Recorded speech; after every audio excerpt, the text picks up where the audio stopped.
All right.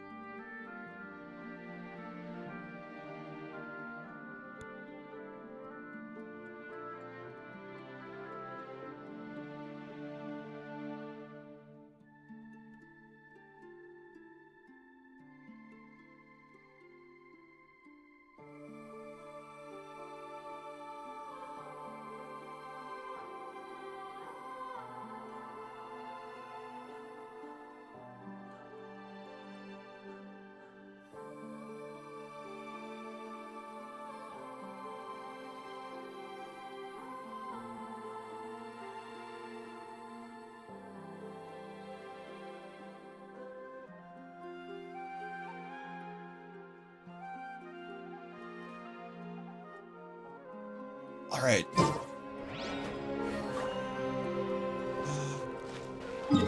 Start by finishing up dailies that I hadn't finished. I'm gonna go.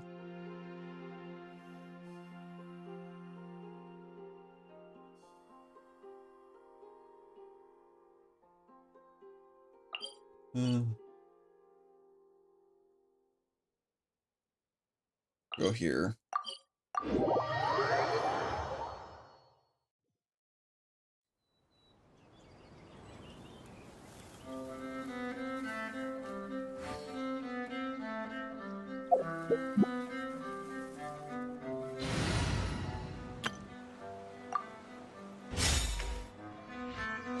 On me.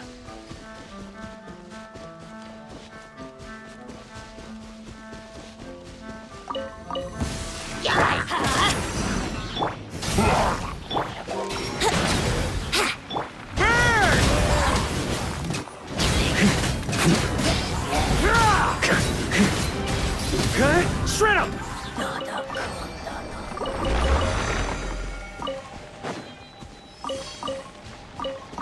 Huh? Try and stop me!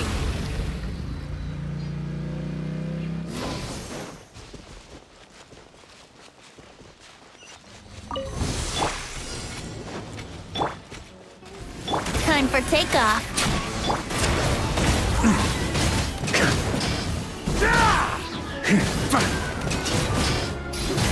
Shred him! Thunder!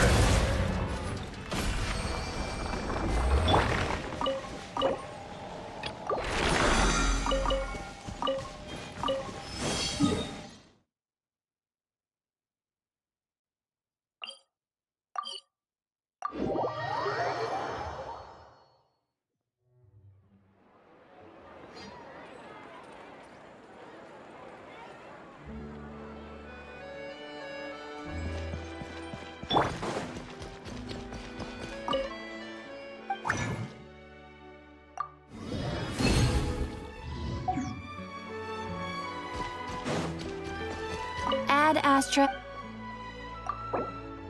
Thank you for complete. Ad Astra.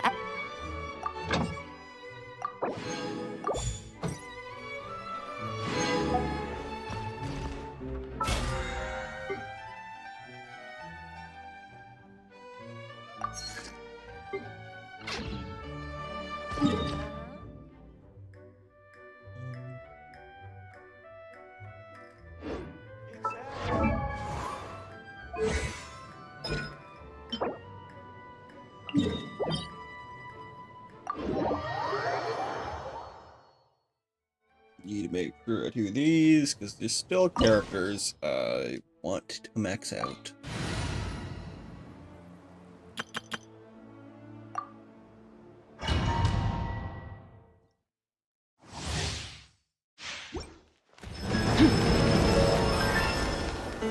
Strike a pose! A little amuse-bouche! Unleash! Take your true form! Paradigm shift! The pinnacle of excellence! Community wishes present a united front. Shower me with praise! By ordinance divine. Another frog goes out.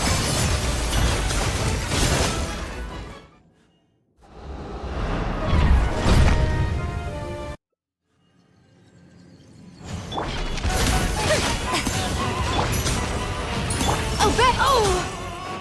Transfiguration! Goose on the loose!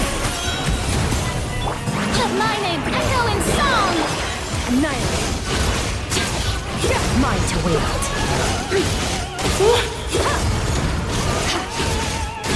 Cryo incarnate! Off to the freezer! Strike a pose! Merciless! Manifest!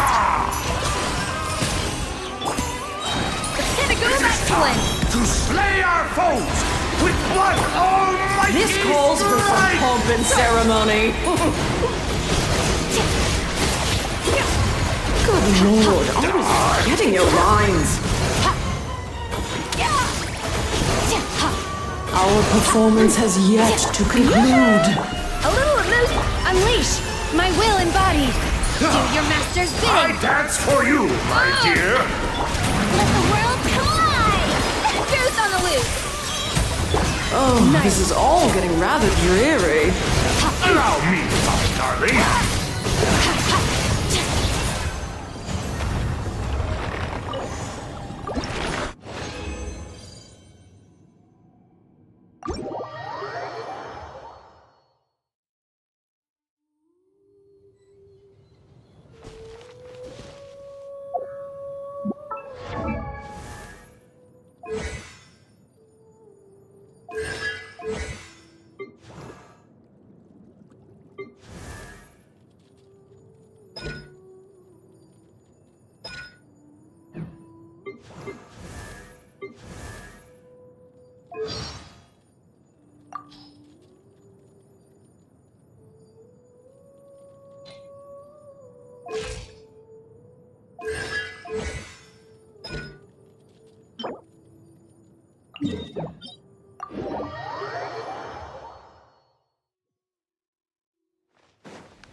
I pray you will find peace. Let's light it up! Everybody! Papa! Get pyroclastic surge!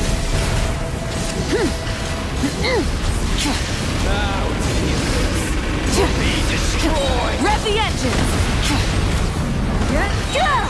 You are loyal to the wrong master!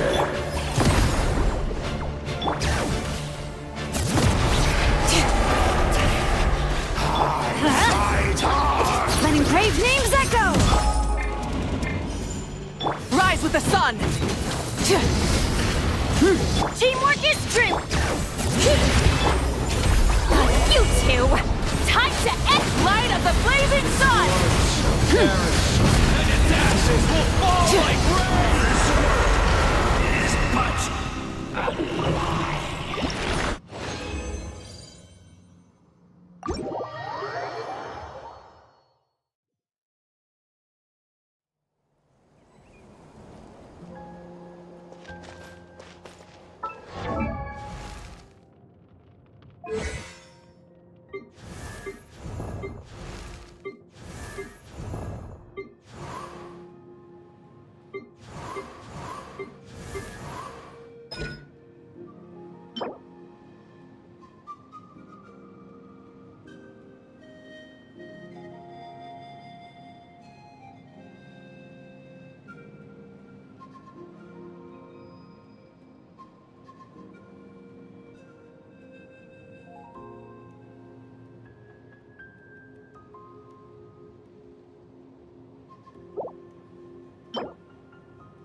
vengeance!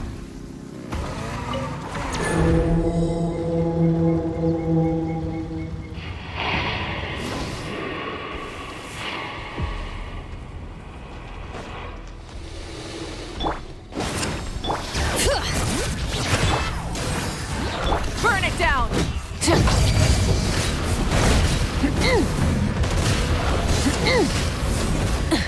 Pyroclastic surge!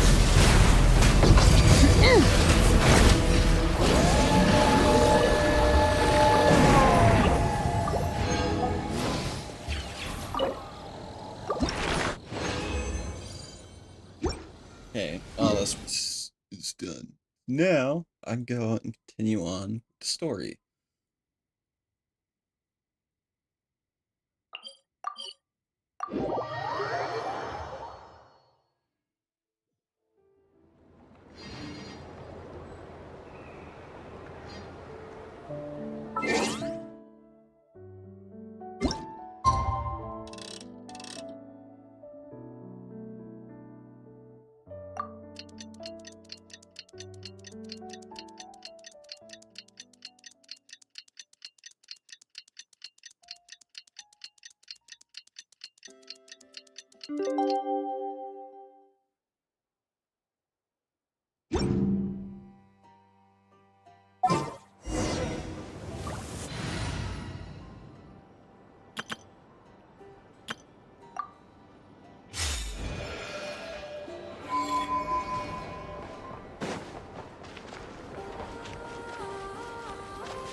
The Wild Hunt assault on Star Sand Shoal, you mean?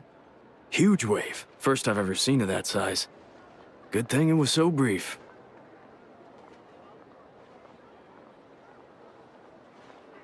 No, I mean there's been another to the north of Nasha Town. What? How many does that make in the last couple of days now? What are the Lightkeepers playing at? Can't be helped. There are only a handful stationed on our side in the first place, and the cannon hasn't been fixed yet either. They've been strained to breaking point for a while now, I'll bet. I'm bugging out if this goes on much longer. And here you all told me this was a good place to do business. Fool me once, I say. Hey now, this could be our big break. My second eldest brother made his fortune off Wild Hunt attacks, you know. Come on, let's get moving. There won't be anything left for us if we're late. Left for us to scavenge?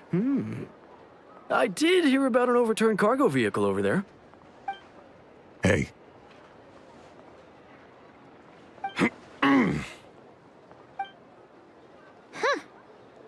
Should have told them that those are dangerous thoughts. Guess you're right. Even if we solve this Wild Hunt problem, they'd probably just jump headfirst into some new danger if they thought they could earn some quick mora. Paimon will have you know that when it comes to staying out of trouble, greed and cowardice make the perfect match.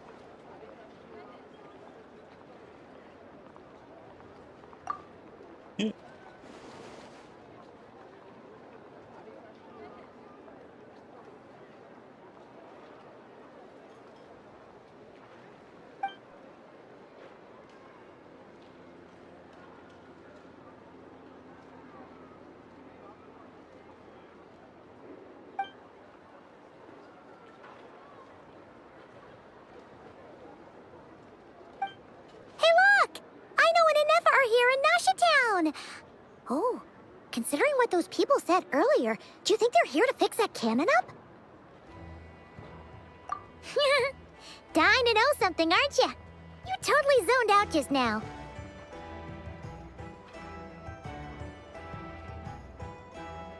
What? No! Paimon doesn't want to spend her days running from that thing. Anyway, let's just go, shall we?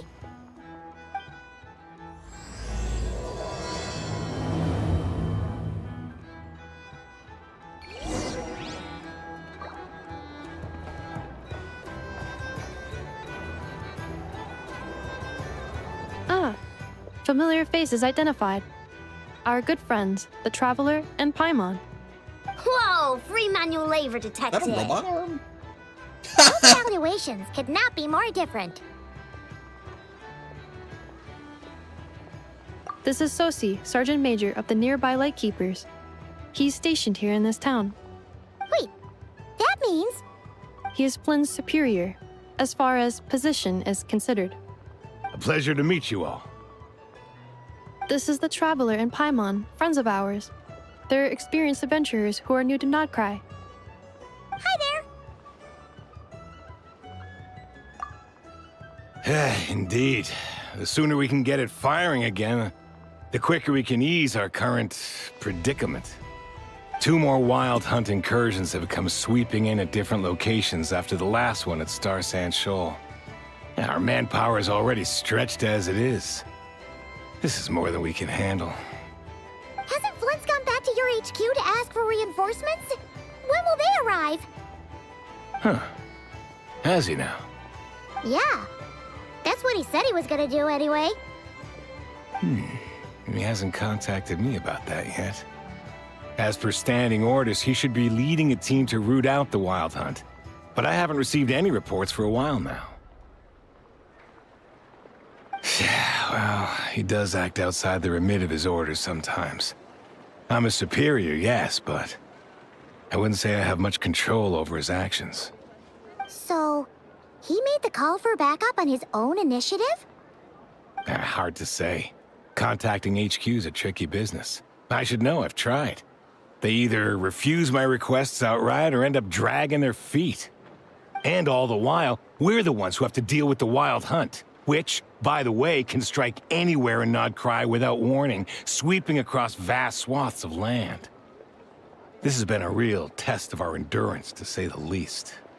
We need to send our personnel where they're needed most. A single missive will not do much to change HQ's attitude, I fear. Flynn's understands this well enough, I'm sure.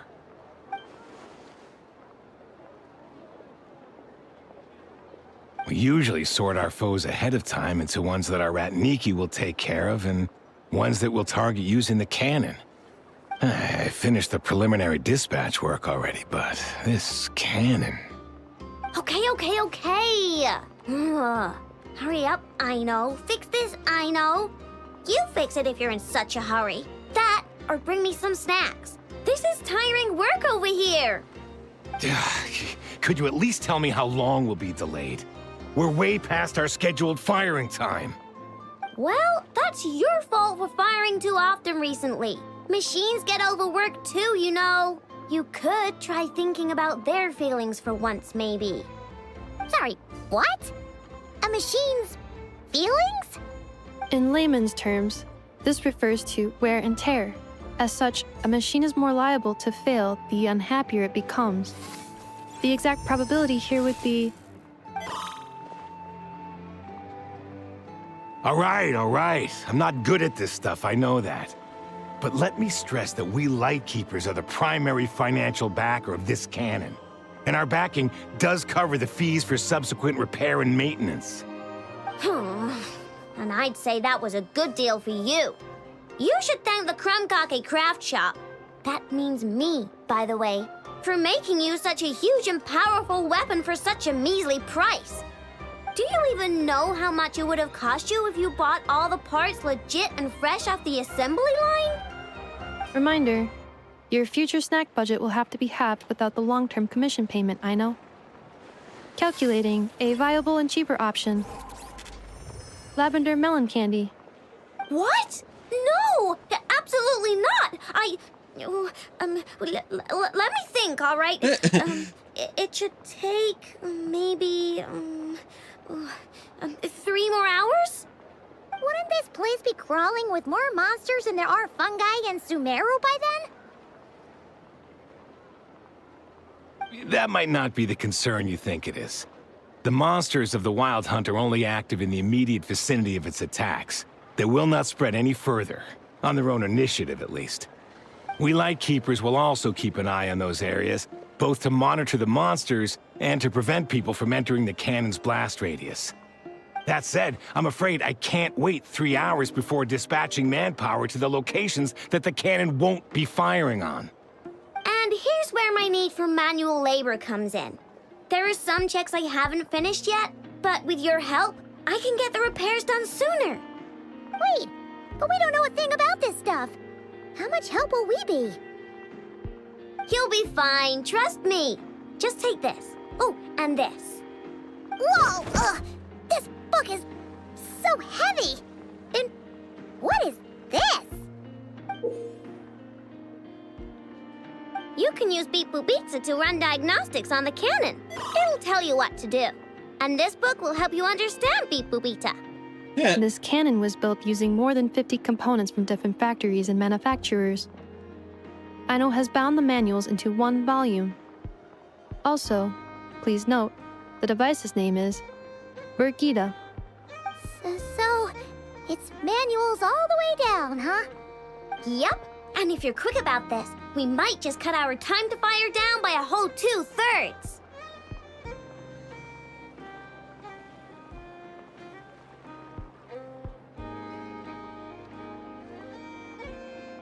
I'll go with you.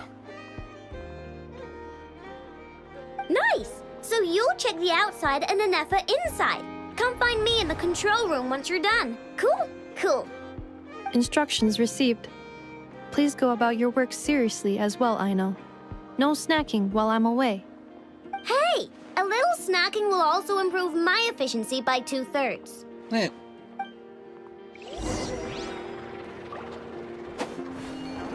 That lamb specialties are the best in the world.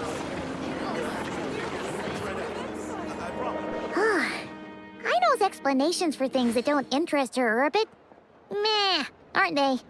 Or is that just how geniuses are? Isn't Beep Boopita just following us around? Sure doesn't seem as smart as she said it is. How are we even supposed to know what to check?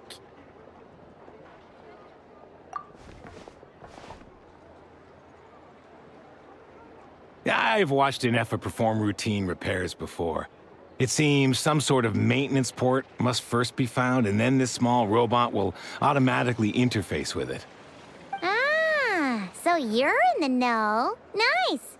Well, oh, what does that port look like? Now, that I'm not so sure of. Let's search around together and see what the robot reacts to. Works for Paimon. Is this it? Probably not. Or this one?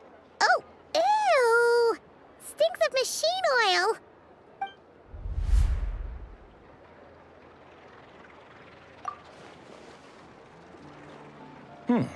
That thing over there looks promising. Where? Oh, yeah! It does. Let's try it out. Whoa! It's flying! Does that mean we got it right? So, what do we do now?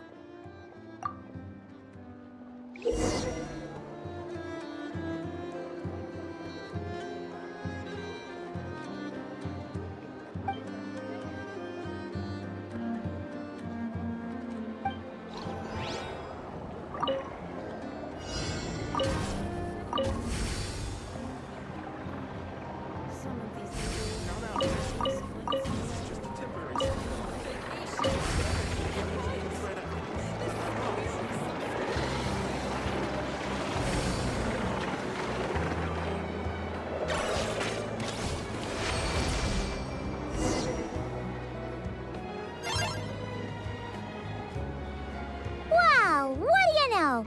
Aino was right. We got this working without understanding a thing Beep Boopita said. Still, it's impressive how you figured things out right away.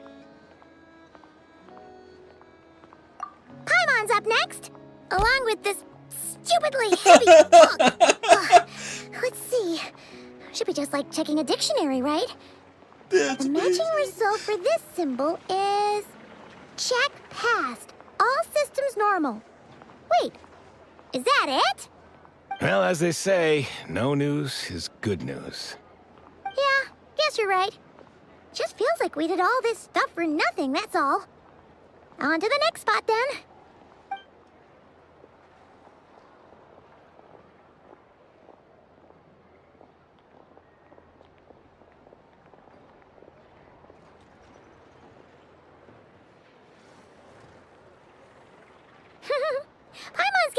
of this now.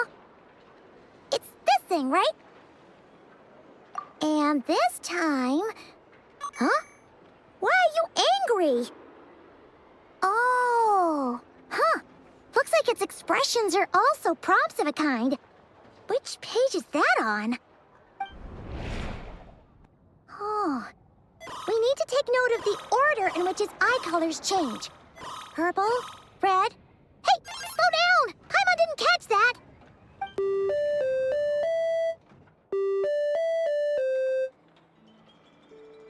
What? So now we've got musical prompts too? Weren't you only supposed to be a beep-boop machine?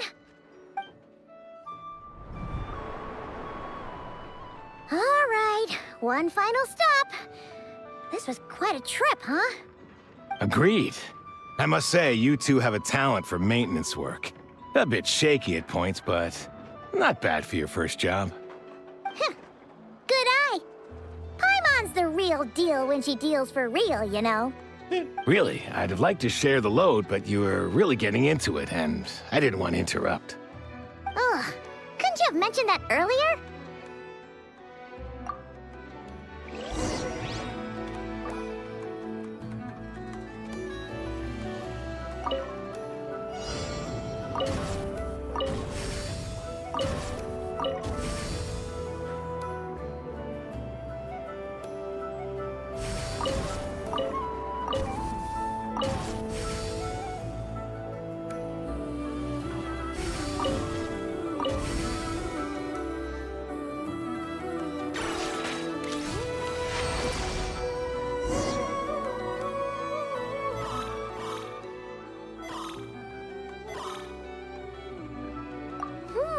A pictorial prompt this time. Don't worry, Paimon's just about gotten the hang of which prompts are listed where. We gotta take note of the flashing patterns. 1 yellow flash, nothing for 2 seconds, then 2 yellow flashes means the components here are overdue for regular maintenance. Maintenance is a high priority task. The device will be rendered inoperable until it is complete. Switch Beep Boopita to input mode to send out a signal to unlock components. The description of input mode isn't on this page. Ugh, more page flipping. Phew, that was a real struggle. Well, Paimon needs a break now. Yeah, good work indeed. But it seems this input mode requires some additional work to operate.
Well, looks like we're all good. We can remove this thing now.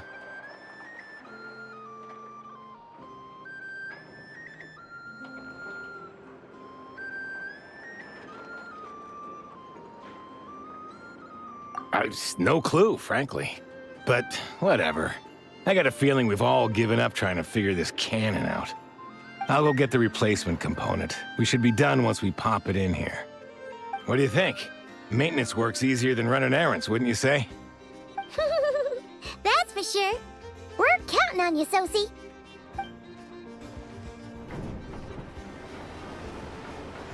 You know what? Paimon took him for the stony type at first, but he's actually a pretty nice guy. Let's wait for him here, huh?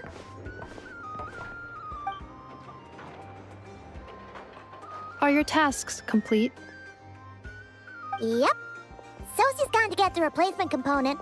We'll be done here once we put it on. Allow me to check against the recorded data. Yes. This component is approaching its replacement deadline. The cannon will generate immense recoil when fired. If this is not controlled, the firing platform will become misaligned. This part is designed to anchor the cannon and ensure accuracy when aiming. Huh. So, if the cannon isn't fixed in place, will it start spinning around like some kind of massive firework? A novel analogy, but an apt one. The large-scale damage that might follow would be undesirable by anybody's standards. This component is currently easily damaged. The materials are not up to par, and there are still some design flaws. But Aino and I are working to improve it. Estimated waiting time remaining: 7 minutes. Would you like a crumb cake? Yeah! Dessert's just the best after a hard day's work. Certainly. It will be ready shortly. Observation. Freshly baked crumb cake results in the most efficient improvements upon human happiness indices. I haven't had one in so As long. such, I activated an internal heater before starting repairs. Thanks for the treat. Aino's lucky to have you.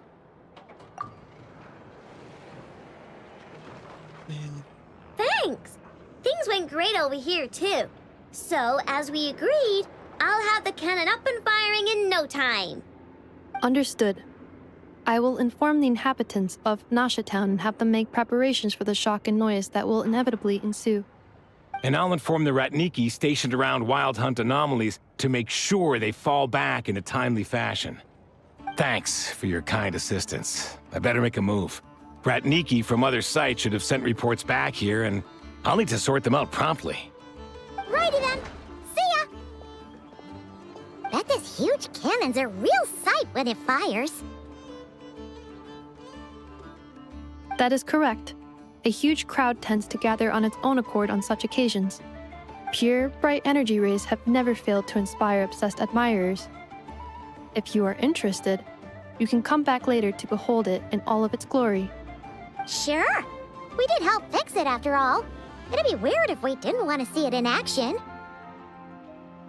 Oh yeah. Wonder where that strange phantom went. Never mind what it's doing. Let's try our luck at the flagship. See you later, guys! Just be sure not to miss my masterpiece in action.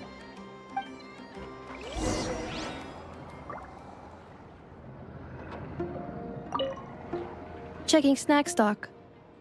Lower than expected. Please, explain, Aino. Later. Can't you see I'm busy? You know, saving the poor, anxious inhabitants of this town?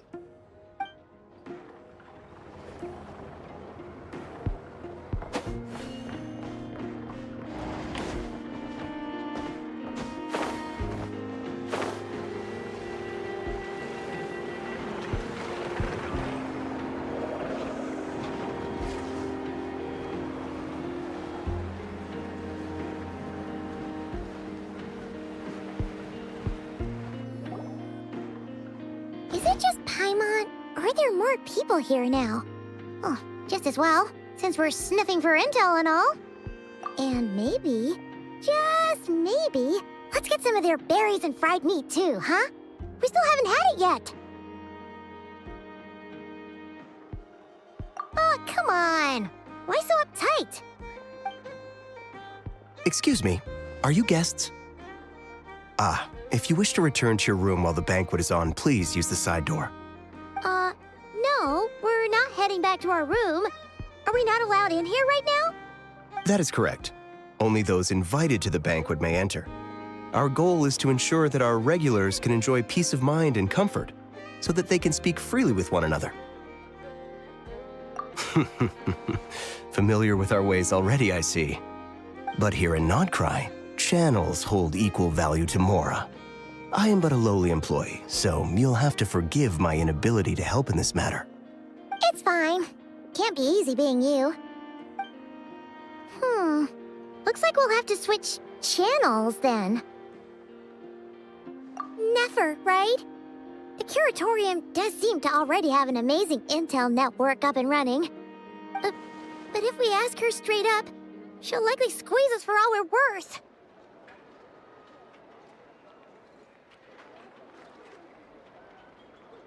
Ooh, Paimon's got a plan!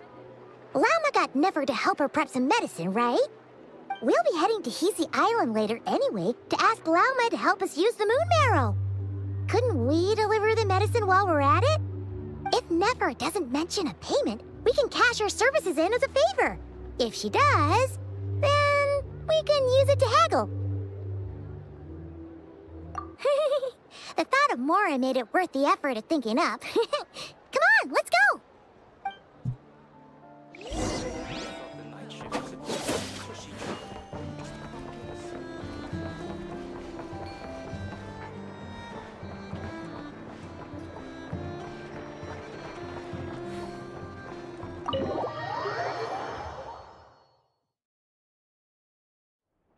Hey, Black Cat, we're here! Oh, it's you this time. Hello, you two. What's up? Not much. Just here to say hi.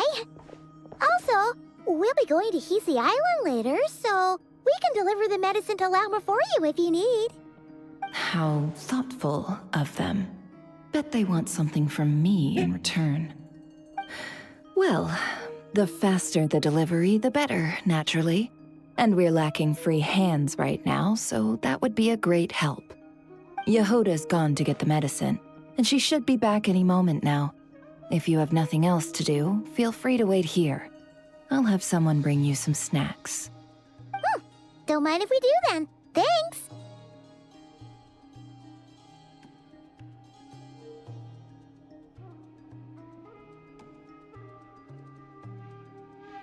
Oh yes, I'm sure you've all heard about what's going on. Nasha Town's in turmoil, and right now everyone wants intel. Whether it's to strike it rich, save their lives, or escape whatever predicament they've found themselves in. Ah, so you're busy making Mora. How nice. It's not all good news, I'm afraid. We're stretched so thin that our clients have taken to competing for our services via auction. The price for taking priority slots has all but skyrocketed. In other words, we've had to suspend free intel handouts for now. She cornered us right away! Did she guess what we really wanted from the start? If there's anything that worries me right now, it's the Wild Hunt. It affects everything we do, yet the number of people who can ensure cargo safety in the face of such a threat is vanishingly small. Huh? That doesn't sound too hard. If you need something delivered, hit us up and consider it sent. Is that so? But... no. Forget I said anything. I mean, you're great heroes. How could I waste your precious time on trifles like these? Is there now? You should have said so sooner.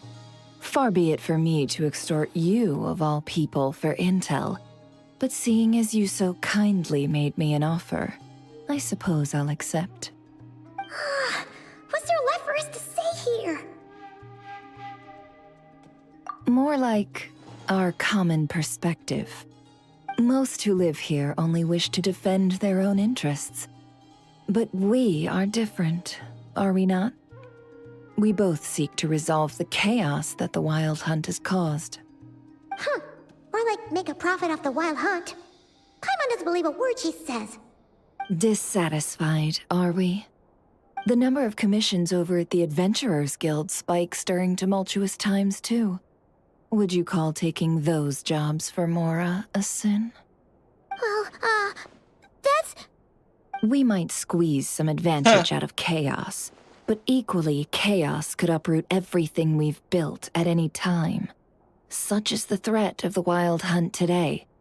And what business would there be left should it end in some great slaughter, or put to flight many who call Nasha Town their home? And as I understand, the two of you are here in Nodcry to follow a trail of clues yourselves. No, Well, yeah. In that case, we should keep Nodcry the paradise people say it is. At least until our respective goals have been accomplished.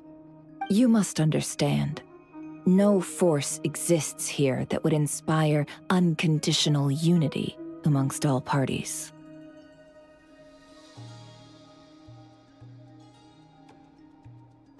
After that incident with Lauma, I'm inclined to believe you. Your selflessness is admirable, to be sure, and rare around these parts. Though it's rare for a reason, kid. Just a shame that our mysterious phantom has hidden itself well. Between that and its ability to shift shapes, it will no doubt be a most slippery customer. Really, I'd be all too glad to pass on any additional intel I gain. We make a good team, after all, don't you think? You front and center, me behind the curtain. That does make sense. Sorry, Nefer. Paimon took you for someone who only cares about profit. A well-placed only, indeed, Paimon. Nothing is wholly divorced from profit of some kind. Wait, so you were ready to work with us from the start? Yeah. Why, of course. In fact, I was wondering when I might bring this up the moment you entered. But... Hey, boss, I'm back. Huh? Oh, you guys are here too? Indeed they are. In fact, they've volunteered to deliver the medicine to Lauma on our behalf. And totally free of charge. Such kind souls, aren't they? Really? Great! Oh, in that case, guess I'll be clocking out now. Got a few more places for you to visit right here, dear. Huh? Haven't I already worked a few days worth of overtime already? Well, guess the extra more is pretty nice. Well, we better get this medicine delivered pronto. Huh? Surely not. The special medication from before wasn't so. Was it? Wait, that can't be. Let me see. This isn't right! How could it be salt? It was raining back there, so... could it have happened while I was resting at the store?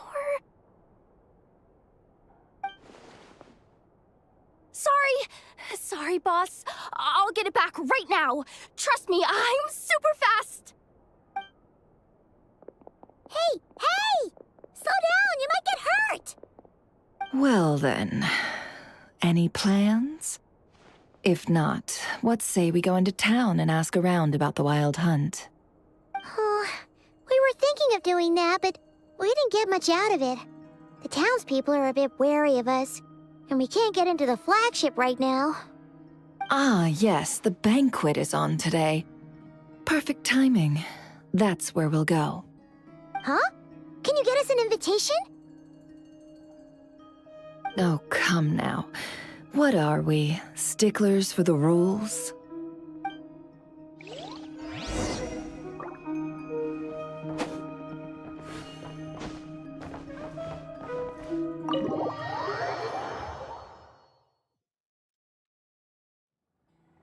Right, I'll be back in a sec. I'm gonna go to the bathroom real quick.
Okay, I'm back.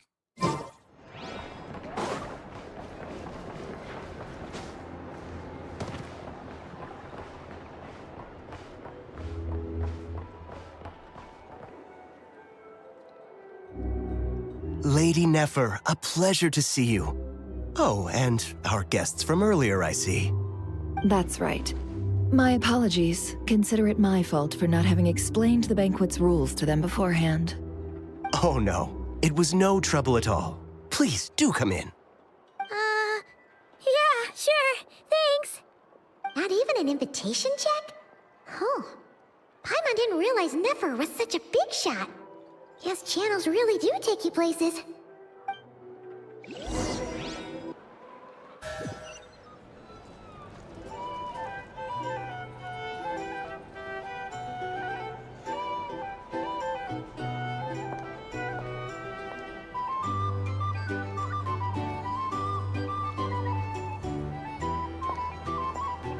Finally! Now, what do we...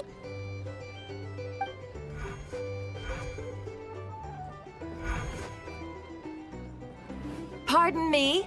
I'm sure we're all having a good time, but I would like you all to meet a mysterious guest I invited for just this occasion. I give you tonight's special guest, a renowned mixologist from Mondstadt. Are you serious?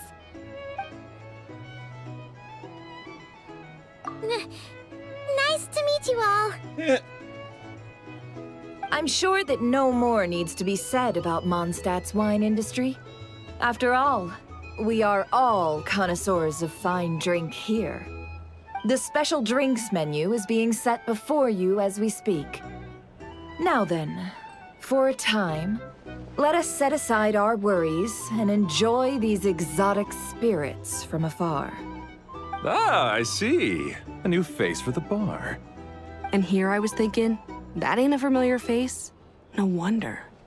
Well, it's a rare occasion to be sure. Want to order a glass or two? Sounds intriguing. I spoke to the owner. The bar is all yours. The recipes are available for your perusal here. Not to worry. I've taken the liberty of removing the more challenging options. How'd you set this all up so quickly? Well, as long as you know what both sides need, negotiations are essentially just a process of confirming the deal. No one would turn a beneficial offer down now, would they? The flagship already had plans to invite a professional mixologist from Mondstadt anyway. So consider this a trial run, with the list of drinks brought out in advance. Demyon will assist you. Serving guests with drinks will be the perfect opportunity for you. Of course, every guest will have their quirks, so you'll have to be careful not to arouse their suspicions. Got it! We'll give it a try! In the meantime, I'll go mingle with some of the guests who pique my interest. There'll be a little event during the banquet's second half, by the way. See you then.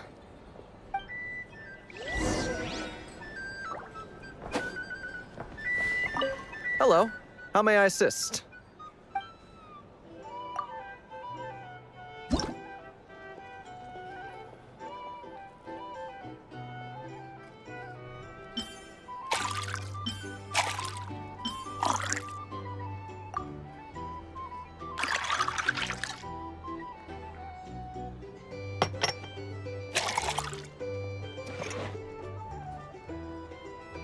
Good work. Now then, get the drink to the guest. Wouldn't want to keep them waiting.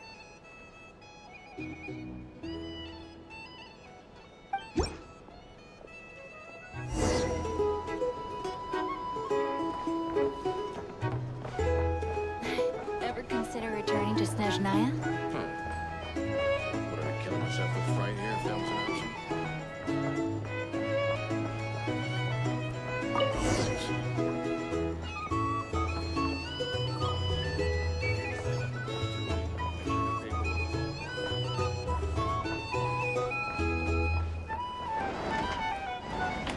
Tell you what, I envy people like you.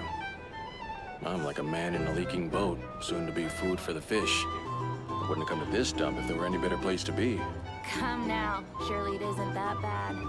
We've still got the light keepers. You trust them? I wouldn't. Wouldn't trust anyone, really. We're stuck with a wild hunt here. The Sneshanians can't be bothered, the Lightkeepers can't spare the people, and everyone else, they're a mess. I'd sooner put an ounce of faith into that cannon. Forget it. Let's just drink. Let's see if this new mixologist is worth the billing.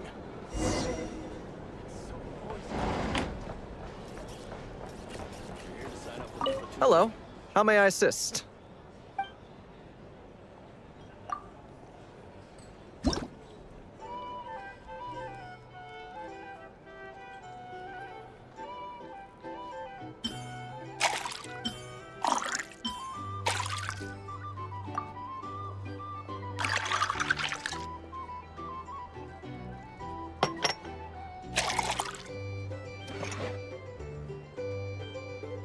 Good work.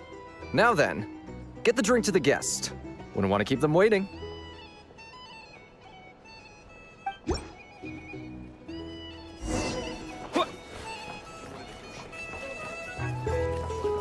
doubt the Sneshanians will stand idly by if this wild hunt problem gets any worse. I wouldn't be so sure. They look like they give a hoot about edges. Leave it over there. Bet you some people are just waiting for this place to fall further into chaos. You've got a plan for that, then? Hard to say. But what I can say is that the situation in Nashatown will get out of hand if that cannon isn't fired soon. That gun's a symbol. The most solid proof that ordinary folks like us can stand up against a wild hunt. Wait. What are you angling for exactly?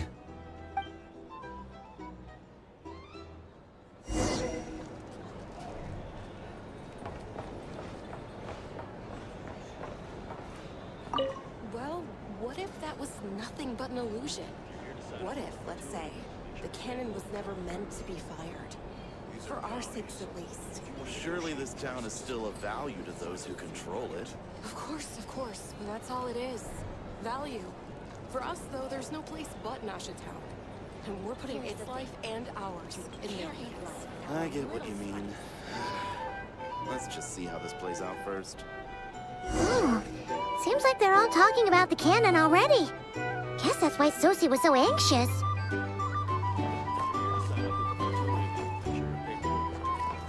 Hello. How may I assist?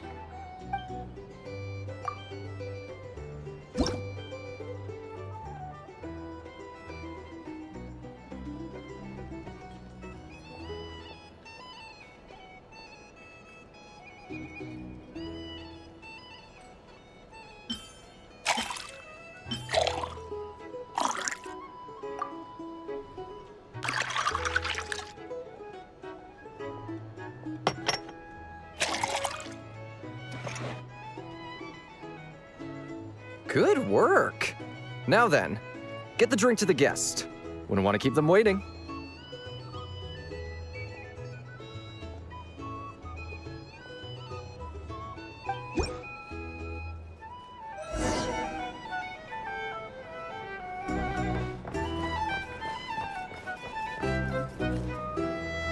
Oh, so this order was yours, huh?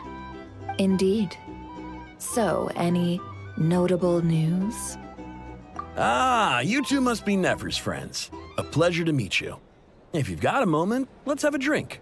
On my tab, of course. Paimon doesn't recall there being any other orders right now. Sure then, we can take a break. Then come, sit. Dimyon, 2 wildberry trails if you would. Without alcohol, much obliged. Hints is the name. I help out at the Rossum workshop in town. They usually put me in charge of making and repairing simple machines. Paimon's name is Paimon. Pleased to meet you. Anyway, help me keep an eye out, all right? Valuable intel will be suitably compensated. Oh, come on. Is that how it is between us? I mean, I wouldn't even have this job if it hadn't been for your help back then. So, you've known each other a long time? That's right. I came to Nodcry with nothing at all. Would have starved on the streets if I hadn't met Nefer. She lent me money to study a craft, and even introduced me to Aino and the Voynich Guild, which is how I slowly carved out a living for myself. That's a huge favor. Huh. So Nefer can be a nice person sometimes, huh? Well, I'd also say she needed a willing and able machinist at her disposal.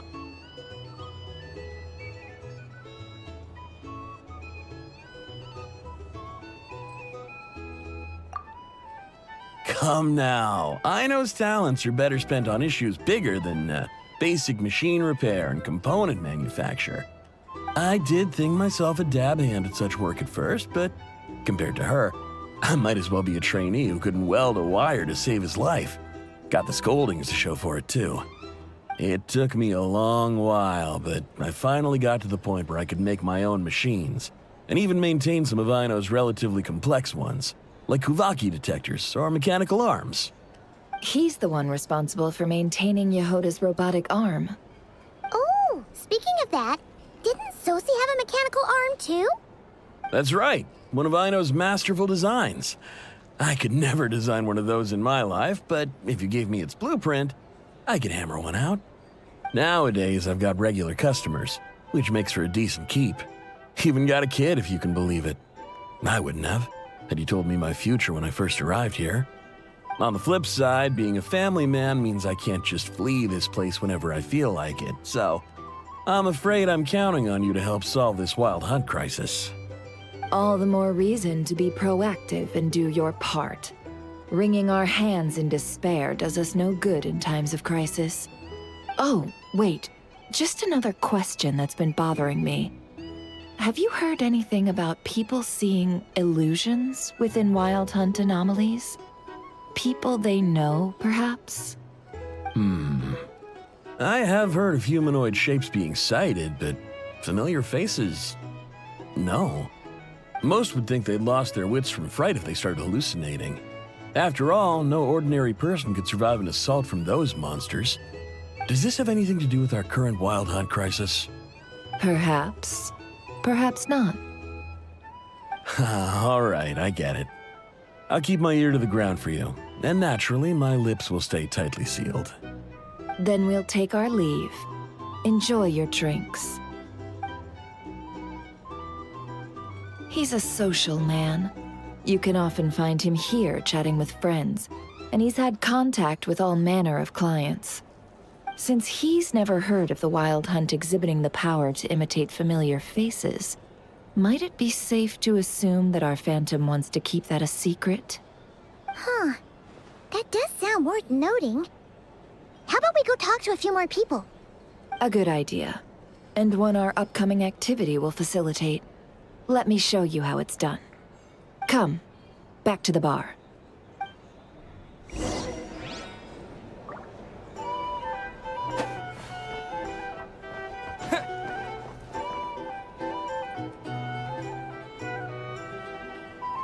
Thank you for waiting, everyone. The roulette showdown is ready to begin. Finally! Come on, let's go try our hand.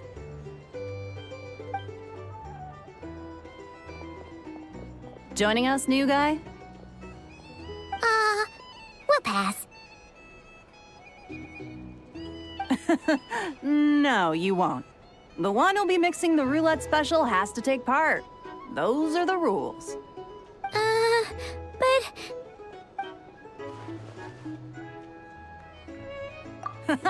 That's more like it. Since we have a new friend with us today, let me go over the rules in brief. The wheel before you is divided into an inner and outer circle. Participants must take turns to spin the pointer of the inner circle. Whatever beverage it stops at, our lucky contestant will drink. The drinks are divided into juice, tea, and alcohol, with that last further divided into 3 levels by intensity. Spin your way to a non-alcoholic beverage, and you'll score no points. Otherwise, you get 1 to 3 based on alcohol content. During a round of drinking, one participant may choose another with less points than them and pose a question, which the other party must then answer. This sounds like it might favor those who score higher, but push your luck and you might not recall any answers you were given the next day. Defeats the purpose, wouldn't you say? And that's why the person mixing the drinks has to take part. You know, just in case they decide to pour heavy, then sit back and watch the show. Not that our newcomer looks like the drinking type. Either way, looks like we're in for a show. Anything you drink will be replenished. And additionally, I have decided to sponsor a grand prize for this grand occasion. A single serving of Dark Horse. What? Do my ears deceive me? A chance to drink Dark Horse and not cry? Dark Horse. Guess we'll have to take part now, huh? Indeed. The Dark Horse could be yours to enjoy, so long as your luck holds. And so long as you can remember its taste the day after. And if our lucky winner can drain the whole serving in one go, they will gain the right to ask everyone a question, regardless of their score. High risk, high reward. That's gotta be some strong alcohol. Now, if there are no other questions, let us begin. Allow me to get the ball rolling. Intensity 3. Looks like I'll have to put my back into it today.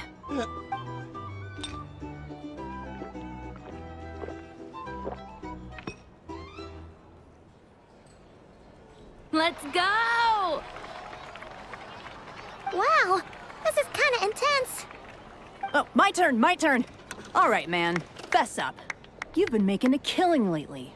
Where's it all been coming from? Hey, bro. I heard you met up with some big shot from the Voynich Guild. Mind introducing me sometime? Ugh. A normal drink, huh?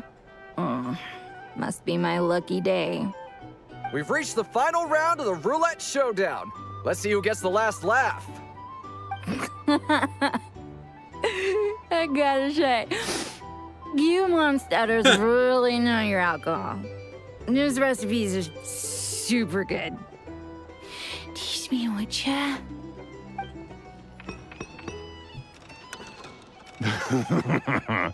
I was wanting to ask about your wife. Your wife.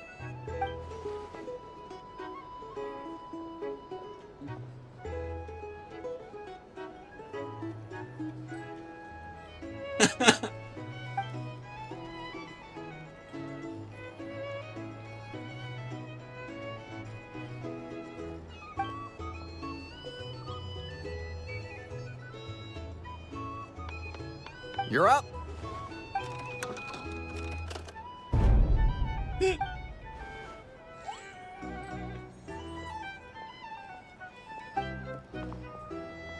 Whoa! New face here just drew the Dark Horse. Bottoms up! Bottoms up!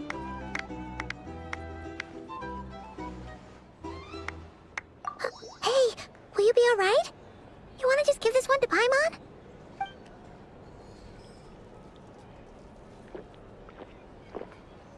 Whoa! He actually downed it in one gulp. Nice job! No wonder you Mondstadters have such a reputation. Me? Well, what do you think? Monsters, of course. Absolutely.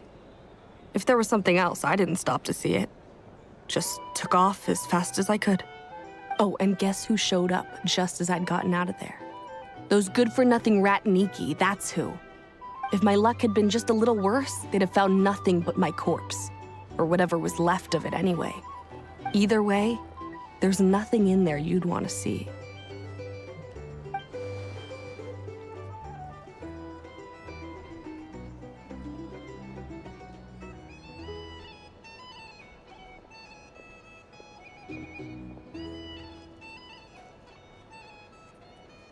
I see some downcast faces. Why, have we all hit our limit? Huh. Says who? I'm still raring to go. 'Cause you didn't drink that much. In that case, let me raise another glass. To a blast of a showdown and a wonderful evening.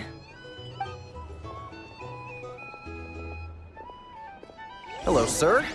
Lady Nefer has ordered a fresh round of drinks. Could you deliver it to her?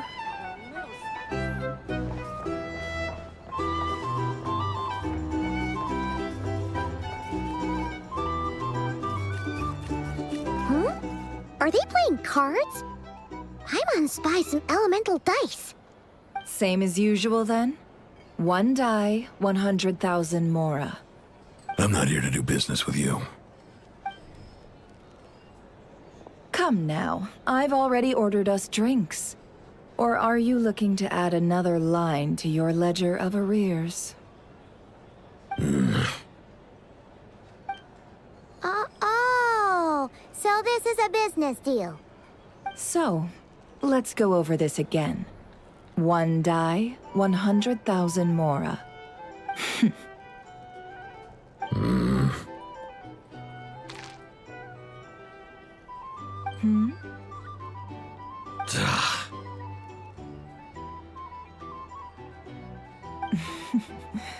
Then we have a deal. Come, you two. Take a seat as well. What are we even doing here? I can give you 3 things. The features of the Wild Hunt, the exact locations where it has appeared, and the intel we've received from the Lightkeepers. The Wild Hunt is in fact a phenomenon linked to abyssal power. Fog and monsters follow in its wake, posing a lethal danger to ordinary people. On the flip side, these monsters cannot leave the fog, so the disaster cannot spread quickly. We already know all that. Fair enough. Then I won't beat around the bush. Here's a map of current Wild Hunt anomalies that I snagged from the Lightkeepers, including the locations they'll soon be bombarding.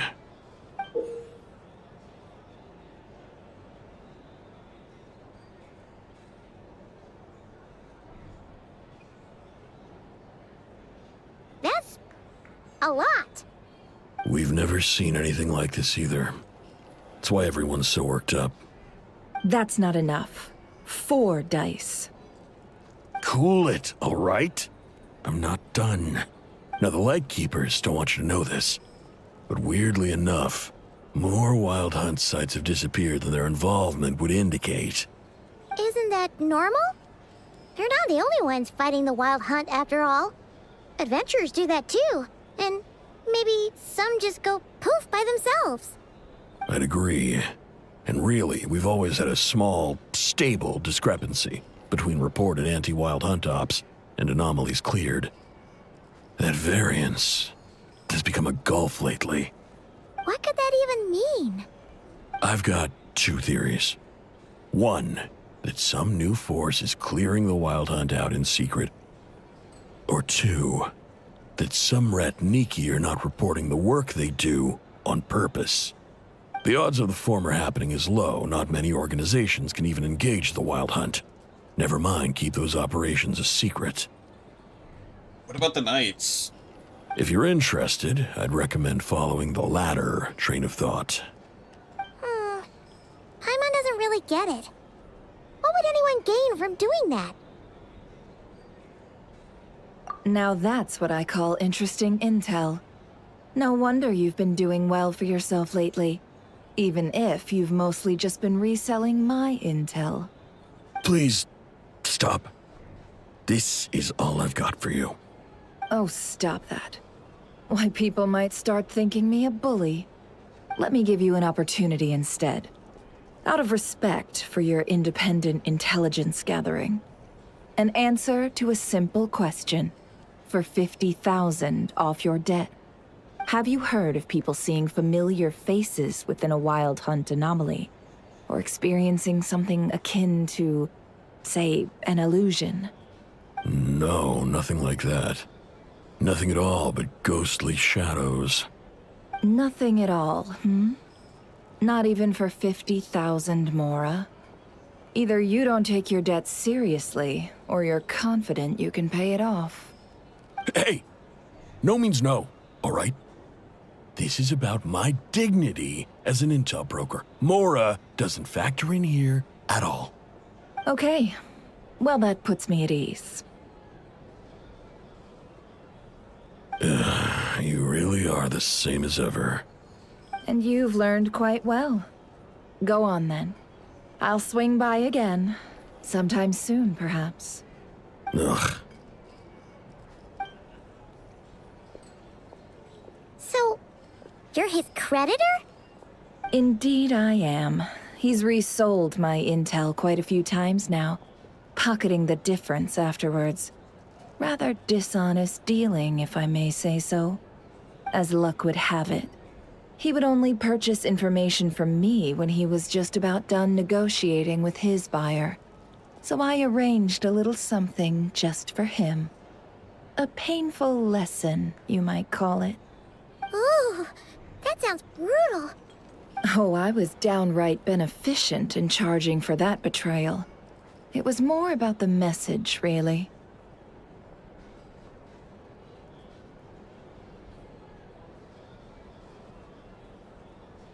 In any case, I believe that's all we'll get here.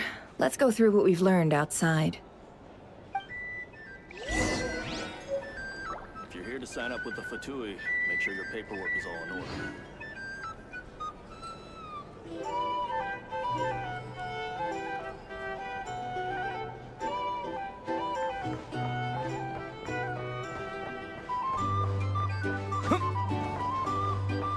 Here's the thing.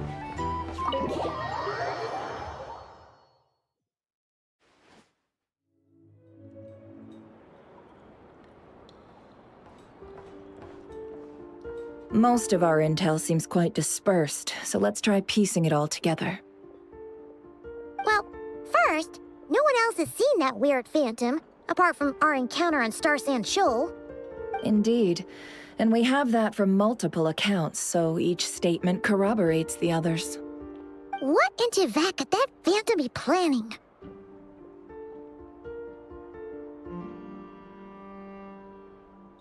Agreed. Instances of the wild hunt afflicting Nodcry in general have increased in frequency, but the phenomenon itself hasn't changed much.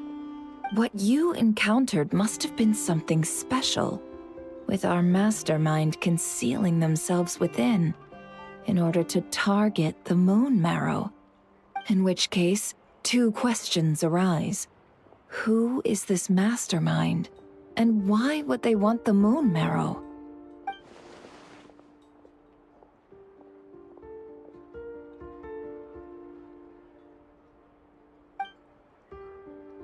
I'll continue investigating along these two lines.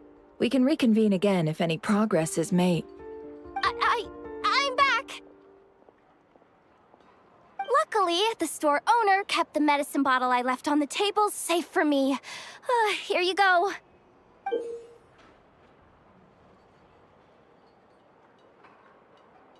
Huh.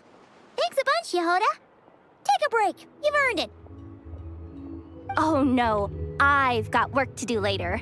And anyway, isn't the cannon about to go off? I was watching it the whole way back, praying it wouldn't fire. Not until I got back, you know? Again, lucky me. Huh. So you're interested in that big gun? Of course. I mean, just think about it. Something that size is bound to be comprised of thousands, even tens of thousands of parts, fused in such a way that it can operate smoothly and fire off a supergiant, super strong beam! Isn't that just so cool? I mean, miraculous. Like a miracle created through countless careful calculations. It has been a while since the last time it fired. Go on, feel free to go watch. Work can wait for a while. Thanks, boss. Anyway, y'all wanna come? It'll be worth the while and worth your wait. I swear. Might as well. Fruits of our labor and everything, you know? Woohoo! Let's go! Kaboom!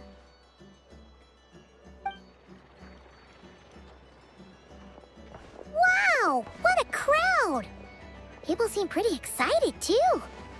Just goes to show how big a deal this cannon is, huh? Oh, for sure. One shot, one kill, problem solved. Simple and practical. Just the way we like it. And even if that wasn't how it worked, just listen to how it roars.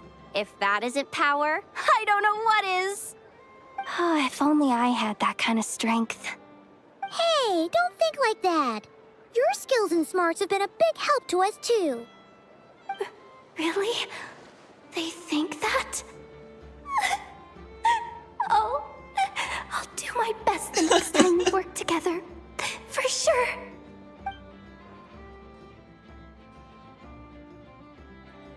Hey, look! It's starting!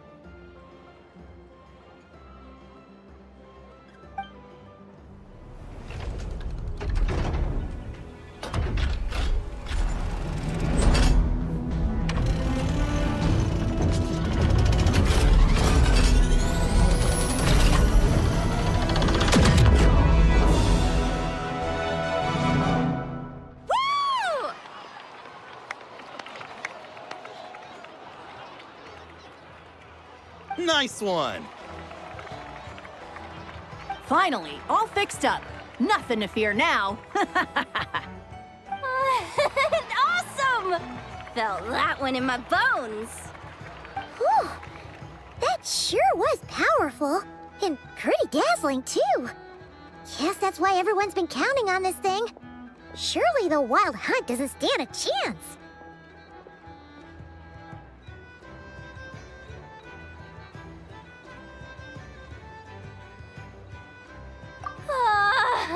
I feel so alive right now! Overtime? Ha! It's gonna be a piece of cake! You know, Paimon's been wondering, if you're so interested in machines, why don't you go work for Aino? That's what we call drawing a line between your work and your hobbies. I've got some mechanical talents, sure, but this job I have now, no one can do it but me. Not even Aino or her silly robots. Anyway, gotta go. See you later. Says the person who got salt and medicine mixed up. Huh. Looks like the crowd's breaking up as well. Let's head over to Hisi Island. Let's not keep Lama waiting.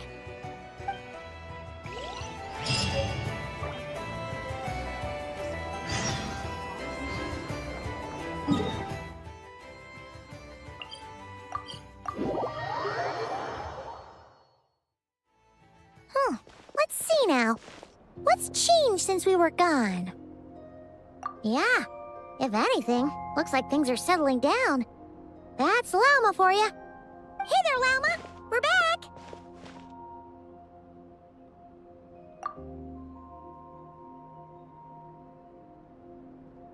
The cleanup work has been much more complicated than I expected. Solving problems that have built up over time is a tall order, to say the least. I believe it will take a few weeks more. Fortunately, those who remained appear to have shaken off the initial confusion and are becoming more proactive by the day. It's as if they've finally been forced to come face to face with what their faith actually is. And it's all thanks to you. No, I should have done this a lot sooner. I've been focused on taking care of myself these past few days, so I'm in a good place. And since you're looking after the Moon Marrow for us, I should be able to help you investigate the truth of the past.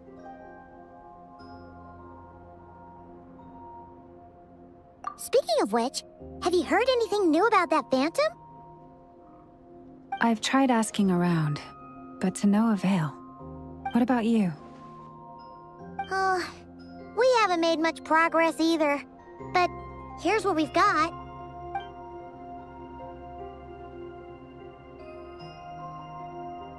I think I've got the gist of it. Sounds like you've got your work cut out for you too. Don't forget to take good care of yourselves. In any case, please, come this way.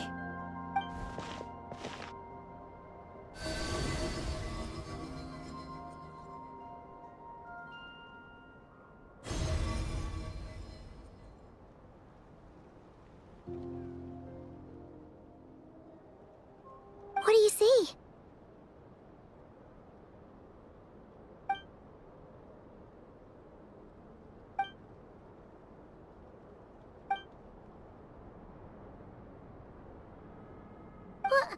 Is it over already? This appears to have occurred a long, long time ago. The memories I sensed are highly turbulent and disordered. So that is all my power allows me to discern.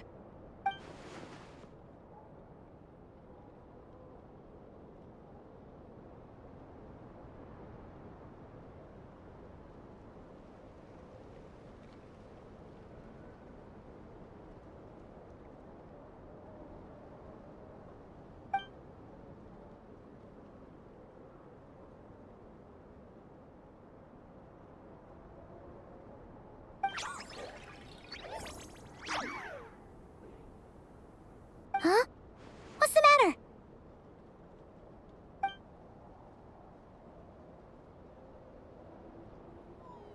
The flowers changed color.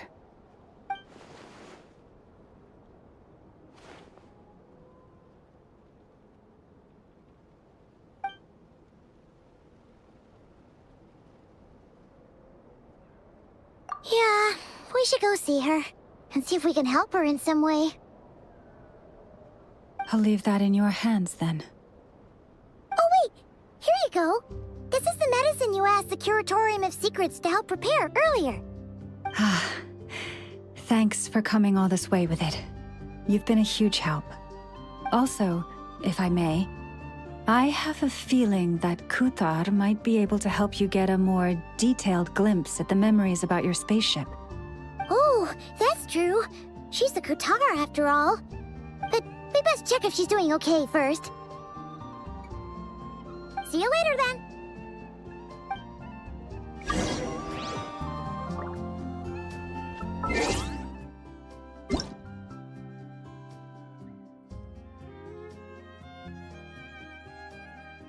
Oh, what is that? Oh, cool.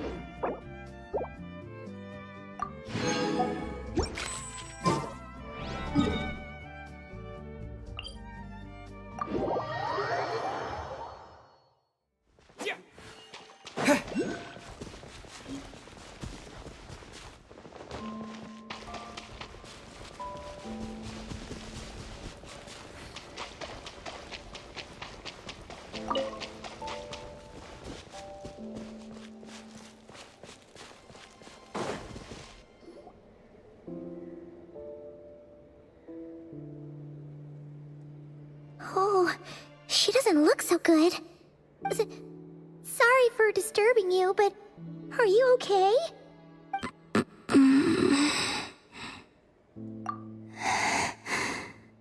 Dizzy. It's like I'm returning to the moon. Wait, it's not that bad, is it?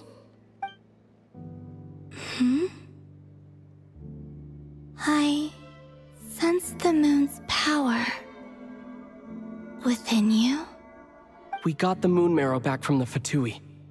Can it help you in any way? And what do you require this time? Come on, don't even think about that. Right now, you gotta focus on getting better.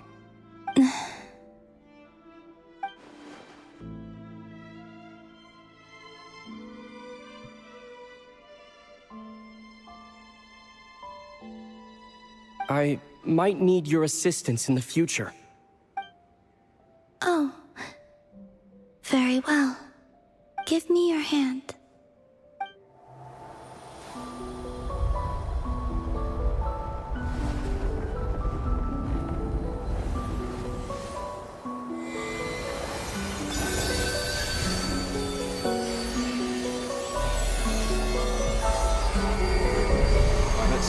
lies.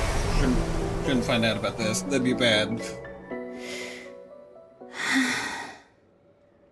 Back to Earth.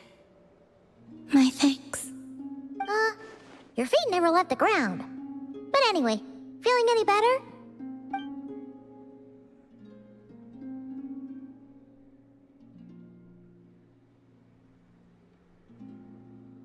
Significantly.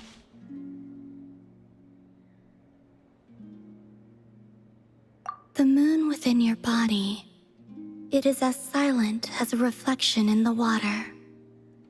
Fascinating. I merely drew forth a ray of its light from the water. Enough to keep me tethered to the ground for now. I think I sense some other changes as well. That is the moon goddess's favor. All things I come into contact with will bear this mark. It is harmless and will fade over time. Speaking of which, do you want to be the Moon Marrow's custodian now that you've got your power back? It's supposed to be something that belongs to a god in any case, right? It is the remains of Arya, goddess of the eternal moon. So it does have to do with... Wait, what? Did you not know this already? Lama just said it was different from the other fragments, and that she could sense divine power within it. And she is correct. When I drew that ray of moonlight from the marrow, I also drew some memories from within. That is how I know that it belongs to the goddess of the eternal moon. But Lama also saw the past by using the moon marrow. Why didn't she see that?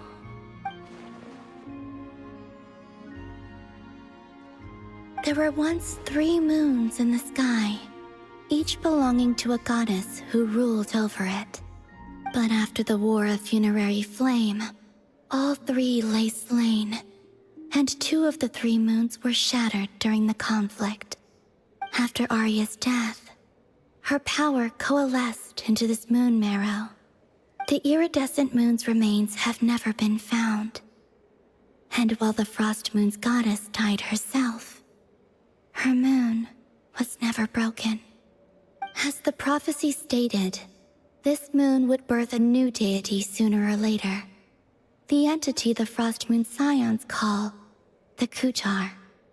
I can sense that my power belongs to the Frost Moon, but it lies beyond the false sky, too distant from me. Forget controlling it. Sensing it alone requires immense effort. Oh wait, let Paimon count this up. We have the Eternal Moon's marrow with us. No one can find the iridescent moons. Does that mean you have the Frost Moon's marrow inside you then? No. It can only form after the moon goddess is dead. Consider it a form of energy core. You may as well ask if there are rocks on the moon. Oh, so you're saying that you represent the Frost Moon's power, right? Yes. Now, a god with a gnosis is named an Archon. Since you bear the moon marrow, does that make you a moon goddess? You do not wish to become one? That's not really the problem here. Also, why are you so eager to pass that title on to someone else? Anyway, never mind this becoming a moon goddess stuff for now. We're asking if we should return this moon marrow to you. I do not desire it.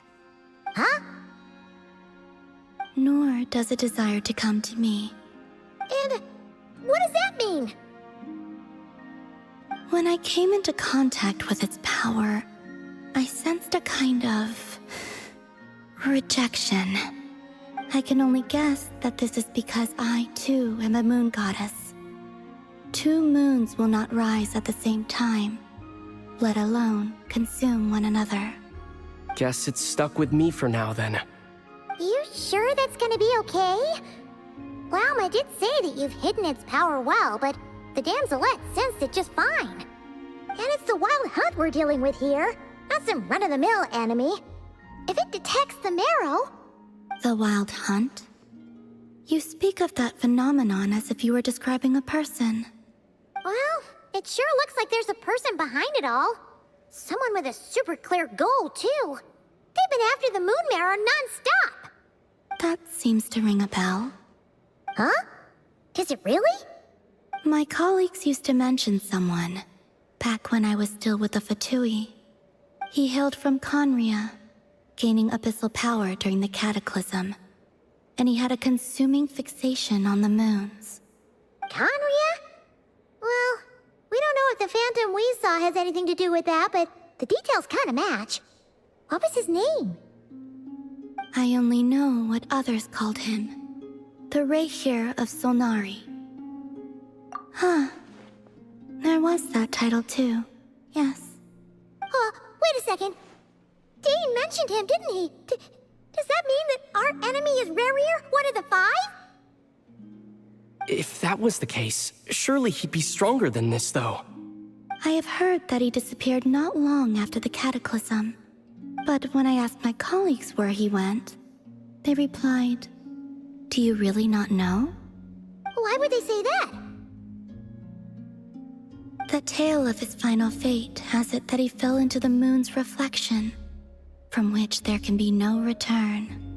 Wait, hold up, pause. There's just too much information. I felt the same. They seemed to think that I should be the one who would know everything about the moons. But as I said, my prologue lies beyond the false skies. I do not even remember my name. Oh. Either way, following his departure, the Wild Hunt situation worsened drastically, and it has since become a byword for abyssal disaster. The present phenomenon may have inherited the same title, but it far surpasses its past incarnation in both scale and lethality. Oh, to think that we're up against one of the infamous 5 sinners. That's way too much for us to handle. That incident on Star Sand Shoal must have been luck then. Or maybe he wasn't giving it his all. And even then, he still defeated Marionette. Oh? What did you just say? Would you mind repeating that? That's your ex-colleague? So, we were on Star Sand Shoal together, and she was beaten by the Wild Hunt, too. Did you just laugh? No. She totally did. Are you two on bad terms or something? No. I simply imagined the put-out expression she must have worn in that moment, and found it interesting. She seemed quite shaken. Oh, she'll adjust soon enough. She's very good at that. Okay, anyway, we've gotten off topic. Now that we know how dangerous the guy targeting the moon marrow is, you sure you want to carry it around with you, Traveler? If Fatui intelligence is to be believed, Rerir would prevail even if all of Nod Cry were to stand against him. Perhaps something restricts him, if only for the moment.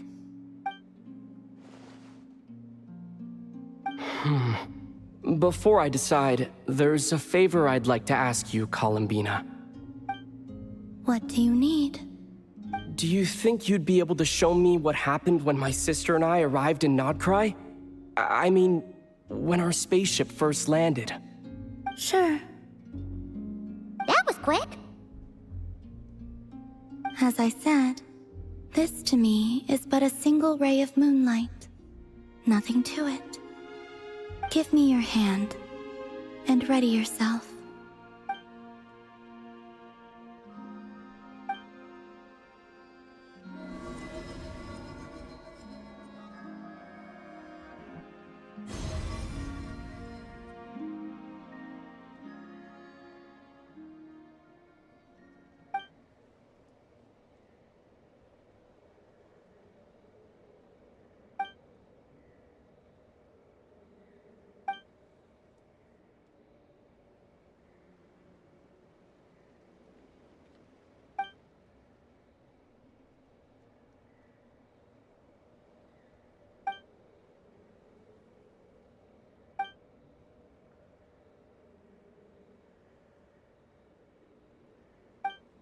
Where is this? Ether, come on, we have to leave this place. What? Hey, are you okay? Our spaceship. A long, long time passed after we landed. No one left the ship during that time, but Lumine found me from outside of it somehow. Huh? How would that even be possible? I don't know. The secrets within memories are like cookie crumbs. Take a bite, and they go everywhere.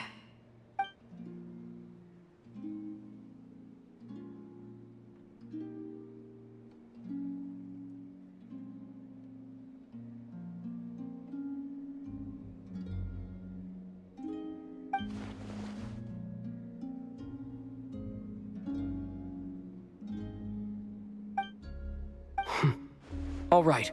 I'll keep the moon marrow with me. Well, if you say so. Paimon can't stop you, but still. Ooh.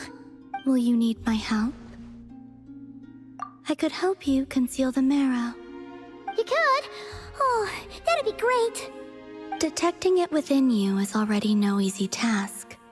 But I can teach you to further conceal its presence using Kuvaki. Like this.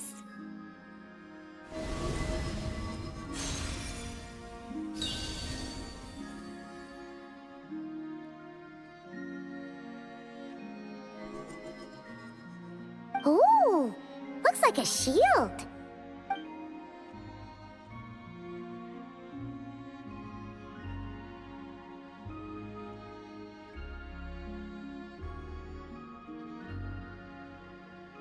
Can you sense it? Now, try to maintain it. You learn quickly. Huh. Looks pretty sturdy. Could probably be used in self-defense in a pinch, huh?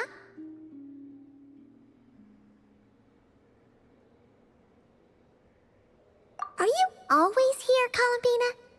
It's kind of dangerous out there, sure, but have you, like, taken a walk outside or something? I dislike strangers.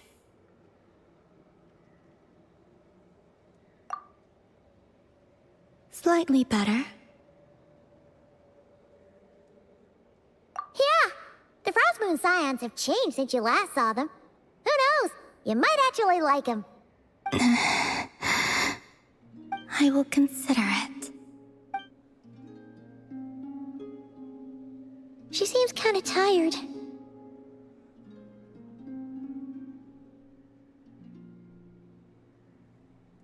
Either way, thanks for agreeing to help us. It wasn't much. The flowers here. They like guests like you.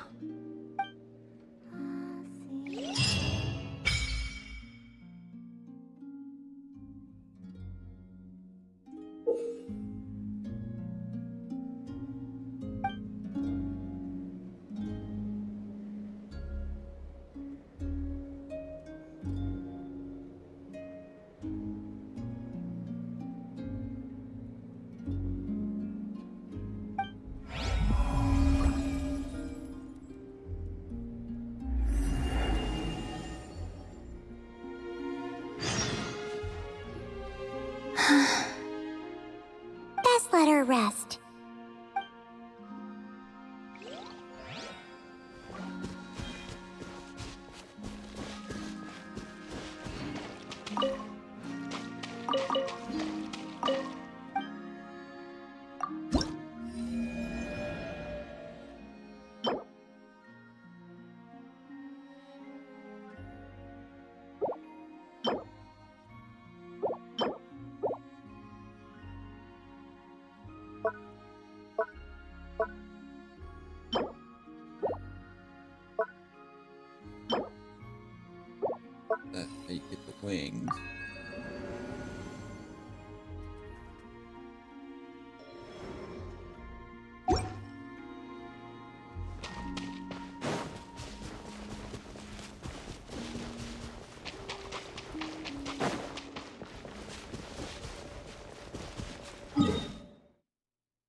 The Raker of Solnari.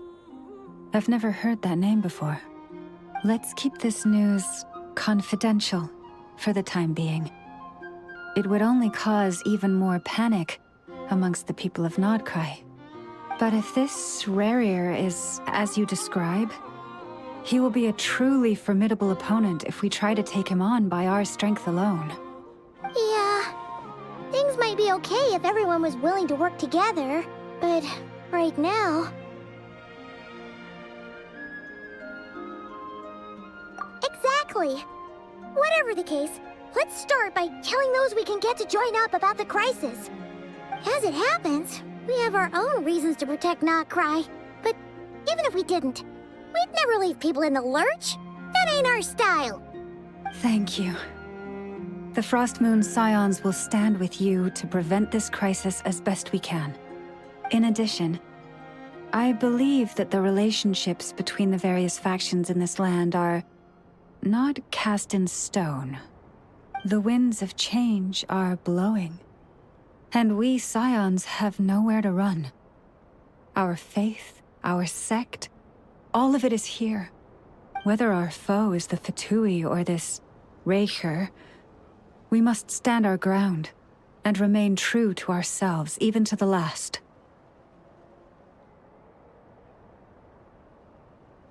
Let's see. Speaking of allies, the Krumkake craft shop is the closest by, right? Enough is sure to help us. Come, children. It's time to offer up. The wind blows stronger. May your path ahead be smooth.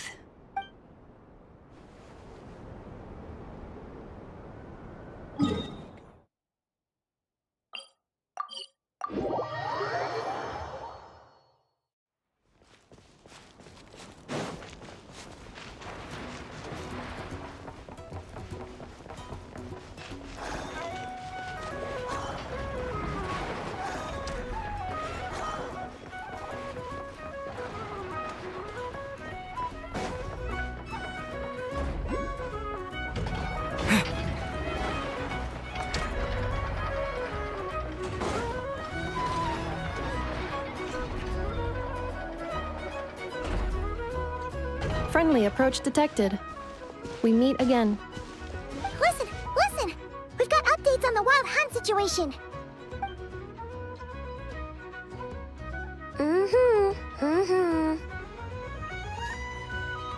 Threat level exceeds expectations. Phew, doesn't matter if he's the Rahira Solnari or Solari or whatever. One volley from my cannon, and he'll be blown to smithereens!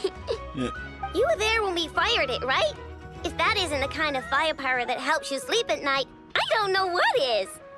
True, but the cannon only works against shambling monsters, right? What if Rarire's super fast? Well, we'll just get an effort to go grab him and tie him down.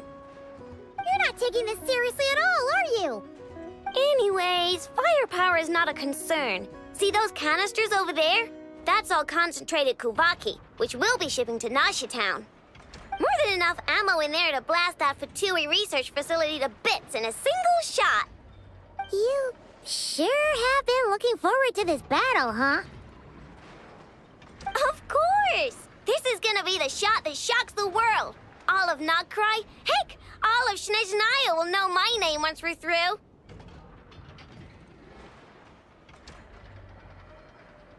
Sure. Travel safe. I know.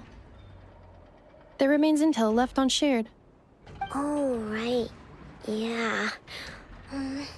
Since you're investigating the Wild Hunt, something pretty weird's happened in Nasha Town. Should probably watch out for that once you're back. Remember that Sosi guy?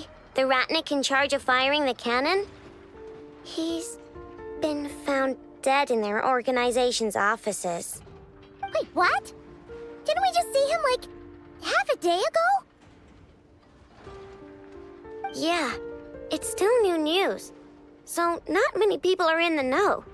We were only informed because we'd worked together closely.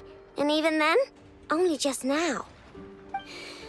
I'll send Anafa over to Nasha Town with some flowers later. He seemed like a good guy. Didn't put on any airs despite being a superior officer either. The data concurs. This gentleman appears to have been one of the most accomplished amongst the Lightkeeper's sergeant majors. His character has also received commendation. Most would have lacked the motivation to fatally attack him. Oh, that makes it even worse.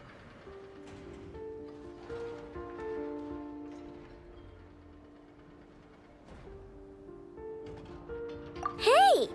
What do you mean, actually? Either way, I'm not clued in on the details. Only Ratniki have been allowed on site to investigate the scene. You'll have to find some way in if you want to check it out for yourselves. Got it. Let's go then. You coming along, Inefa? My tasks are incomplete. The last few batches of ammunition must be randomly inspected. You go ahead. All right. We'll see you later.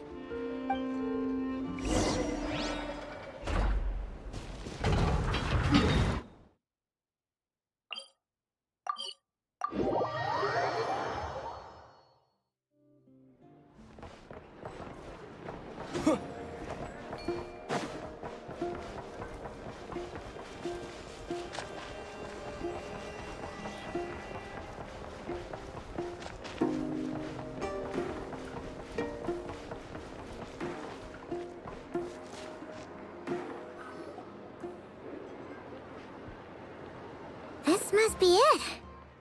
Oh, doesn't look like there's any chance of us getting in with that Ratnik guarding the door, though. Should we go speak to the guard first? Might as well try squeezing blood from a stone. Ah! Never! When did you...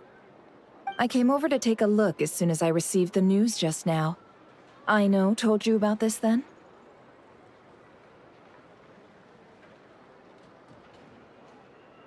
Before we start, shall we see if we've made the same guess? Indeed. Quicker than we thought as well. Keep your eyes peeled for any clues once we get in. No need to jump to conclusions. But how are we supposed to get in at all? Just follow me.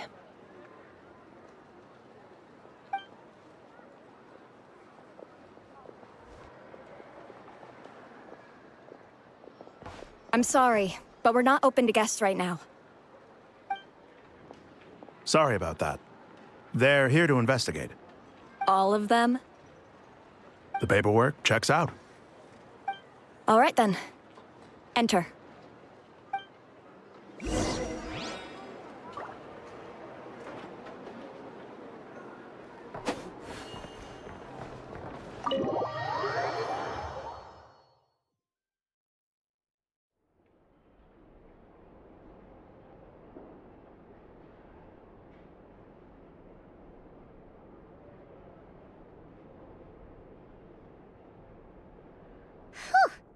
Paimon might have said this before, Nefer, but you sure do come prepared. Shishich, my old friend. Fill us in, if you would. Greetings. If you would allow me. The murder happened not long ago. The Sergeant Major was killed by a single piercing strike from a polearm. We have performed a preliminary sweep of the crime scene to facilitate investigation. No obvious signs of a violent struggle. No damaged doors or windows. The culprit must have used some other means to enter the room unopposed before performing the deed. Entering unopposed. So, do you think there's a chance that the culprit would usually have right of entry?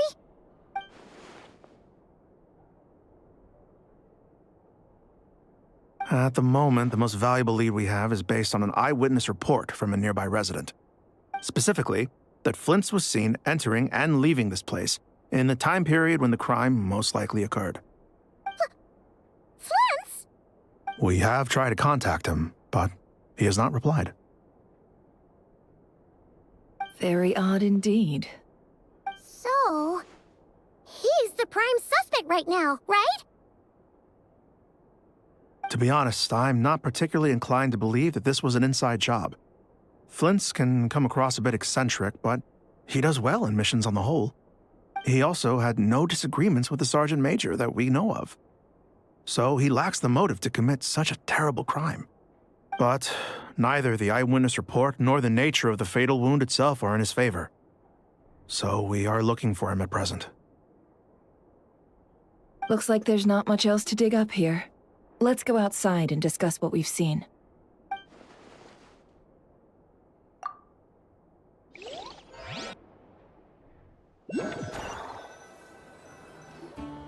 So, the evidence points to Flint's, and he just so happens to have disappeared without a trace. A sticky situation indeed. We know that this Flint's could have been Rerir in disguise, but we lack the evidence to prove this to anyone else. Furthermore, Flint's has left us with many questions, all of which will require a reasonable explanation. Yeah! He said he would report back to headquarters, but it seems he hasn't gone at all. What could he be doing?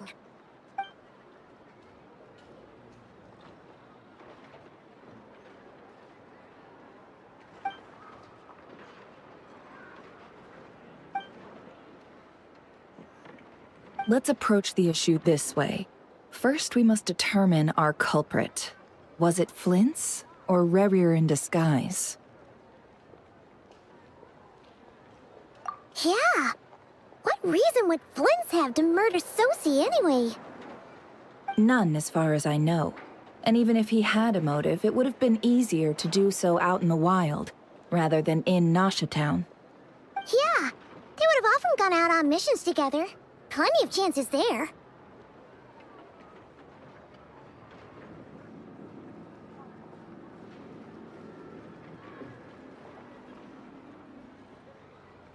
Yes, but there's one thing worth noting here. Remember the intel we got back at the tavern?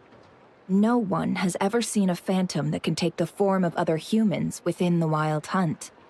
This means that he has been hesitant to abuse this ability, or allow it to become common knowledge, likely so that he could act in secret under other guises. But no matter what, borrowing identities comes with risks, right? What if you bump into the person you're imitating along the way? Precisely. In other words, his goal must have been worth the risk, similar to how he came in disguise to obtain the moon marrow. He likely knew then that the real Flint's would not appear and get in his way during this time. We'd have to ask Flint's ourselves, I'm afraid. But we shouldn't jump to any conclusions here. We can't discount the possibility that he might actually be the murderer himself. Not yet, at least. And there are other, less likely scenarios. For instance, Rerir may have already killed Flint's long ago, and been living as him for some time now. Yes, that is our ticket to a breakthrough. Then we've got to find him before the Lightkeepers do, or we might never see him again.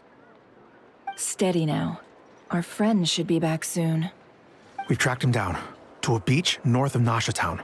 The Wild Hunt is present too, so we're putting a force together. I'll have you know that this is top secret information I'm leaking here. Don't worry, you'll receive a top-class reward in return. The beach is all yours. I'll stay and slow the Lightkeepers down. Things might go south if you bump into one another. Oh, right! Before we go, should we reveal Rerir's secret? Since he's trying to keep it all hush-hush, why don't we just pull the curtains on his little trick? That'll teach him to sneak around pretending to be other people. Hey! Why are you laughing? Oh, I was just imagining how satisfying that would feel. But I'm afraid this revelation would only stir up more chaos. Setting aside the matter of evidence, some may trust Flint's on our account, whereas others would suspect him on account of his behavior. Tossing him into a swirling tumult of public opinion like that might just give Rerir more opportunities to capitalize on. And think about it. Once people learn that he can masquerade as those they trust, would they continue to welcome friends into their homes with such open hearts? Unease grips the hearts of those in Nasha Town already. We should avoid throwing more fuel onto the fire. Yeah, you're right. You've really thought of everything, huh? Nothing for it, then. We've just gotta find Flint's. Indeed.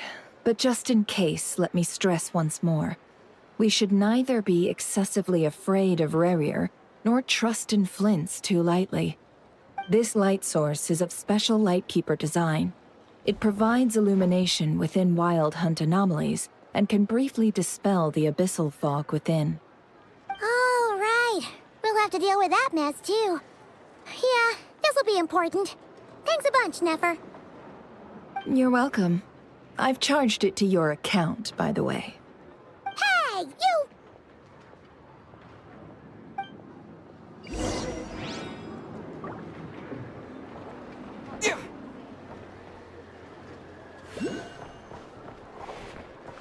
Alright, I'll be back in a few minutes. I'm gonna go get something to drink. I'm thirsty.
Okay, I'm back.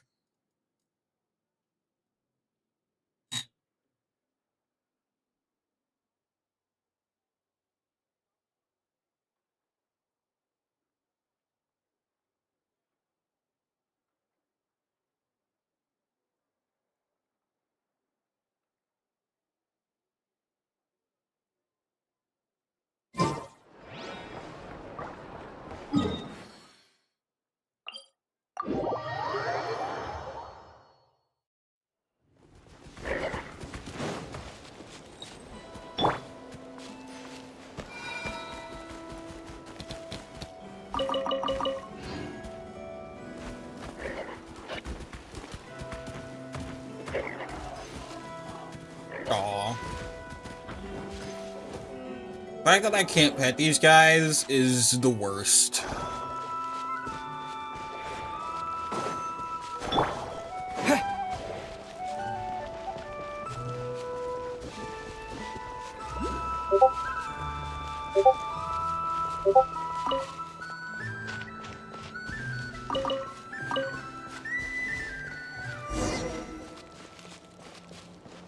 Whoa! The fog's really rolling in. Is that a lightkeeper's lantern? Is there someone up ahead? Come on, let's go see! Will at last part ways. Monsters! Wayne. No more lies.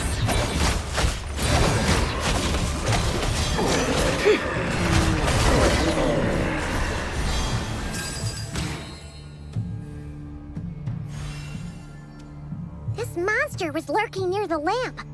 That must have been a planned ambush. We're not falling for that again. There's something inside it. Some small device. Huh? Why isn't it giving off light anymore? Is it broken? Oh, we better take it with us.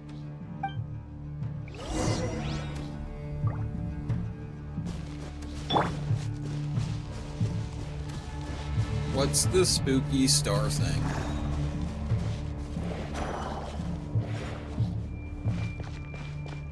Unless that's like a puzzle and not related to this.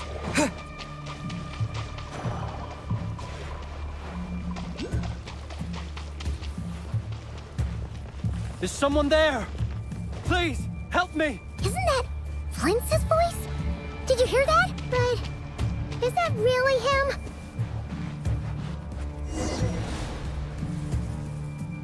Ah! We'll be in trouble if these spooky shadows touch us! Quick, use the lantern!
Oh god.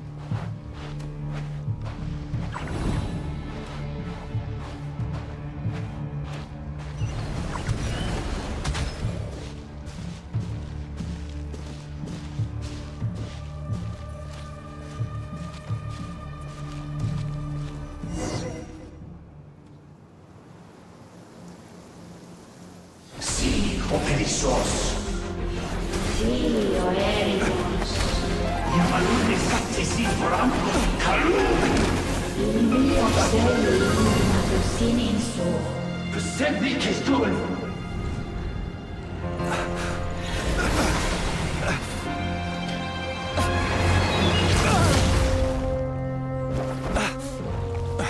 hand it over.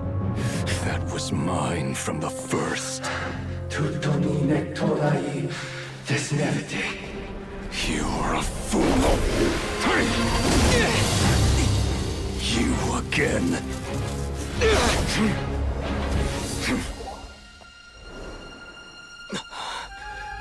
What the?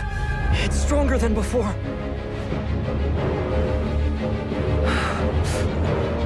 Lantern now!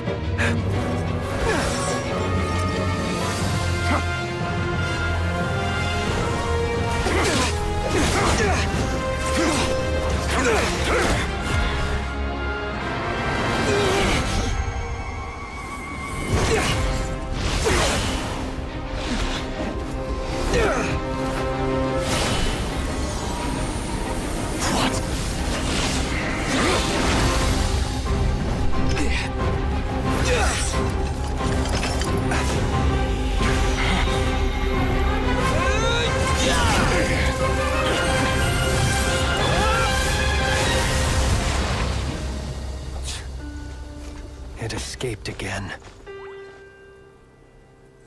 This situation speaks for itself, I presume. So, you were tangling with Rarer out here all by yourself. So, that vile phantom hiding inside the Wild Hunt has a name of his own. Yeah, you don't look so good.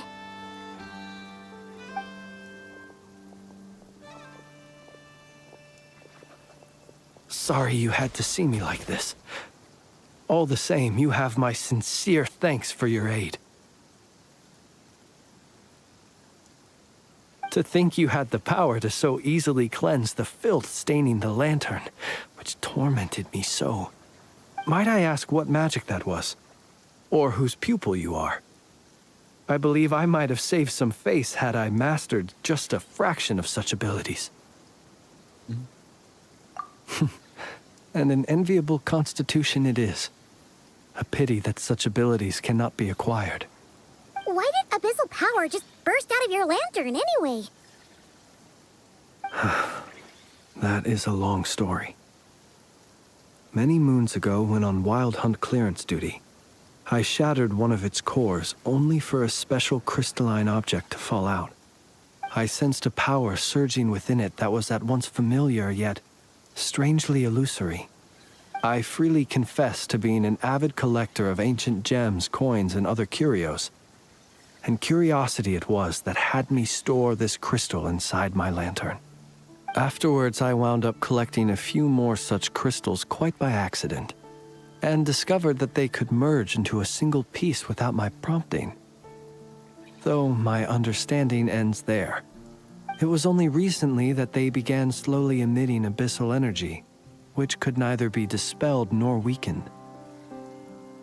Is that what Rarer claimed belonged to him? That must be what he's after then! I concur. And here's the kicker. Before he was exceedingly weak. In fact, I've already beaten him several times, though I could not destroy him completely. But I noticed while engaging him that the crystal fragment would restrict my powers. As such, it occurred to me that I should hide it rather than tangle with him any longer. Alas, he has proved most fixated upon this fragment. And for some reason, his strength has grown by leaps and bounds since I last encountered him.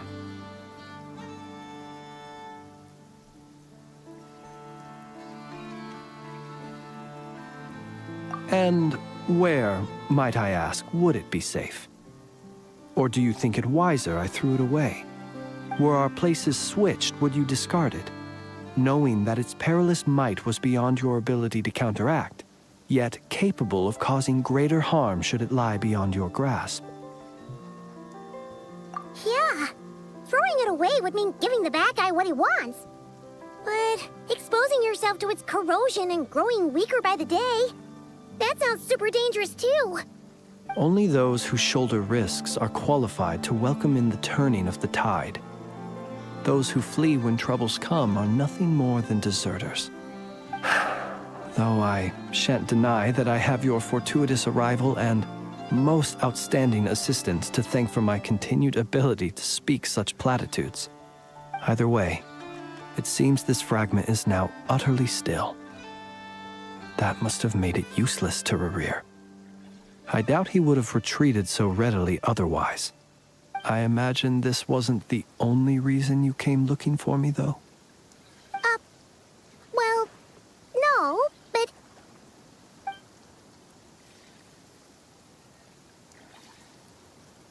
Ah. I see.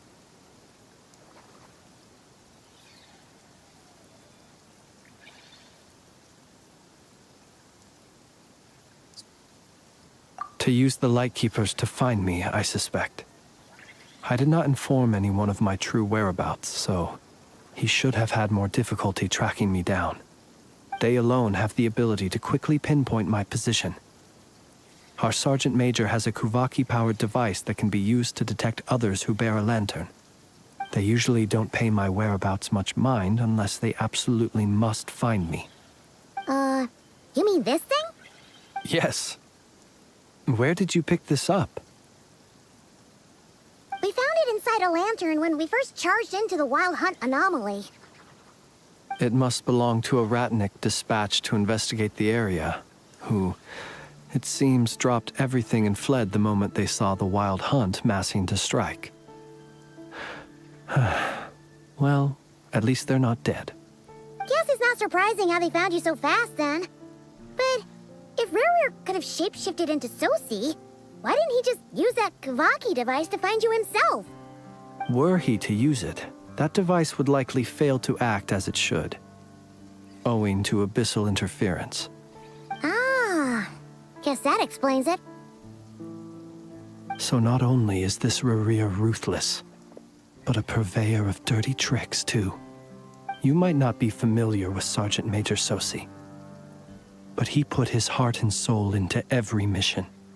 Our deployments are subject to orders from headquarters, and his orders were to be stationed long-term in Nasha Town.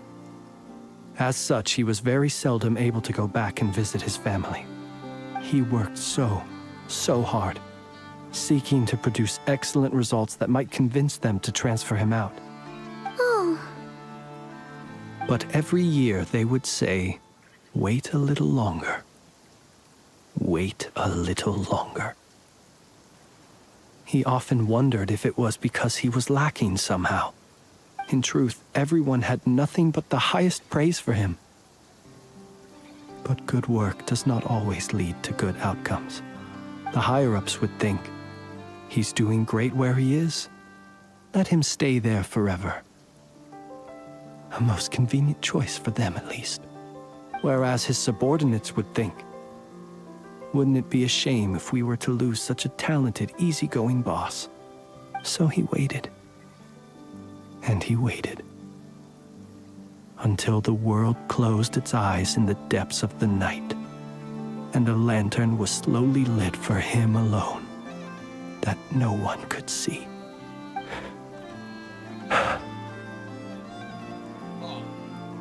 One that has played out many times throughout history. Another reason to take this Rerir's head. Oh. At least we now know that he's looking for these fragments inside Wild Hunt anomalies. And yet, what did the Sergeant Major have to do with any of this? Why did he have to die?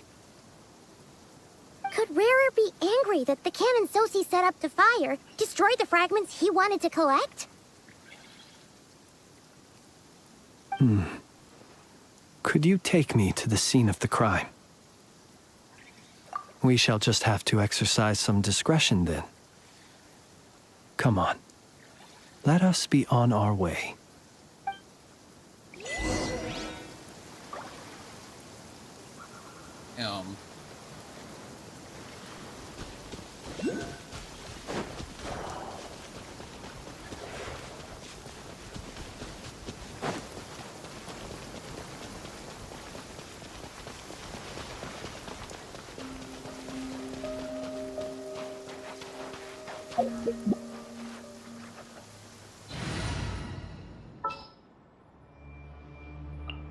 Allow me to guide the way.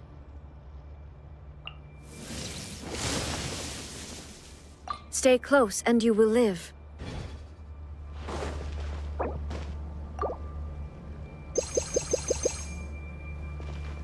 Man, I don't need to go and cook more.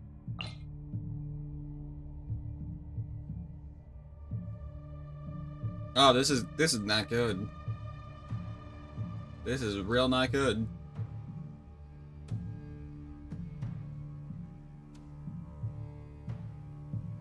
I'm running out of health items.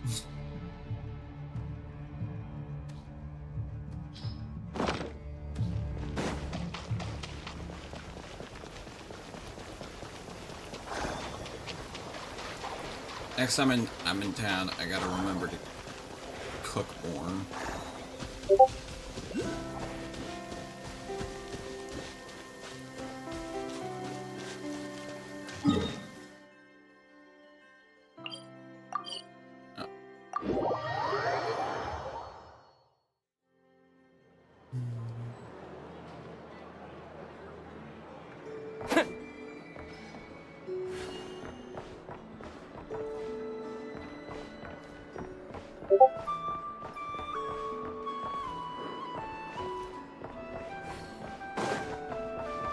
This land holds nothing but promise.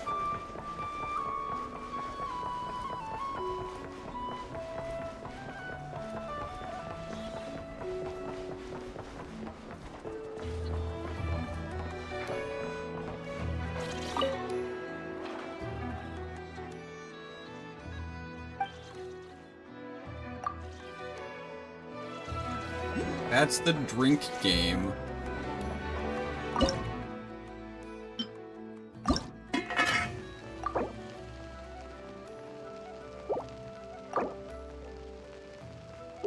And split Barbara.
I understand the situation more or less.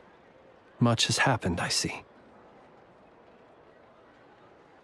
Either way, I suppose we were lucky not to receive a warm welcome on the way over here. It seems my fellow Lightkeepers do not wish to make this case public just yet. Yeah. Guess Nasha Town's already been enough of a mess lately. Let's stop here. Any further and the Ratniki might detect us. Since you two can enter, I'll have to request that you kindly pick me up once you're inside. Oh? And how are we supposed to do that? You'll know when the time comes. See you later.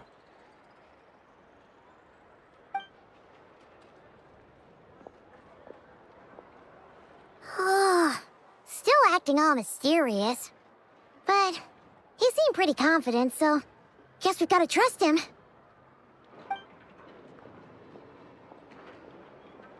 Hello? Ah, you're the special assistants for this investigation, right? Yep, that's us.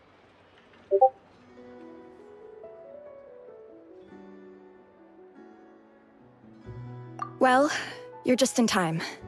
We're basically done investigating the crime scene. All that's left is to finish writing up some records.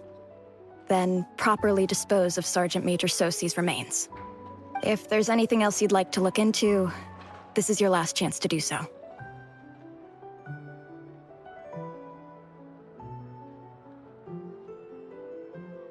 Sadly, no. The motive behind the killing remains a mystery. And while we somehow managed to get news of Flint's, an unexpected accident caused us to miss him.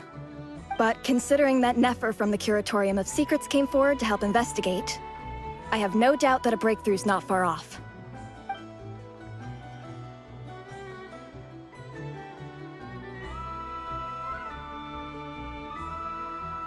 We'll do our part too. All right, we're going in. See you later.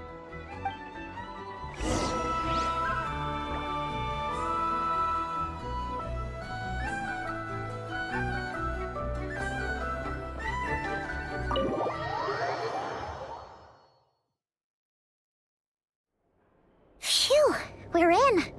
Thanks to Nefer's reputation, once again. But we still know nothing about how Flint's is gonna enter, or how we'll pick him up. Never mind how we'll leave later on.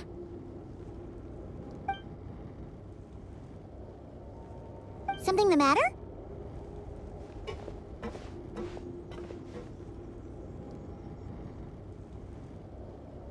Huh. That looks like Flint's lantern. But where is he exactly?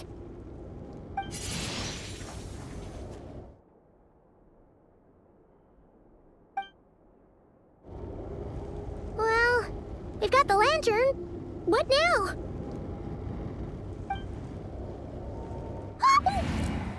Oh, Paimon almost screamed out loud. You never said you could do magic like that.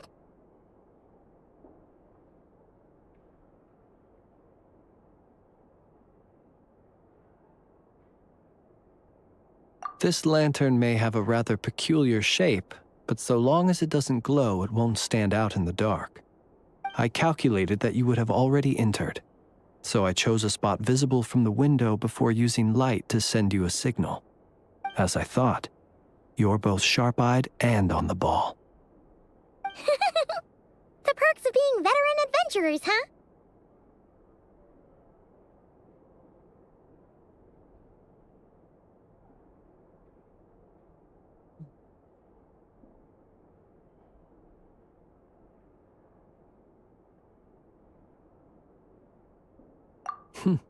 Your composure is more impressive still. You're right. That required a little trick of my own. But let us leave such trivial topics for a more relaxed moment. Our time is limited after all.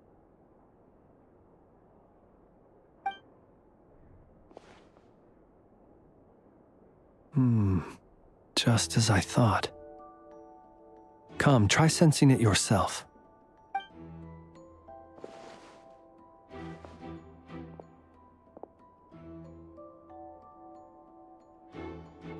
Identical powers must flow from the same source. It was the Wild Hunt, then, that took my form and killed the Sergeant Major. But why do this? To sow chaos by depriving the Lightkeepers of one of their commanders? If the Wild Hunt's true form is powerful enough to stand against the world as you claim, I fear not even the full force of Lightkeepers could stand against him, let alone the handful of us stationed in Nasha Town. He would have no reason whatsoever to pick quarrels with individual ants. Let's look again more closely. We must leave no stone unturned.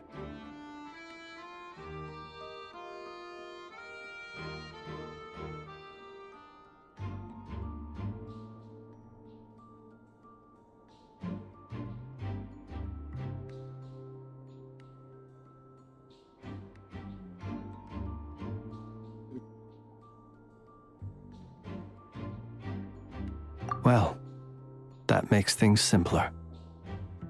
In that case, allow me to disturb the fallen. May the ghost flame guide your spirit. May you rest in peace.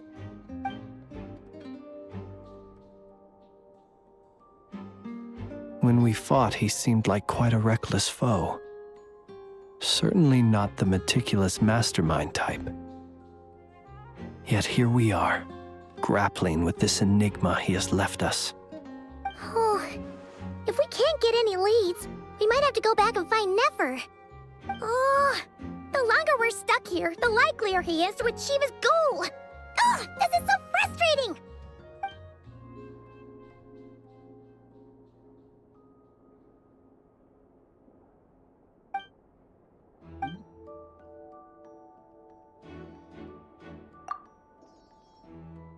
You mean this? I'm not well versed in machinery, but that means his mechanical arm is malfunctioning, right? It might have been broken in combat. No, that's not right. Paimon remembers this signal. We saw it before while repairing the cannon. It doesn't mean that the components are damaged. It just means that they're due for regular maintenance, so the device has stopped operating. But the real problem is that...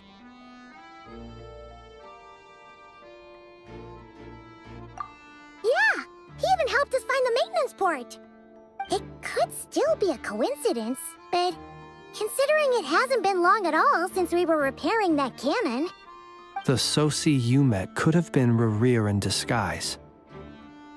In other words, he played the Sergeant Major before disguising himself as me. That's right!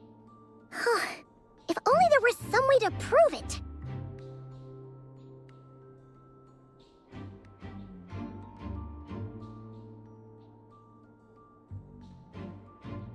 You mean Hintsa? We had a short chat with him once at the tavern, but it's so late. Guess it'll have to wait till tomorrow. I know where he lives. The situation is critical, so let us now take up the role of uninvited guests ourselves.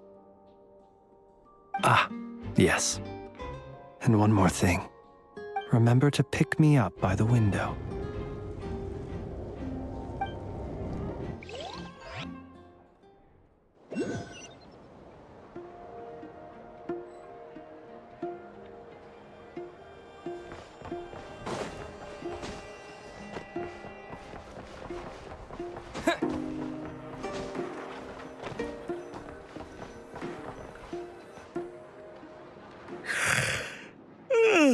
Oh, it's you two.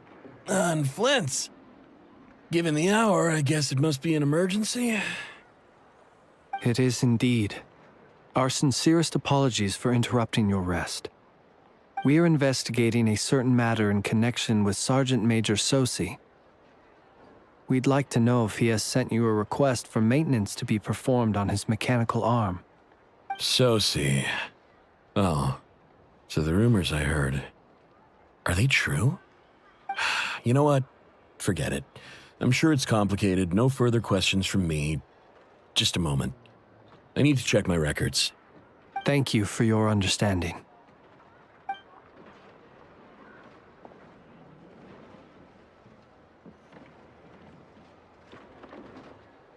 Got it.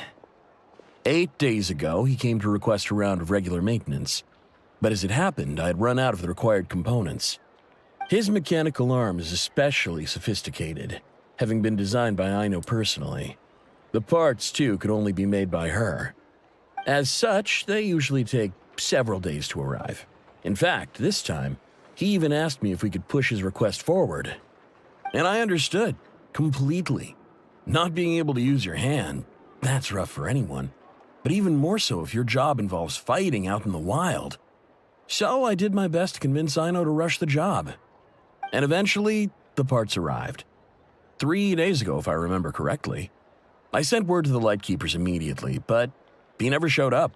I assumed he was just out on some mission or other. What's with those faces? Everything all right? You've provided us with some very crucial information, Hintsa. You have our thanks.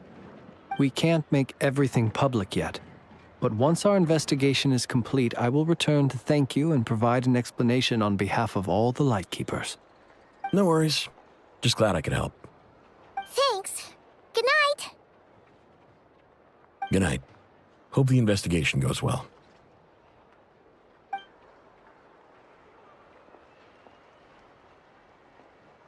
It seems that it is as we guessed. The Sergeant Major Sosi you encountered while repairing the cannon was actually Rerir in disguise. 8 days ago, he had yet to act. but at some point after that, he attacked and imprisoned the Sergeant Major. With the immense gap in strength between them, the job was finished in a single blow. And thus Rerir had no opportunity to discover the malfunctioning mechanical arm. Perhaps his mastery of shapeshifting extends only to outward form, and not therefore to complex internal mechanisms. Hence his oversight of the uniquely mechanical traits of the Sergeant Major's arm, and in turn, this flaw in his disguise. You're saying he thought no one would realize his mechanical arm is actually made of some kind of black muck on the inside, so long as it worked, right? Still seems like there's a lot of guesswork involved here, but it mostly makes sense.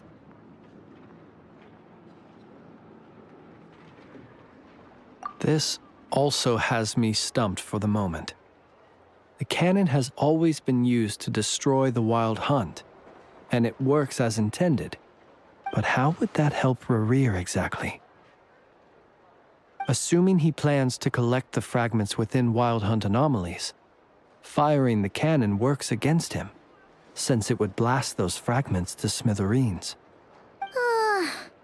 So we solved one mystery, only to dig up another. Whew. This is getting Paimon kind of down.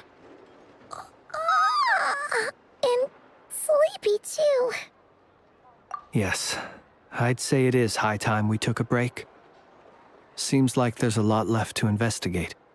We'll have to fight Rerir eventually. And we'll do a poor job if we're not well rested. Yeah, we should totally get some sleep first.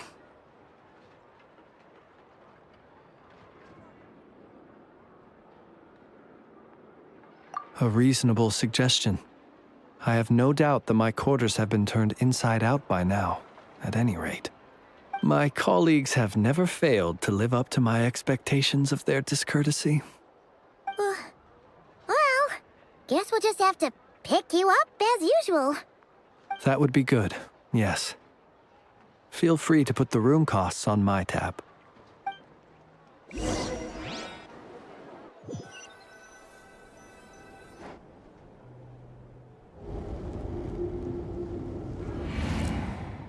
Phew, back inside. We can finally take a breather. Okay, Paimon. In and out. I suppose we could all take a moment to unwind. As I recall, our first meeting took place not far from here. Ah, the nostalgia. Had you already sensed the unique power within my lantern at that time?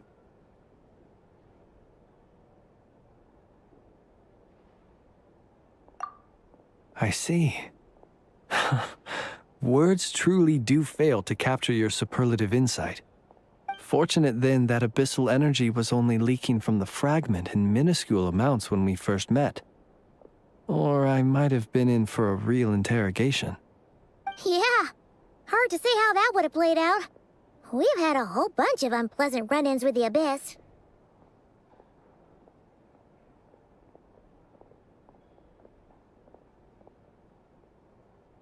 You mean to ask why I'm going this far to oppose him? Well, as a Lightkeeper, I'd say I'm simply doing my job. Yeah! You're covered in more mysteries than Paimon could shake a skewer at. You can't just get out of explaining yourself by making lame excuses. All right. I suppose I do owe you some honesty, whether out of gratitude or the need to build trust. Your deductions have been quite correct. Should one wish to conceal oneself within a lantern, elemental power alone is not enough. You know humans well, and naturally you understand their limits. But some things that humans would consider difficult are quite normal in the eyes of non-humans. So, you mean you're one of the latter? Have you heard of how Snezhnaya was once the realm of the Fae? This race is no longer of any importance, but they still exist, as evidenced by the fact that I am standing before you. We've heard some scattered legends, but That's all Paimon thought there was to it. I once turned my heart toward humanity, and thus did I experience loss. I once labored and did much, and put an end to my tale with my own hands. When you realize you are floating in the middle of a vast ocean, you cannot help but feel that swimming in any direction would be equally meaningless. Would it not be better, then, to simply sink?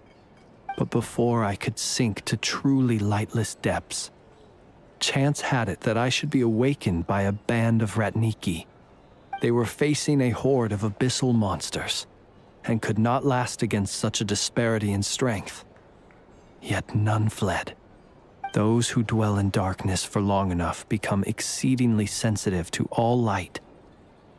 And the first light I saw upon awakening was that which shone from their eyes. Is that why you chose to help them? Perhaps I was moved by their valor. Perhaps I simply saw my past self in them, and was moved to action for the first time in a long, long while. But I was freshly awoken, and my powers were limited. I could not prevent casualties altogether. The survivors and I buried the fallen heroes. That was the origin of the final night cemetery. Well, not exactly. I was just more familiar with them. So joining up seemed the most convenient way to experience human life. Doesn't sound too believable. Well, I believe it. Besides, I'm well past the age when one might believe in things that must be done. Nonetheless, there are still some things I will not allow to happen. The chaos that Rerir has been stirring up is one of them. Tomorrow I shall go and check our records to see if I can find any connection between the Wild Hunt, Rerir, and the Canon. Will you need us to get you where you need to be? Oh, I'll be fine. I keep a backup copy at my residence in case of emergencies. Can you even go back there right now? Won't there be Ratniki watching it? Thanks for the reminder. I believe they'll have checked my place, but they won't have stayed. All things are ranked according to their priority, and we lack the manpower for such an open-ended stakeout. And even if someone is waiting, I have ways around that. I am the master of my own house, after all. All right, then. We'll trust you. We sure ended up chatting for a while, huh? I'm super tired now. But, you know, feels like we can breathe easier, now that we know you better. I didn't take you for the cautious sort. Anyway, I hope you'll help me keep this a secret. I'd prefer others not to know about my past unless strictly necessary. Nor do I want to attract more trouble on account of being a fae. Paimon's lips are sealed too. All right. Thanks again for your help. Good night, you two. Finally, we can rest. Let's go get some sleep.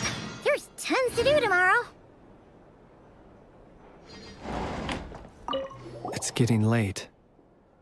The situation is urgent, but rest is vital. Good night, both of you.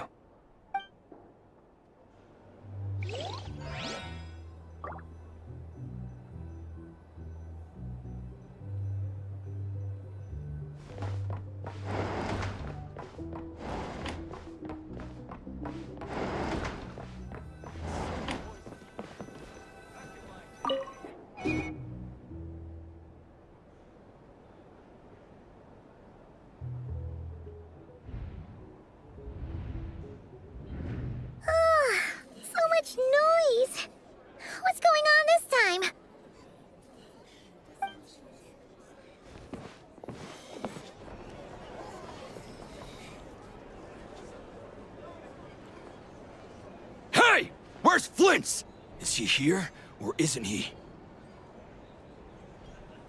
We would be most obliged if you would pipe down a little, dear guest. Our other guests are resting. Resting? We're all about to be done for, and you're talking about rest? Flint's is a wild hunt shapeshifter, here to deceive us all! If we don't get rid of him now, there'll be no end to this! You'd better give him up. If anything happens, your business here is done for. You want that, huh? Or are you in cahoots with him? You with the wild hunt too, huh? What happened? Did something leak out? But we were so careful last night. How did anyone see us? What do you mean?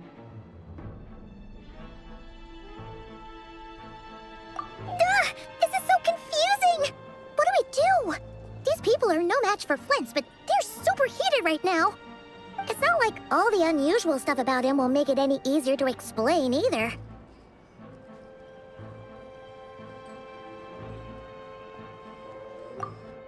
Okay! Hey! Let us in now! My apologies. My apologies.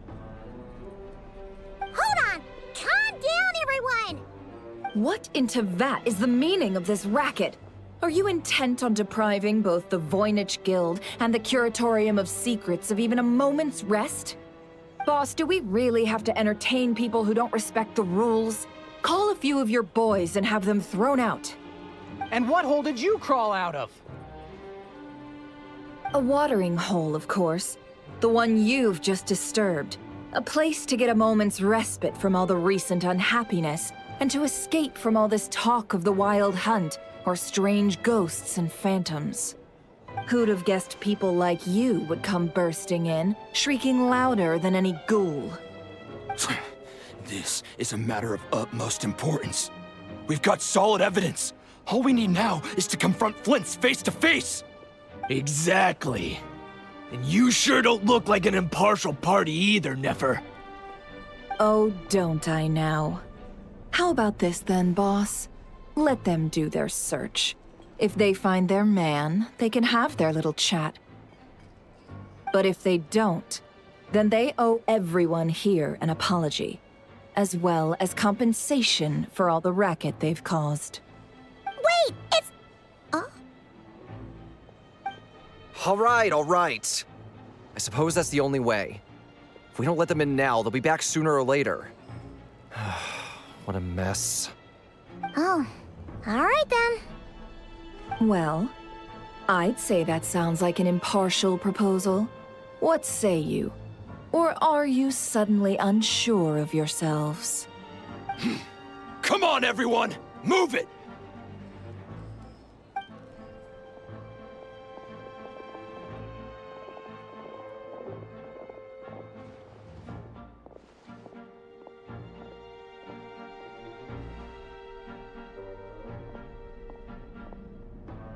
No sign of Flint's. But how can that be? Hasn't he always stayed here? Done searching, are we? Guess it's time to uphold your end of the bargain, huh?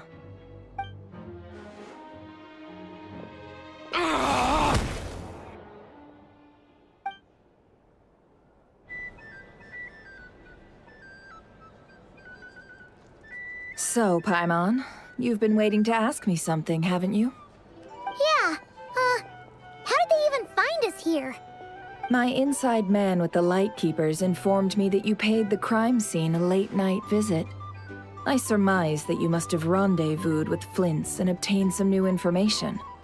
Then, early this morning, a group of people gathered at the town gates, news spreading amongst them that the wild hunt could disguise itself by taking on familiar faces. Everyone started throwing out the names of possible suspects. No one, seemingly, was exempt. And amidst it all, Flint's name started gaining more and more traction. I'm sure his solitary lifestyle may have played a part, but I wouldn't discount Rerir throwing fuel on the fire in secret. So, did Flint's make his escape after hearing about this?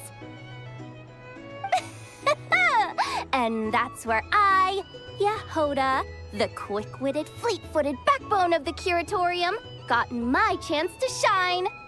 While everyone was super focused on the argument in the main hall, I alone noticed an opening.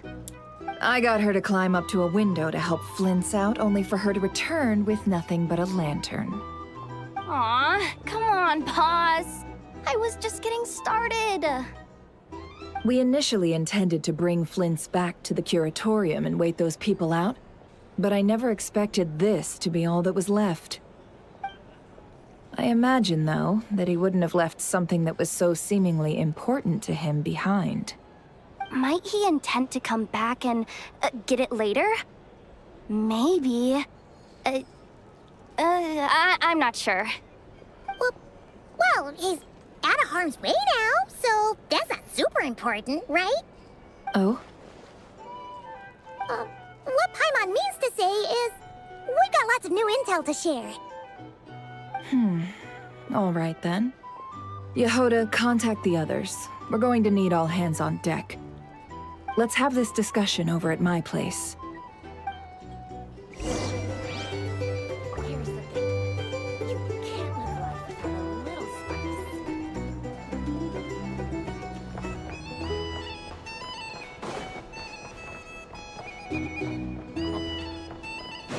Oh.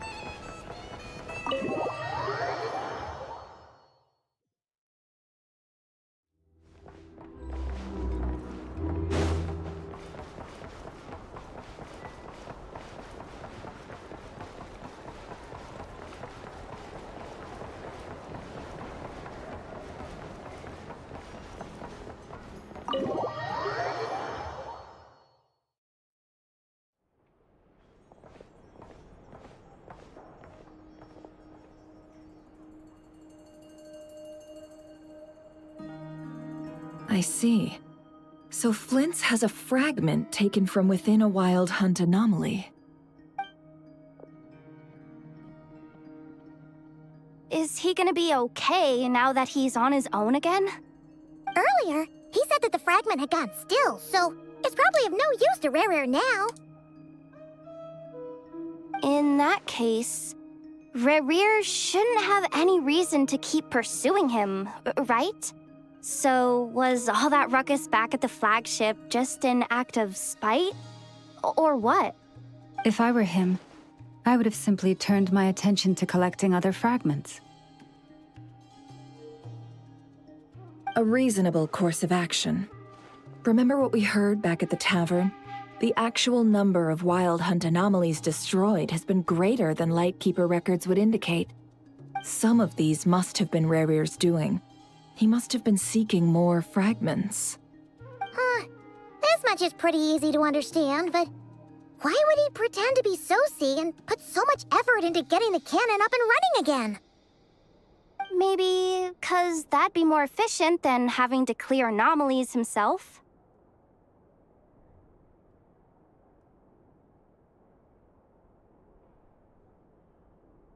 Yeah, I'm confident that the ammo we're packing has the oomph to do that. But I am a mechanic after all. For me, test data and their conclusions speak loudest. Ooh, why don't we find a few of those fragments ourselves and use Kuvaki to carry out a little experiment? Our lab could certainly accommodate such a test. In other words, we gotta destroy a couple of anomalies and collect fragments from them, right? Lightkeeper operations have just about ceased following the Sergeant Major's passing. Meanwhile, the Wild Hunt continues to grow in scale by the day. I fear only we can keep the situation under control now. Then we best act fast. Paimon's got a bad feeling about this. A feeling we all share, I'm afraid.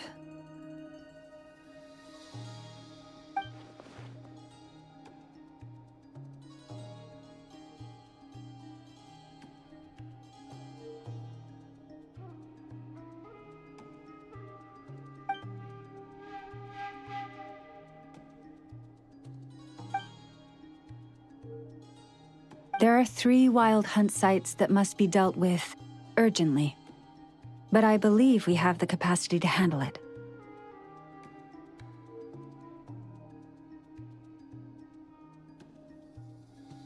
Works for me. Ineffa and I will take our workshop assistants to deal with one of the sites. The curatorium will handle another.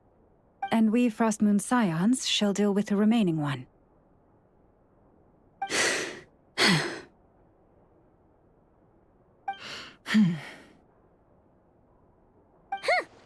Paimon didn't think she'd ever get to see everyone here carrying out a plan together like this. Never mind you. This is a first for me, too. Let's head out then. We'll meet back up at my lab with the fragments.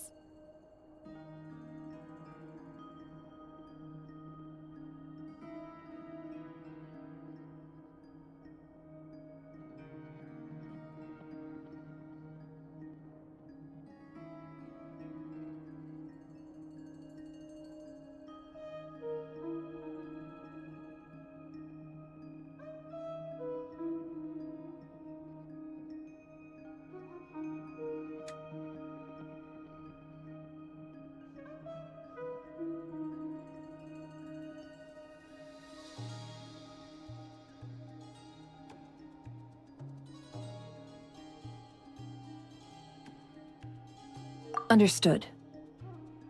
Time is of the essence now. Our foe could make his next move at any moment, so we must stay in contact with one another. Gotcha! Stay safe, everyone.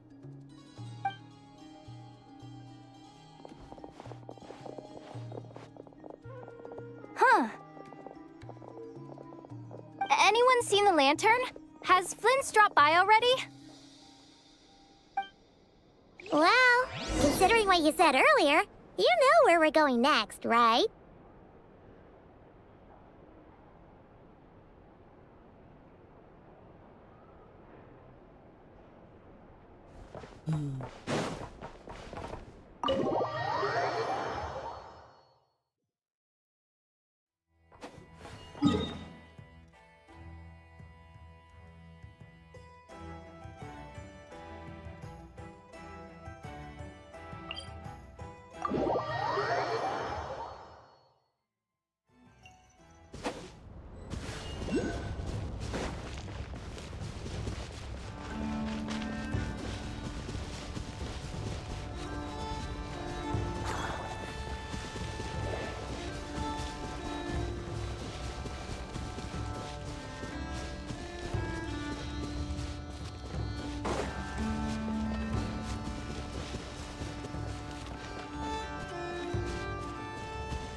No one's guarding this place, just like he said.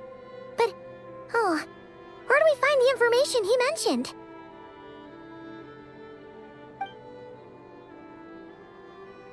This way. Let's move. We're running out of time.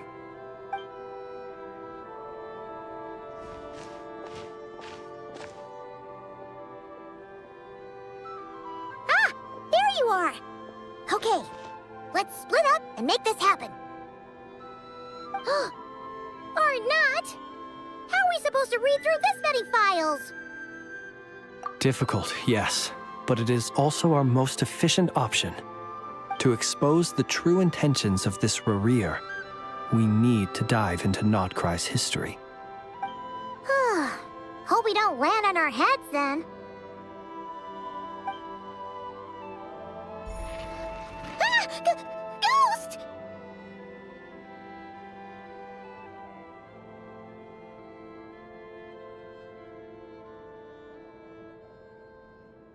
That file suddenly moved by itself.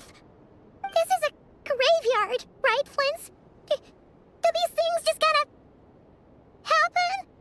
Many strange things happen here, but this is not one of them.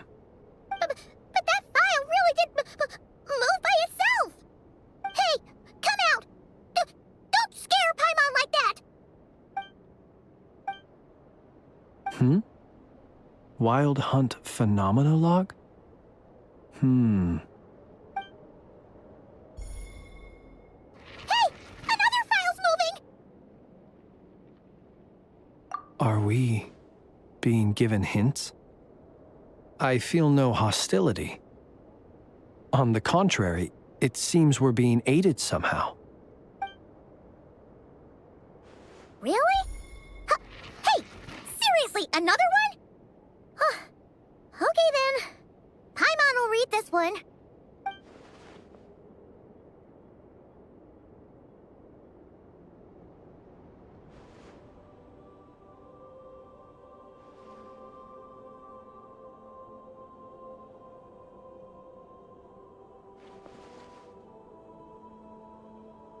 Phew! Finally finished. Oh, Paimon sure could use a long break from long words now. Hope she can remember it all.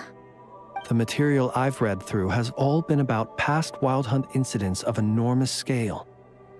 What about you?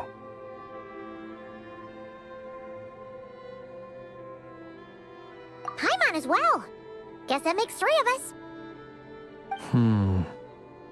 Whatever this is, it seems to want us to notice something. Let's bring our files together and give them another look through. All right. Paimon will go fetch hers. All these incidents look pretty different. Wait. I've noticed something. Before the occurrence of these huge Wild Hunt events, a smaller scale one would erupt in the exact same location. And look.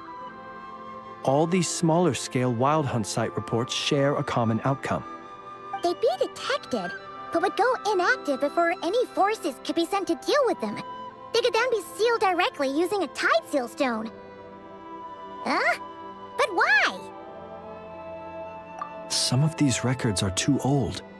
I doubt he had regained the ability to act freely yet, or we would have met long ago.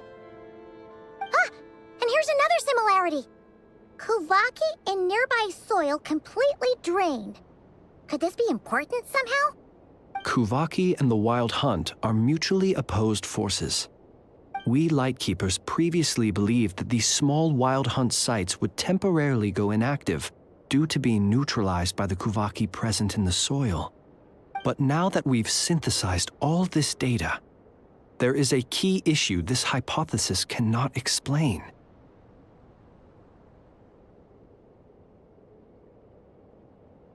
Indeed. Despite the name, I would not call a tide seal stone's sealing powers watertight exactly. But for it to fail and the situation to deteriorate in such short order. Paimon feels like she's almost got it.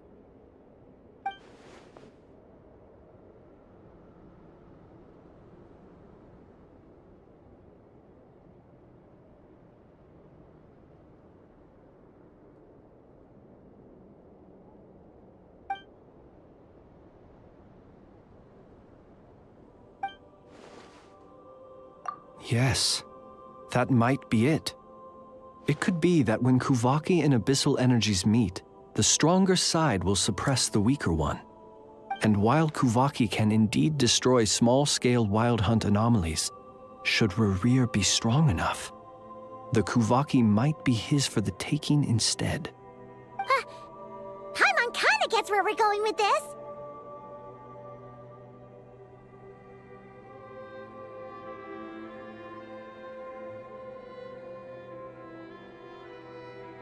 What are you referring to?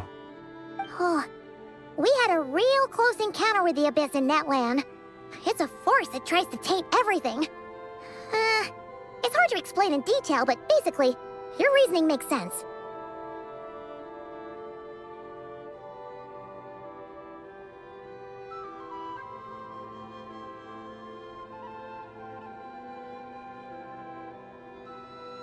Was there a gap between him pretending to be Sergeant Major Sosi and the cannon being fired? There was. Aino needed to make some adjustments after we finished those repairs. Rerir, disguised as Sosi, left at that point, leaving him more than enough time to shapeshift into you, return to the Lightkeeper's office and set up the crime scene, before heading over to the cannon's target area and absorbing the Kuvaki. It all makes sense. And all that just for the fragment I had with me. It begs the question, what makes it so special that he needs it so badly?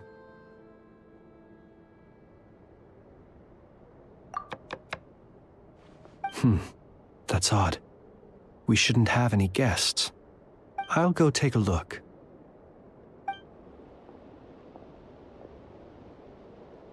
Ah, it's an ibis.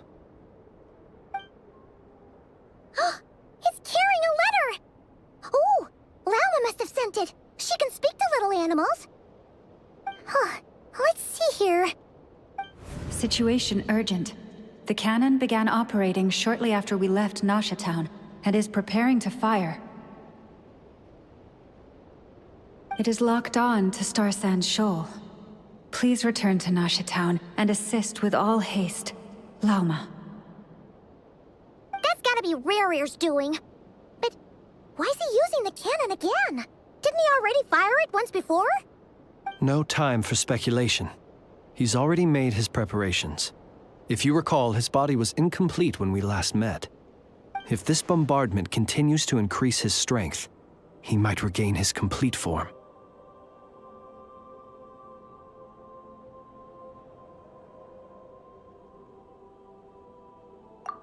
What should we do? There's no way we're getting back to Nasha Town in time. Let's go to the cannon's target site. That's where we should find Rerir, and that's where we'll stop him. One moment. Just let me get this news to Lauma. Nasha Town is in their hands now.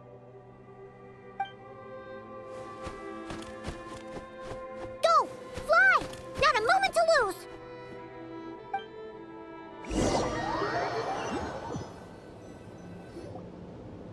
You're here, as expected. Humans, you never change. Always trying to use powers you neither comprehend nor control. But it is also thanks to you that I found a way to return. You've messed with the cannon again, huh? Sorry, but this round's not gonna go your way. Such faith in your companions. But will the inhabitants of Nasha Town understand why they wish to stop the cannon? I think not. When all they see is the wild hunt surging up everywhere they look, the cannon must seem like their only lifeline. This is the truth I have revealed to them.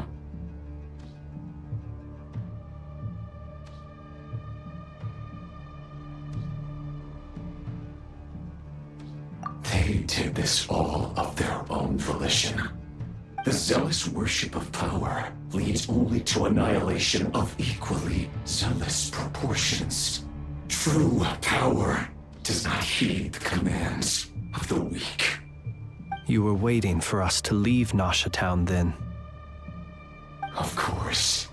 I imagine the one you call Aino would have managed to stop the cannon otherwise. Shame, then, that you proved one step too slow. In their folly, the townspeople will bar the path of all who seek to stop the cannon. And your kind-hearted, weak companions have not the stomach to deal with them. The cannon will not be stopped now. Well, sir, you look most pleased with yourself. In that case, before you put us out of our misery, I would like to ask you a question, if I may. See this fragment? It once haunted your dreams, but now it seems useless to you. What is it exactly? That is my corpse. Sorry, what? My body was once torn into countless pieces and hurled into the swirling chaos of time itself. But even so, my life and will were not extinguished. Every last fragment calls to me. Sooner or later, they shall welcome my return. What are you even saying? Huh. So the terror of the Wild Hunt was in fact caused by scattered pieces of your corpse. I guess they don't call you one of the 5 sinners for nothing. Serendipity guided the fragments to construct an incomplete version of myself, upon which I began collecting more within Wild Hunt sites across the land. But each time, the fragments I obtained were hardly worth mentioning, while that which you hold in your hand was my heart. So that's why it responded so strongly to you. Only by retrieving this most critical piece could I gain mastery over the turbulent Kuvaki energies and be fully reborn. Hence, you fired that first shot, hoping to regain enough power to seize the fragment from me.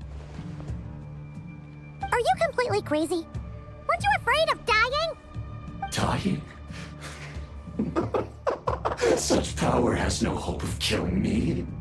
It may destroy my form over and over, yet always I rebuild it.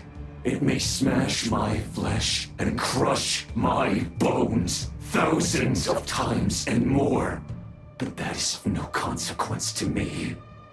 What truly infuriates me, however, is how you've destroyed my heart. All that suffering, everything I endured, and all for nothing.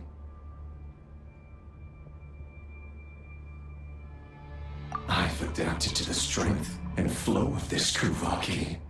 The next cannon shot will multiply my strength immeasurably. It will not be a full restoration, no. But it will be more than enough to destroy any in this world who stand in my way. Still, I suspect the Kuvaki will have rendered you down to nutrients for my consumption well before you have the time to kneel before me. Traveler! Behind you! Look at that light!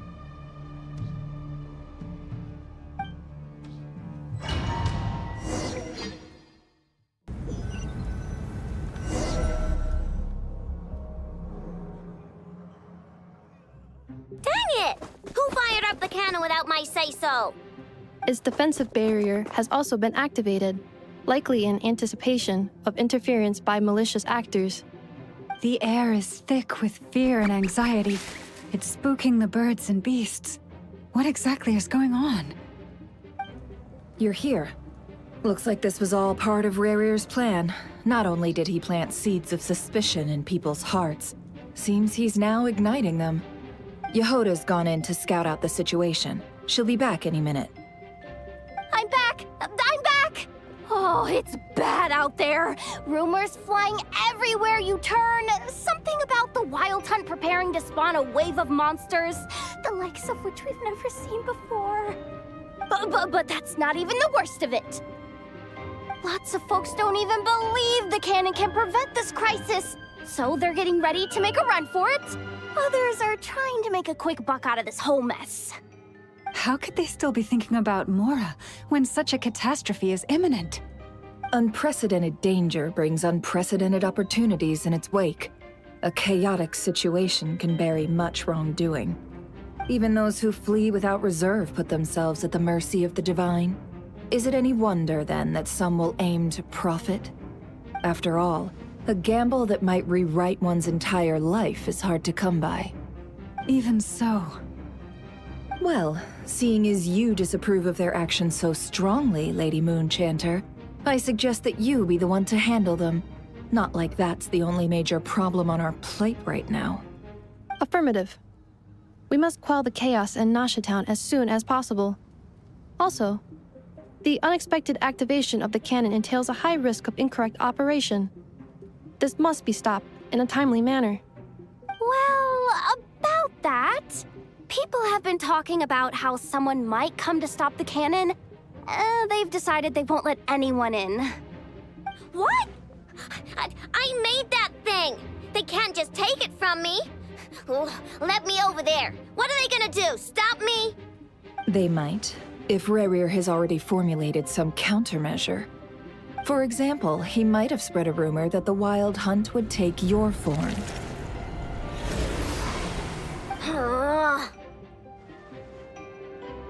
Possibility, high. If they view the cannon as Nasha Town's only hope, they are likely to conclude that anyone who tries to stop it must be with the Wild Hunt. We will face strong resistance, but they are just ordinary people. Brute force must be avoided, if possible. There's no time.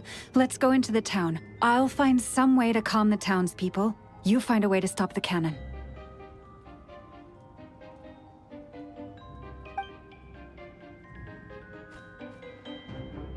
Oh, you're back. And you have a letter? The Traveler won't make it back in time. So they're heading straight over to Star Sand Shoal instead. Wait, what? Isn't that the cannon's target? Why would he go there? Assessing risk level. Maximum. So if we can't prevent the cannon from being fired... Then he's prepared for the worst.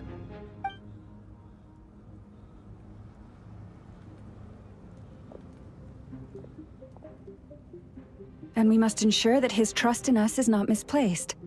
Let's go.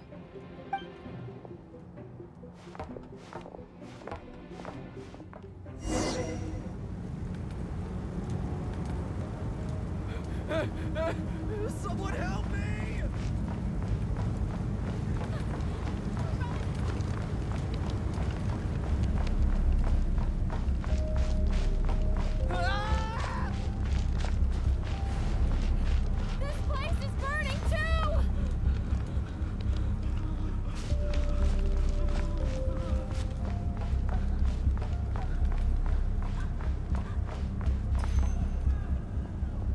Those people vanished.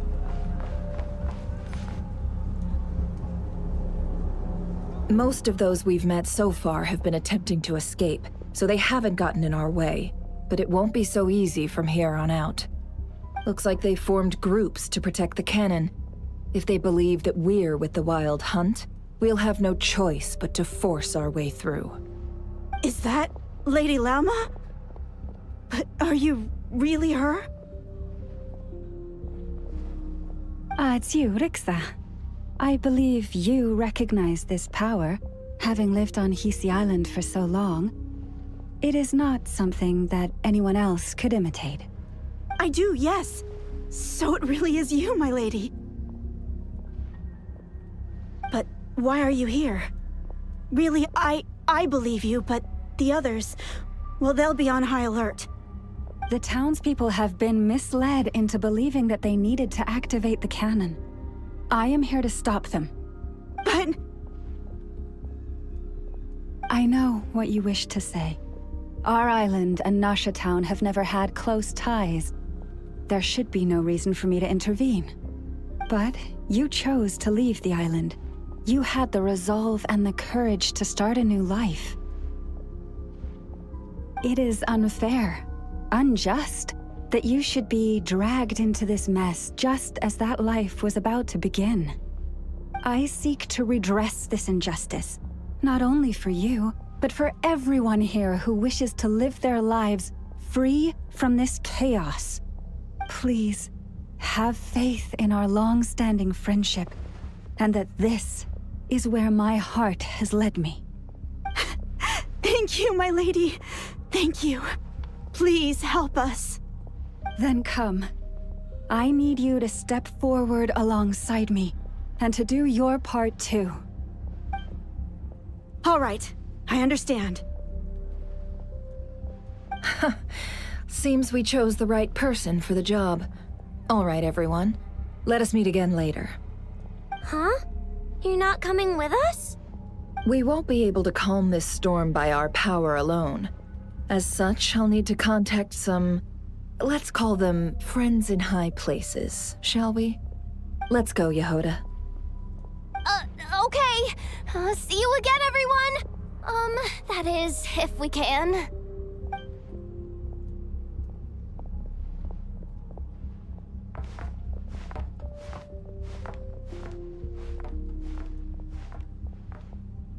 Remember these words. The road shall be paved with truth, and we shall pave it ourselves. It's you, Lady Moonchanter. It's her. Everyone, it's her. You're right, my lady. At times like these, we must rely on ourselves.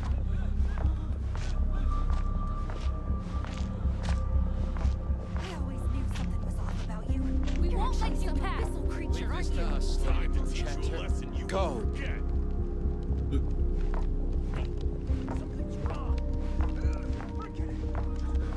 Please, calm down. They are clearly innocent. The poor guy.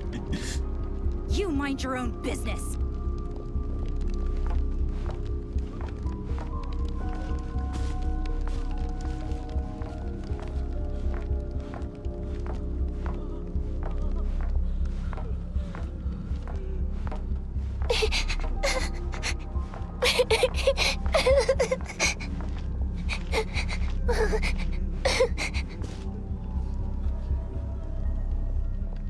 Lady Moonchanter, there's a child here! It's all right now. Go, quickly.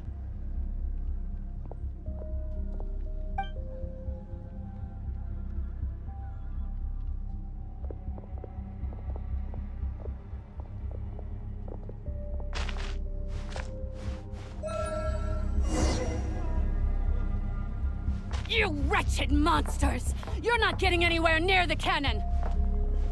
The monsters you fear do not exist here. The madness you have fallen to has been the source of untold disasters. You think we had a choice? Destiny is no excuse for greed and destruction.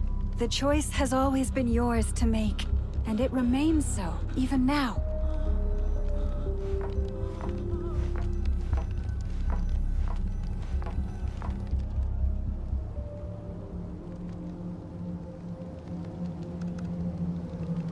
Thank you for bringing us here. We can quickly overcome the barrier by going upward from over there. The cannon is all yours now. Got it. Thanks, Lauma. Enougha, give her a crumb. Orders received and immediately deferred. Departure takes priority. Please, everyone, listen to me. I will not deny that we hold different beliefs. But in the face of the immense threat that hangs above us all, we must persist in trusting one another. Otherwise, rifts will surely form, prized open by those who harbor ulterior motives. If your fear is born of helplessness, if you flee because you know not how to fight, then follow me, you who are lost. I am no god. But so long as we hold our candles steady and unite beneath the same moonlight, no deception or rumors can be concealed from us. Let us resolve then to defend ourselves, and to stand firm against the false illusions by which our foe seeks to beguile us.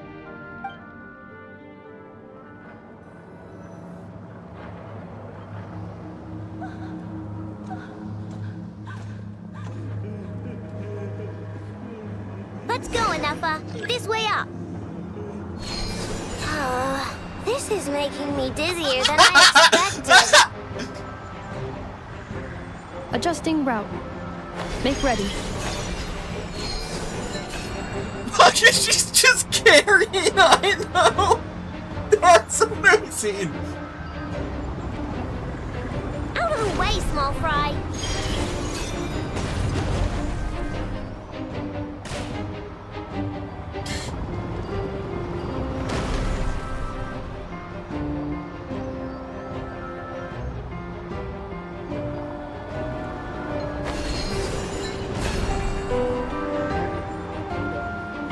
What happened to the path? Track missing. Fall imminent. Come on, come on, come on! Get out of there! Whoa, nice! Preparing barrier breakthrough. Brace for impact. Defibrillator kick.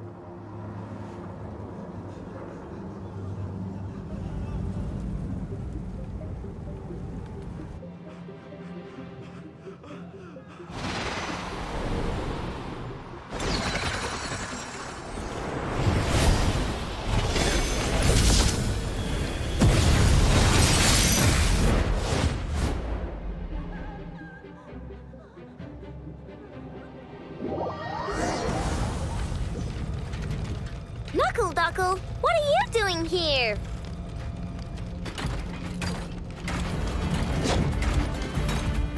You on this? Let's attack! Ultimatum protocol.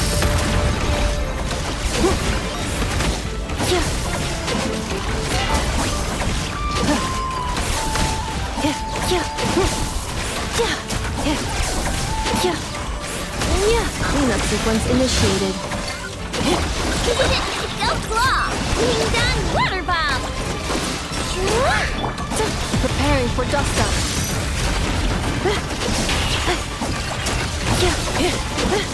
Interference detected. Entering countermeasure mode. Look, the rainbow! You on this? This isn't good enough, we gotta hurry! Scanning. Kuvaki ammunition fully loaded. Preheating complete.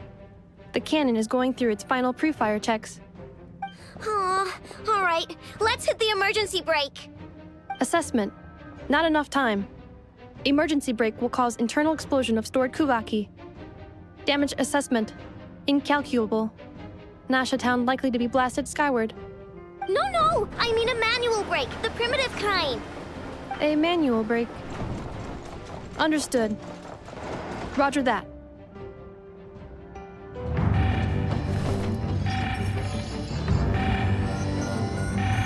We are out of time.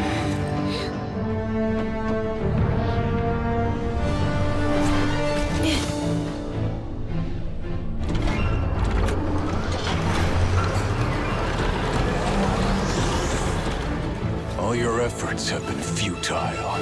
It is too late now. Perhaps you're right. Why aren't you running?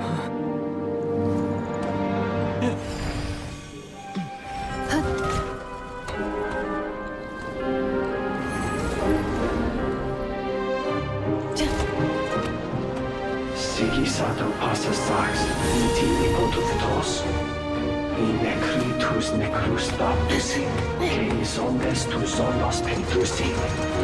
Osesticos palatin pirantur resurrucru, topirtu aetion veratum.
That's amazing.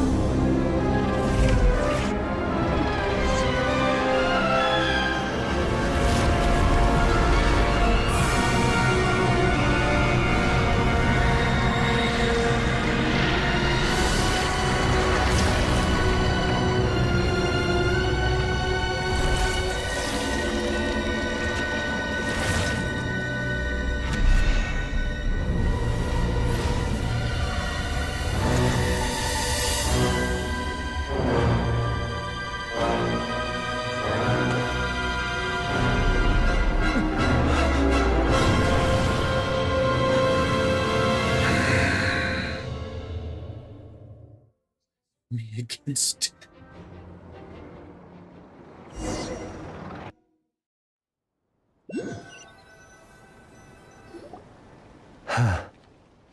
Well, that's not good. Sluggish. Torpid. This body is a disappointment. I can barely muster 10% of my original strength. You've ruined everything again. Let me guess. You didn't get a human body back, did you?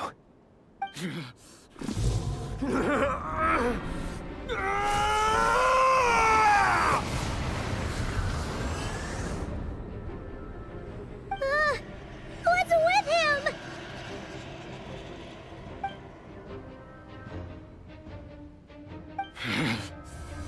Verfnir. Rheindaughter. Flinders. Watch out! Whatever rationality he still had when he was searching for his body is gone. All that's left is the calamity you see before you. A monster fueled by nothing but his own obsession. Matters not. Having a heart. Being human. It's all irrelevant. Completely and utterly insignificant. You matter not. Does anything in this world. None of it matters to me!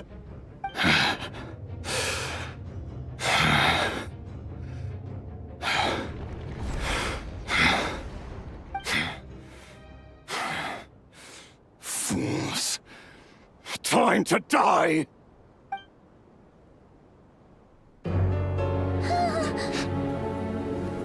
You too have the potential to be driven mad by knowledge. But the truths you seek are so insipid, laughable that you should die for their sake.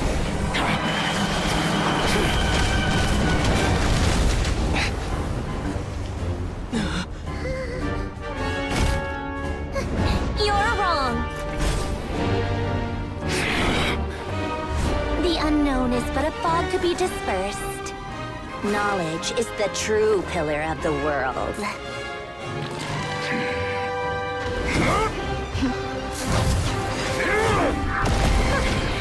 You're not the only one who got stronger. Polonia!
It seems this young lady aided in our escape. You have my sincere gratitude, dear madam. The flowers here bloom in such peaceful silence. I imagine you would not have invited anyone here were it not an emergency.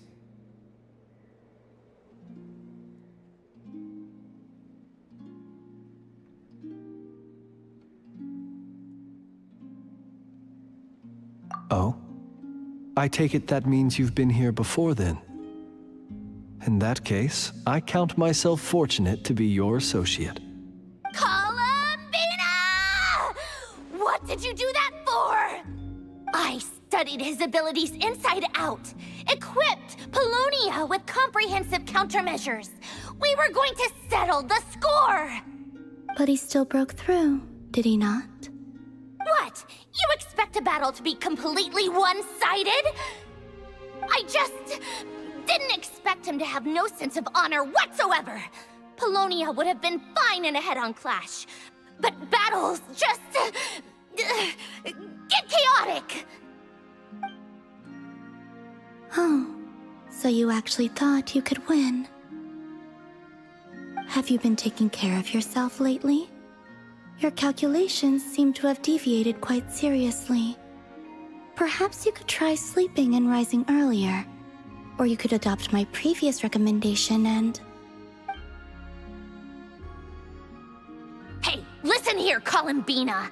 I tolerated your nonsense previously because we were colleagues. There's a Fatui warrant out on your head, and don't you forget that. Don't make me fight you right here and now. Oh, I was just a little concerned about you, that's all. Just like that time when you weren't making any progress with your research.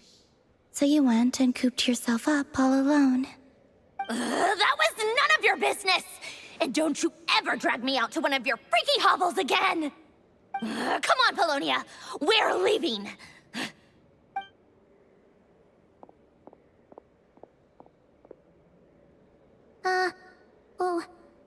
Well, anyway, thank you. I was worried about you, too. Not only because the remains of the Eternal Moon Goddess cannot fall into his hands, but also because you've done much for me yourselves. And then well, I brought your associate along for the ride, too. But that was as much as I could do. You're not afraid to speak your mind, miss. I like that.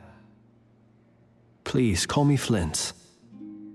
It is my honor to make the acquaintance of one such as yourself. Still, what do we do now? Riri's gotten stronger again.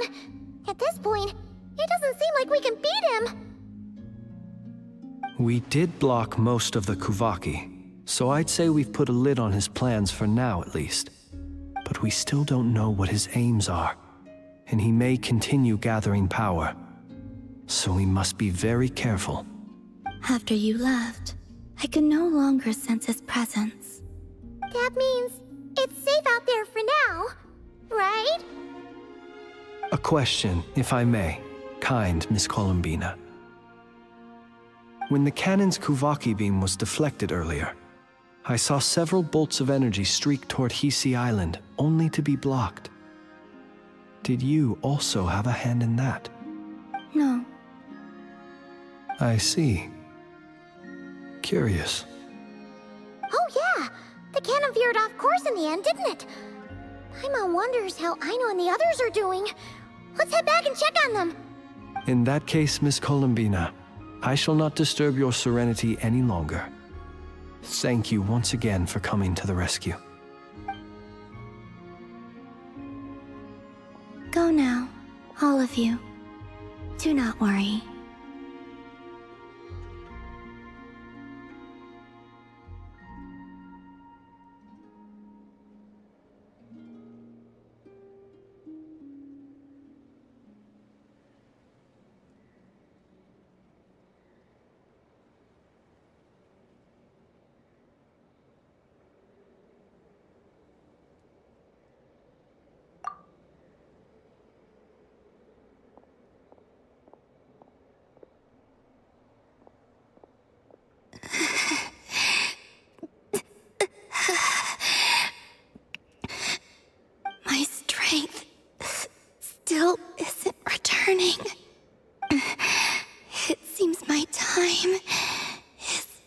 running out.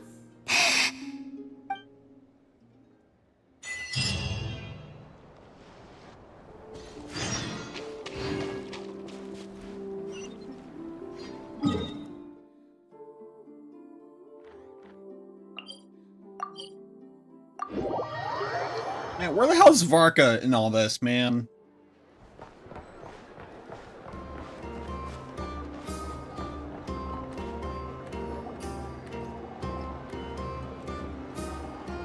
Fortunately, we were able to minimize the harm. Only a few townspeople were hurt. But the Reikir of Solnari has now gained a complete form, while we still know nothing about his goals. It seems we have done something akin to releasing a vicious Kukusaur into the wild. I'm sorry. Is no one here familiar with Kukusaurs? Paimon knows what you mean, but that analogy seems more than slightly understated. He said that this world means nothing to him, so it is possible that he doesn't have a reason to fight us at the moment. If his objective had been revenge alone, we would likely have no recourse. Is there, still time for me to tender my resignation? Just kidding, just kidding. Don't worry, boss. I know there's no running now. So my cannon, my pride and joy was a hindrance rather than a help. You know what? I'm gonna dismantle it right now.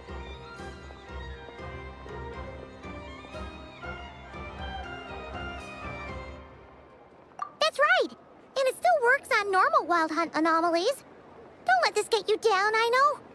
Flint's, we'll need you to attend to the aftermath with the Lightkeepers. Don't worry, I've explained everything to them. You're in the clear. My thanks. For that and for everything else I hear you did to help us arrive at the truth. Had you been willing to show yourself in public more often, you would not have been so easy to isolate, you know. Point taken. I will give that some thought. I suppose that's one way I'd benefit from replacing Sergeant Major Sosi. You mean you're being promoted? Was Paimon the only one who didn't get that? Well, if you've got a moment, would you like to come with me?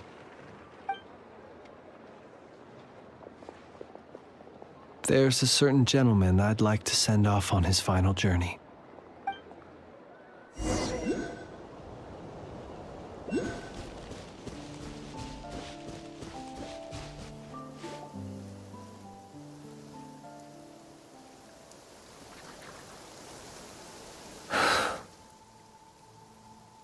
This man was like a lighthouse.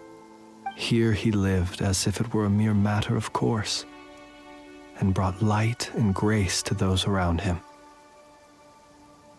But people, once used to illumination, are apt to ignore the lantern's presence. Slowly, gradually, he came to think as such himself. I have achieved too little. I must do better. There is more work to be done. Perhaps his end was tragic. But I remain proud of the way in which he illuminated the path for others. Every shadow born of the light shall remember it. Oh, poor guy.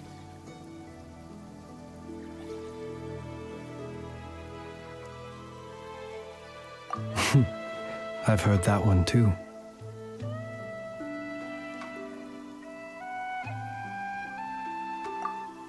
Is that so? Well, you're right. It may seem that our efforts were in vain, that Rerir achieved his goals, but we will pursue him to the last, even if the outcome is not what we wish for. It is not dissimilar to the role of a graveyard keeper.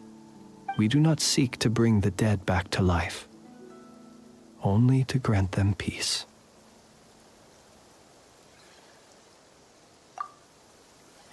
Oh, what are you two talking about? Care to explain?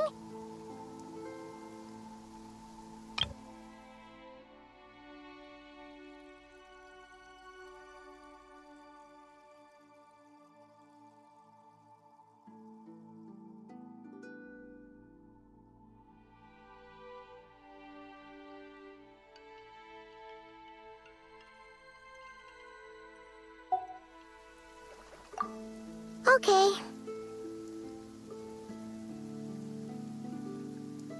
Either way, the Lantern Fae is not playing the leading role in these final rites.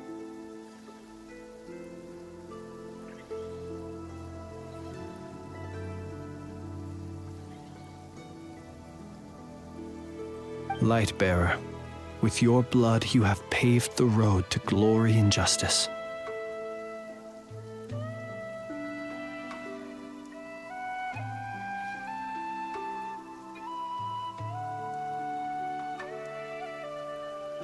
Even as we hurry on, bruised and battered though we may be, stay a while and look back upon the world and all its love and hatred.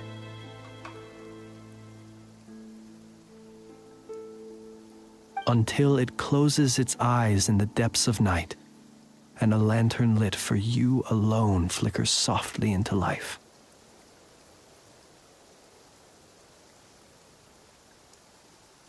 Thank you for everything, Sergeant Major Sosi.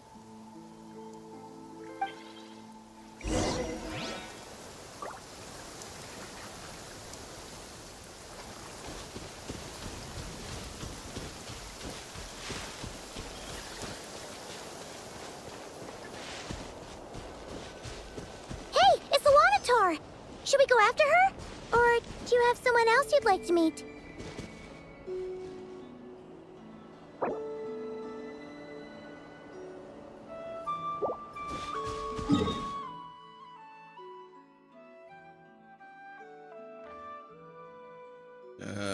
We'll go meet our friends.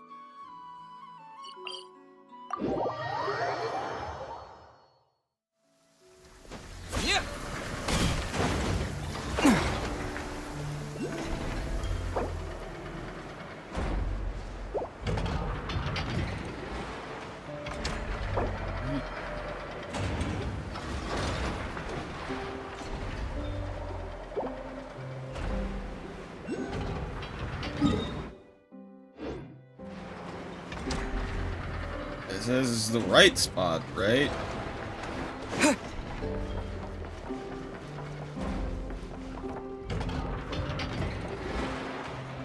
Twins? Don't see you coming around here often. Just feel free to take a look. I'm busy right now.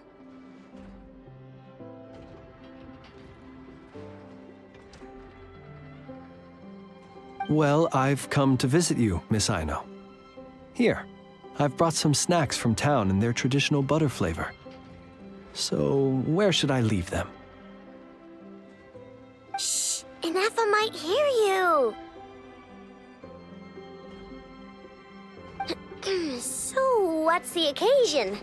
Are you gonna say that the Rat Niki will be taking over all Wild Hunt incidents after that hiccup with the cannon? And criticize a genius like yourself on account of results that none of us could anticipate. We would not be that crass. If we really did do that, I dare say we shall never again see technological breakthroughs. Sweet talker. It gladdens me to have set your heart at ease. Anyway, what's the matter exactly? Well, could you help me repair this lantern? I did bring it to Nasha Town to get it fixed, but it broke again during our previous battle. You want a genius like me to go fix a lantern? Oh, my apologies. Perhaps this request should be better directed to Miss Ineffa, and perhaps the snacks too. I mean, I can totally do this, no problem. Wait right there. I'll be done before you can say fix it. Much obliged, then.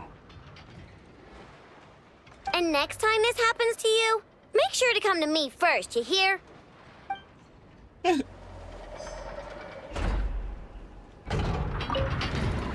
Fix my lantern, he says.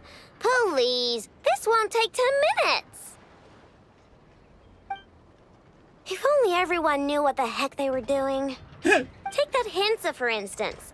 How in the world do you end up creating an integrated controller for the cannon and the barrier from random components people ask you to fix?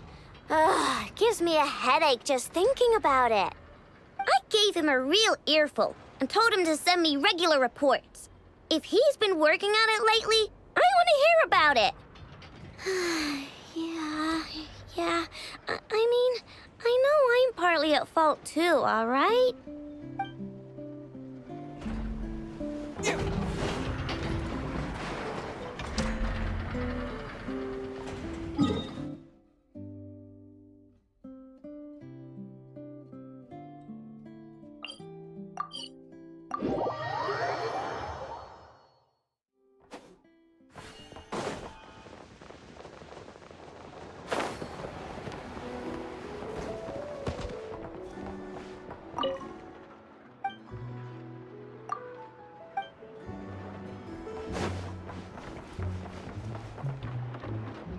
Boss, do you remember that thing that I wanted to ask your opinion about?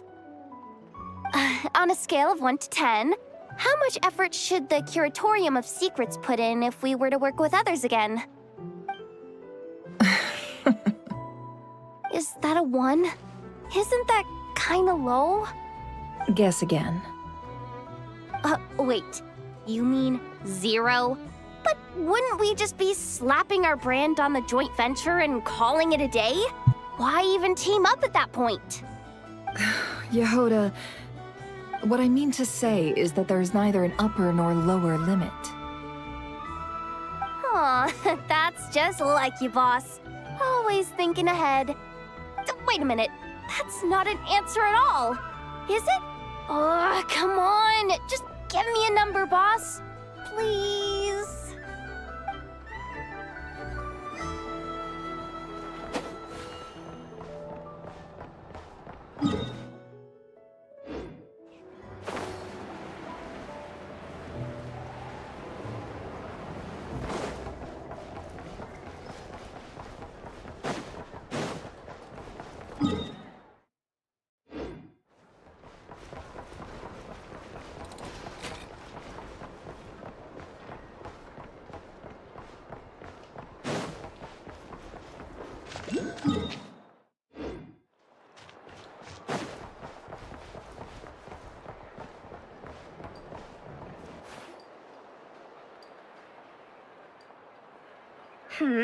What brings you here? Didn't expect to see you around again. And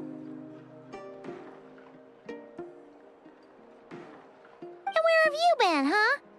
Didn't run away or anything, did ya? Oh, of course not. I was simply elsewhere discussing business deals. Indeed, it was all thanks to you that my little store was saved.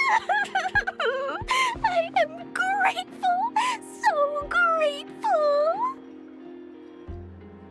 What? Why, I wasn't acting in the slightest. And didn't I tell you that my prices were reasonable? Oh, but you still turn to the Curatorium of Secrets, or whatever it is they call it. If even regulars such as you abandon ship like this, what can a businesswoman do but take her wares elsewhere?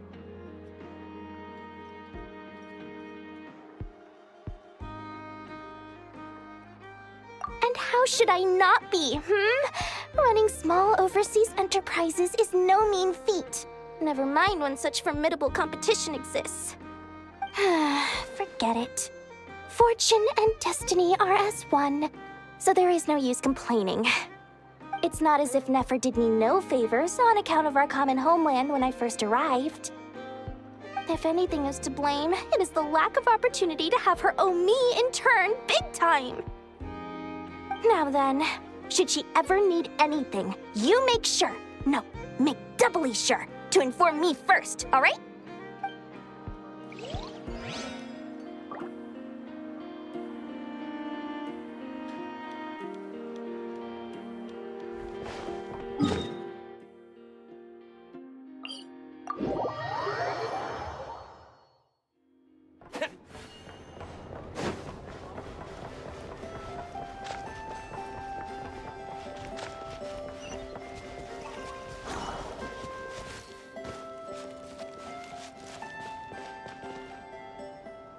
Krumkake creation complete. Please, enjoy while it's hot. Thank you for going to the trouble of remembering that, Miss Anefa. May this taste bear witness to a friendship that will endure forever and a day. Understood. However, I fear that Krumkakes do not keep for that long. A week at most may pass before their taste deteriorates. That's not quite what I meant by... Huh? We appeared to have some guests. They must have followed the aroma of the Krumkake. It's all right. Come closer. Anefa's a friend. Affirmative. In fact, I can devise a cereal omelet based on individual preferences before crushing it into servings to share around. Huh? What are they saying? They are discussing your address. They wish to go home with you.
What's the damselette doing here? Mina! What are you doing here? Was it not you who recommended such walkabouts to me? Yeah, but aren't you afraid the Fatui will see you? Zandrone seems uninterested in my capture, and the others are unlikely to risk making contact at all. They have more troublesome affairs to deal with.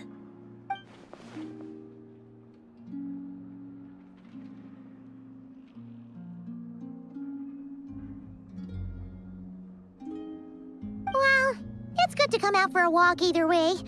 So, how do you feel? Is Nasha Town to your liking?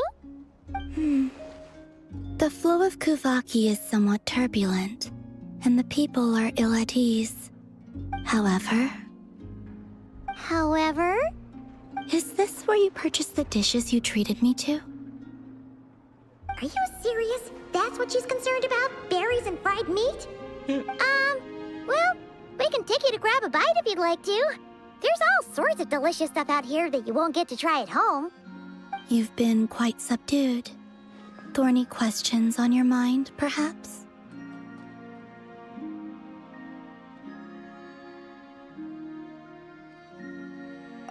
I could not gain any insight into his schemes, I fear. Now that he has donned a shape and form, selling his power short would prove a fatal error. But that power of his plays host to an obsession that borders on mania. I cannot say if that fixation is directed at the moons or at something else. Perhaps understanding the subject of his fixation shall prove key to repelling him in the future.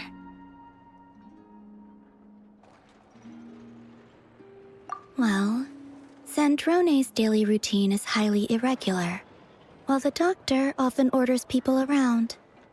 As for Arlecchino... Was that not what you were curious about? Well then, have you been to that experimental design bureau of theirs? That weapon will play a key role in the Tsaritsa's plan. That's what I've heard, anyway. And what plan is that precisely? Well, I cannot say I care.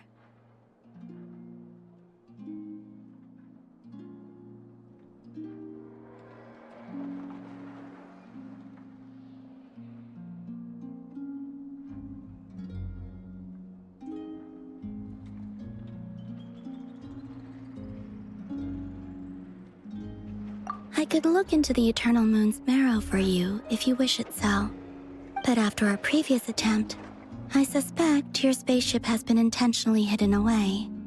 Perhaps someone has certain truths they wish to hide from you, or from others. And I doubt there are many who could accomplish such a feat.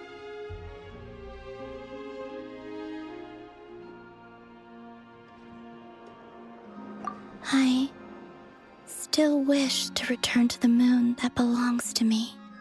That is where the answers lie buried.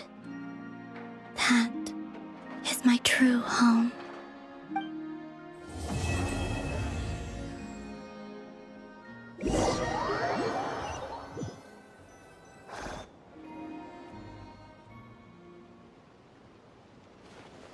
Interesting.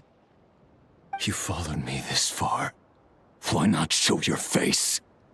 Haha! Right! Right you are. I forgot to introduce myself. The name's Varka, Knight of Boreas, and Grand Master of the Knights of Favonius.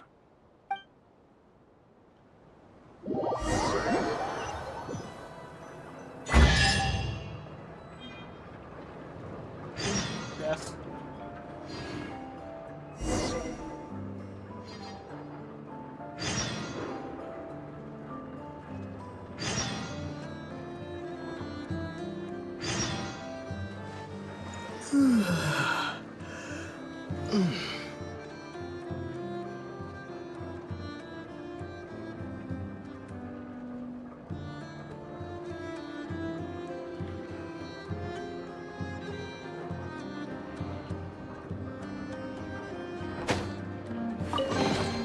I'll keep this close.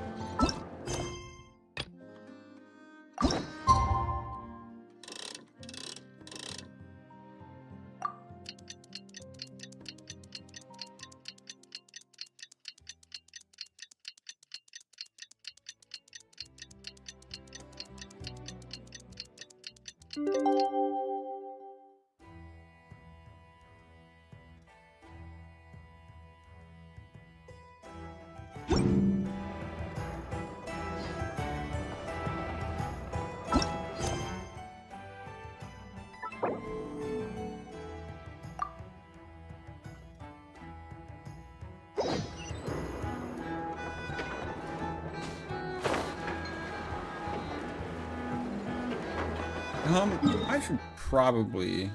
I think that can wait.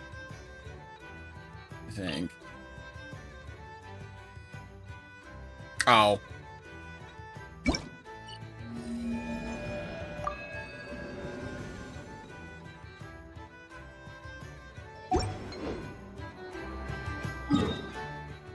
I don't think I can do that yet. I'll look at it later.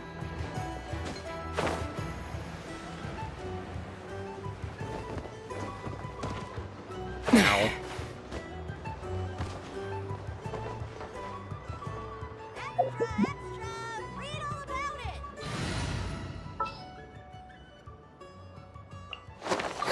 I knew you'd miss me.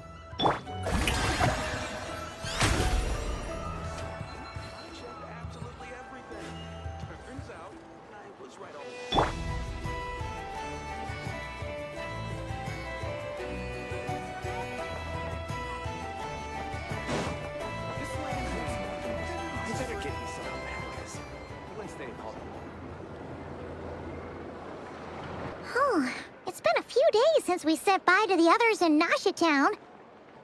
Still no news about Rarer, though. Where could he have slunk off to? If only he was gone for good.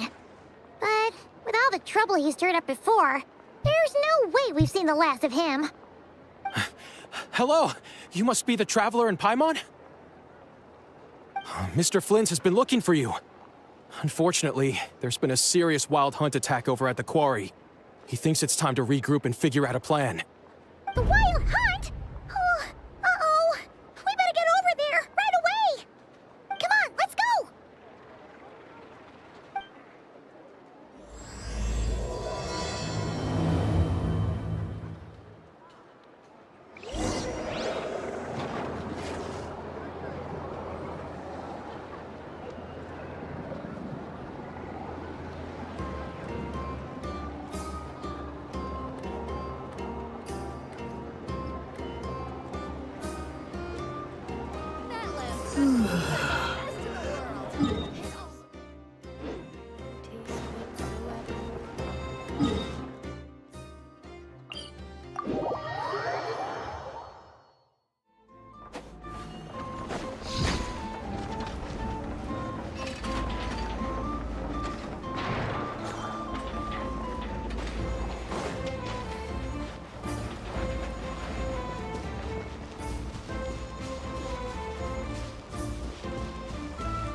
Oh god.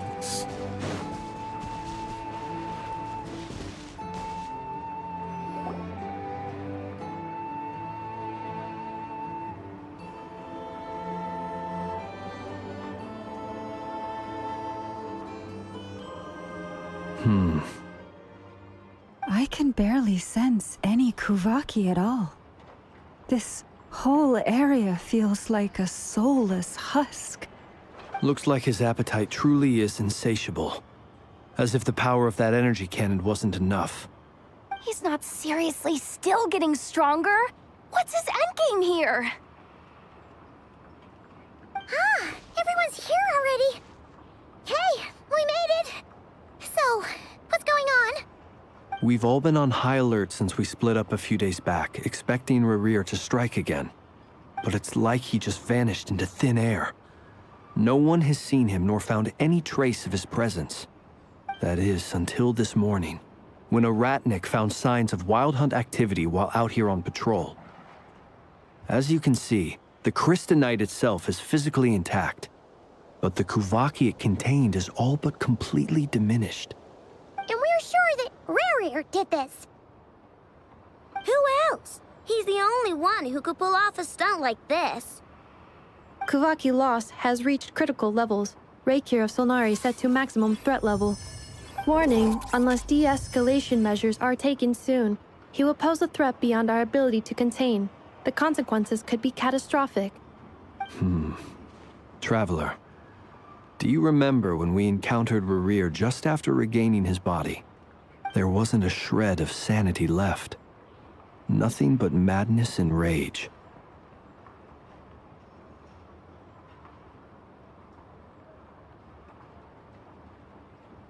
Yeah, didn't he shout out a bunch of names?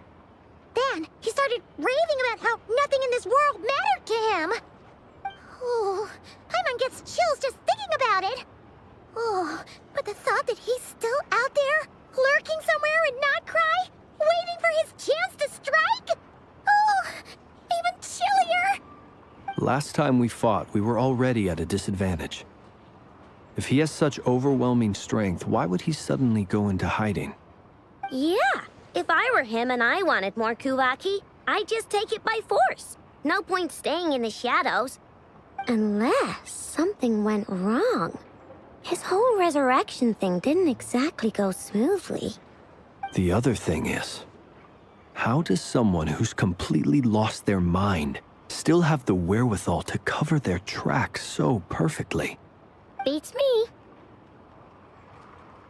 According to certain medical studies, insanity does not always entail a complete loss of rationality.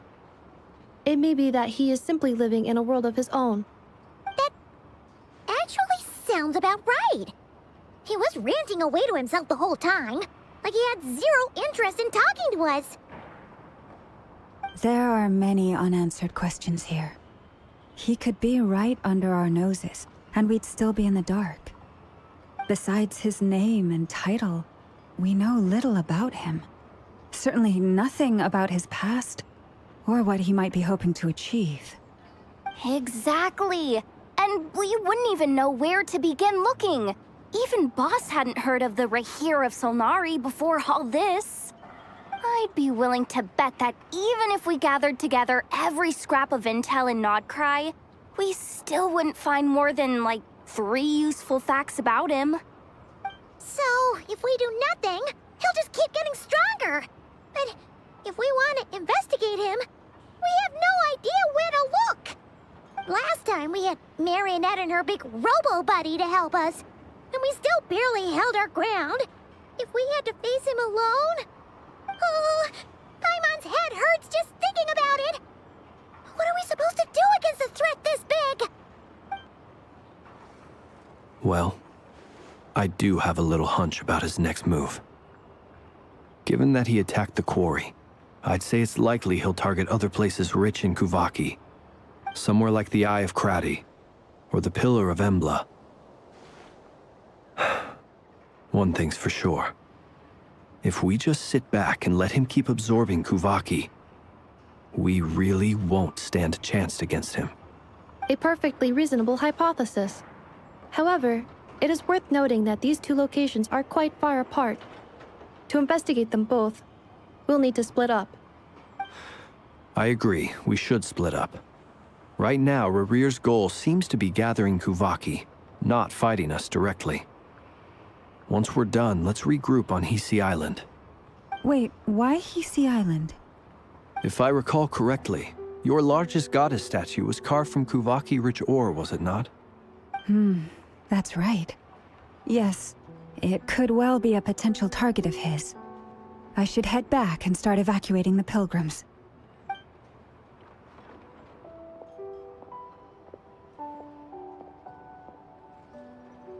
Splitting up's always gonna be risky. But I guess we don't have much choice, right? We're in a race against time here. And if we do run into Rarir, what then? That's when you follow the 3rd rule of treasure hunting. Run like the wind. Didn't you say the 3rd rule was go with the flow? I don't know. Did I? Anyway, whatever. In this situation, go with the flow means go find backup. Agreed. If anyone finds so much as a trace of Rarir, do not pursue him. Get out of the area and alert the rest of us as soon as possible. We need to put safety first. All right, we'd better get moving. Come on, Anefa, let's go.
Any leads? Nope. Diddly squat. No clues to where he might be hiding. It's like he's a ghost. It feels like we're sitting on a powder keg that could go off at any second. Ugh, I hate this feeling.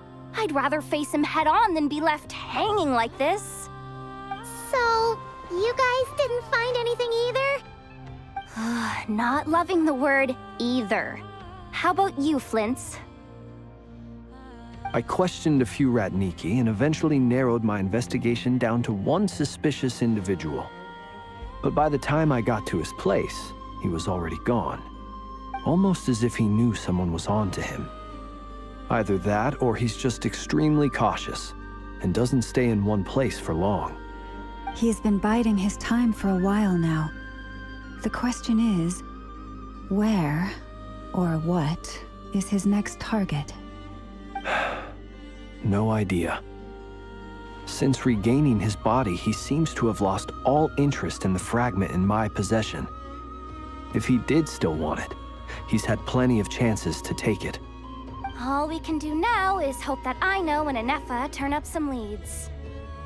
Darn it, Rerir! If you've got the guts, come face me one-on-one! Wait, he's actually here? I didn't mean it! I swear! No, it's coming from Silver Moon Hall. The Lady Kutar might be in danger. Let's get over there, quick!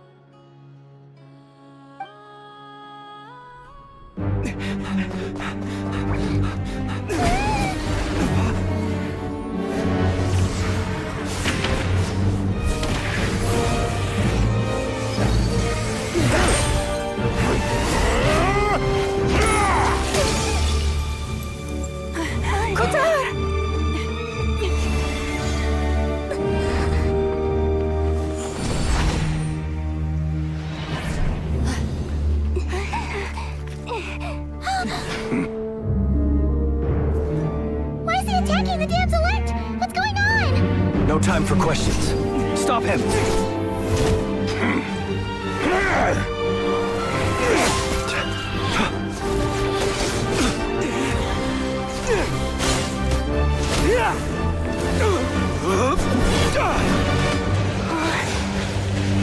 This is insane. Yehuda, get Kutar out of here! On it.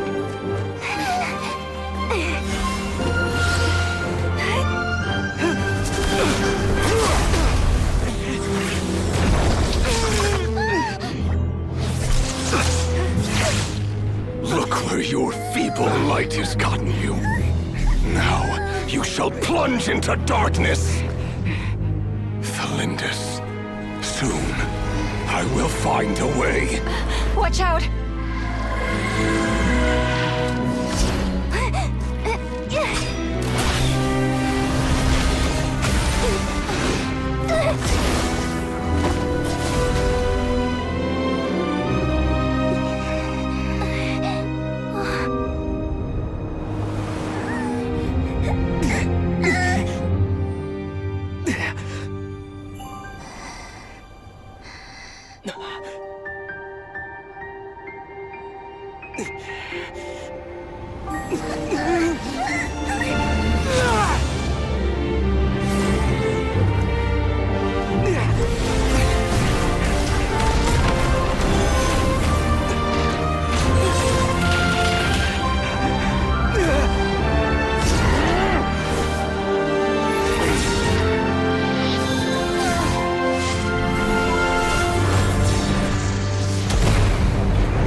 Barely made it out of there alive.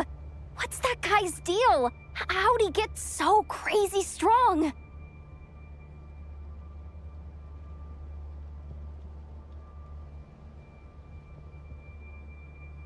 He's a threat to this entire nation. I doubt his strength could even be measured by conventional standards. I have a question. When me and Anefa showed up, we saw him chasing after this lady like he wanted her dead. What was that all about? We weren't there for the whole thing either. They were already duking it out by the time we arrived. Yeah, we didn't see how it all started.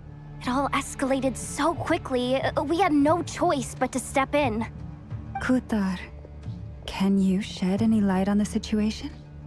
Kutar. Cross-checking database. I see. So you're the one that the Frost Moon Scions refer to as the Moon Goddess? Wait, she's the moon goddess? Oh, no wonder she looks just like all those statues. There are many reasons why people might worship the moon, and just as many why they might despise it. I've never met that person before, but there was no mistaking his deep-seated hostility towards me. Why he holds me in such contempt, I cannot say. But since he hunts the power of the moon, it's no surprise that I am a target. Kutar. There are many potential motives. For instance, you help the Traveler escape his grasp. This could be his way of taking revenge. It is also possible that he covets the Kuvaki inside you and seeks to take it for his own. The list goes on. But right now, devising a counter-strategy should be our #1 priority. The likelihood of this location being discovered is close to 100%. A counter-strategy? But we don't stand a chance against an enemy like this. Surely our only option is to run.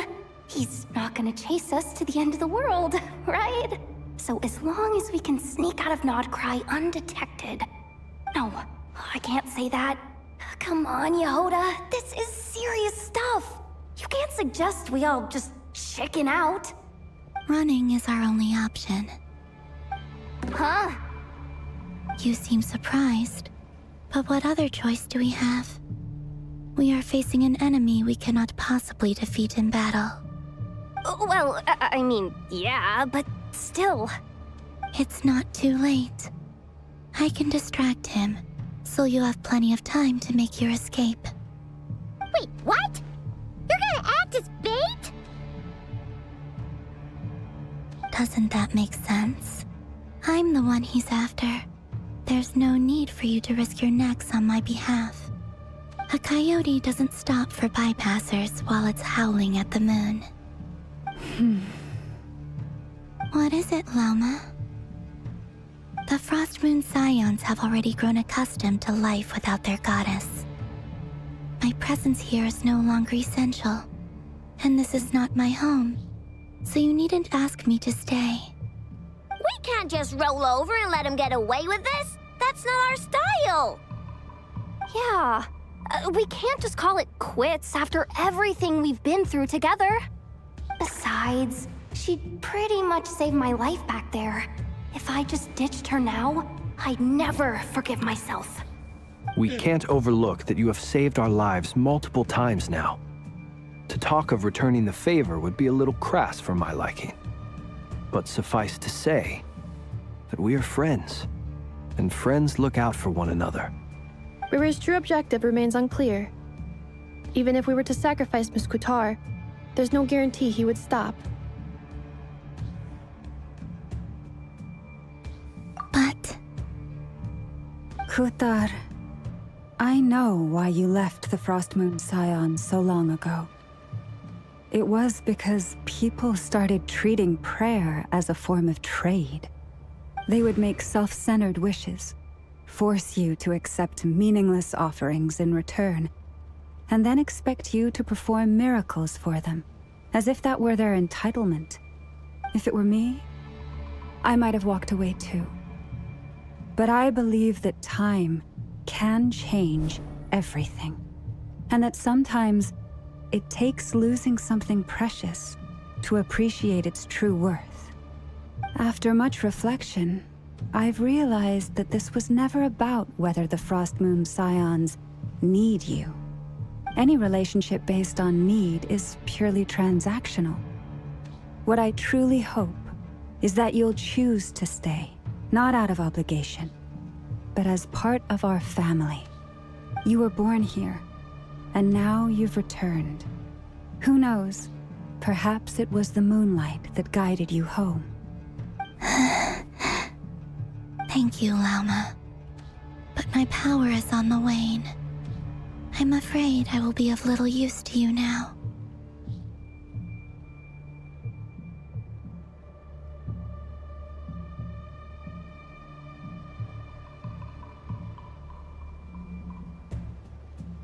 Very well then. I'll do as you say. Both times you saved us, we were transported across great distances in an instant. Is that one of your powers as the moon goddess? It is, but I find it very draining. I barely managed to pull it off just now, and it will be some time before I'm strong enough to do so again. Rejected by the world, my power is dwindling. Like a lake, cut off from its source, slowly shrinking away. Now, it has almost run dry. What do you mean, rejected by the world? The 3 moons belonged to the ancient bygone era in which they came into being. From the moment I was born, the world itself has been steadily sapping away at my strength. The 3 moons are not one and the same. As the goddess of the Frost Moon, I cannot wield the powers of the other 2. Yet moonlight has a way of blending together. Each can reflect the other's glow. So when our fingers touched, I was able to restore my strength by drawing Kuvaki from the eternal moon's marrow. But this method of recovery is painfully slow. If only we could find the... It's the Wild Hunt! Even faster than we expected. We'll have to finish this conversation later. See how those Wild Hunt creatures are running away from us. They're likely just a scouting party, which means Rerir won't be far behind. Then what are we waiting for? Let's get the heck out of here!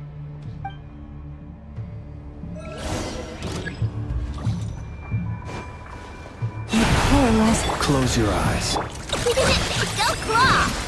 Ultimatum protocol. The law. They just keep coming! This is driving me nuts!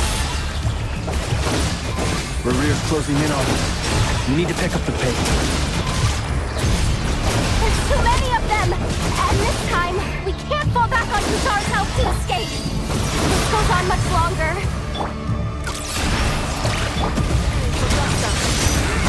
Defensive mode engaged. Beware the creatures of the night.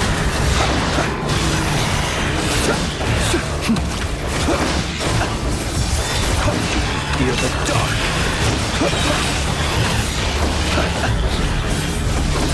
Observe. With one heart, we pray. Luscious the... Look! Rainbow! Your blood! Ultimatum protocol. The long sleep beckons. Be silent. To dust. Close your eyes. Do you fear the dark? For the everlasting forest. Be silent. Beware the creatures of the night. Annihilation mode.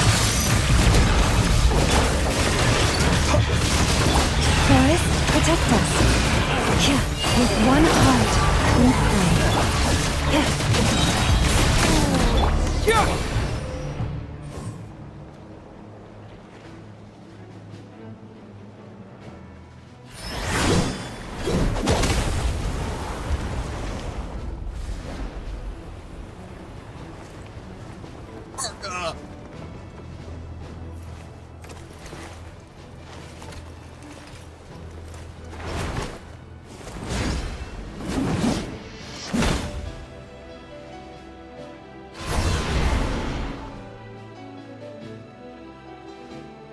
What's the matter? Bit off more than you could chew?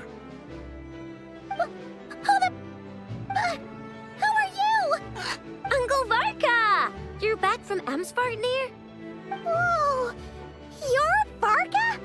Grand Master of the Knights of Favonius? We could save the intros for later. Right now, let's get you all out of this hellhole. Follow me. I know somewhere you'll be safe. Oh, is that where I think it is? That's the one. Come on, move! There's no time to waste.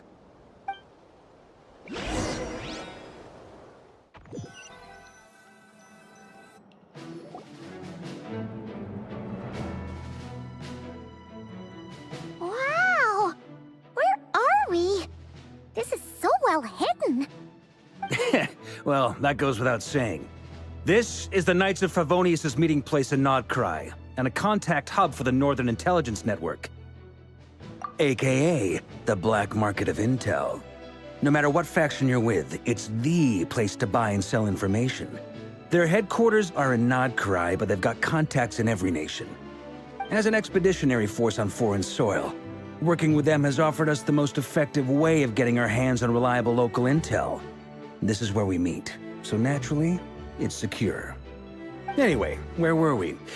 Folks from Nodcry should be pretty familiar with me by now, but I believe this is the first time we've met. Allow me to introduce myself. I am Varka, Knight of Boreas, and Grand Master of the Knights of Favonius. We've heard all about you. This meeting's been a long time coming. You look way younger than Paimon expected, but you definitely have that Grand Master vibe. Well, I'm no spring chicken. Just not showing my age yet. Definitely feeling some of that back pain today, though. Rushed back from Amsfartnir without a wink of sleep, only to get right into another fight with that freshly revived maniac. Another? You mean you fought him before? Yep. He wasn't nearly as strong back then, but he was still a formidable foe. I brought some of the knights along to give him a little surprise, but he saw us coming from a mile off. My squad took heavy injuries, and I barely made it out alive myself. We knew it might have been our last chance, so we staked everything on it. But still, it wasn't enough to stop him. I tried tracking him down afterwards, but he didn't leave a trace. Even in his unhinged mental state, he's as cautious as any trained operative. So, I decided to come find you. And as luck would have it, turned up to find you being ambushed by the Wild Hunt. The rest, you already know. Is that why he's been frantically absorbing Kuvaki these past few days? Because he sees you as a threat? Maybe I'm part of the equation, but even if I weren't, I'm sure he'd still be gathering power. He's clearly working up towards something. Note to self, Uncle Varka's strength rating officially upgraded. Guess it's my turn to ask questions now. So, what exactly has been happening in Nodcry? Why is the Wild Hunt returned in humanoid form? And why is it after you? That's a long story, but I'll try to make it quick.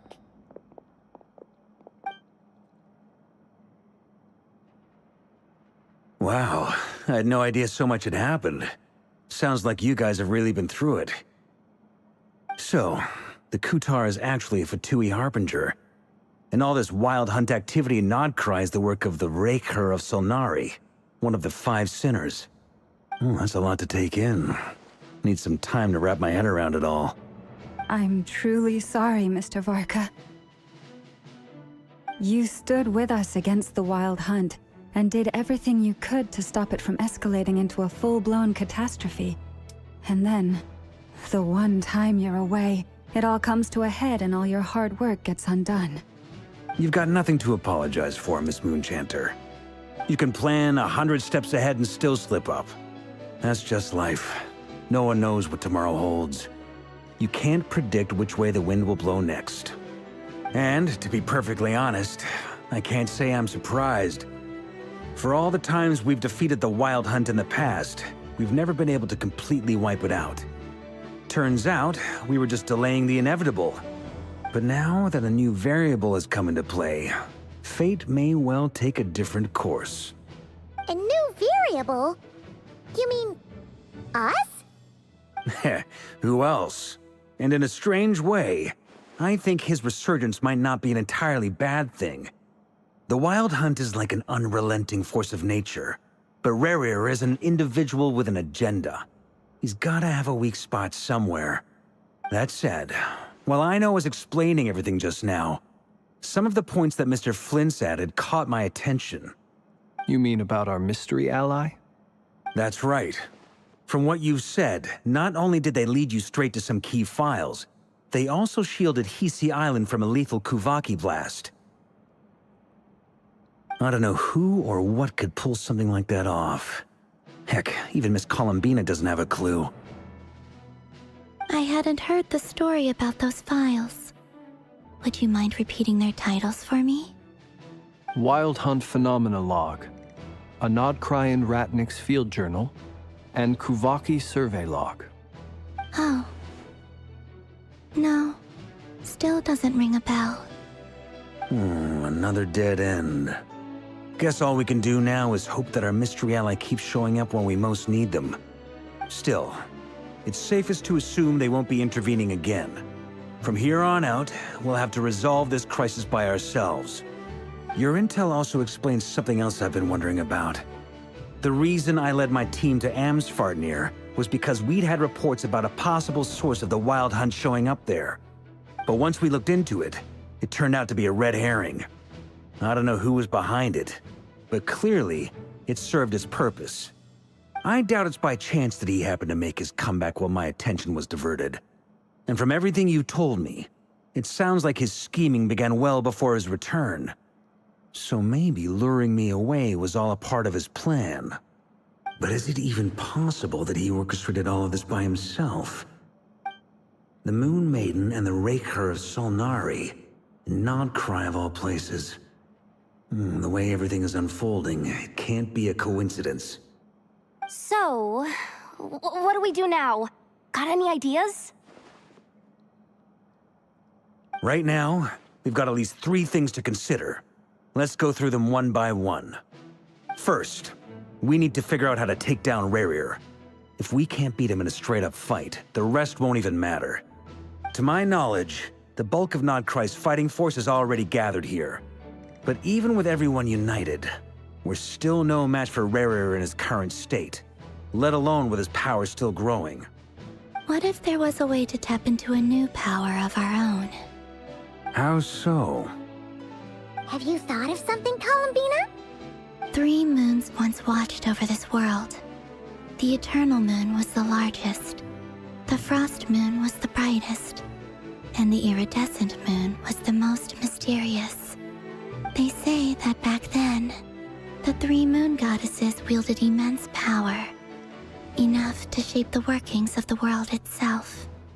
I now bear the Frost Moon's power, and the Eternal Moon's marrow resides within the Traveler. Hold on. Are you suggesting? The Iridescent Moon, the last piece in the puzzle. That's right. If we can find the Iridescent Moon's marrow, I will be able to regain my strength much more quickly. The 3 moons are said to stir the tides and illuminate all things. Perhaps they hold further secrets beyond our understanding. According to my analysis, the solution is feasible. However, it is subject to one major condition. How do we locate the Iridescent Moon's marrow? I know a way, but we will need to visit the Fatui's Experimental Design Bureau. The Experimental Design Bureau? Are you saying we need to involve Marionette? Yes. I must speak with Sandrone. It's a long way from here to the Experimental Design Bureau. There's a high chance you'll be spotted. You shouldn't go alone. Then that's settled. Next up, our second priority. Somehow, we need to figure out Rerir's end goal.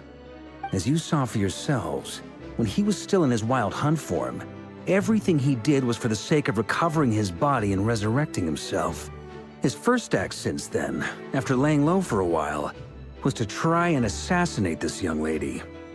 People's obsessions often reveal their greatest vulnerabilities. There must be a reason why he despises the moon so deeply. Perhaps it sheds some light on his title, the Raker of Solnari. The Wild Hunt has plagued Nodcry for centuries now. If we want to stop it for good, we have to get to the root cause of what's driving it. It's true. We still know very little about him. If Kuthar hadn't given us that lead, we wouldn't even know his name. But where would we even start? I doubt even the Intel Queen of Nodcry has a clue, and she has info coming out of her ears. Oh? That's a rather hasty conclusion for someone who's so painstakingly meticulous when it comes to dealing with machines. She hurt me! That matter.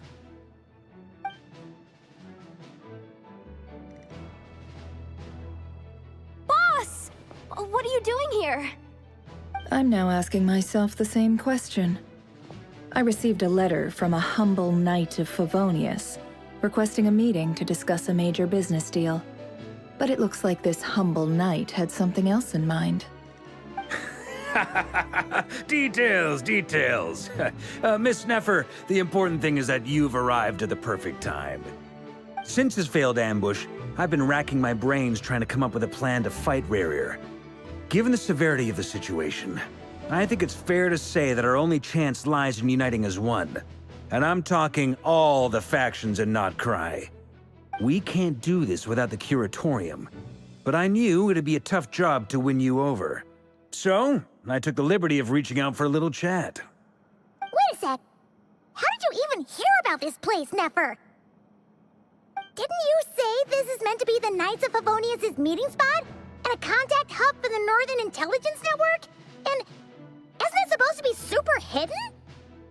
You really think he could have gotten settled in Nodcry without my help? Besides, I'm the one running this gig. Of course I know where the meeting place is. Allow me to introduce the current head of the Northern Intelligence Network. If it's intel you're after, she's your woman.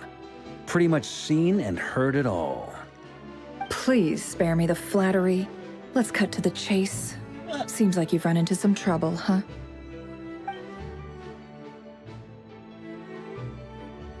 Well, this certainly qualifies as an unforeseen crisis.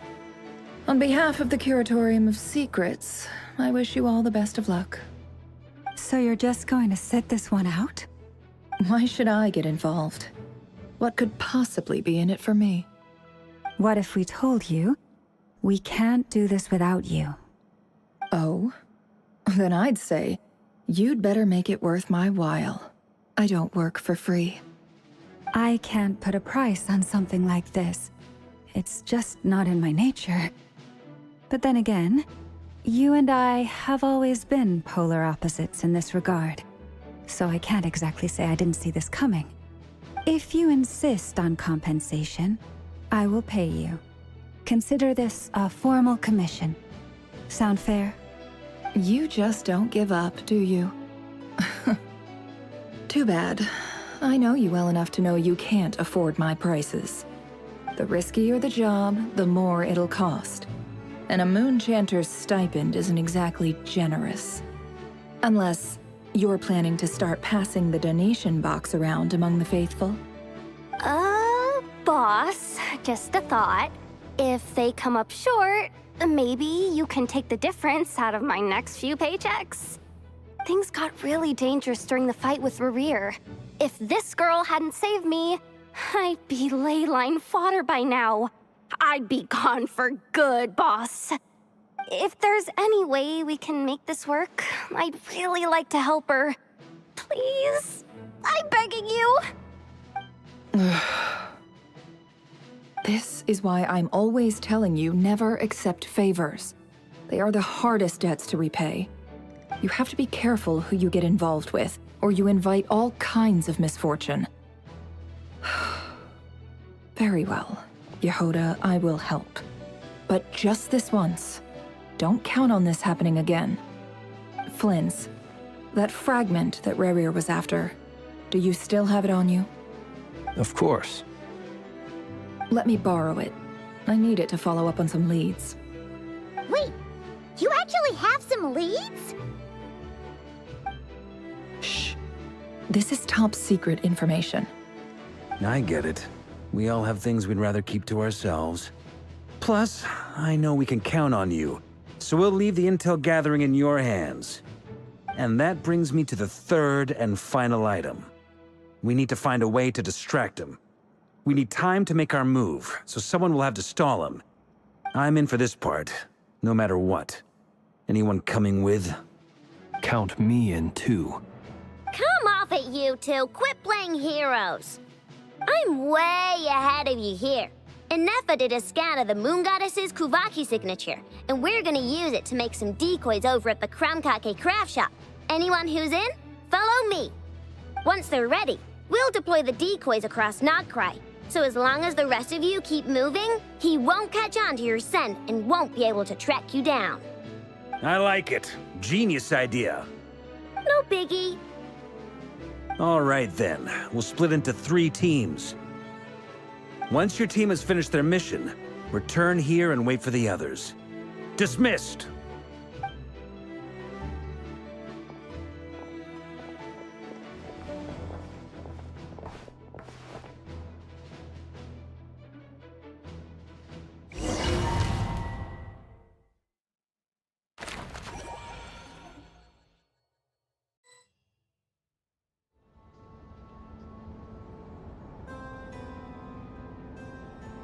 Lady Damselette. Wait, and you two? What are you doing at the Kuvaki Experimental Design Bureau? We've been doing our best to mind our own business lately. But if you're just gonna waltz up here like this, you're seriously pressing your luck. Don't blame us for doing what we have to. Huh! You really think that's gonna scare us off? We're not looking for any trouble. I just want to see Zandrone. Do I need to remind you that you're still a wanted fugitive for deserting us? Out of consideration for our former ties and the crisis we're all up against, we'll let you leave in one piece. But don't even think about trying to get inside. Let them in. But... Are you going to make me repeat that? No, my lady. Zandrone seems to be in a good mood. Must be maintenance day.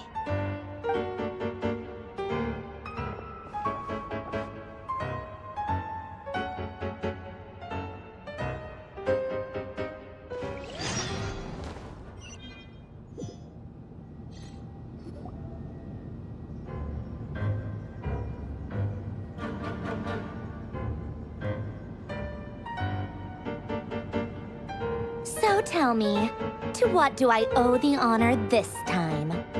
Actually, before you answer that, just so we're clear, we're not colleagues anymore, Columbina. I don't owe you anything. I promise it's nothing big. It seems like you've gotten the wrong idea here. The only reason I let you in was because I was bored. It seemed like a way to kill some time and satisfy my own curiosity. Whatever miscalculations I may or may not have made in the past, I haven't lost the plot enough to even consider sticking my neck out for your sakes. I'd like to speak with Arlecchino. What? Huh? You mean the knave? I'd like to speak with Arlecchino. Is she in Nodcry? No, she's not. Once the work on this facility was completed, she went back with the Rooster and Regrator. The only ones in Nodcry are me and... What is it you need to speak to her about anyway? Rerir is hunting me. If I'm going to face him, I must first retrieve the lost moon.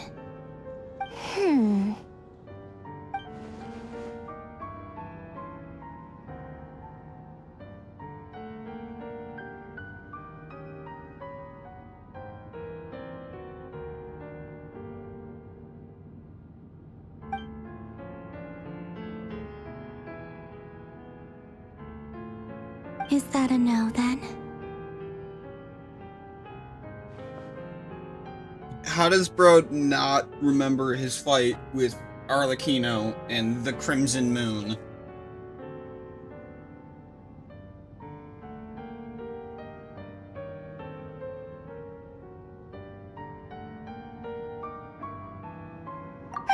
As if I need reminding. I was this close to settling things with him before someone decided to whisk me away to their weird little garden. Have you held any tea parties lately? Tea parties? Yeah, obviously. You don't seriously think we'd pack it all in just because you aren't here. If anything, they've been more eventful than ever. Just me, Arlecchino, and a bunch of insolent and sensitive guests who won't stop asking where you've gone. Oh, they've been a real joy. I bet you served them the worst tea you have. Just like you used to do to me when I upset you. Who cares about how good the tea is when there's no one around to drink it? I keep losing people. First Rosaline, now you. I'm running out of people who can make me laugh. Honestly, what could be more ridiculous than the multi-centenarian goddess, who's only ever had the plain herbal tea she received as offerings? You'd always brew a different type of tea for me each time. Was it really just to see how I'd react?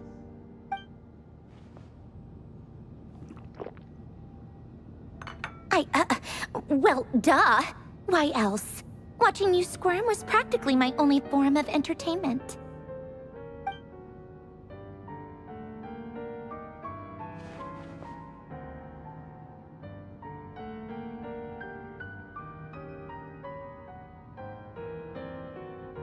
Oh, yeah. And Capitano sometimes used to bring Tartaglia around, too. But I guess we won't be seeing him again.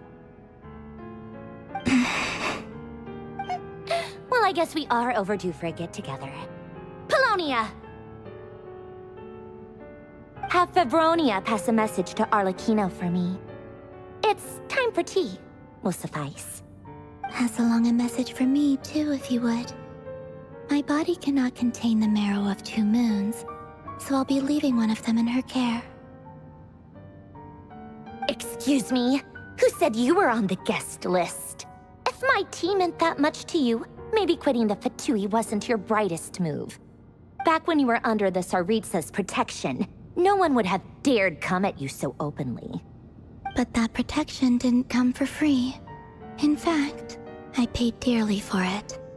At the end of the day, it was just another transaction. I just got tired, that's all. I never wanted any part in their grand ambitions, and I've had enough of being treated like a bottomless supply of power. It brings back memories from the old days, when I was still worshipped as the moon goddess. Centuries on, it may be a different group of people, but I see the same greed in their eyes. I figured you'd leave eventually. You didn't have as much of a reason to stay as I do. The Tsaritsa gave you shelter and protection, but that was it. Nothing more, nothing less. Meanwhile, the Fatui demanded everything from you in return, until it was more than you could bear. I get why you left. And frankly, I have no interest in dragging you back just because the higher-ups told me to. But if you keep hanging around with this riffraff, the next time we cross paths, we might be enemies for real.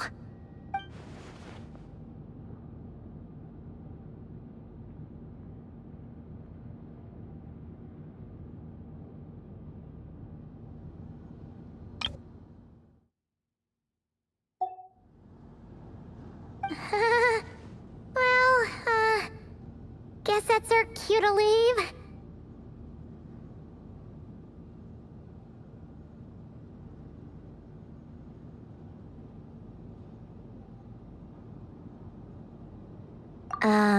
That might be your plan, but it sounds like someone else wants you to stay a little longer.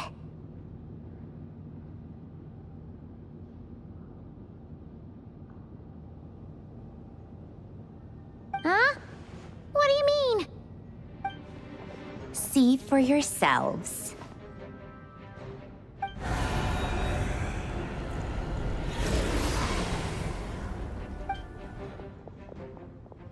My lady, it's the Wild Hunt. A horde of monsters is headed straight for the facility.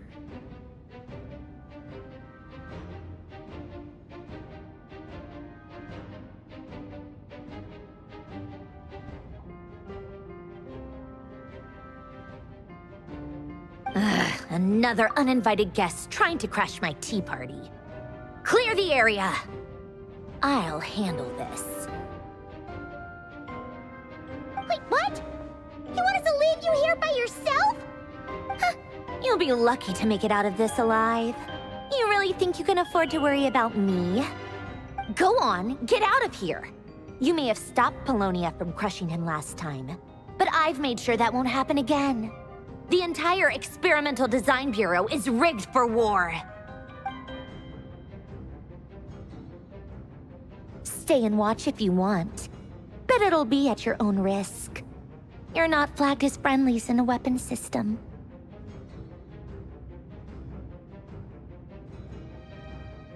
Don't tell me what to do! Look, if you're leaving, make it quick. Or you'll just get in my way. There's a secret passage on the second floor. It'll take you right to the plains out back.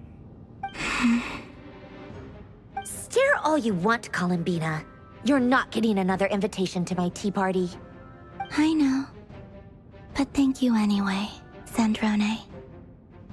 This is exactly why you shouldn't hang around with those people. All their melodrama and sentimental nonsense is rubbing off on you.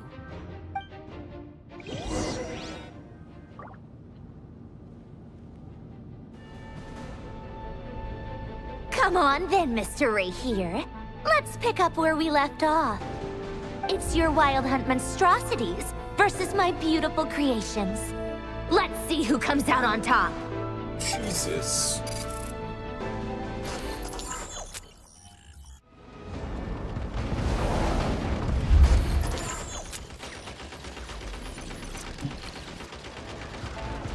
Wait, what? I get to fight?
Yeah, and not one behind me.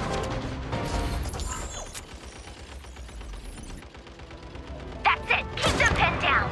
Don't let them get near!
Finally, the Ranger himself.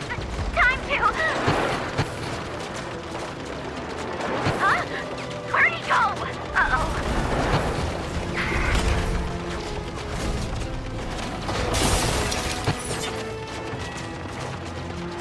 That's interesting.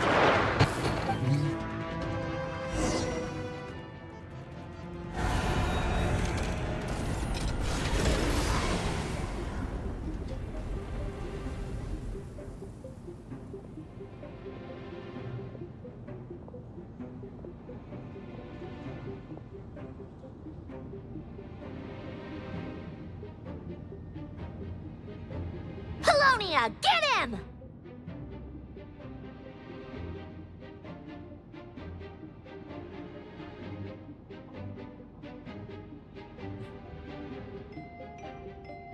I've upgraded Polonia again since our last encounter, and uploaded every last scrap of your data.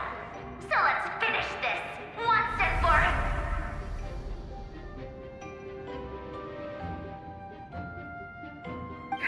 She's not here. Where did she go? Hey! Over here, you big... Curse it. Moon. Go. Keep searching. She cannot have gotten far.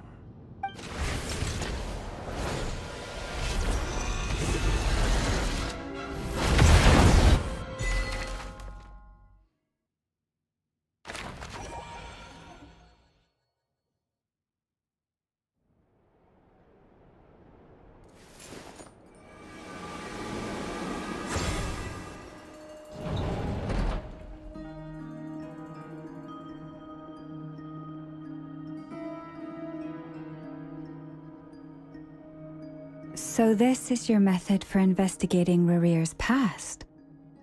It almost looks like some kind of ceremony. Good deduction. But it's quite a different affair from what you're used to with the Frost Moon Scions. Whoa! First time I've ever been in here.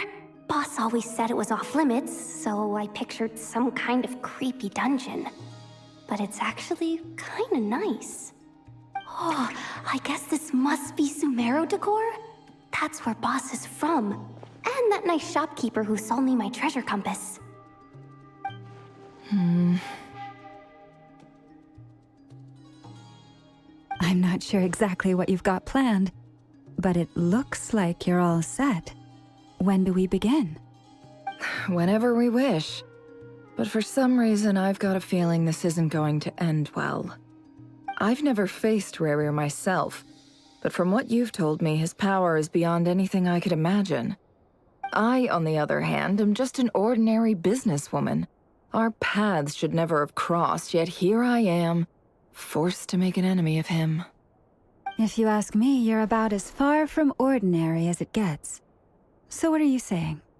You're getting cold feet? Once I take a job, there's no backing out.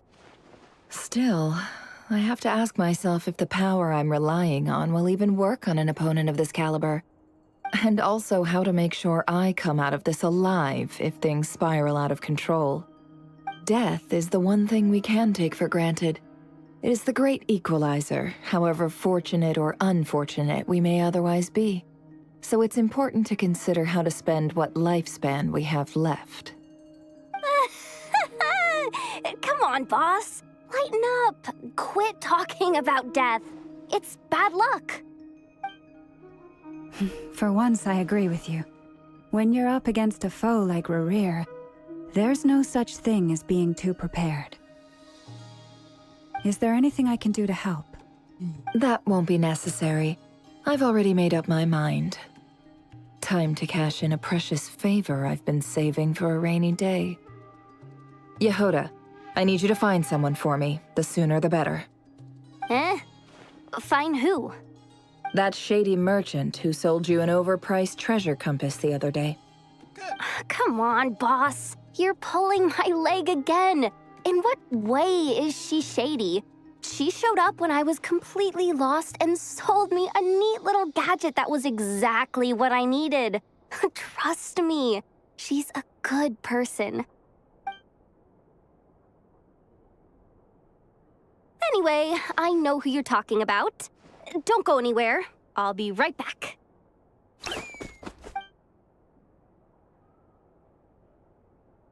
Quit grabbing me. I genuinely can't run any further.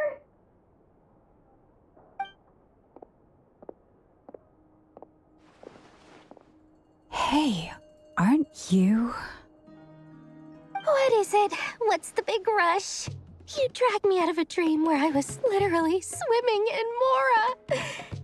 I'm charging double my usual attendance fee. See, look how easygoing she is. After that rude awakening, she could have completely snapped at us. But instead, she kept it together and just asked for an extra fee. Dori Sangama Bay?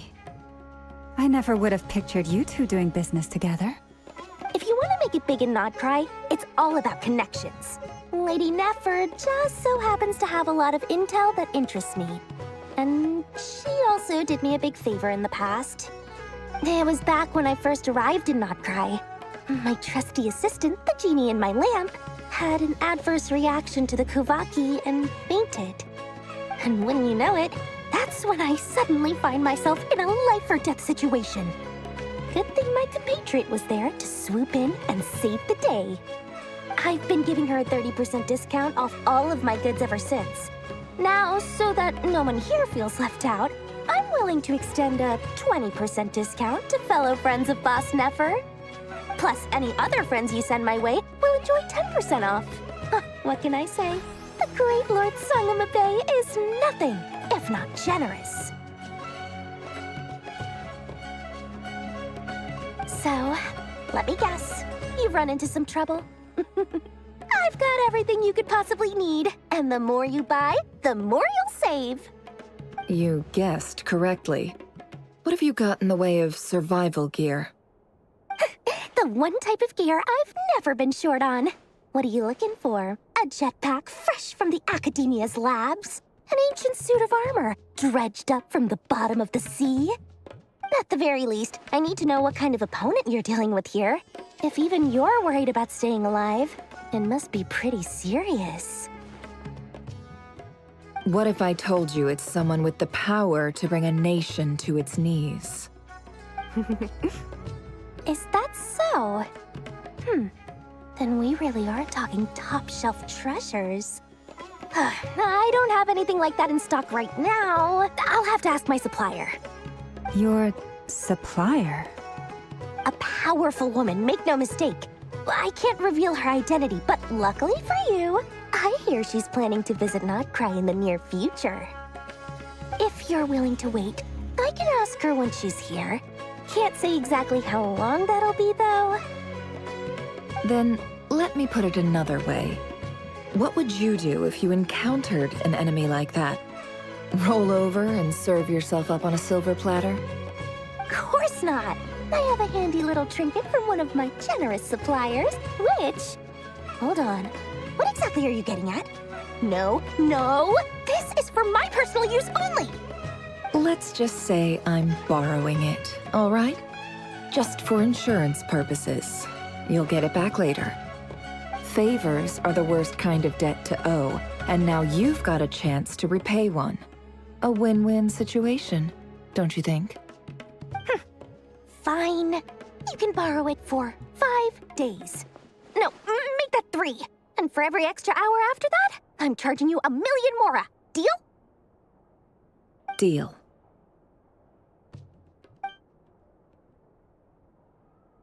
I feel like I should recognize that. What a way to start the day. Now, was there anything else you wanted? Or can I go back to bed now?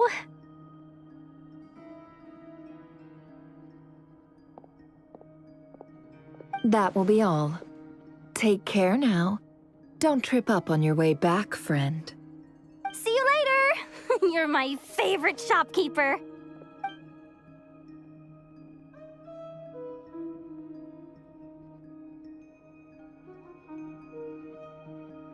Excellent. Everything is well and truly ready. The ceremony can now begin.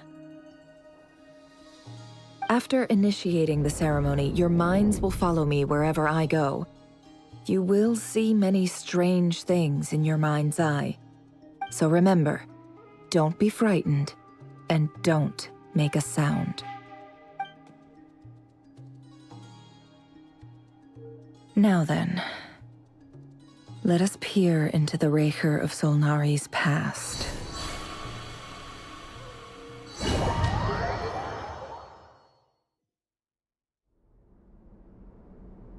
I made it. I don't recognize this style of architecture. Must be Conrian. Simple furnishings, table and chairs. It's a more ordinary house than I might have expected. Looks like the fearsome Raker of Solnari came from surprisingly humble beginnings. Unless this passed for luxury in Conria. Unlikely. It was said to be a very prosperous nation in its heyday. Anyway, I'll keep exploring.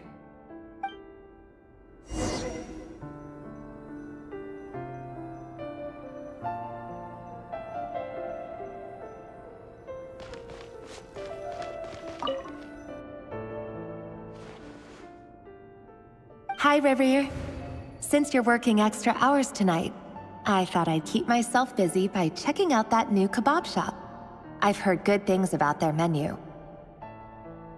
I'll test it out, and if it's as good as everyone's saying, let's go back together sometime. P.S. New stash from the Universitas Magistrorum. I brought some goodies home. A few teacups and a pin rack. Hope you like them.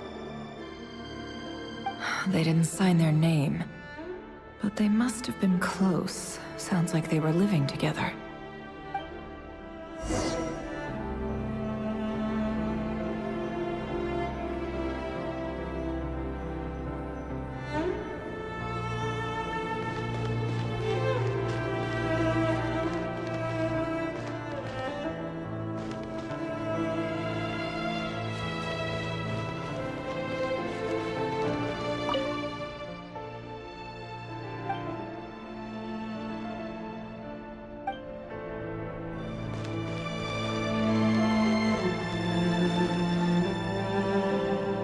Interesting.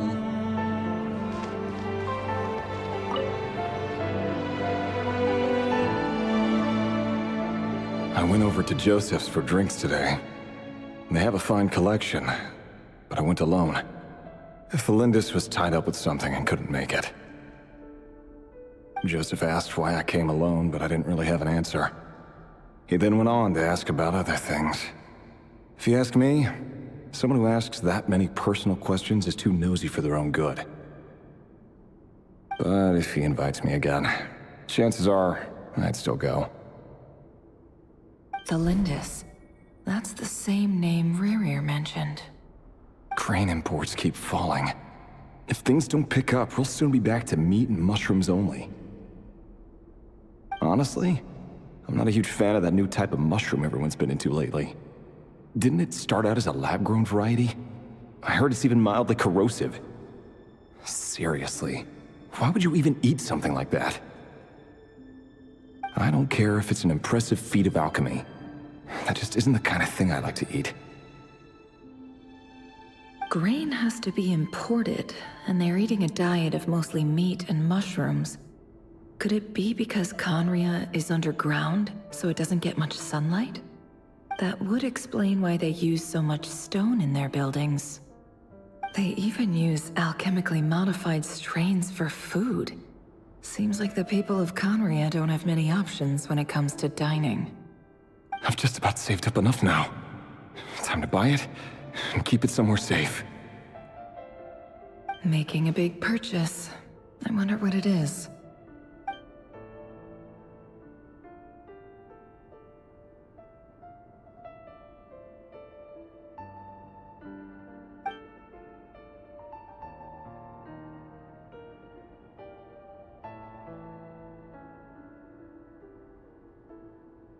He really is a professional.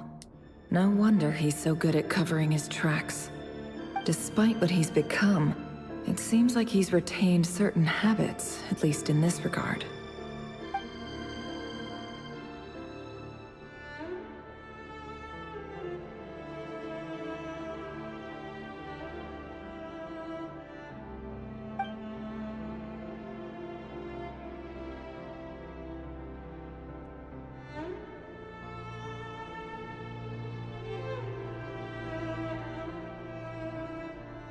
Did Rary rip it out himself?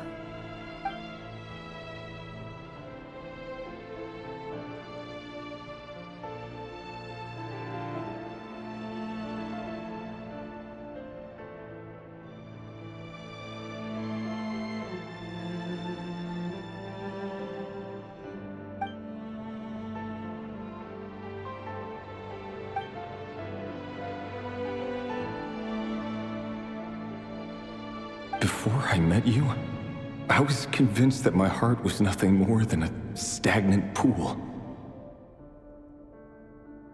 The burial place of a fallen moon. A withered, windless grove where the waters rested forever unrippled. It was you who helped me see that my heart hadn't entirely withered away. That it could still beat to the rhythm of love. This is just trivial sentimentality from the looks of it. Why would he go to the trouble of hiding that? The burial place of a fallen moon.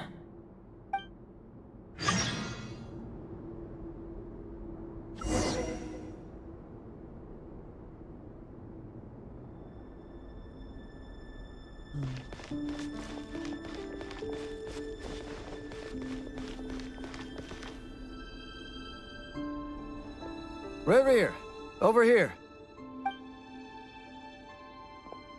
Dane! Oh, and, Vedaflin here? What a surprise to see you here, sir. Hello there, Rerir. You need not address me so formally outside of court. He doesn't get that much free time, so I invited him over for a drink. Even the court prophet deserves a break every now and then, right? Well, I'm flattered. So, what are we discussing today? Hey, don't look at me. As far as I see it, we don't need an excuse to have a few drinks. Come on, don't give us that. Didn't you say you were about to pop the big question? How's that coming along? Who'd have thought the great Twilight Sword was an even greater gossip? I just didn't expect you to be the first one to settle down and get married, that's all. Yeah. If you told me that a few years ago, I wouldn't have believed you either. So, are you planning to come clean about your job then? I'm guessing you still haven't told her. Sure, I'll have to tell her at some point. But I'll need to pick the right time and place. To be honest, I have no idea how she'll take it. Come on, stop being such a pessimist. For all you know, she could be thrilled. I bet she'll be much more impressed by your actual job than the one she thinks you're doing now. A member of the King's Guard. Quite the cover story. Does the king himself even know? Of course he does. Anyway, enough about me. How have you been? Me? Same old, nothing much to... Huh? What's up, Ved? It's nothing. Vedaflin, Dainslift's elder brother. Renowned throughout the court of Conria as the Visionary, and said to possess a wisdom far beyond the reach of any ordinary man. And yet, despite the gulf between us, he seems to have something to say about me. Does he even know me? Does he see me as a friend of his brother, or just another of the Vinster King's blades? Why did he react so strongly? Was it really to do with what we were talking about? Brown, curly hair and brooding blue eyes. So this is what Rerir looked like back in the day. Perfectly normal. No different from anyone else. As frightening as this monster is in the present, there's something even more unsettling about seeing the human he used to be.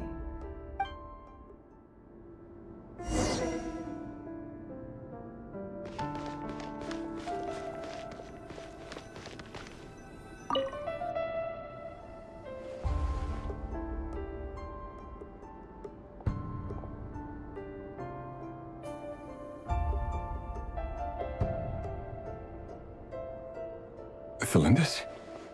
You're back early? Our equipment's being serviced today, so I got off earlier than usual. How's your day been? Aw, why the long face? Is something the matter? Has your boss been giving you a hard time again? Went for a drink with Dane and the others after work. Isn't that a good thing?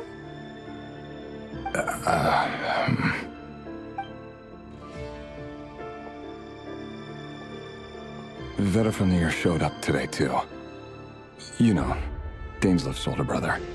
Ah, Mr. Vedifnir. Yes, I've heard of him. They say that everything he says ends up coming true. He overheard Daneslif mention that I'd recently proposed, and seemed to have an issue with it. But when I asked what it was, he kept it to himself. So, you're worried? You can be such a child sometimes, Revier.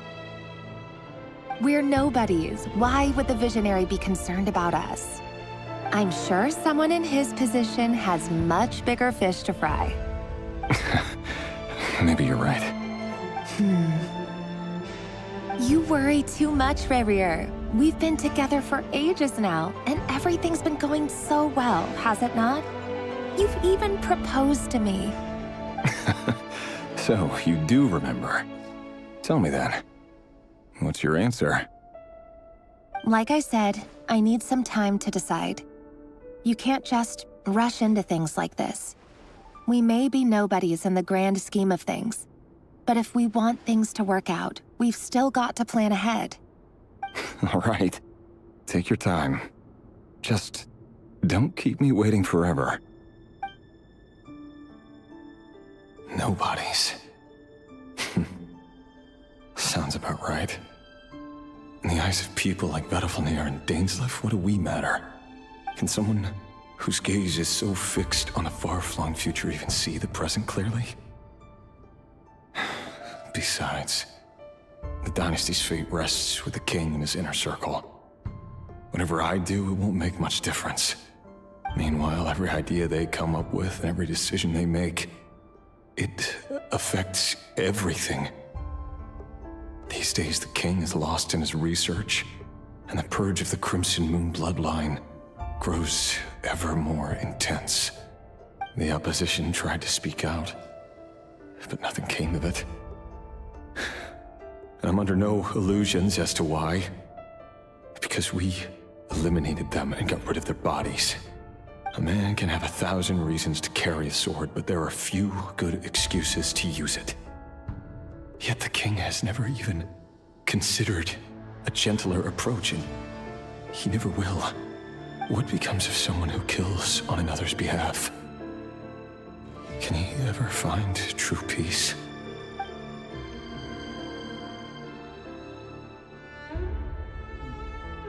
Fuck. Thelindis,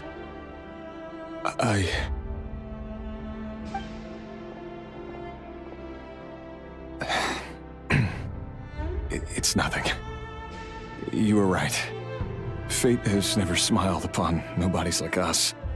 But by the same token, it's unlikely to bear a grudge against us either. There's no reason we can't keep living happily together, cherishing the simple joys of each day as they come. See? You just need to stay positive, Revier. I can feel your warmth, your breath. You're right there, right by my side. Just seeing you makes me happy in a way I can't explain. And that's something that no one could ever take away from me. So smile, my love. Let go of that frown. You're right, Thelindis. I've just been overthinking things. That's better. Getting caught up about things like this will only ruin our evening. Speaking of which, all set for the ball tonight? I need to go get ready. You go ahead. I just have a few things to take care of, then I'll come join you. Even busier than the big shots, huh? Fine, I'll go get started. But don't be late. If you keep me waiting too long, I won't be a happy bunny. Relax. I'll be there. Seriously, though, you drive a hard bargain. You're really gonna leave my proposal hanging and still expect me to take you to the ball? Well, that goes without saying. I already told everyone I'd be coming with a dance partner. Besides, they're two completely different things. Let's take it one thing at a time, all right? All right. White outfit it is. It seems like Rerir was deliberately hiding his ties to the intelligence services by giving the impression that he was just an ordinary member of the Vinster King's Guard. He clearly doesn't want his would-be fiancée to know about his other life. Then again, that's hardly surprising. People in the intelligence trade rarely do. Who'd have thought we were in the same line of work? Let's dig a little deeper.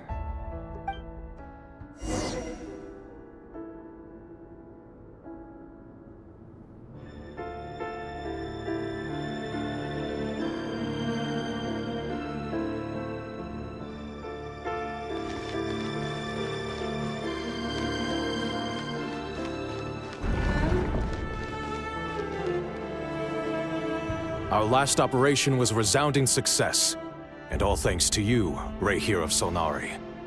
In total, we apprehended 32 dregs of the Crimson Moon, and 67 accomplices. After all these years since the dynasty's fall, so many of them still linger on. Indeed, it cannot be denied. Yet it was destiny that the Crimson Moon should be overcome by the eclipse, and that His Majesty, the all-seeing Vinster King, now guides our nation on the path to prosperity. Conria has no further need for a dead moon. But alas, there will always be those who refuse to see the truth, choosing instead to romanticize the past. That's not entirely true. Much about the Crimson Moon era was worthy of remembrance. And that's exactly why they keep trying to see it restored. Many of its secrets remain unsolved to this day.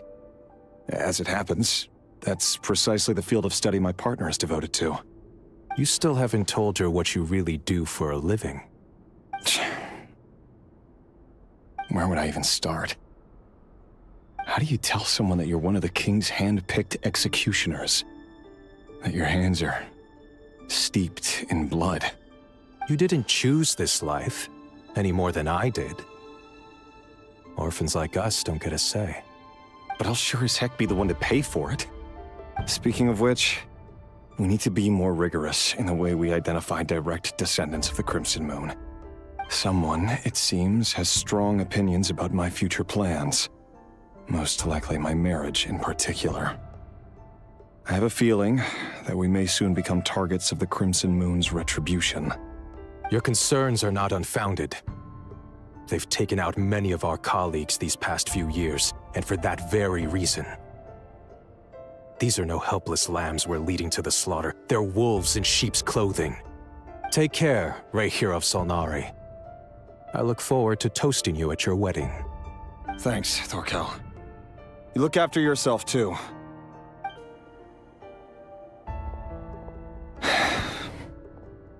Thelindis, I never wanted to keep this from you. You're the last person I would ever want to lie to. But that's exactly why I can't tell you everything. There are things you shouldn't know. Things you cannot know. The moonlit dynasties are a thing of the past. Yet even now, with the sun shining high in the sky, there are those who would call forth a dead moon's ghost.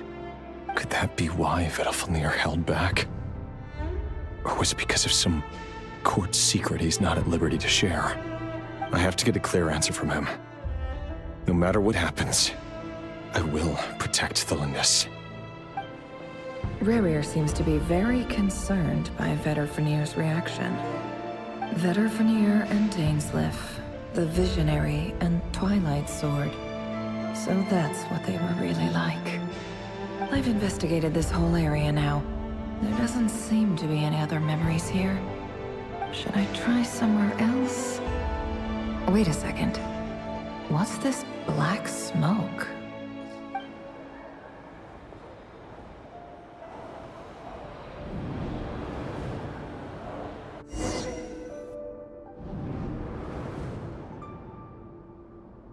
So, he's late after all.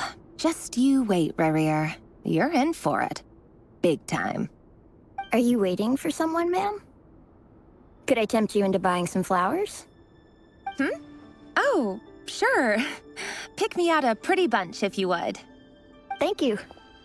But I'm afraid none of them are as pretty as you. For someone so young, you sure have a way with words, don't you? I'm only telling the truth. Look me in the eyes. You'll see I'm not lying. May we have a word in private? Who are you? And what do you want? It doesn't matter who I am. Too many of our kind have fallen lately, so I decided to take the risk of reaching out. Not long ago, the Ray here of Solnari led an assault on one of our strongholds. We suffered many casualties, and many who came to our aid lost their lives as well. Sorry, I don't know why you're telling me this. And I don't want to get involved. Wait, hear me out. This time we finally got a clear look at his face and learned his true identity. His name is Rarier, and he claims to be one of the King's guards. What did you say? A cruel irony, isn't it? The man you're set to marry leads a double life as a brutal executioner. But surely, you must have caught a whiff of the blood on his hands. Why are you telling me all of this now? Simple. It's because... How strange. Rarier was nowhere to be seen in that memory. It clearly belonged to the Lindis. Rarier couldn't possibly know what happened if he wasn't even there. Why would her memories appear in his fragment? The ceremony won't last much longer. I think it's time to call it a day.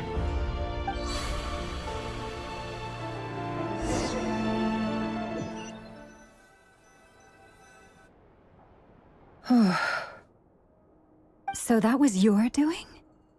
Did you just pull us inside Rarier's fragment to spy directly on his memories? Any more questions, and I'll have to start charging. I had no idea you could do that, boss! Seriously, that was amazing! We're not worthy. We're not worthy! I gotta admit, though, I'm itching to see what happens next. Feels like we barely scratched the surface. I'm just as curious as you are, but the ceremony only allows for limited time inside. That's all we can see for now. Luckily, we managed to learn quite a lot. So far, so good. I just hope the others are doing okay too. Especially the group with the Traveler. Their mission is a risky one. Let's hope it's all going smoothly. If you're worried about them, go see how they're doing. If I know Boss, she's gonna need some time to write up all the details and make sure it's all coherent. I'll stay behind to lend a hand, but feel free to head back and meet up with the others.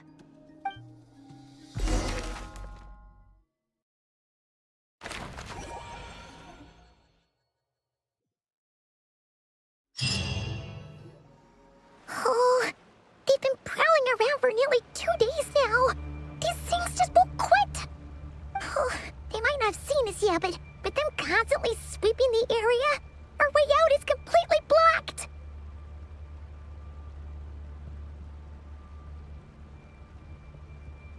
Oh, that's never gonna work. One little slip up and it's game over. If they spot us, they'll run straight back to Rarier. And once he knows we're here, it won't be long before he's breathing down our necks again.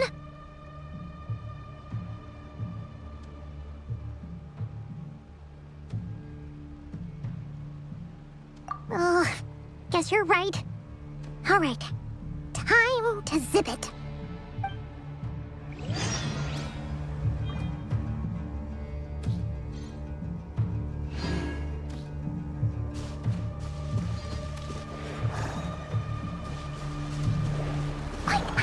We almost got spotted! Phew! That was a close call.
fire. Fire? Wait, what's that smell? Oh no, there's a fire! It's Arlecchino.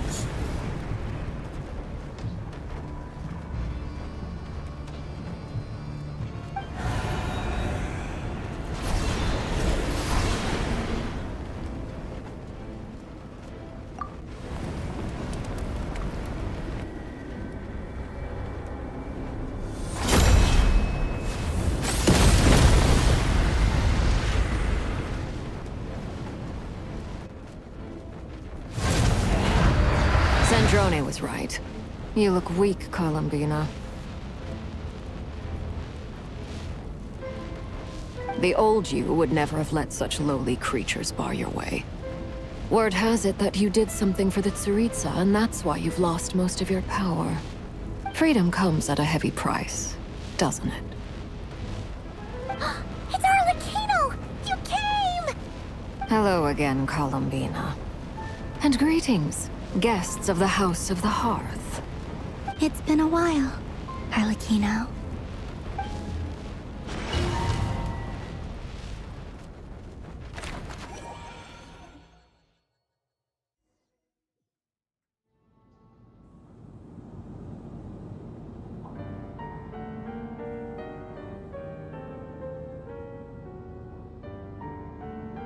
Stupid right here of stupid Solnari. Ugh, whatever. I've got all the data I need. Next time we meet, you're finished.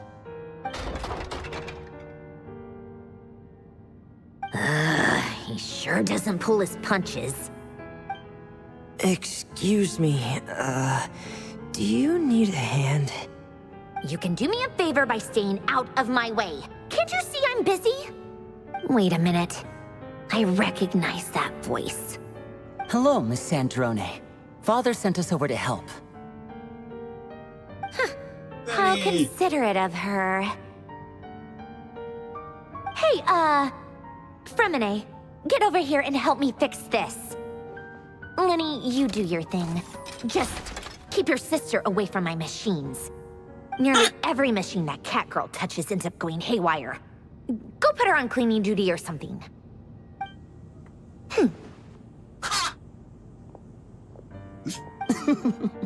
Then let's start downstairs. Fremine, we'll leave this place to you.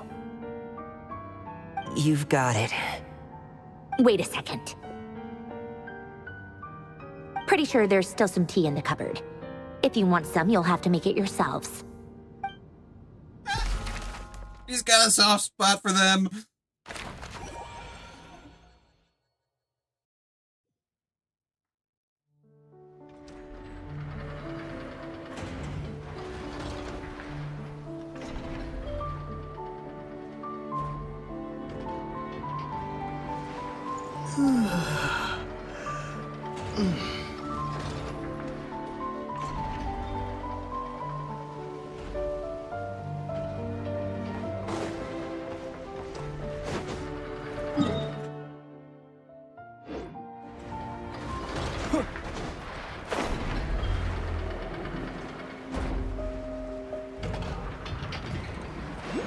Pretty sure over there's an accolade.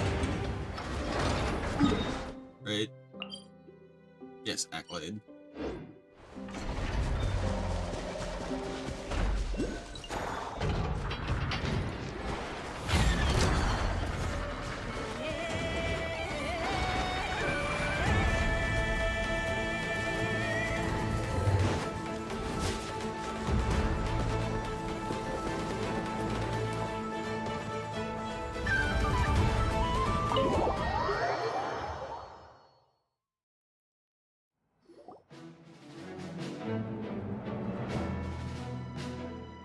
It's a relief to see you all made it back in one piece. Huh? Feels like there's quite a few people missing. Where's Flint's and the others? And what about Nefer? I returned ahead of them. Flint is helping Aino and Anefa to set up the decoys and buy us some time. As for Miss Nefer... Boss is still wrapping things up on her end.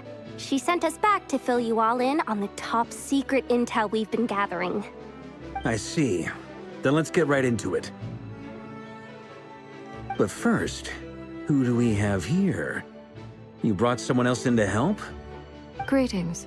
I was invited here to help as a longtime Tea Party companion of Columbina's. You may call me Arlecchino. Surely it can't be. Those eyes. Oh, where have I seen them before? Wait, of course. In those memories we just saw. The only Arlecchino I know is the fourth of the Fatui Harbingers. So either you share a pretty uncommon name, or you're more than just a Tea Party buddy. You are well informed, Grandmaster. A man from Mondstadt living all the way out here in Nodcry, and yet the people and affairs of Snezhnaya seem to hold a special place in your heart. Oh, the feeling's mutual.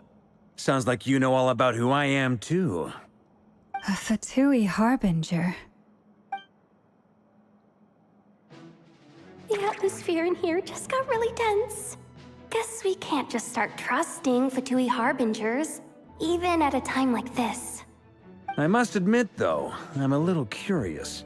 Seeing as the Moon Goddess no longer belongs to the Fatui, what makes you so willing to put your neck on the line here? Nor does Nodcry belong to Mondstadt, Mr. Varka. Yet still, you're fighting for it all the same. Things don't always have to have a tangible payoff. Sometimes, stopping things from spiraling out of control is a higher priority than chasing the spoils of victory. Of course, I can't say there's nothing in it for me at all. But that's between Columbina and myself. Forgive me. I don't mean to doubt you. It's just that the Fatui really have been the source of many of our troubles. We have our own way of doing things here in Nodcry. But ever since they arrived, the Fatui have treated us with nothing but hostility. I know there's been a lot of bad blood between us in the past. I've done my utmost to avoid friction whenever I could. But sometimes fundamental conflicts of interest simply can't be settled amicably.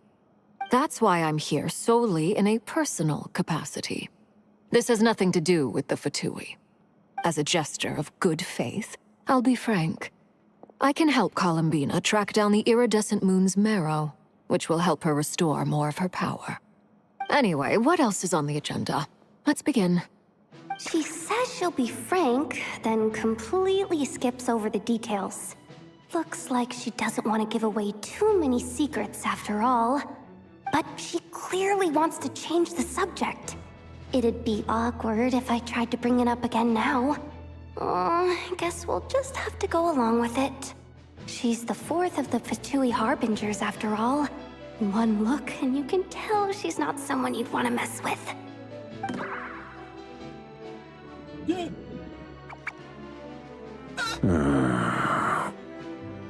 Well, since Miss Arlecchino sounds confident in her ability to handle that, we'll proceed to the next topic. Yehoda, time to share that top-secret intel. All right, listen up, everyone. First, we now know that Rerir was originally a Conrian secret agent whose primary mission was to hunt down and assassinate the so-called Dregs of the Crimson Moon. The Dregs of the Crimson Moon?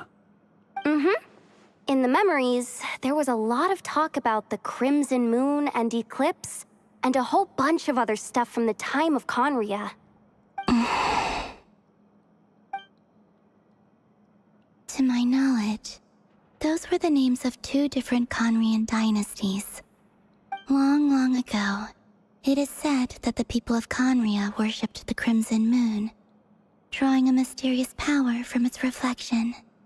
But one day, a coup saw the Crimson Moon eclipsed, hence the name of the new dynasty that replaced it, and how it became the new emblem of Conria.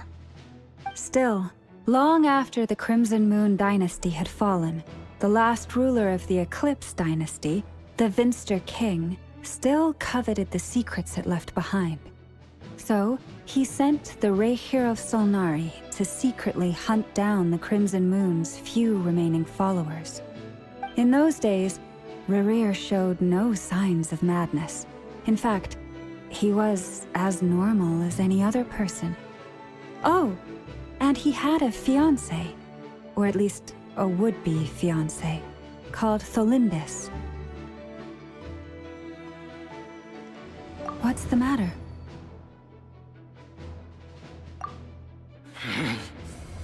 Verfnir, Freindaughter, Flinders.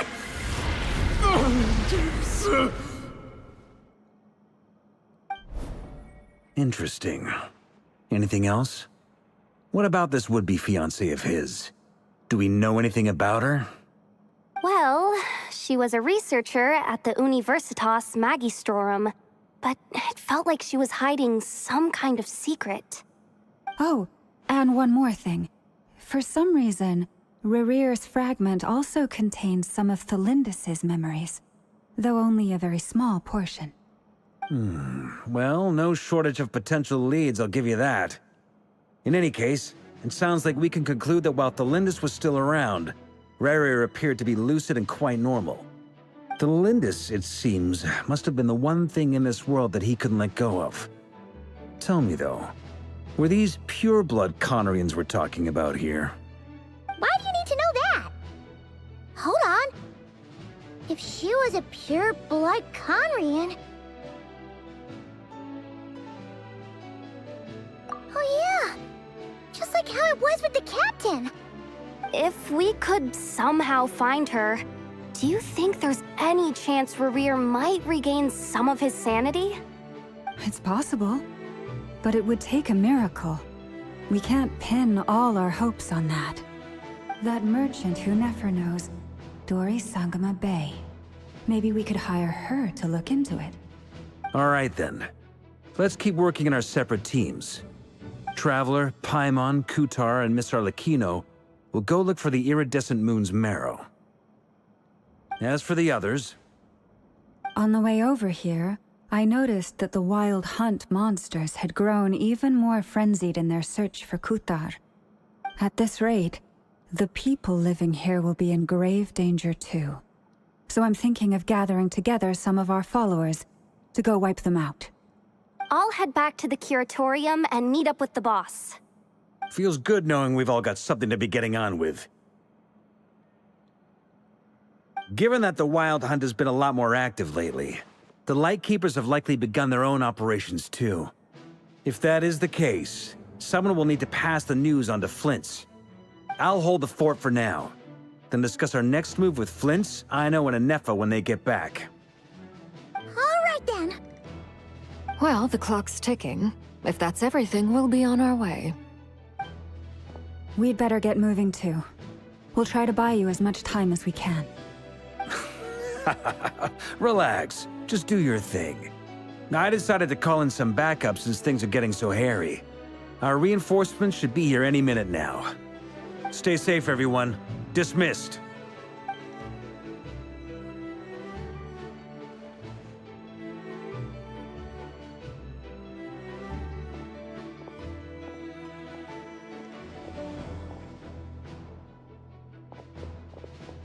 We're back. Did we get here a little early? Or a little late? A tad late. The others have already set off. To summarize, our resident moon goddess has found us a new ally, and Boss Nefer has uncovered some promising info. Everything going smoothly on your end? Not great.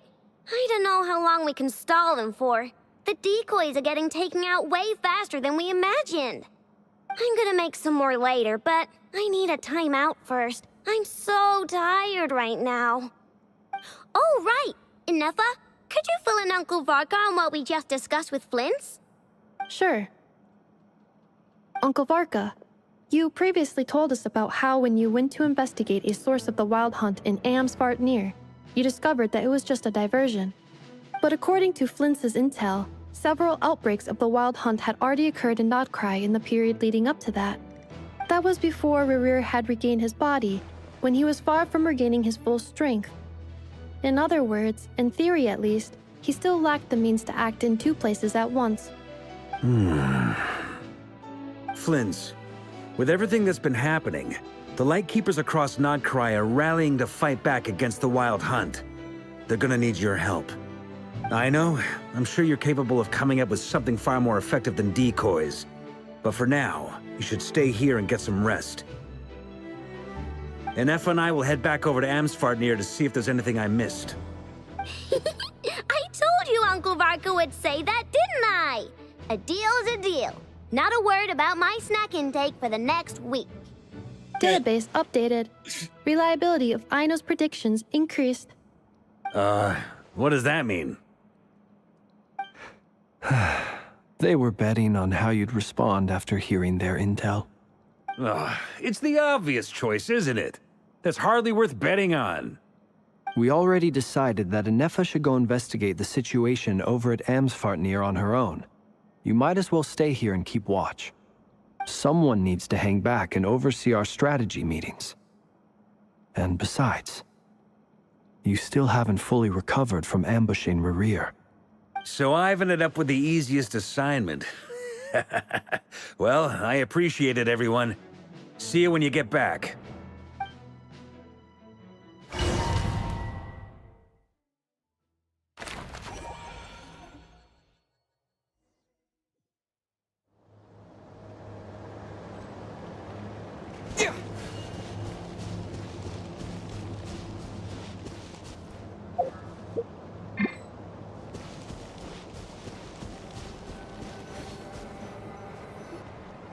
Here, this will serve as a good spot to cross over.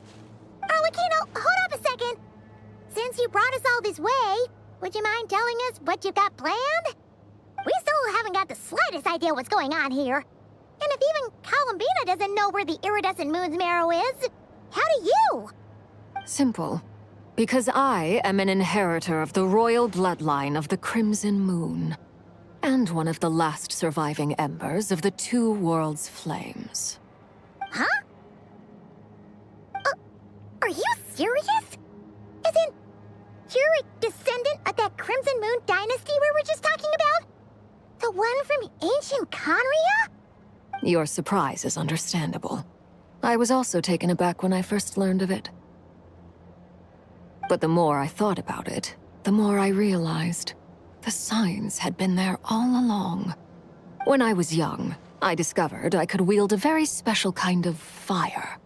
It coursed like blood through my veins and smoldered away inside my nerves. What's more, whenever I experienced strong bursts of emotion or drew too deeply on this power, it was like some kind of presence within the fire would begin to gnaw away at me, consuming me from the inside out.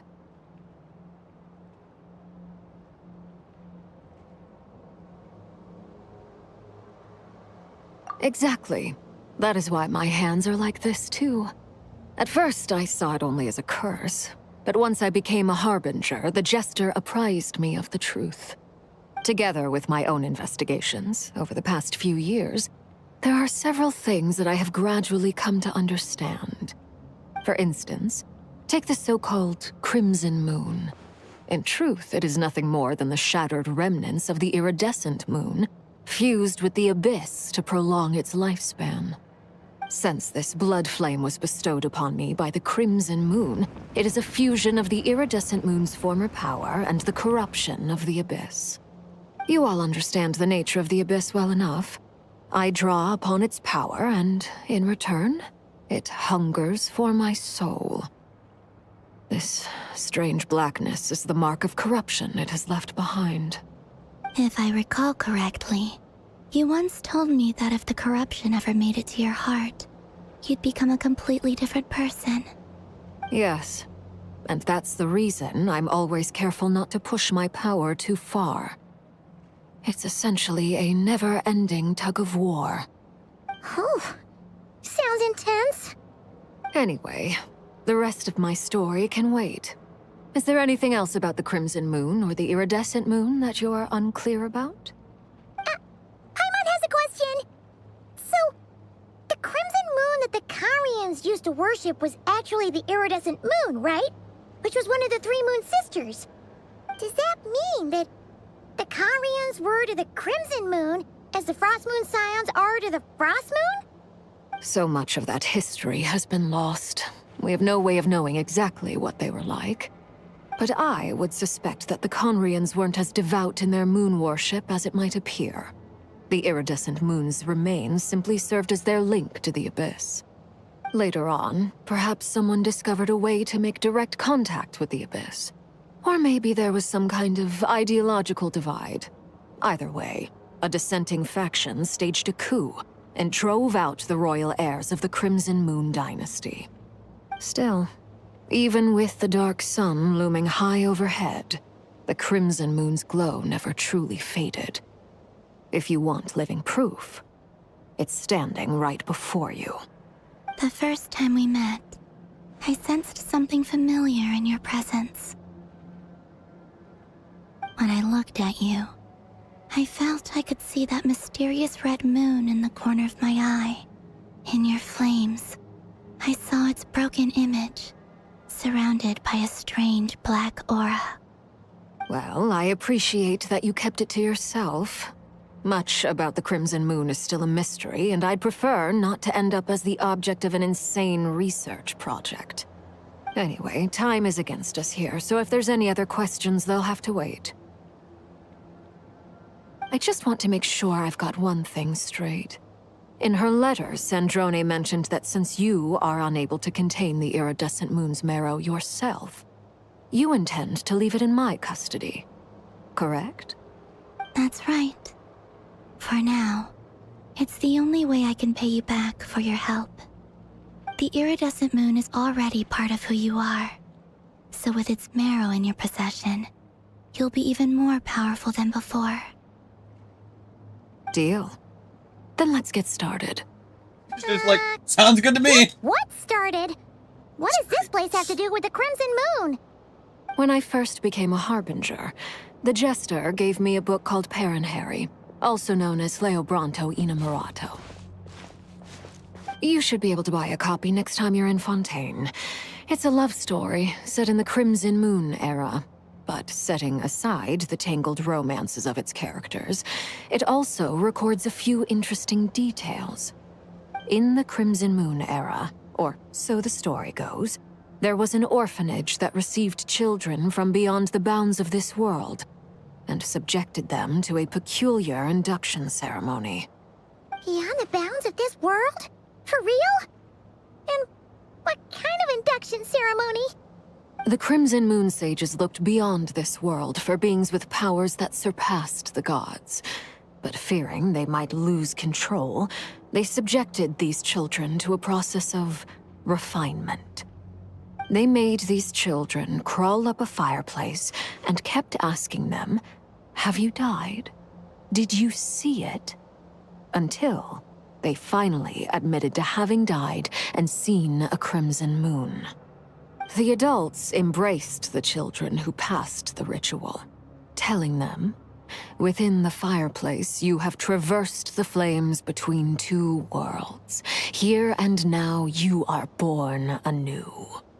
The book leaves much unsaid, but I suspect that this was their way of branding the children they had enrolled, leaving an indelible mark upon them so that they would forever live in the Crimson Moon's light. That explains why I can't sense the Crimson Moon's marrow in this world. It makes sense that it would be sealed in a special space that can only be accessed temporarily through some kind of ritual. But there's no fireplace here. Do you see a chimney anywhere? Oh, are we supposed to build it ourselves? Okay, fine. Paimon will go find some bricks. That won't be necessary. The fireplace is purely symbolic. The key to the ritual is crossing the flames between two worlds. In other words, the flames that burn within me. Those burned away by such flames leave behind a kind of ghostly afterimage in the world. In the days of Conria, people believed they could be used to bridge the gap between the two worlds of life and death. In short, I can open a passage to that space for you. That's the easy part. The catch is I'll need to stay on this side to keep the passage open, so I won't be able to come with you.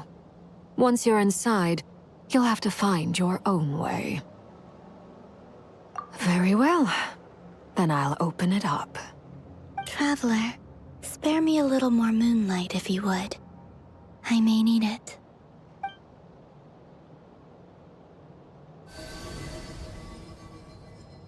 Thank you. I feel like I've recovered some of my strength now. It should be enough to move us across short distances and confront whatever dangers might await.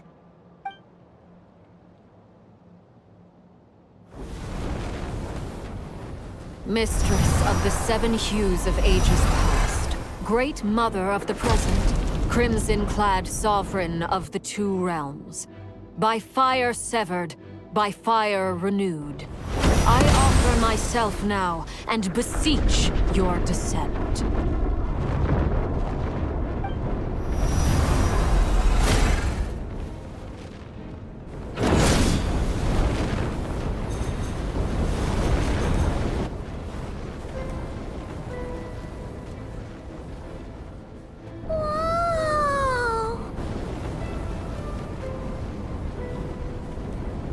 One word of advice. As you're crossing over, no matter what voices you hear, do not answer. Got it! I sense a sinister gloom inside, but also the familiar light of the moon. I feel that I am about to meet an old friend who has changed beyond all recognition. All right, let's go.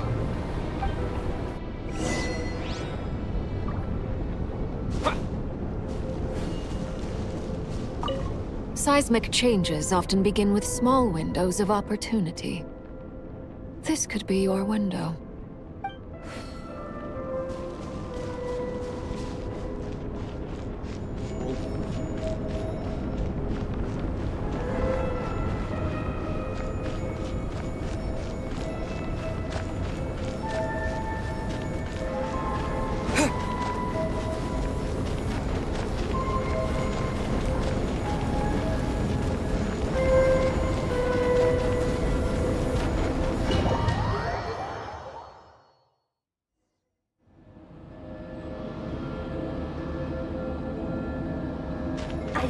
Your presence and bring me death and rebirth. Wait, why are you? You have crossed over from another world, transcended fate itself. I have no right to.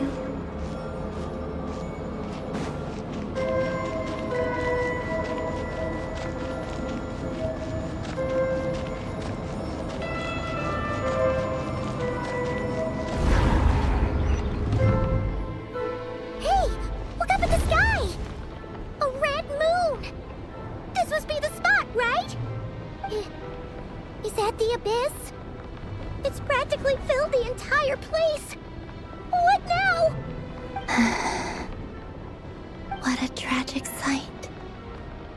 Fragments of your broken body, seized by the abyss, and hung up aloft like mummified remains. Iridescent moon, was this truly what you wished for? Careful! There's something spooky about this place. Feels like something is lurking in the fog. Haimon's right behind you. Whatever you do, don't run off without her.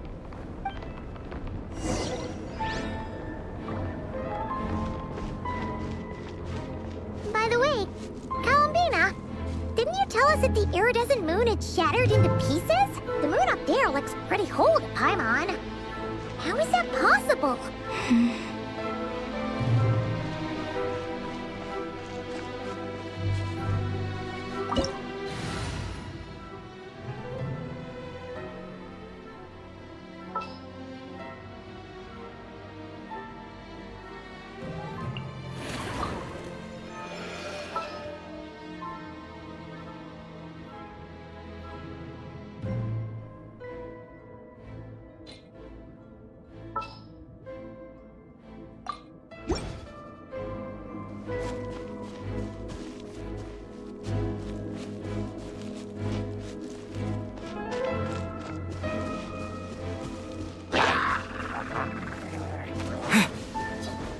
and burn! Transfixed!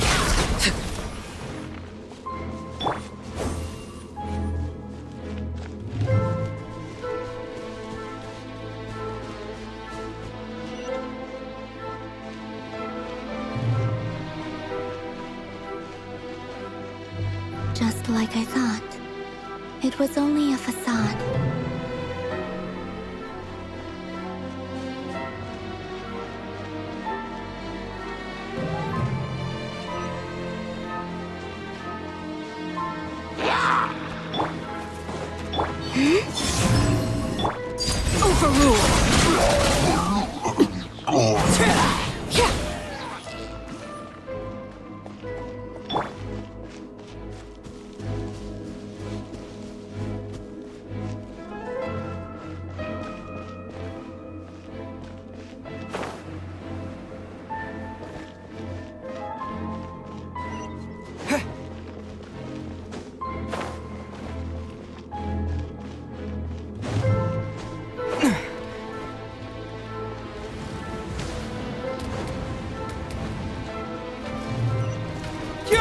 A new dawn rising!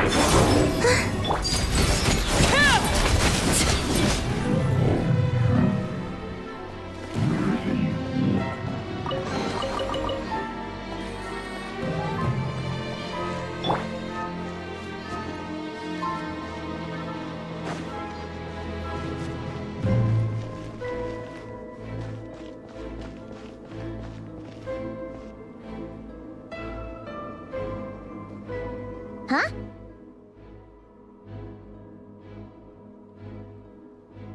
Huh? For real? That's way too high! There's no way we'll be able to reach it! No. I'm not sensing anything up there. It's coming from under the mountain. Let's see... Ah! There's some kind of weird shadow over the water! Wait, see that? Looks like a mechanism of some sort. Let's check it out!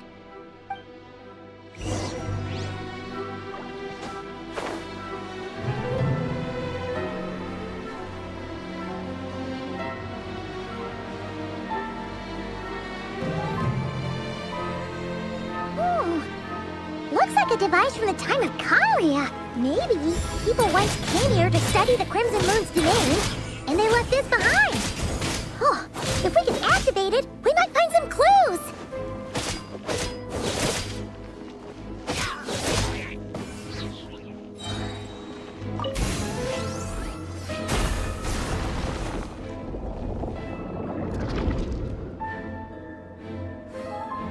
Why does that look like the sludge from the chasm?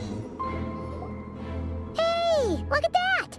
Now that the mechanism's running, the shadow in the water looks different. Do you think these mechanisms might be the key to unlocking the secret?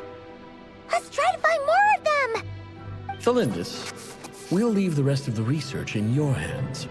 We'll be heading back now. I hope this isn't ruining date night. Ugh.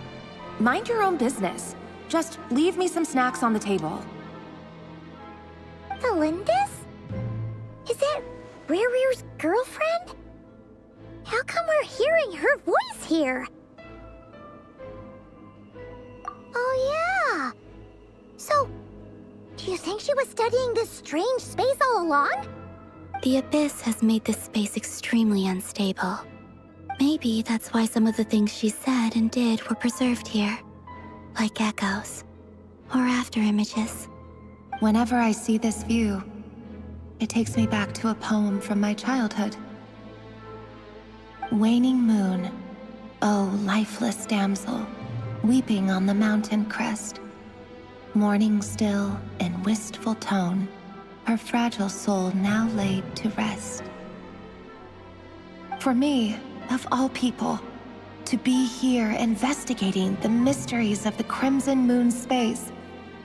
Is it a coincidence or something more?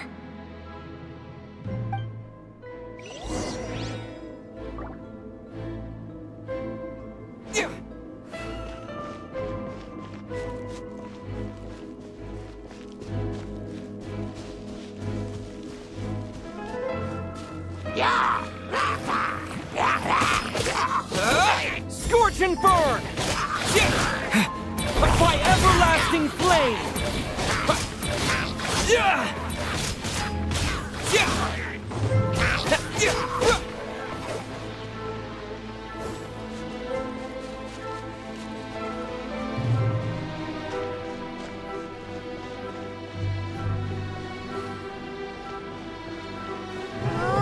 Looks like the Abyss has messed up this mechanism. We need to find a way to get it working again. Let's see if there are any other devices nearby.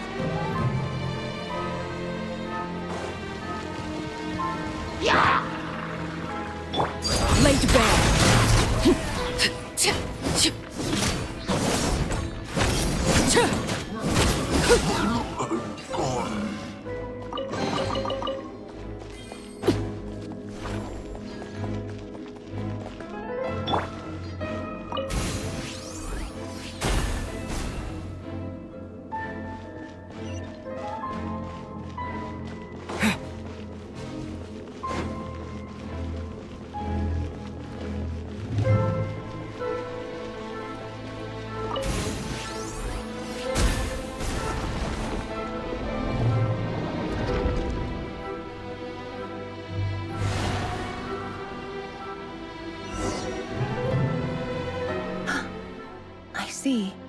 So the moon marrow, or rather the power of the 3 moons, is the key to unlocking... If it really does exist, then maybe this madness can finally be put to an end.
With the Abyss inhibitors in place, I should be able to access the chamber with the moon marrow.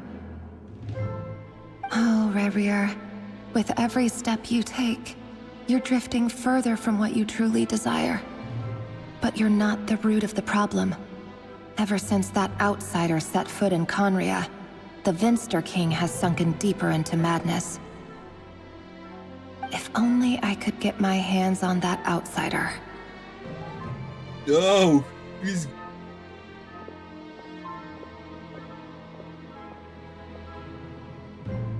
Hey look! The moon's reflection is back to normal! Felindus's voice mentioned a chamber with the moon marrow.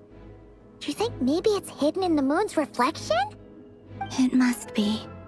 For within it, I sense the fragile aura of a dying soul. Then there's no time to lose! Let's go!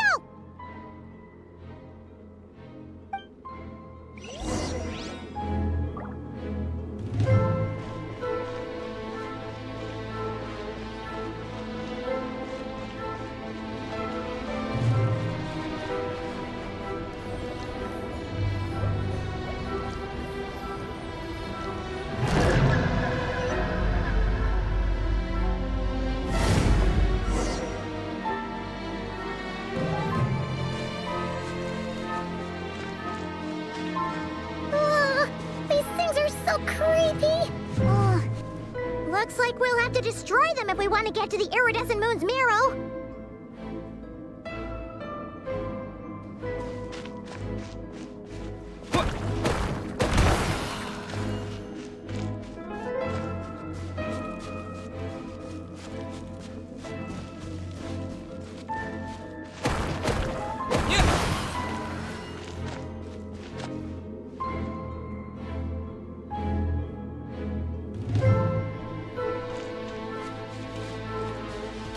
the iridescent moon's mirror! Oh, we'll need to destroy these things before we can reach it! I should probably grab a healer.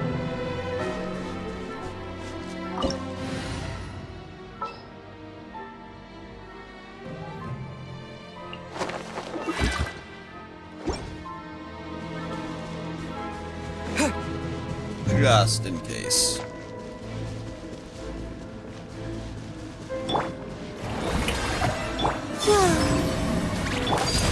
Transfixed.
Laid bare. Witness my rise. Overruled.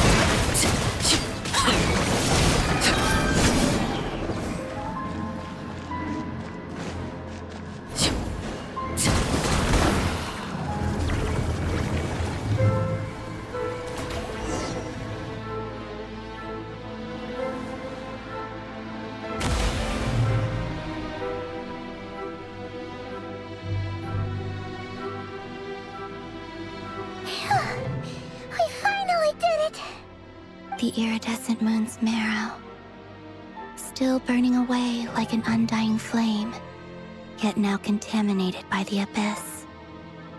It has taken on a new form entirely. If we can purify the abyssal power within, we should be able to obtain its untainted essence.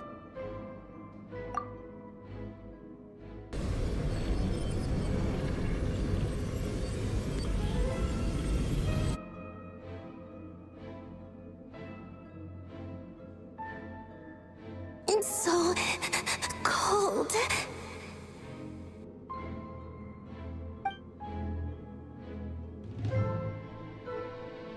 Is it you? Are you here? Huh? Are you talking to us? At long last, I can see you once more. Our fates have crossed, and I am finally free.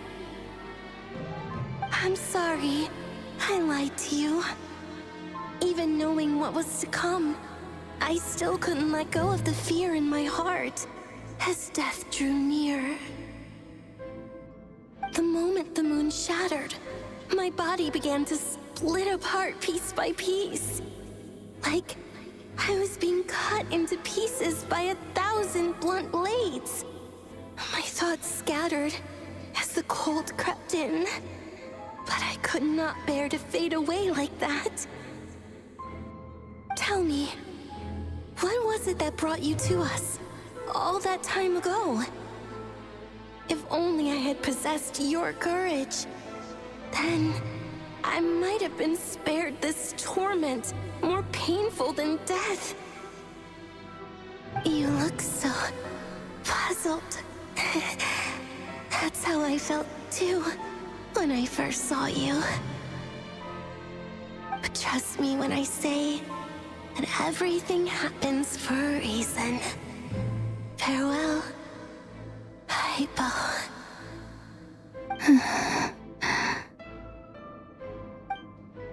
What was that all about? Was that the goddess of the iridescent moon? Oh, it sounded like she was speaking to a long-lost friend. But none of us have ever met her before, right? Perhaps. She took me for the goddess of the frost moon she once knew. For a fading soul like hers, our auras must be too similar to tell apart. But anyway, we've got the iridescent moon's marrow now. That should help you regain your strength, right? Alright, time to leave this place and meet back up with Arlecchino. Let's go!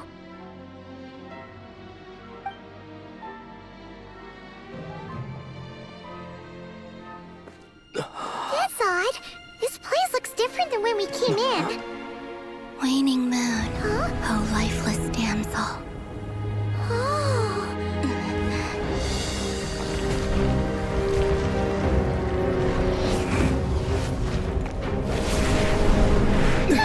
Hurry! The place is collapsing!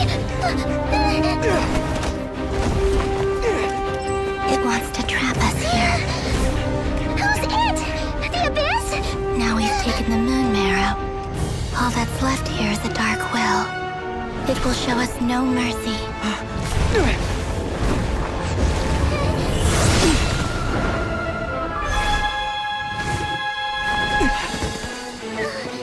Give it back! The crimson moons! My marrow! My heart!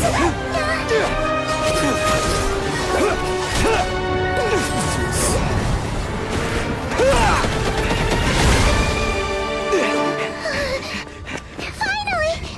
Huh? Oh no! The exit's blocked! They're back! Now what do we do? This is where you fall. Witness my rise.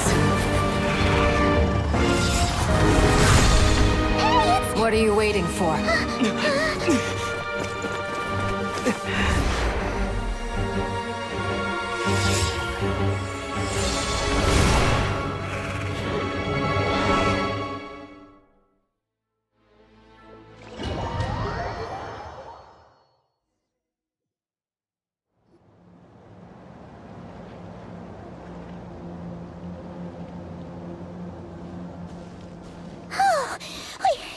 We made it!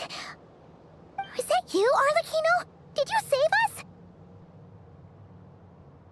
Wait, your hands! They're... Oh, this? Don't worry. It's a small price to pay. The Abyss wanted to trap you inside, and I defied its will by bringing you out. No wonder it's a little angry. No. I have paid the price, albeit a small one, and it cannot be undone. My hands have already fused with the Abyss. Purification would simply destroy whatever's left of them. But surely... Oh... We're so sorry, Arlecchino. Paimon can't believe you'd make a sacrifice like this for us. As much as I'd like to call it a favor, the truth is I was simply holding up my end of the deal. Well... Columbina. Yes, you did your part. And as promised, I will leave the iridescent moon's marrow in your care. From this day forth, may the two worlds' flames burn ever more brightly.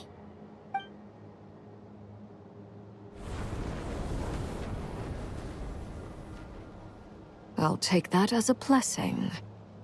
Now, Columbina, give me your hand. Accept this moonlight I offer in return.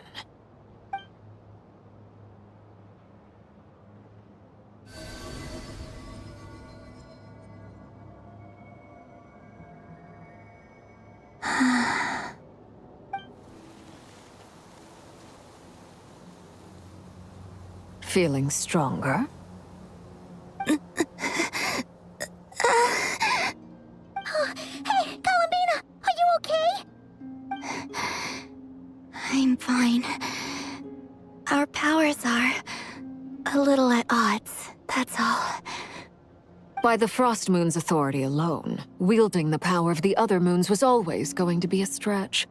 Still, I think it's fair to say that your strength has returned. At least to the level it was at as Third Harbinger. It's still not enough. There's no way I can hope to challenge Rayrir like this. Just one more ray of moonlight, if you would. It's okay. I can take it.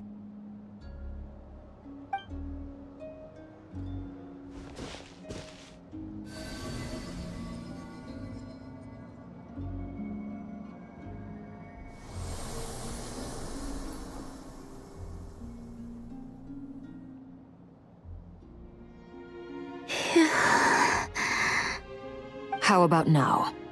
Fighting fit? At the very least, I won't have to stay hidden like before. I want to see him gone from Not Cry. The Rayhir of Solnari and his wild hunt must be sent back where they belong. Well, it's good to have something to aim for. You certainly seem more alive now than you did earlier. When I first met you, you didn't strike me as a ray of moonlight. More like a wisp of fog drifting in from who knows where, ready to scatter at the first sign of a breeze. But now, you're full of vitality. Just like the Frost Moon, once the brightest of them all. May you keep shining, Columbina. This is who you are. Thank you. Look after yourself too, Arlecchino. I know you have plans of your own, and that's why you're always seeking to grow stronger. But whatever you're after, don't let the Abyss take a hold of you. I do not wish to see you go down the same path as Revier. I appreciate the concern, Columbina. Although perhaps it's time you took a new name. A new name? Kutar, the Moon Maiden, Columbina. They're nothing more than code names. They describe who she is and the roles she's played, but they're not her real name. We often use code names in the House of the Hearth, too. But it's knowing your real name that keeps you grounded. Up till now, you've been living a wandering life, so you've probably never really cared. All I'll say is this. Once you've defeated Revier, give it some thought.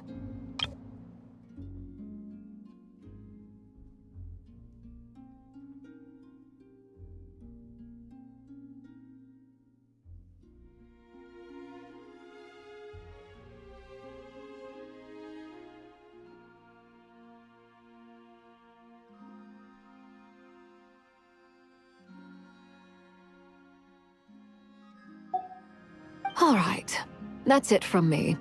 I'll get you back safely first, then go meet up with Sandrone. You're the best! I appreciate the gesture. It speaks to your good character. Anyway, let's get going. There are more urgent things to do right now than trade compliments.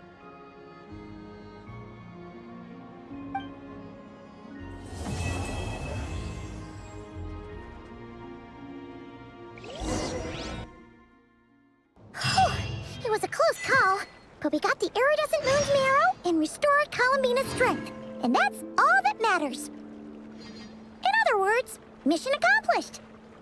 Paimon wonders how everyone else is doing.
Ad Astra Abyssosk.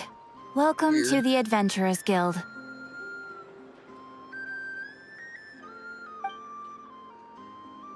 Thank you for completing today's commissions.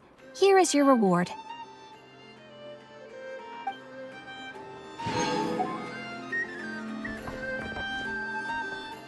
What the f-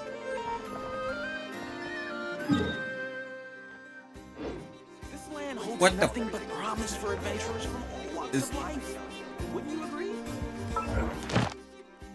I'm gonna assume that that's an accolade.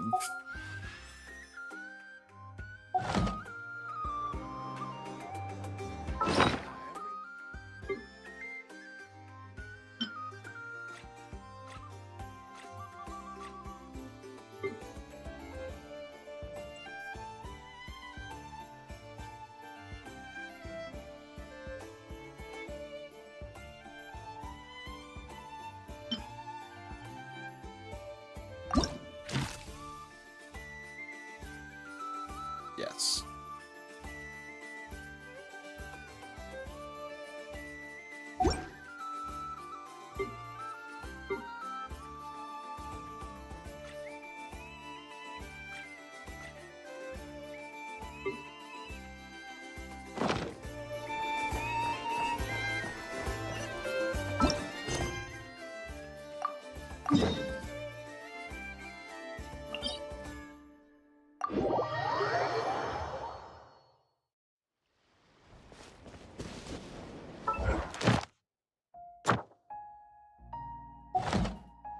Oh wait, can I finally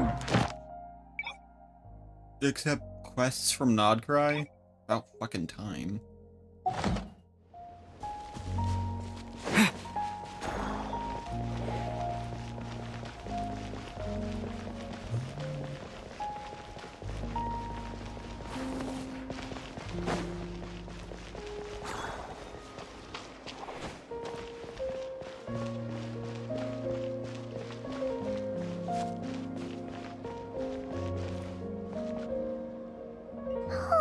Do you think the others are making good progress? Hope it's all going smoothly.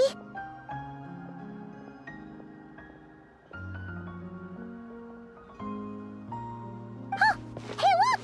They made it back as well!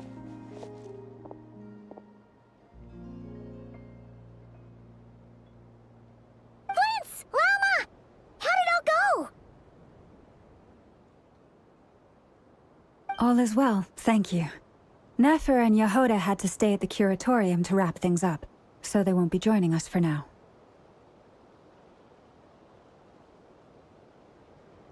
I ran into Miss Anefa and Miss Aino on the way back.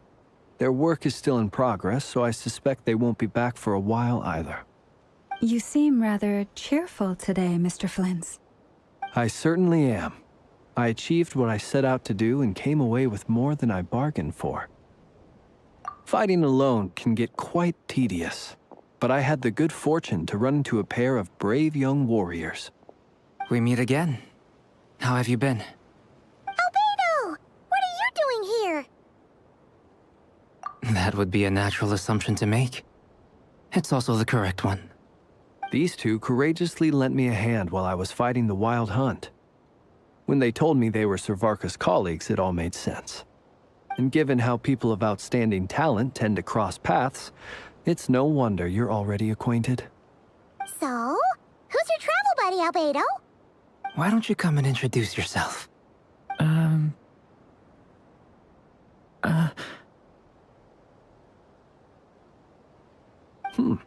A gentleman of few words, I see. And a rather stern countenance. I presumed you were acquainted with him. Is that not the case? Didn't we already meet Durin? It's nice to meet you. Again. We've technically met before. Wait a sec! You're Mini Durin! That's right. It's me. I'm glad to see you again. By the way, he says it's okay if you drop the mini. Yeah, I'm not as mini as I used to be. Interesting, isn't it? The first step towards blending into human society appears to be reflecting on whether one's name really reflects who they are. Wow! You look so different! In a good way, of course. It's great to see you looking so healthy. Thank you, Paimon. And although you're as mini as ever, I understand that diminutives don't always convey endearment. I'll be sure to simply call you Paimon as a sign of my great respect for you. Wow! You're such a smooth talker now. Paimon could get used to this. From now on, You may refer to her as your esteemed guide, Paimon.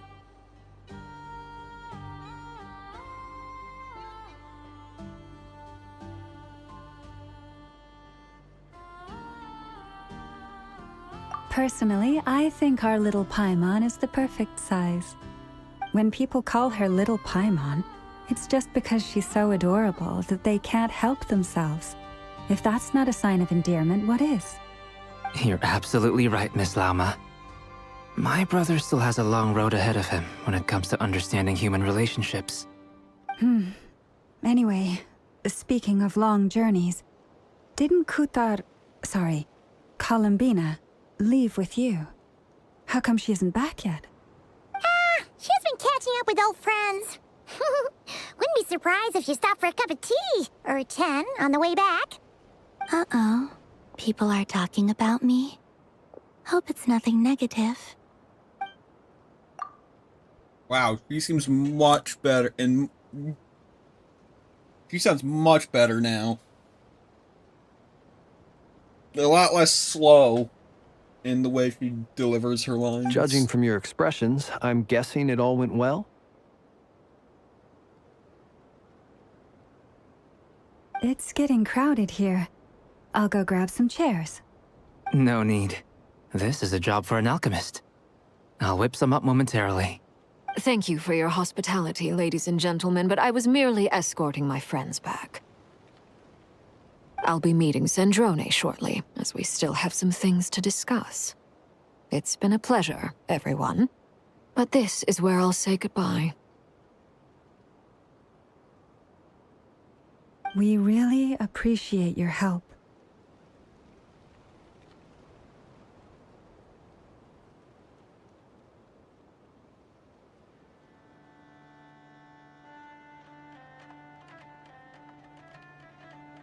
Oh, come on. Spare the formalities. I'm just glad I could help out some true friends.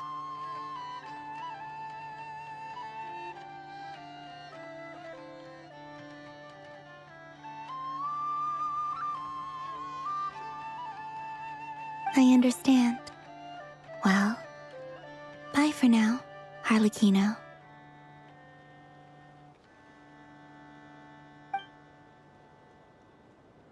Oh, this place is hopping. It's probably a good thing one of us left. Otherwise, we might not fit all these people in. Are you saying we're about to run out of chairs? Huh? As a matter of fact, I am.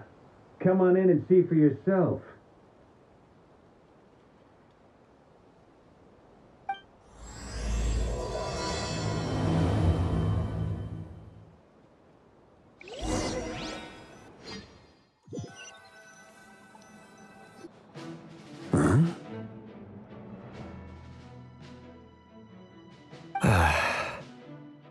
Oh, God.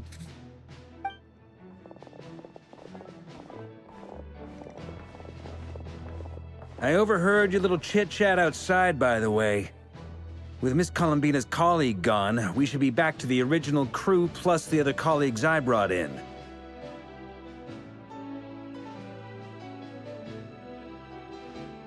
Though, it looks like we have another new face. Someone else managed to rope in a colleague, too? Frankly, you and Paimon are the only people I know here.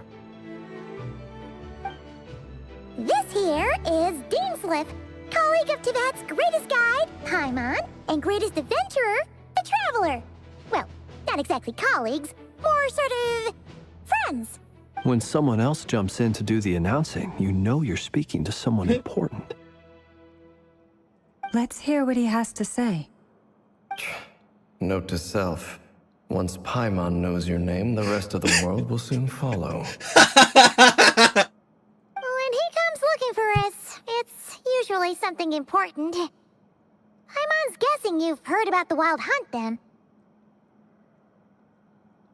From the looks of it, you're about to hold a meeting.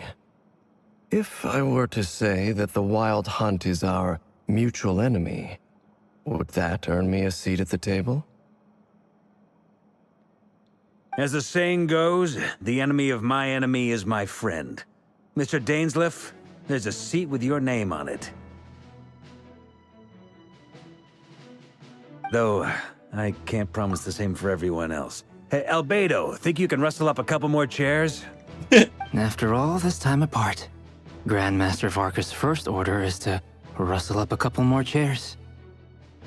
I've missed this. Is he being sarcastic? Hey, he's your brother. Why are you asking us? I've still got a lot to learn about the nuances of human conversation. Trying to decipher Albedo's way of speaking has been like jumping in at the deep end. Oh, good point. Paimon gets you now. Don't sweat it. There are people who go their whole lives without getting the hang of it. You're ahead of the game already.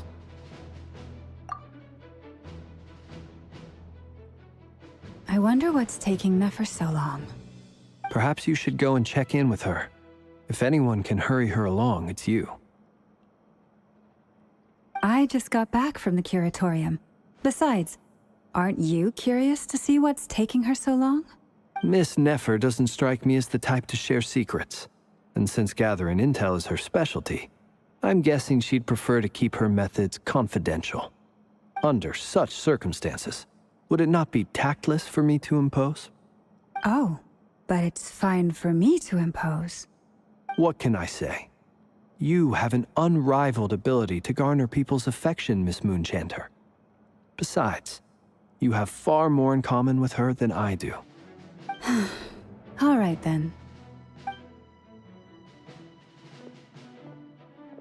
Impressive. She barely fought back at all. I admire your powers of persuasion, my friend. As I'm sure Miss Lauma will realize soon enough, the trick in life is to always pitch in with other people's responsibilities so that you can be selective with your own. Another trick is to simply hide in the background. Spoken like a true sage. Anyway, looks like we've got some time to kill before the meeting. Let's take a little breather, folks. And feel free to chat amongst yourselves. We'll get down to business once the other two arrive.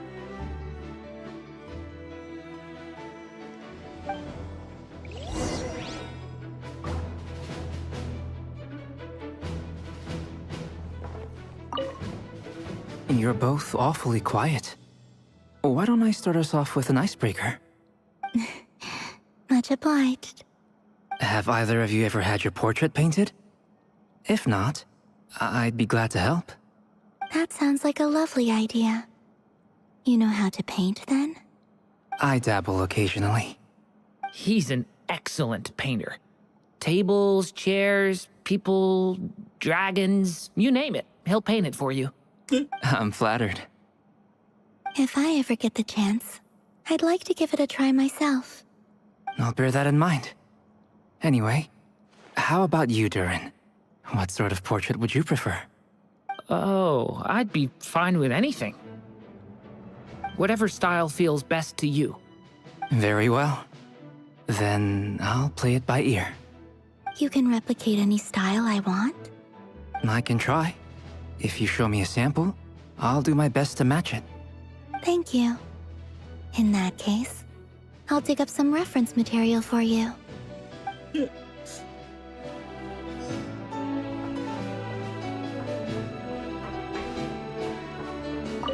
Truth be told, I can't remember the last time I was in a meeting with so many people.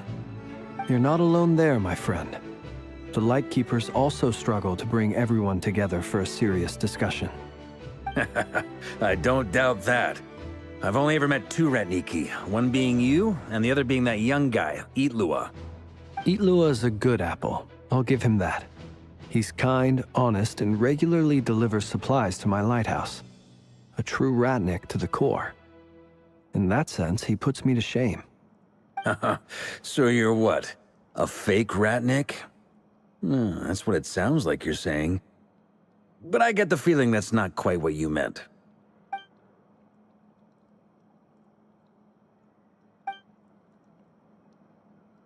Come on, why the awkward silence? Sorry. I'm not even gonna bother trying to hide it. You've known all along, haven't you, my friend?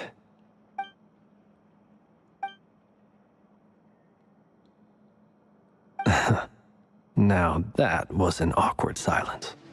Let's just keep this between ourselves. Probably best if Eloa doesn't know, huh? That goes without saying. Gotta be careful what you share with youngsters, after all. Anyone else in the know? Let me guess. The Traveler and Paimon? It's dangerous being too sharp for one's own good, you know. Then, in the name of the Animo Archon Barbados himself, I swear, your secret's safe with me. When we went for drinks, you said that you and Barbados were practically best buds. In the light of that claim, do you really expect me to take your oath seriously? Of course. Just as long as you don't go spreading around the fact that I'm close with Barbados, all right? Fair enough, then. Nothing like a bit of mutual leverage to seal the bonds of friendship.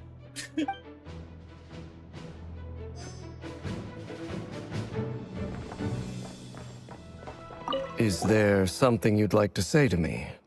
Yeah! For starters, why'd you just show up here without even giving us a heads up? If you think back to our previous interactions, you may recall that that's hardly out of character for me. You do have a point there.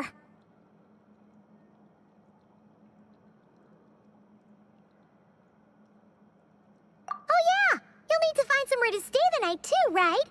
Want to tag along with us? You never know. We might get a group discount. Sure, let's do that. Great! Paimon will handle it! And in return, we can get Dainslift to be our very own personal bodyguard. If that's what you had in mind, you should have said so sooner. I'd be happy to help. Oh, okay then. Paimon was only kidding, but good to know. Anyway, since we're all here together, we might as well watch each other's backs. That's just what friends do, right? Indeed. Thank you.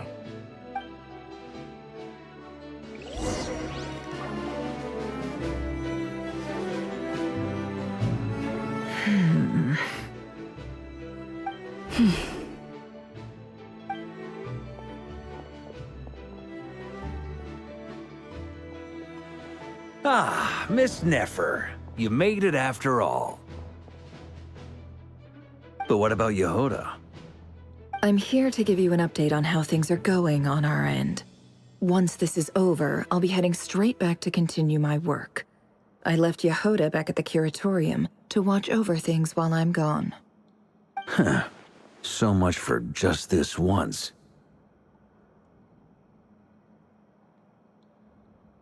Shh! Not so loud! We're on a roll here. What if she remembers and suddenly decides to back out?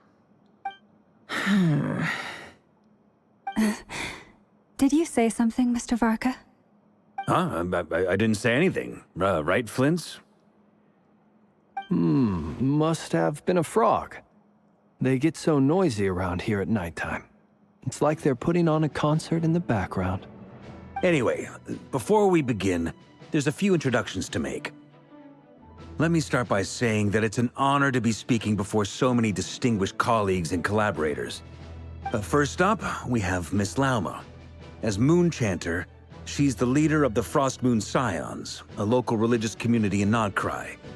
Then there's Miss Nefer, boss of the Curatorium of Secrets, an intel gatherer extraordinaire. Nefer is leading the investigation into Rerer's background, assisted by Yehoda and Lauma. From the little I've heard, they're making some great progress. Over here, we have Mr. Flint's, a Ratnik and guardian of the abandoned lighthouse. In our last operation, he courageously distracted the Wild Hunt to buy time for the rest of us. For those of you who've never met, this is Mr. Albedo, a renowned alchemist and captain of the Knights of Favonius investigation team. By his side is a new face for us all, myself included, Mr. Durin, who has come to lend his aid. Next up, we have the Moon Maiden and former Fatui Harbinger, Miss Columbina. Then we have the Traveler, who's earned more titles than I could possibly hope to list out, so I'll spare you the rundown. And Paimon, the ultimate travel companion and quite possibly the best guide in all of Tevat. Wow! That's a lot of people! Great turnout! Miss Nefer, it looks like you might have another job coming your way. So, congratulations on the booming business, I guess. You think I haven't got enough on my hands as it is? Who's looking for me now? That would be me, Miss Nefer. I have a commission for you. And you are? Who I am doesn't matter right now. What does matter is that I'd like you to gather more intelligence about the Recher of Solnari. Well, it's not as if we never take on anonymous commissions. But in your case, I'll have to decline. I'm gonna take a wild guess and say your job's probably more hassle than it's worth. Something about you seems like bad news. It's my eyes, isn't it?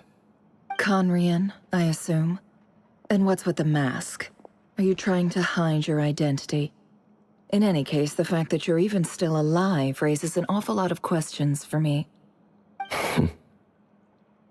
My name is Dainsleif. And yes, I am from Conria. As I'm sure you're aware, the Recher of Solnari's real name is Rerir. He was once an acquaintance of mine. Really? Then you must have been quite an influential figure yourself. You flatter me, but none of that matters anymore. My point was simply to clarify why I have asked Miss Nefer to investigate Rerir's background. So you're both from Conria, and it sounds like you used to be friends? What am I missing here? Surely you already know how he became one of the Five Sinners. I'll tell you everything I know.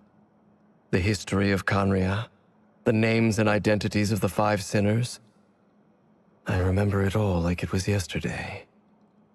I have never spoken openly of this before. But the truth was exactly as people say. The Five Sinners were each driven by their own desires, and it was by playing upon these that the Abyss tempted them to their fall, tearing Conria apart in the process. The visionary, Vedifenir, who wished to foretell the future. The wise, Haroptatir, who sought limitless knowledge. Gold, Rhindaughter, who desired to create life. The foul, Surtologi, who pursued supreme strength. And last, but not least, Recher of Solnari, Rerir, Ravager of the Moon. Of the five, Rerir is the only one who remains a mystery to me. He never harbored grand ambitions, so what changed in the space of a single night? How did he come to fall like the others? In other words, you're saying that his change came as a shock to you, and you have no idea what actually happened? That's right. You mentioned how the Abyss tempted them, which led to their fall. But what did that look like in practice? And what other context can you give me about the events of that time? The more detail you can give me, the better. Strangely, now that it comes to it, I hardly know where to begin. The fateful night took place during the era of the Eclipse Dynasty. One day, my elder brother, the visionary, Vedifenir, was summoned to the palace by the Vinster King, only for the king to gouge out his eyes and cast him into the dungeons. When I came to hear of this, my fury knew no bounds. I gathered together every ally I thought I had, and together, we set a night to storm the palace and free Ved. Centuries on, the memories of that night still haunt me like a never-ending nightmare. We broke through the palace gates, just like we had planned, each striking towards our separate targets. But then, I was betrayed. Even Vedifenir, the very person I had come to rescue, abandoned me and partook of the Abyss's power. So, it's personal after all. Then tell me, Mr. Dainsleif, what price are you willing to pay? You, of all people, must know that nothing comes for free. I cannot say what price would be worthy of such a commission. But know this, Rerir was not always a madman. Believe it or not, there was a time when he was just an ordinary man, working for the Conrian Intelligence Service. Uncovering the truth of Rerir's past is the only way to unravel this mystery. But before you decide if you will accept my commission, I will tell you more about him. Enough, I hope, to help you plan your next move. Sounds pretty good to me.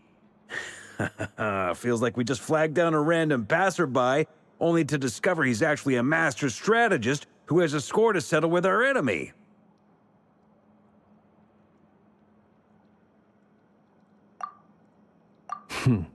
Can I borrow your halo? It could be useful in the lighthouse. Hey, enough with the wisecracks! Besides, isn't that lamp of yours bright enough already? Relax. It was meant to be a compliment. If that was a little over the top for your liking, I'll make sure to tone it down next time. I'll give your proposal some serious thought, Mr. Dainsleif. Let's speak in private once the meeting is over. Before that, there's a few things I'd like to share.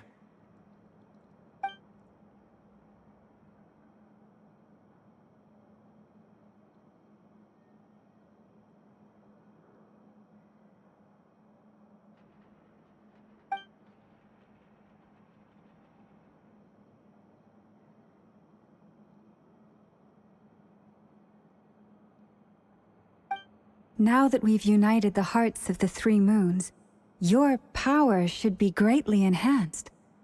But it seems like that hasn't happened yet? I believe it will take a little longer. You've done so much for me, so I want to be completely honest with you all. Even though I'm doing a lot better now, the truth is, my recovery will likely be an ongoing process. From the moment I was born, my power has been slowly ebbing away. And that is because Tevat has never accepted me. Even with the moons united as one, it seems my rejection cannot be undone. So far, I have yet to find a solution. It may turn out to be a problem that will plague me until the day I finally leave this place behind. Even so, I will do everything in my power to help you drive out the Reihir of Solnari. As Arlecchino put it, this is not about chasing the spoils of victory. It's just a gesture of heartfelt gratitude. Kutar.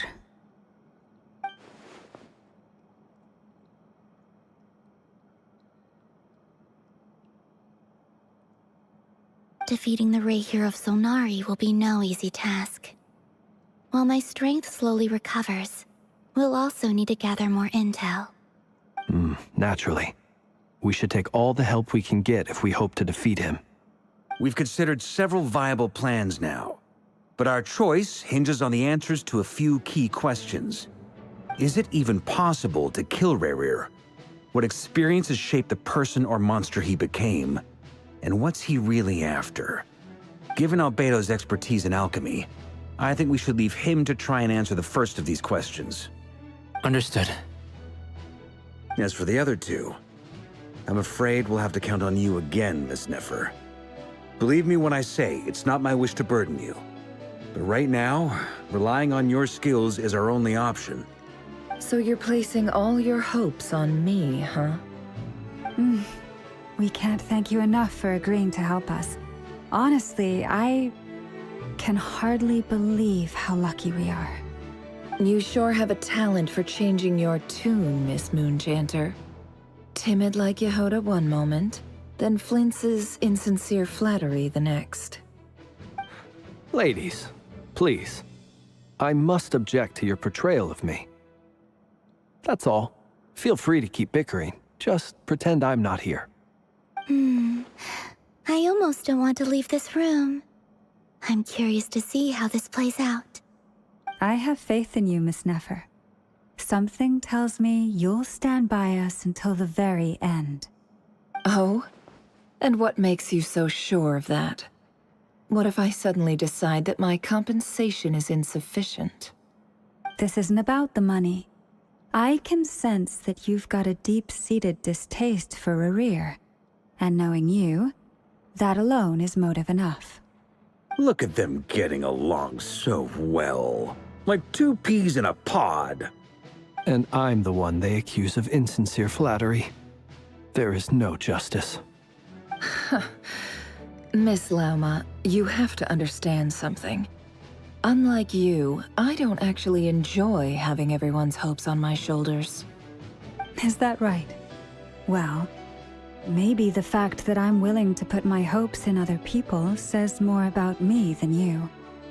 But the fact is, I also trust you.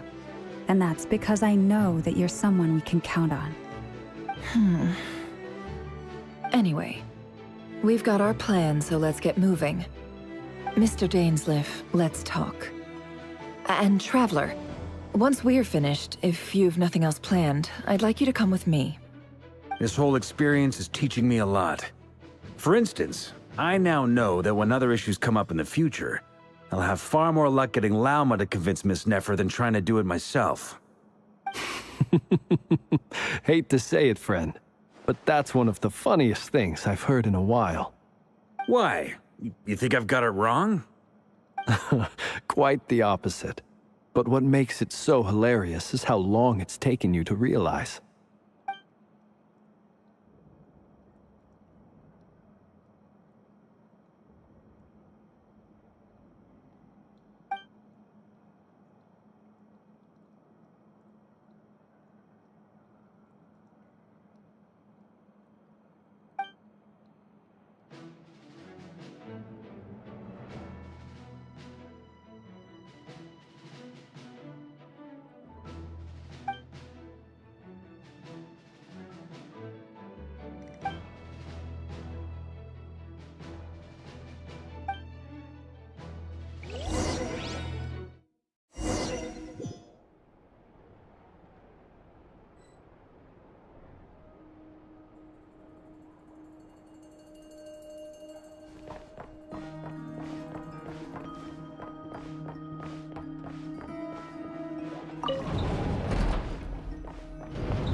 Thank you for waiting.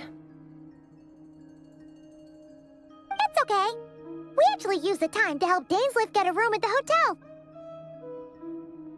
That's very considerate of you. Now, I trust you share my curiosity about Rarier's past, and you seem fairly familiar with Mr. Dainsleif already. We spoke at some length after the meeting. He was the one who suggested I should invite you to join this operation. He feels confident that these secrets will be safe with you. Dane has a lot of faith in us, that's for sure.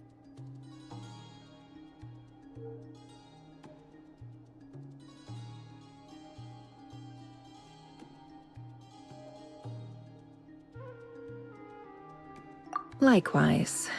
I appreciate that you got right on board without interrogating me about why I invited you.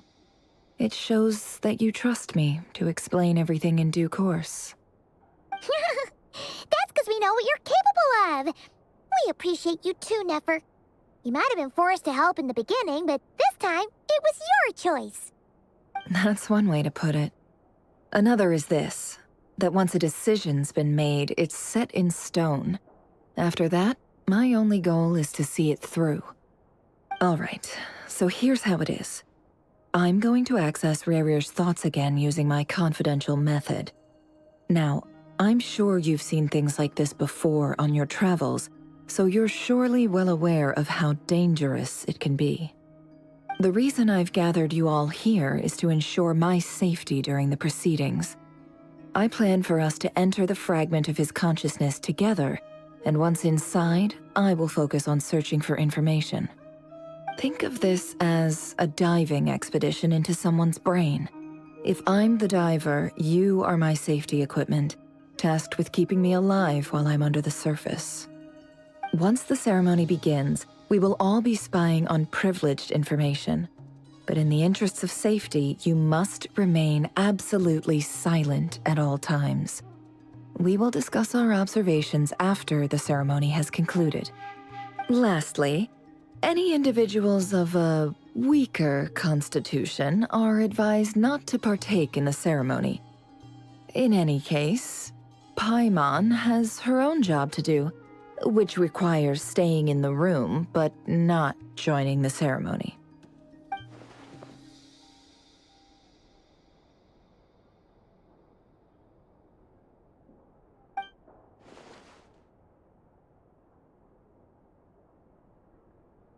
Well, good luck, everyone! Sounds like all Paimon can do is cross her fingers and root for you guys. There's a little more to it than that. I was being serious when I said you have a job to do. While the rest of us are inside Rarir's mind, it's imperative that we have a team member on the outside. In the event that something goes wrong, you will be our first responder. I don't anticipate any issues, but the extra level of safety will be greatly appreciated. I second that.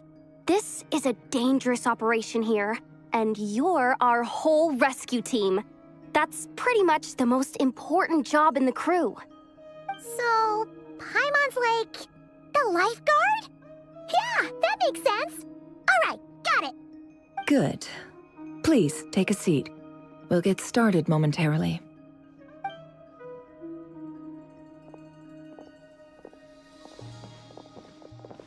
So, did Mr. Dainsleif tell you anything else? He told me that he believes Rarir kept some big secrets in his life. He's not sure that they were the cause of his eventual downfall, but he's asked me to uncover what those secrets were all the same. But surely you're not planning to go through with this, no matter the cost. If you think that, you'd be overestimating me. I'm a businesswoman, not a mercenary. But I do have my own professional reasons for taking this job. You think I'd turn down the opportunity to get a first-hand glimpse into Conrian history? No chance. Well, as long as you don't let morbid curiosity get in the way of safety concerns, we're good. We'll do whatever we can to help you. You're such a killjoy.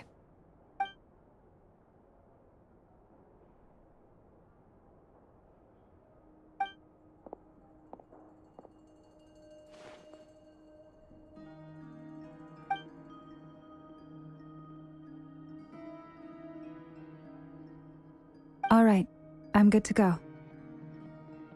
All set over here, too.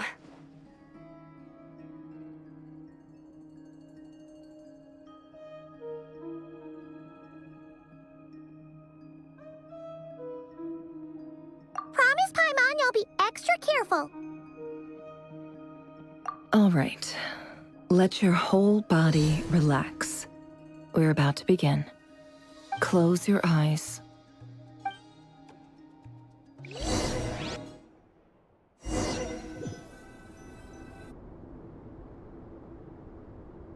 Phew. Could this be his office? Pretty standard setup. Bookshelves, paperwork, files. According to Dainsleif, Rarir used to be an intelligence operative. Chances are there's plenty of top-secret intel stashed away in this room. Is this where you keep your secrets, Rarir? Can't say I'm not looking forward to this.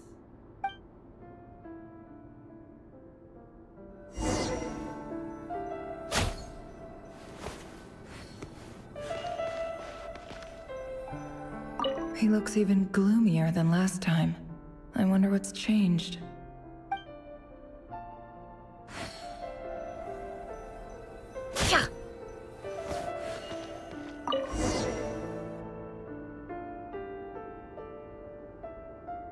Today's files are in. Time to wade through them, just like usual. Male, 51. Occupation, cook. Confirmed Crimson Moon descendant. Has maintained frequent contact with other descendants over the past year. Poses a threat to the dynasty. Neutralized.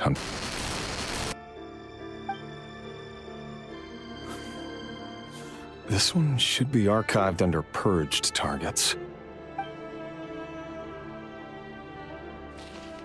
Female, 23. Occupation, office clerk. Confirmed Crimson Moon descendant. Has maintained frequent contact with other descendants over the past year. Poses a threat to the dynasty. Neutralized.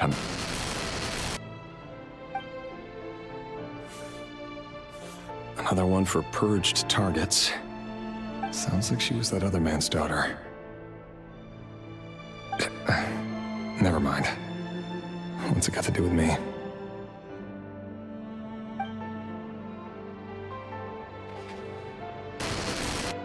Male, 40. Occupation, teacher. Confirmed Crimson Moon descendant. Has been observed making contact with other descendants during the past year. Poses a threat to the dynasty.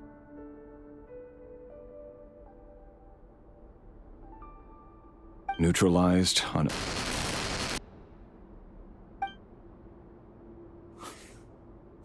Just another nobody for the archive.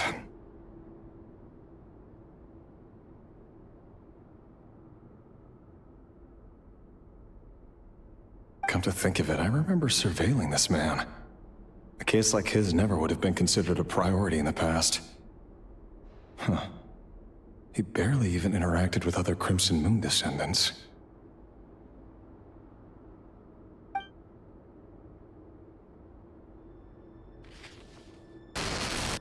Female, 16. Occupation, none. Orphan and confirmed Crimson Moon descendant. Has been observed making contact with other descendants during the past year. Poses a threat to the dynasty. Neutralized on...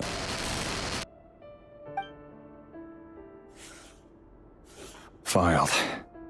I have no recollection of this girl. None whatsoever. She doesn't seem to be anyone important, but then again, how many of them really are?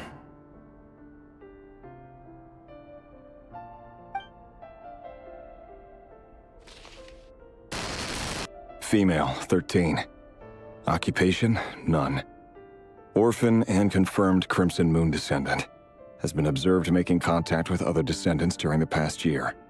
Poses a threat to the dynasty. Neutralized on...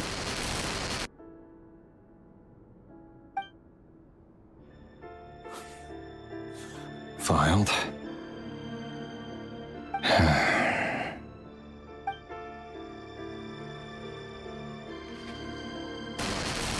Male, 11. Occupation, none. Orphan and confirmed Crimson Moon descendant. Has not been observed making any contact with other descendants during the past year. Poses a threat to the dynasty. Neutralized on...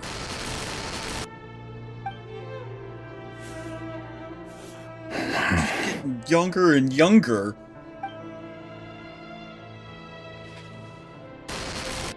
Male. 6. Occupation, none. Orphan and confirmed Crimson Moon descendant. Poses a threat to the dynasty.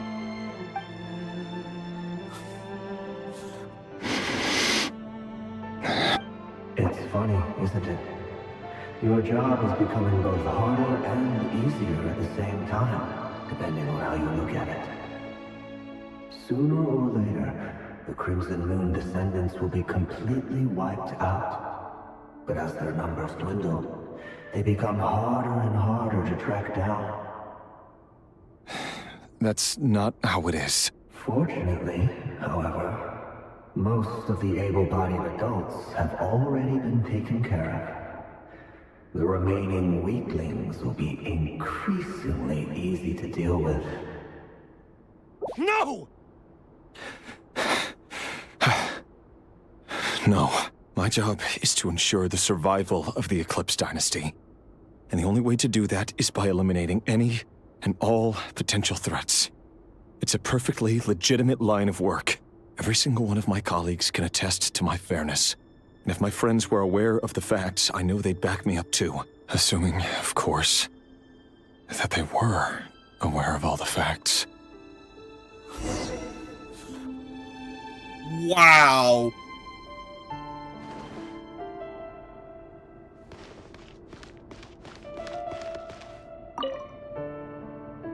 box containing a ring inlaid with a precious gem.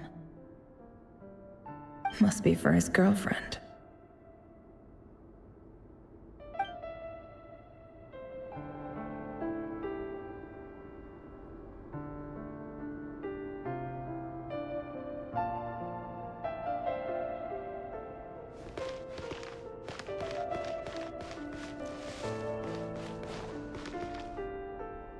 He looks even gloomier than last time. I wonder what's changed. His girlfriend dumped him.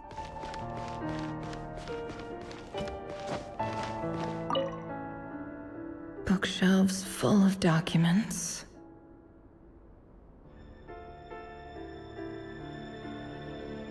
Looks like these are all files, packed with the personal details of individual Conrians.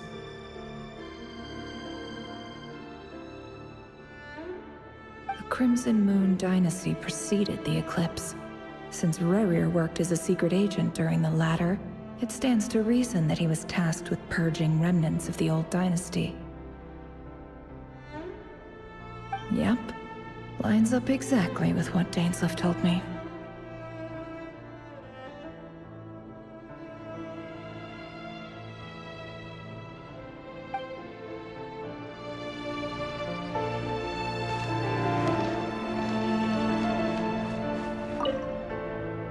A file tucked inside a folder.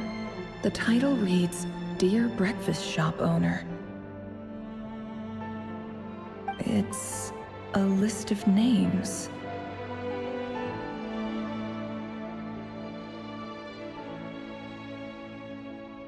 But at this stage, I have no idea who any of them even are.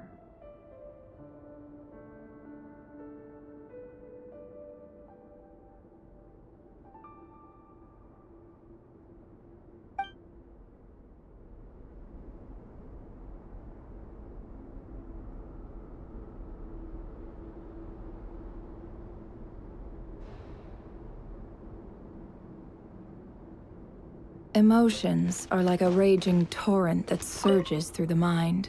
Wonder what kind of encryption technique this is. Seems like it has to be inserted into that camouflage device nearby. Aha!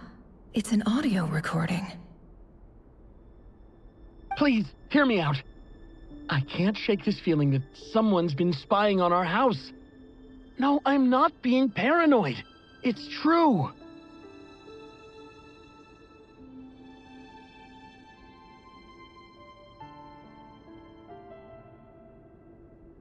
I saw someone dressed in all black. It was a couple of days back, but that was on another street, not near my house. I swear, I know what I saw!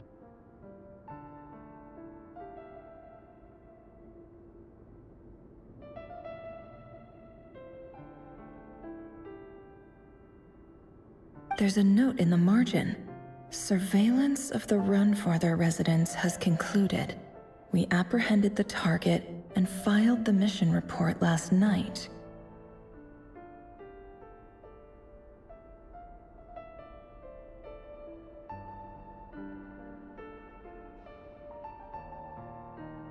Could the voice in the recording belong to one of Rerir's targets?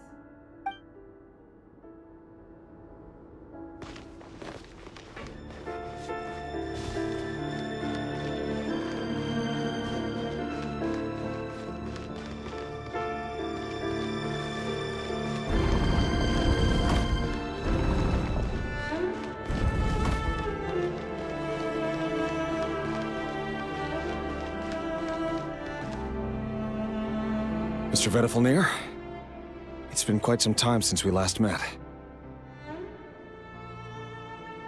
Rerir, I trust you're here because you have something important to discuss. Forgive me.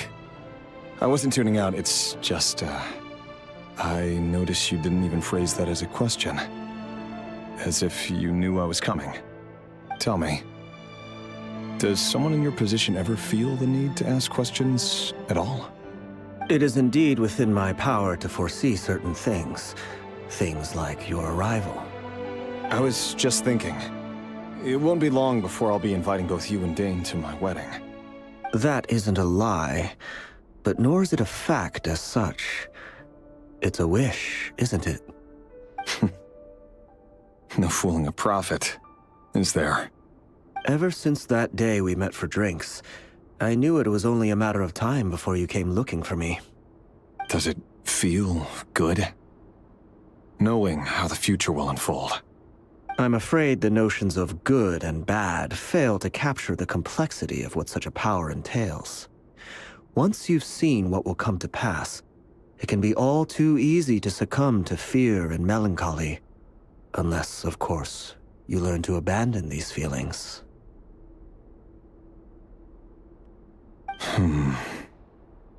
You fear my silence, and long to hear the words I left unspoken that day. That's right. You must have noticed my reluctance to broach the subject, and the reason is simple.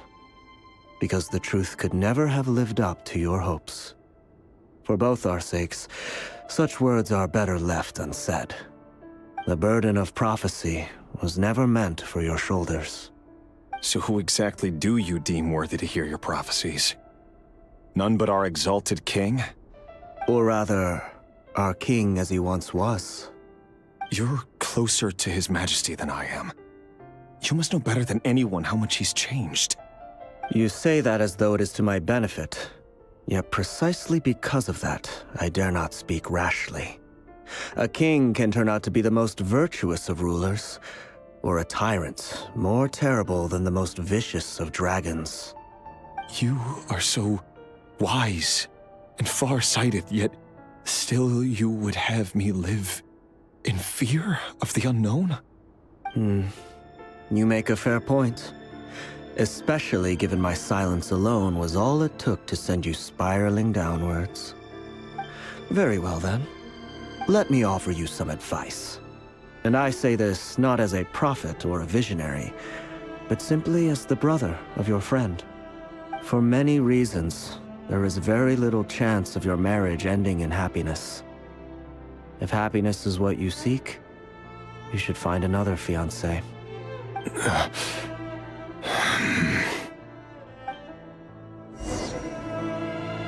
Hold on. There's that same black fog again. Could this memory belong to Thelindis? Guess I better tread carefully.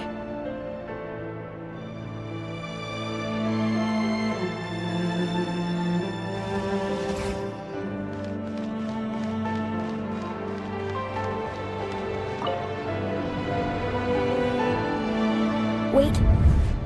Hear me out. This time we finally got a clear look at his face and learned his true identity. His name is Rayrir, and he claims to be one of the king's guards. What did you say? A cruel irony, isn't it? The man you're set to marry leads a double life as a brutal executioner. Why are you telling me all of this now? Simple. It's because I want you to kill him. You are the only person he would never suspect. No, absolutely not. I would never dream of doing such a despicable thing. So you'll just stand by and watch him slaughter us to the last? Do not forget that the blood of the Crimson Moon flows in your veins too. The blood of the Crimson Moon? What does that matter now? The dynasty has long been dead and gone. You think that alone is reason enough for me to throw away everything I have? Why wouldn't it be? You two were once a child of the Crimson Moon, just like me. Don't tell me you've never felt so much as a flicker of fury for the way we were trampled into the dust.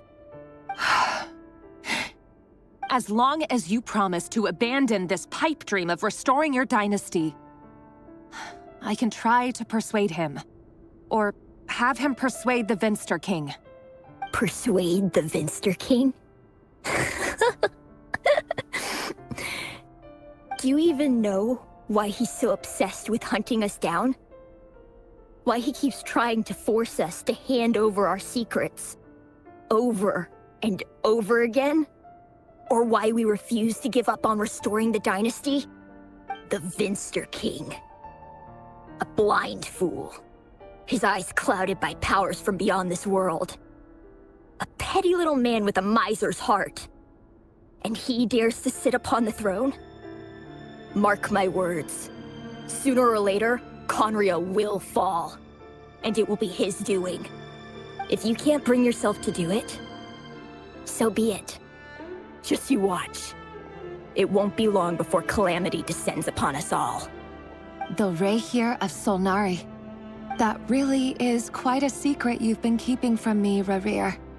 But who am I to talk? Am I really any better? I've kept my own past a secret this whole time, too. Love should be built on honesty. But ours was born from lies. And yet,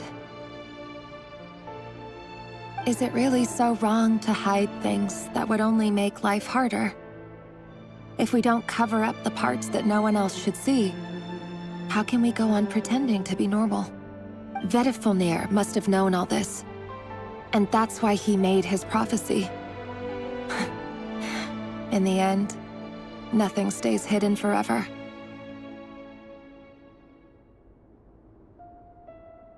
But I won't just sit by and watch this disaster unfold.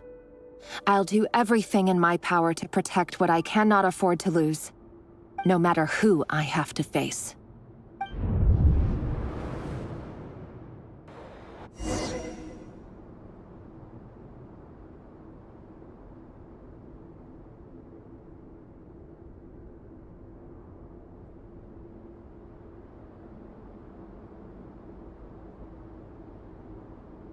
Why does Ashru sit up on the counter?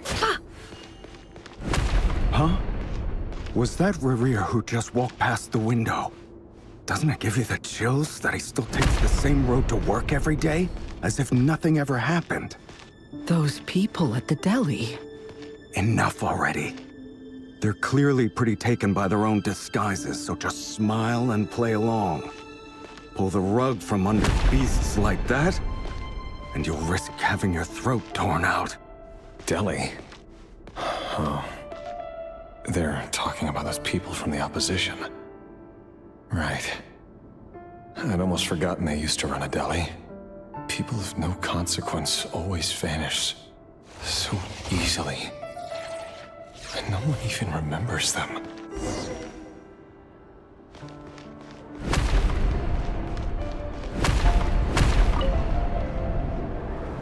But surely you can see he's not the man he pretends to be! So many have died already, and they say that the king's madness grows with each passing day. We're not going to survive this, are we? But why does it have to be this way? Do we really deserve to die just because of the blood that runs through our veins? Felindis, are you even listening? Sorry, Freether. My mind was off wandering. I heard you, though. You're talking about what Rerir said. He's just following the king's orders. He's a secret agent, and it's his job to hunt down rebels and dissidents. By the time you first met him, he'd already taken lives. Maybe he was using you from the very beginning. No.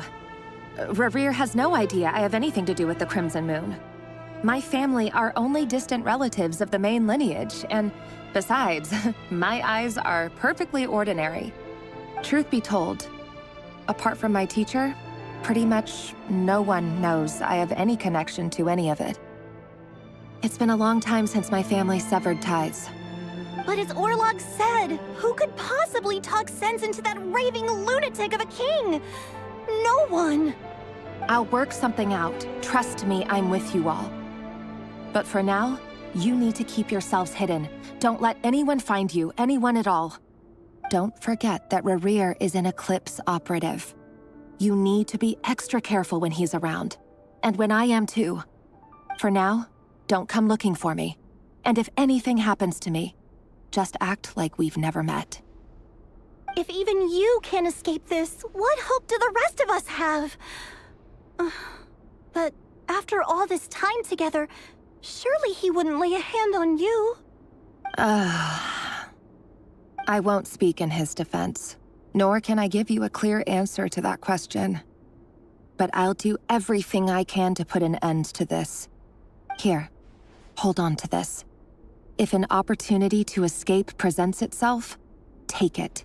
You'll be glad you took some spare change. You call that change? But what about you? I've got a job, and there's still money coming in. But you can't go anywhere right now. Please think about yourself for once.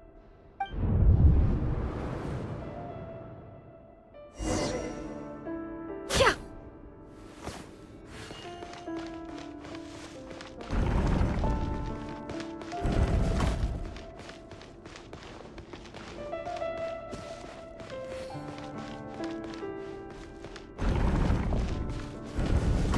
Another day, another round of assassination training. The training ground is just beyond this hidden passageway. When you kill a person, doesn't it bother you when you end up covered in their blood? Why would it? Aren't we all just walking blood bags? But not everyone is accustomed to hunting down others like prey. You've been a hunter for so long now, you seem to have forgotten that most people don't just go around killing one another.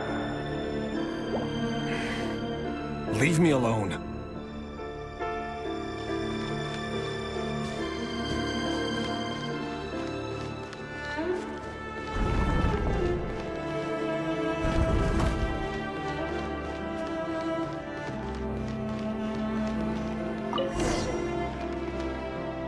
Make sure you have a firm grip on the handle. Then choose your angle well. Keep your movements light and brisk. Pray won't sense a thing. I doubt that. I'll bet no one's ever died a quiet death in your hands. I work clean. No traces.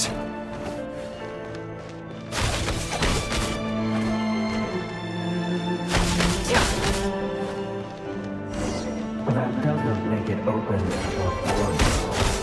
The king just happens to meet you right now. What else doesn't? That won't happen. He's changed. Ever since he fell into the shadows of that power. In the beginning, he only had to take out a handful of the guilty. But now... The ones I've dealt with have always been guilty. And I've carried out my work flawlessly.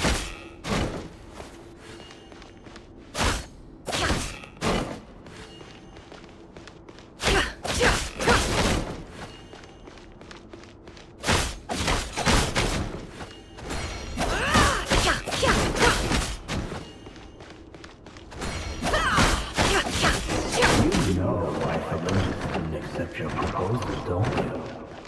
Was it because she didn't trust you? Or something else? Enough!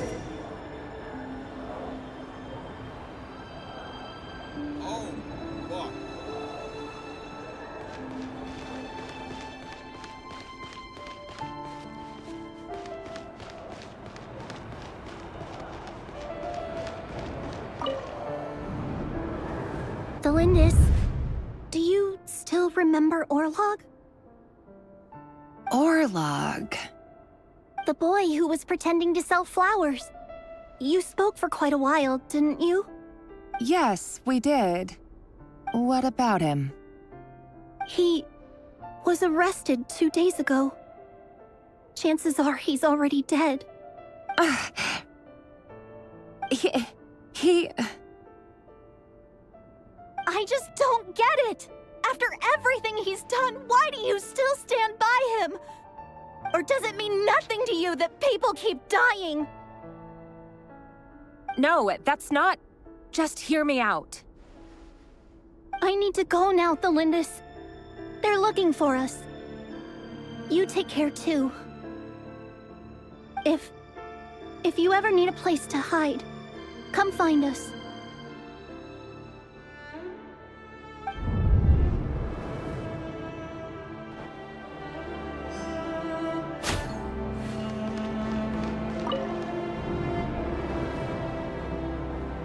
Author Thelindis. Over the course of this week, the research object was subjected to interference for a total of 47 hours for experimental purposes. The results are as follows. All subjects of observation that were sent inside have now...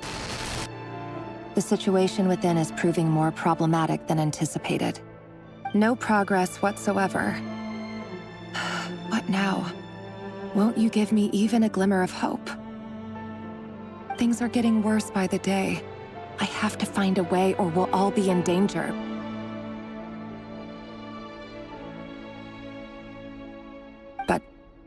But I... If all this research comes to nothing, what then? Sooner or later, it'll be my neck on the line.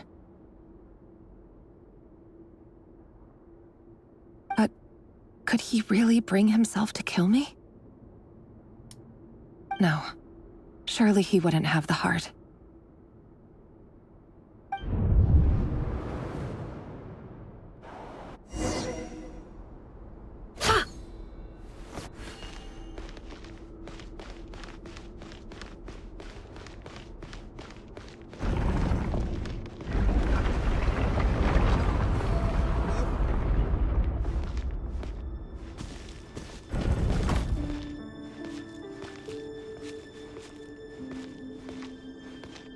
Why won't you just let us go?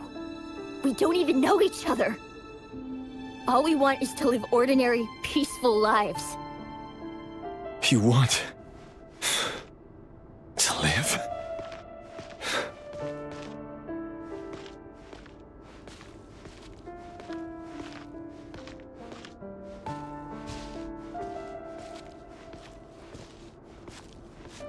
Yes.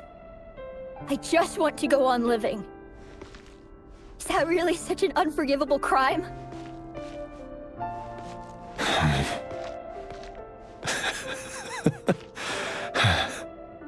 You want to go on living. I want to keep living too. To keep living forever.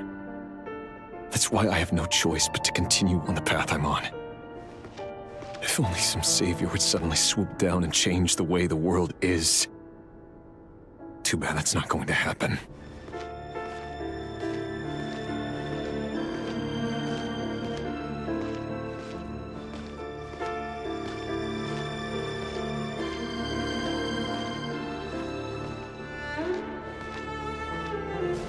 Imagine that. If there really were such a person, you and I wouldn't be standing here like this, would we?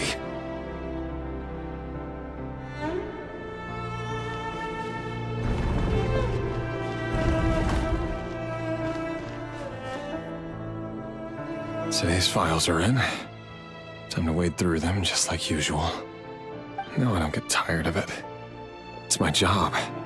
And not only am I lucky to have it, I'm good at it too.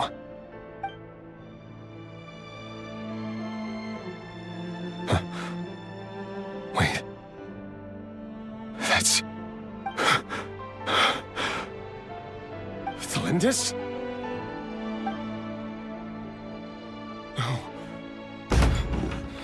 No. No! Why?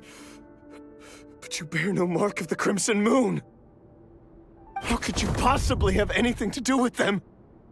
It cannot be! A diluted bloodline. Carefully concealed. I see it now. You've been living in the shadows just like me. What a fool I've been. Numbing myself with talk of justice. Even imagining my friends would back me up. But in the end, Irminsul. Finster King! How far are you going to take this? From the direct bloodline to secondary offshoots? And then what? Today it's the descendants of the Crimson Moon. Who will it be tomorrow? Will you not rest until everyone down here is dead? No. This cannot go on. This is where it ends.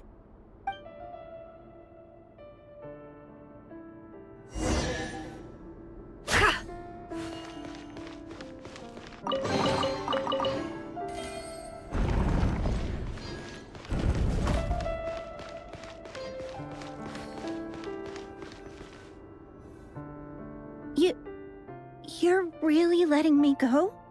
I am. As long as you can guarantee that no one will find you. Don't worry, I'll be extra careful. No one will know I was here. But what about you?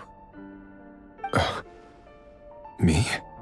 If you let me go, you won't be able to complete your mission, will you? Good point.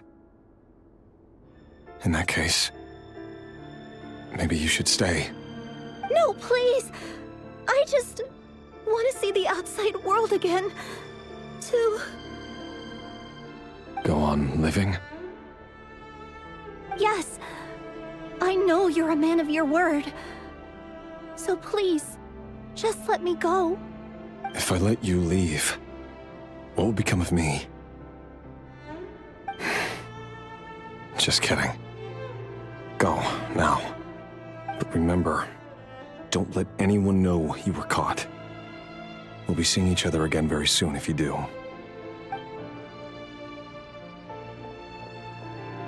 Even shadows in the dark must live by a code. But you can't save everyone. You've been whispering in my ear for days now, Vedifilnir. What are you trying to do?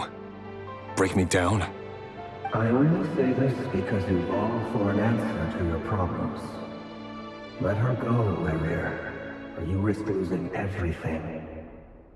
I will not abandon Thelindis. Then you'll need a little more vigilance and a lot more power. The world is changing, Rerir. Keep your eyes peeled for your moment of opportunity.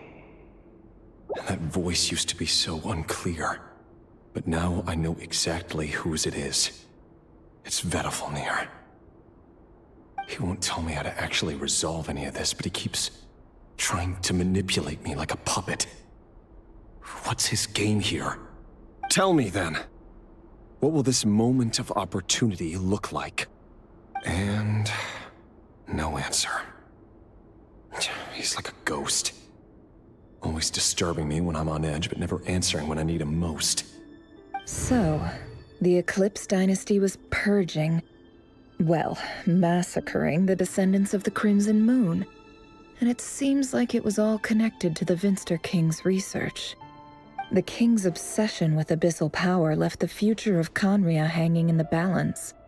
No wonder every aspect of Rerir's life was so unstable.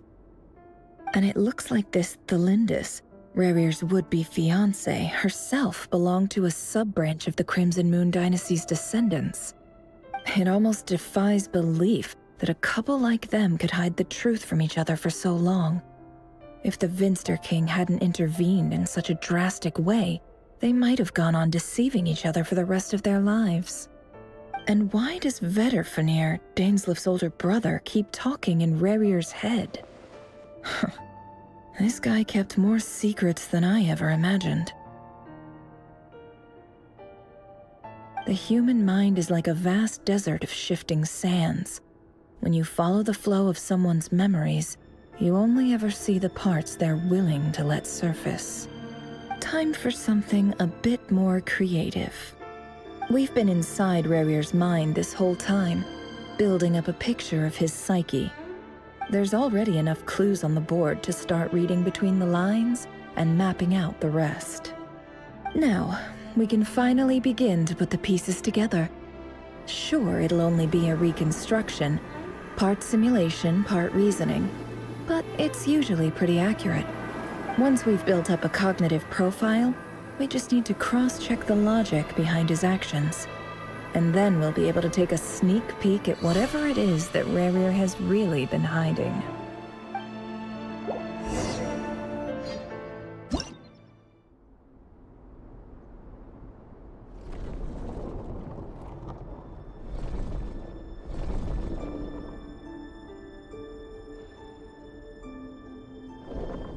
Rerir, are you there?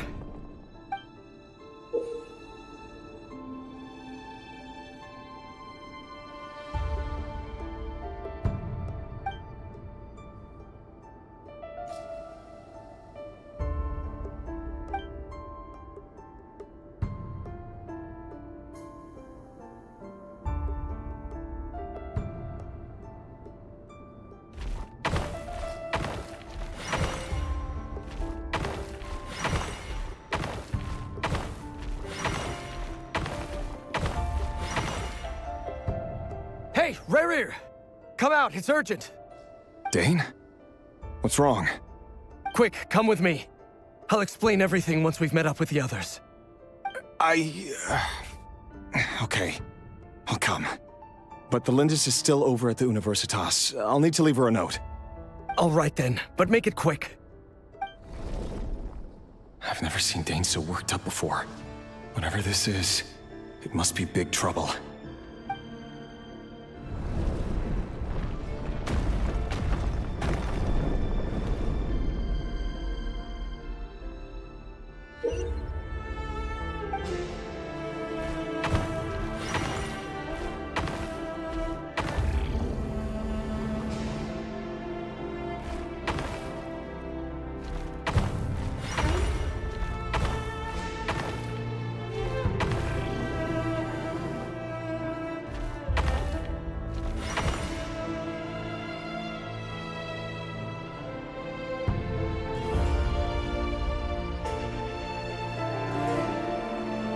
Well, this is a nice change, meeting you all at this hour.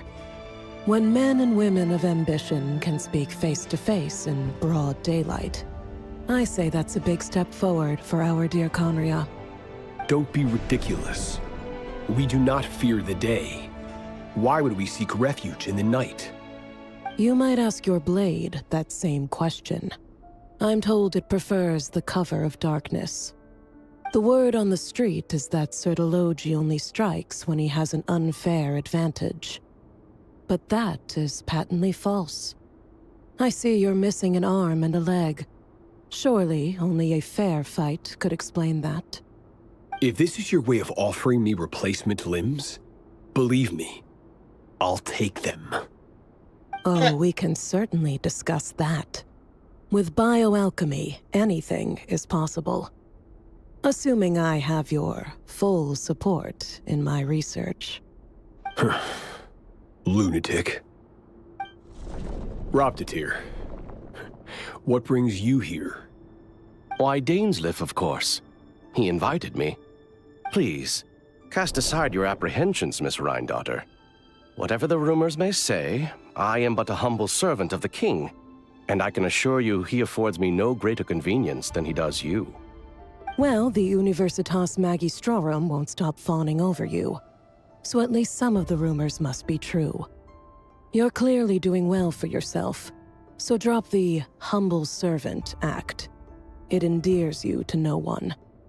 You're president of the Universitas Magistrorum, the chief royal mage known as the Wise by royal appointment, and by far the most favored among the 4 pillars of Conria. Vice President Veit doesn't even try to hide his envy when he sees you. My success is the product of hard work and good luck. It's as simple as that. Were the king not such an extremist, I hardly think I would have received a senior post at my age. Of course, no job is without its gripes. Serving a king like ours can be a challenging task, as I'm sure you can imagine. And as for Efterveit, in missing out on the presidency, he's dodged a mountain of stress. Like everything else in life, it comes with pros and cons. You're all here. I apologize for the short notice, but it was an emergency.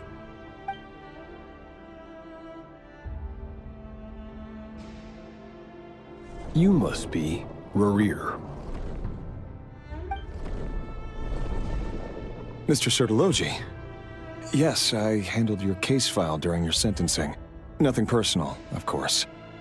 I'm pleasantly surprised that you remember me. You're clearly a person of substance if you've been invited here. But Dainsleif, you'd better have a very good reason for convening this little gathering. It's my brother, Vedothanir. After he spoke at the court this morning, the king was so infuriated by his words that he had him blinded in both eyes and thrown in prison. Vedothanir in prison? Strange. I thought the king trusted him and Horoptatir more than anyone else in the world. Does this mean the king's circle of trust just got even smaller? It has nothing to do with trust. It's about what the king wants, which is as clear as day to anyone paying attention. I simply appease him, because it's in the best interests of the Universitas Magistrorum. And also because you're slimy. Eh. Vedafilnir, perhaps less so. But still, a visionless visionary? It rather inclines me to think that qualifications are not what get you ahead in Conria. Do you honestly think this is an important discussion to be having right now? Dane, what are you planning to do?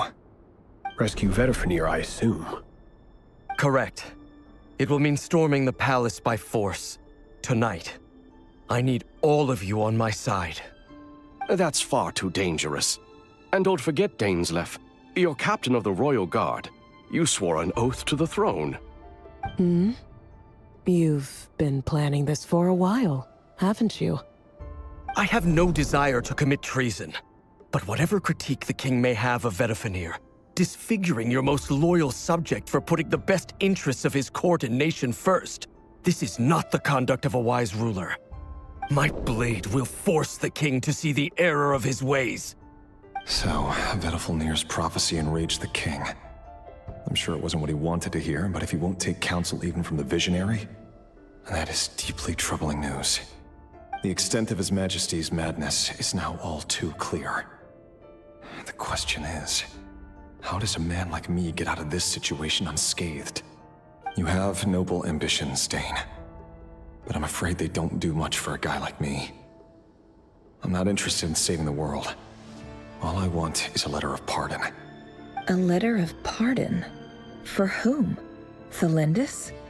The chances of the Vinster King issuing a pardon for anyone connected to the Crimson Moon seem vanishingly slim.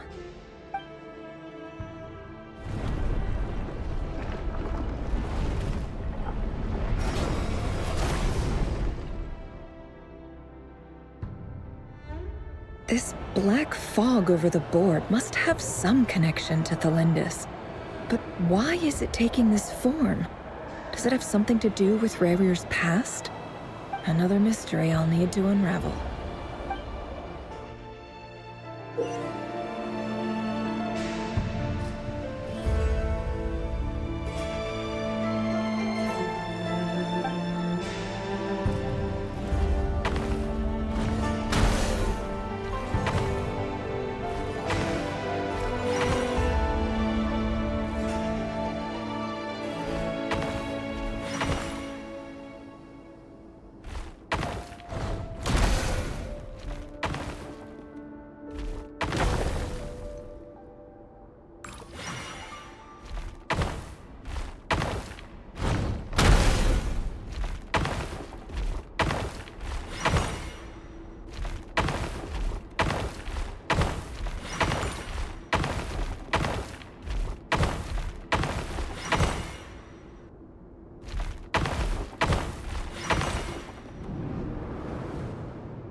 Author Thelindis. Over the course of this week, the research object was subjected to interference for a total of 60 hours for experimental purposes. The results are as follows. Research dating back to the Crimson Moon Dynasty has established 2 points regarding moon marrow. Firstly, its origins have something to do with a god's power. Secondly, it serves as a portal to an as-yet indeterminate location. Moon marrow can thus be defined as a spatial gateway. However, there are a number of hurdles to overcome before we can answer the question of where it leads to. To start with, opening the gateway requires a specific power source, which the relevant literature indicates. An enormous amount of power is then required to keep the gate open. Currently, the total power output of our instruments remains in the single digits. To make matters worse, I am now the only staff member remaining in the Moon Marrow lab. The Universitas Magistrorum recently decided to move most of its personnel into abyssal energy research, which has stymied all Crimson Moon-related projects. This is not a wise move. I have always maintained that placing all our hopes in a single source of power is risky, especially one as poorly understood as this. As well as making ourselves overly reliant on a single resource, we are neglecting other promising technologies. I apologize if this comes across as disrespectful. But as a Moon Marrow researcher, I desperately want to see the world beyond the gateway. If we really made it there one day, what would we find? And how would we go about taming the unknown? My imagination is endlessly fueled by questions such as these.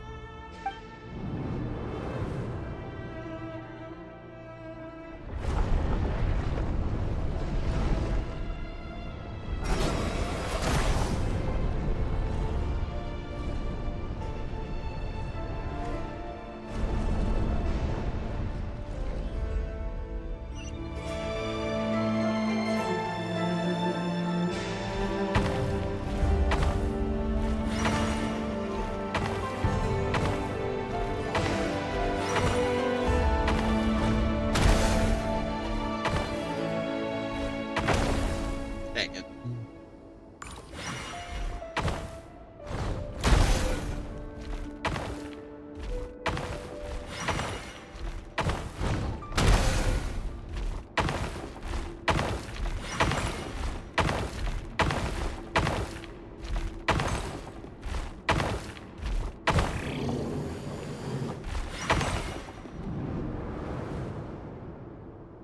This is for you.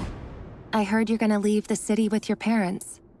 Valindis, did you hear about what happened? I've heard nothing.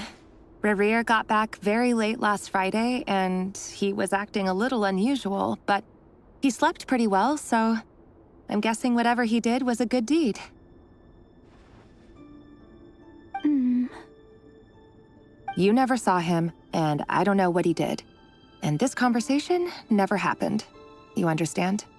What if he finds out that you pried into his secrets? Don't be silly. I don't know what secrets he does or doesn't have. All I know is he's just a normal guy who happens to run some errands for the king. Are you scared of him? I don't know. The Rerir I know doesn't match the person you all describe. Logically, I should be scared of him. And yet, I don't want to lose him. But enough about that. You should get going, and be careful with the package I gave you. Keep it secret. Keep it safe. What's in it? A piece of the moon. All you need to know is that as long as you keep it safe, then in the future, everyone will be able to see a red moon. A red moon? You mean our moon? That's right. Our moon. Promise me you'll look after it. I promise, Valindis. The Crimson Moon bloodline will never die out. Its light, the color of blood, will become like a fire that flows in our veins, no matter how long it takes.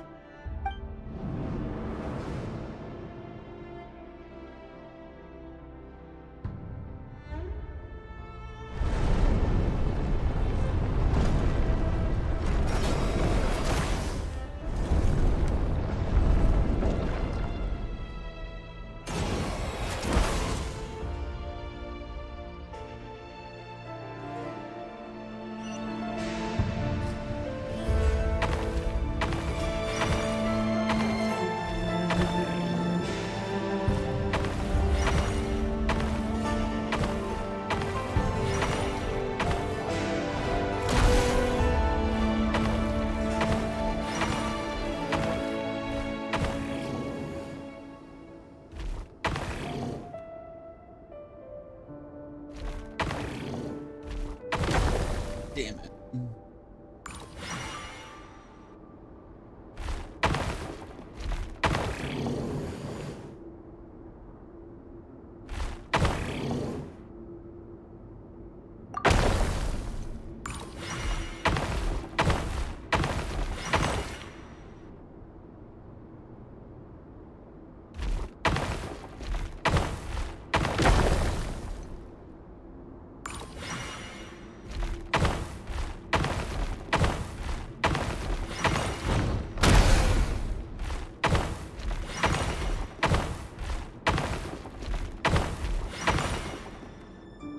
Hurry, everyone, and stick to the plan.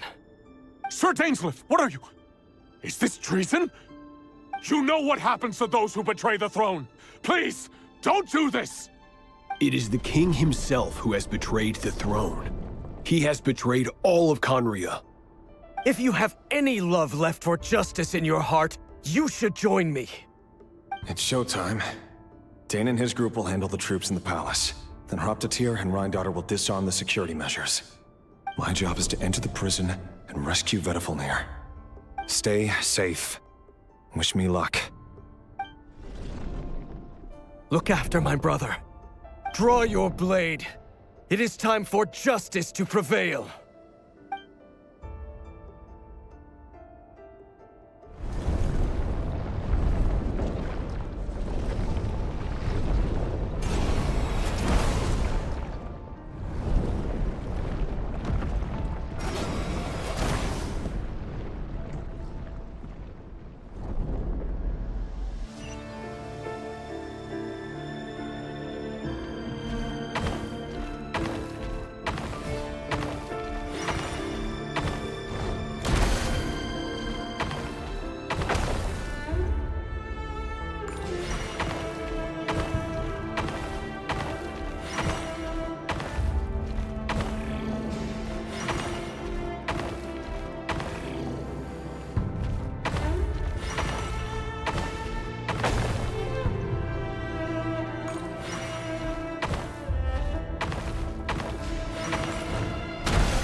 This place is filthy.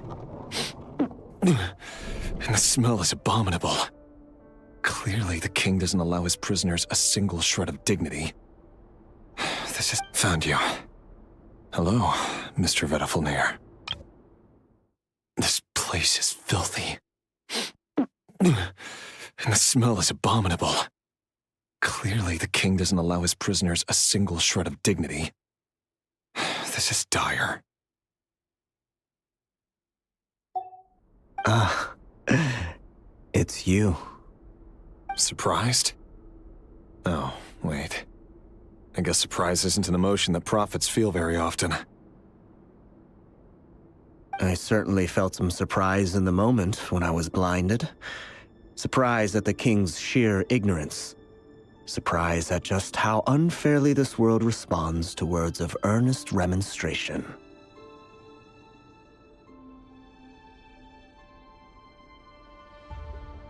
I'm curious. What did you prophesize this time? It wasn't a prophecy. It was a word of warning. Someone had to say it. The king has forsaken all reason in pursuit of his obsessions. I simply told him that if he continues on this path, Conria will surely fall. But he didn't listen. Worse still, he stabbed you in both eyes and locked you away. I wonder where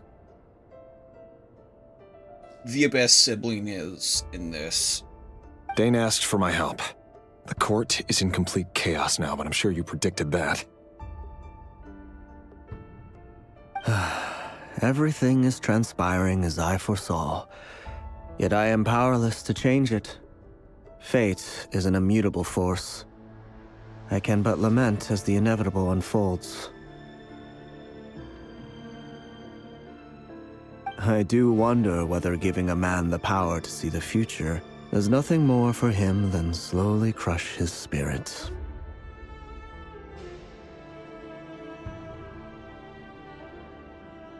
Forgive my curtness, Vedifalnir, but the king did not suddenly turn on you today. His suspicions have been brewing for a long time.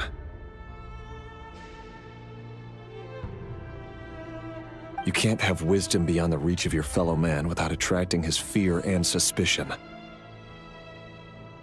There are things the king does not want to see.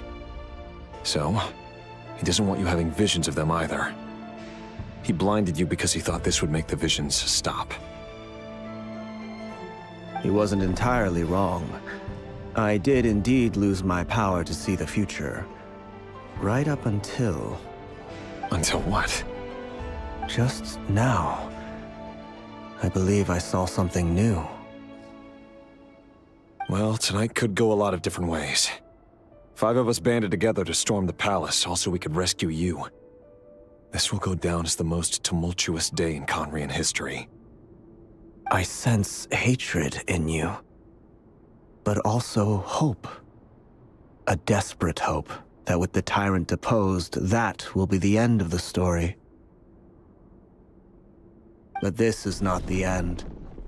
It is the beginning of a new chapter, in a whole new story.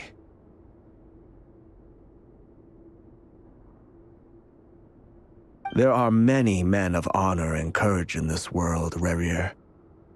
But you are not one of them. You're not here for justice, are you? You're here for yourself.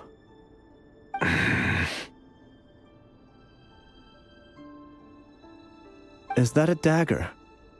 Interesting. Why not the polearm? It was always your weapon of choice.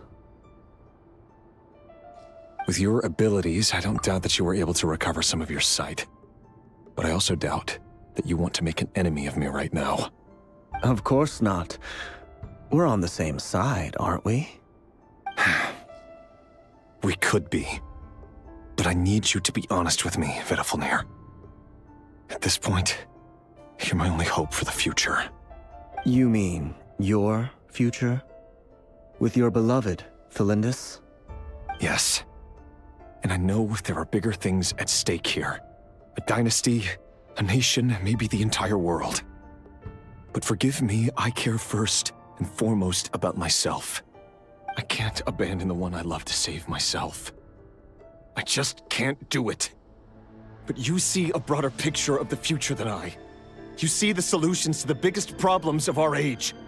So tell me, what is my solution? What's the answer? In matters of fate, answers are either right or wrong. What will be, and what will not. Maybe you are willing to pay a certain price in the pursuit of happiness, but unfortunately, fate does not negotiate.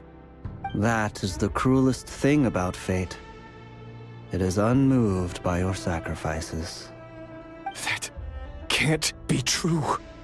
I know it's your voice that I keep hearing in my head, urging me to see how the world is changing, to seek more power, so I can protect the things I love. You show me disaster, but you won't show me how to avoid it? Why? Why are you doing all this? My voice. In your head.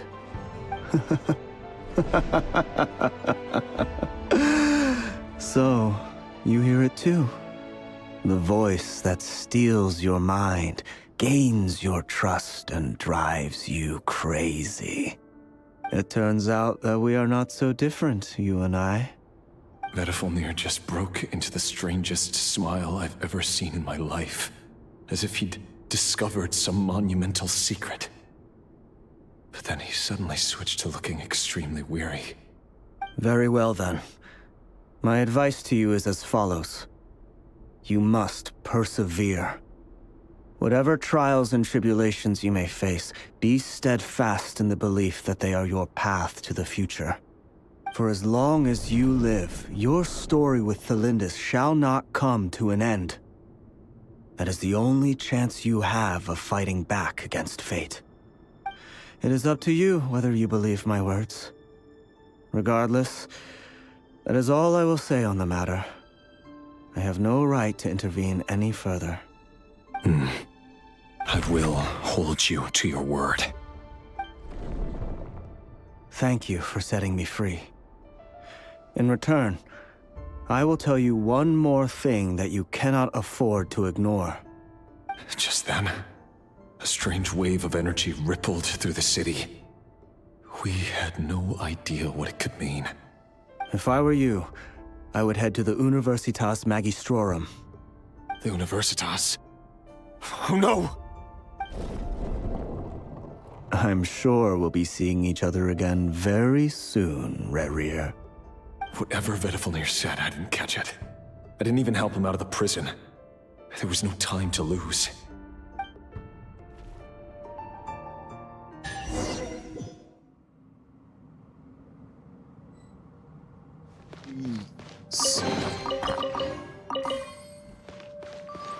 This fucking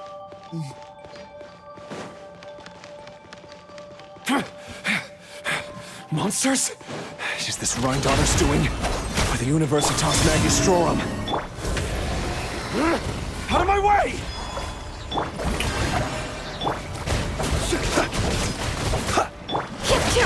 It all adds up.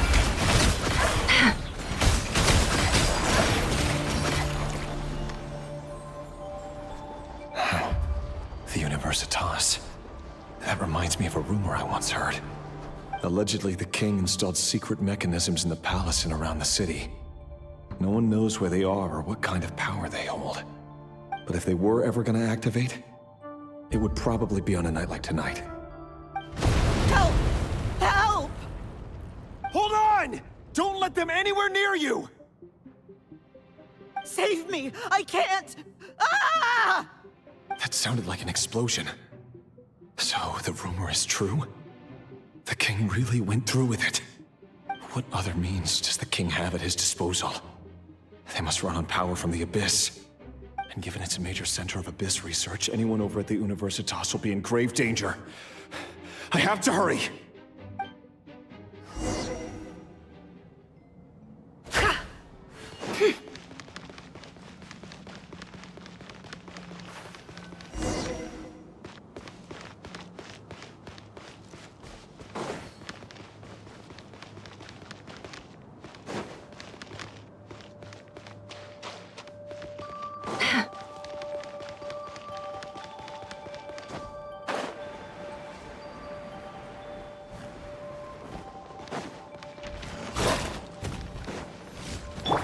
Shower me with praise!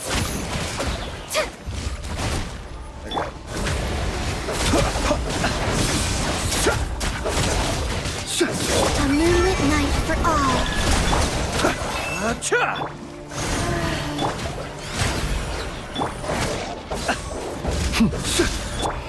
The show begins!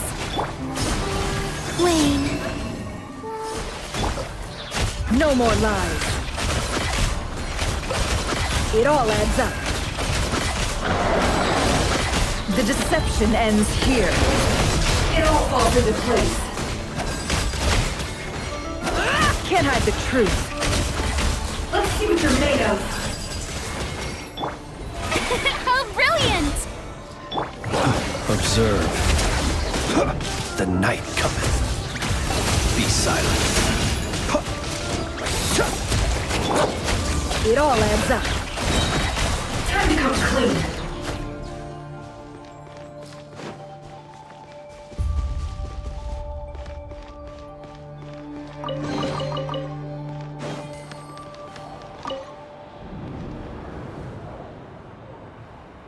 Monsters. At the Universitas Magistrorum? Why now?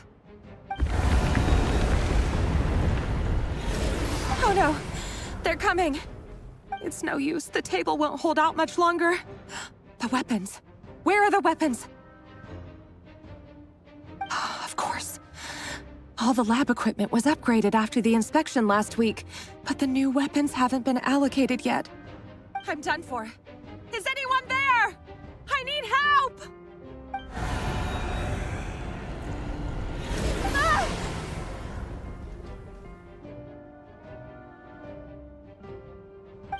Stay back! Please stay back! Please!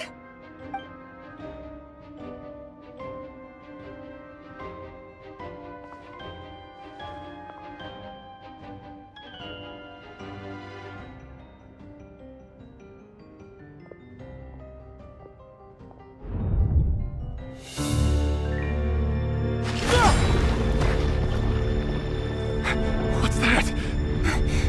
Rerir! So the rumors about your work are true. What? No! Listen, something happened at the palace tonight. We have to leave! You don't need to lie to me anymore. What do you mean? I know why you're worried, and I will respect the decision you've made. But it's okay, because I found a solution. I know how to end all this. You can have it back. The normal life you so desire. But until then, I'm afraid our wedding will have to wait. Celindus? No, don't do it! Celindus! Celindus!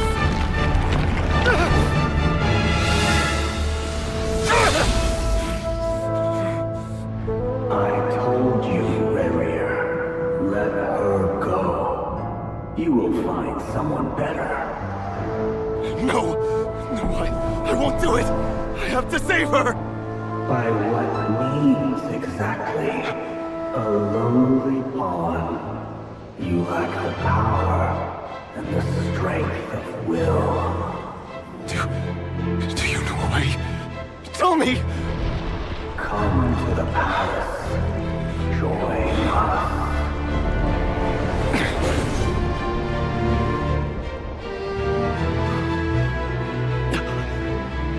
Rarier, thank goodness we... Step forth and take your share. You made it. Not you too.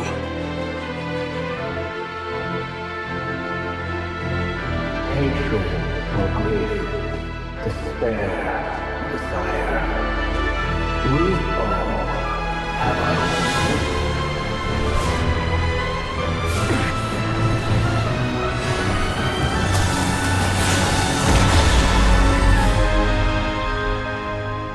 Rarier. Rarier. Celindus? Were you daydreaming?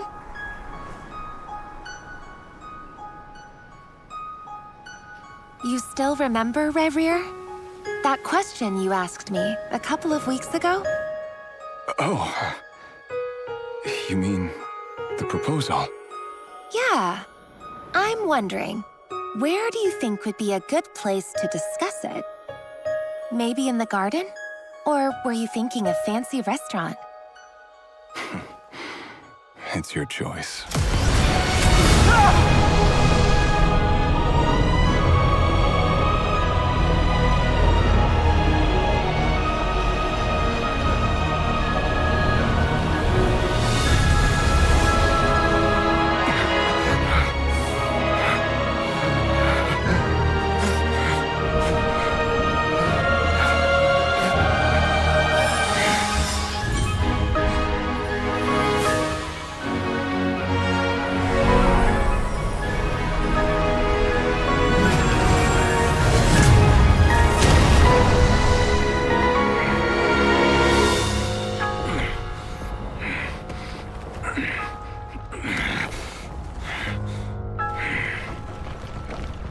I will find you.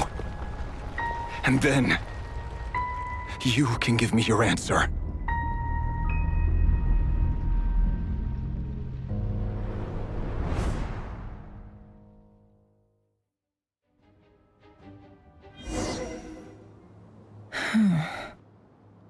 So that's how the Raker of Solnari was born. A monster created by circumstance is a monster all the same. Viewing other people's thoughts for too long can get uncomfortable. Right now, I'm feeling a strong sense of loathing. In a nutshell, the story of Conria is what happens when the truth falls by the wayside. Everyone tells little white lies, and before long, you have a huge pack of lies that destroys everything. Phew. Time to get back. His past is filled with sorrow, but the tale of any fallen civilization is one of endless tragedy. Cruel as it may be, that was Conria's fate.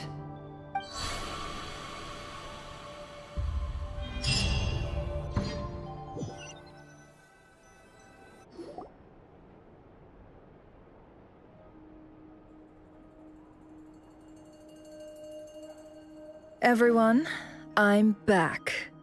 Can I get a standing ovation? Never! How are you holding up? Feeling okay? She's fine. Boss is a pro. Yes, I'm fine. You will have seen the events of Rarir's life through my thoughts. It's now clear that he is just a regular nobody, driven by personal tragedy, as he said himself. I mostly agree. There's only so much we can know about him from his memories alone, but they did give us a clear glimpse into his life in Conria. However, I would not consider Rarir to be a nobody. He was deeply involved in the events of that era. Yet, when the catastrophe of a generation strikes, nobody is safe. Sounds to me like you're speaking in riddles again. Is this you urging me not to abandon the people of Nodcry in their hour of need? That's not what I meant. Although I do hope you choose to remain a part of the plan. Without you, the mission ahead will be all but impossible. Then try to remember that I respond better to the carrot than the stick. And I don't appreciate being bossed around. Now, as for you, Missy, you were excellent. You stuck to the rules of the ceremony and kept your mouth shut the entire time. Bravo. Cool. So, can you fill me in on the deets now? Most of what I saw went right over my head. Patience. You'll hear the whole story, don't you worry. But let's meet up with the others first. It will save me narrating it twice. Yehoda? Yes, boss. Let me get that door for ya. That's more like it. For a moment there, I was worried you'd forgotten about the first clause of your employment contract. Forgive my curiosity, but what does the first clause say? It says I gotta do the annoying stuff that boss is too lazy to do for herself. Like opening the door, pouring the tea, yada yada. Is that right? If something is in the contract, it's because she willingly agreed to it. Rest assured that the Curatorium abides by the very strictest of labor policies. You don't seriously think I'm cruel enough to treat her like my slave? In any case, I've hardly shied away from my share of the work today. Hope I don't catch Flintz and Varka lounging about in their chairs, enjoying a leisurely cup of tea. There's nothing I dislike more than other people enjoying themselves while I'm hard at work.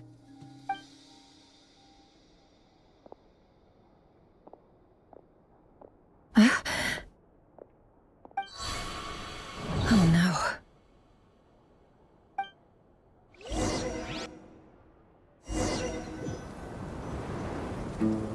Sorry to disturb you, but we seem to have run into some trouble.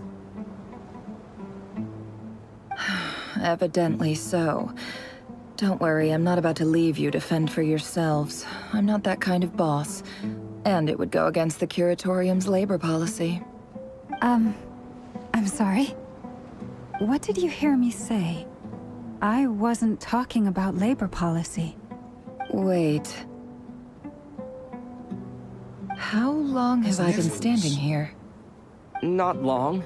You just appeared by the door a moment ago.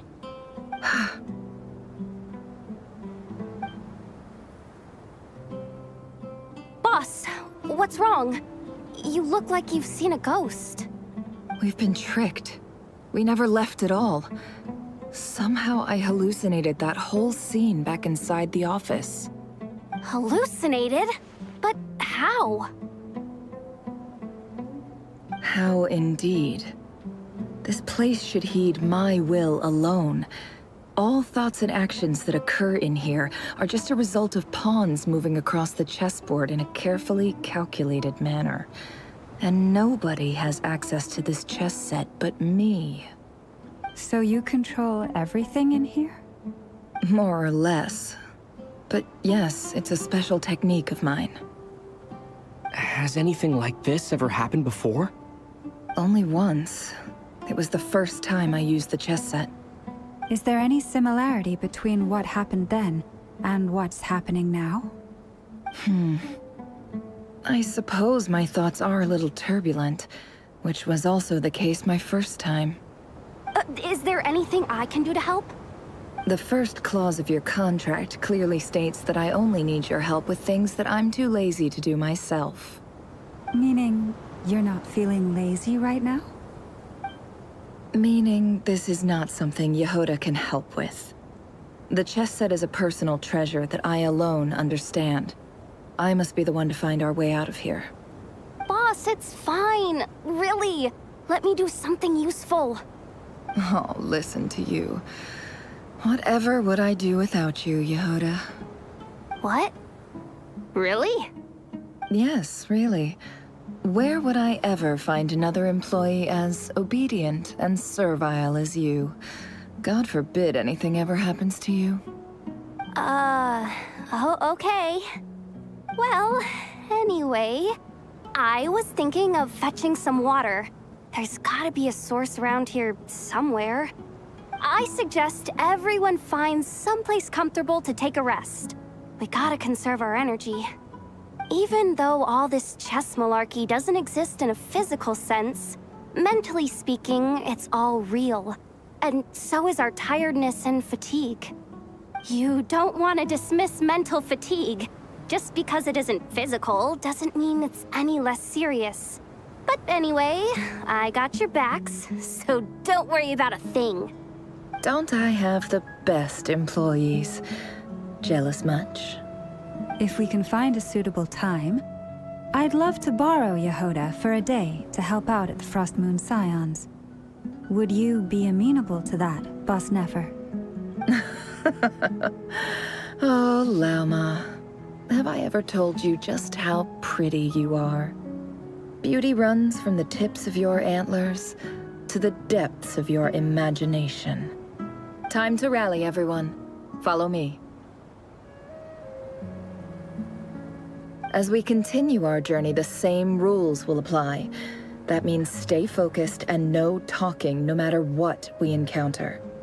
And don't disturb the chess pieces. You have my word that I will get us all out of here.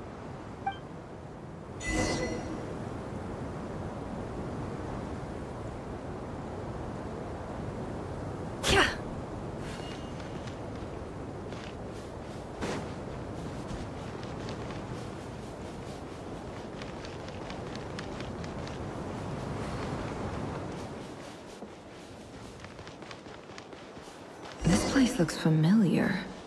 That's not a good sign. There's someone up ahead. Time for a little chat. I wasn't expecting visitors at this hour. Wait, is that? Oh, it's him. There you are! Sinue's been looking for you all day. I think he has some news for you. Oh yeah? What were you doing just now, Uncle Retinue? Hiding away some more loose change?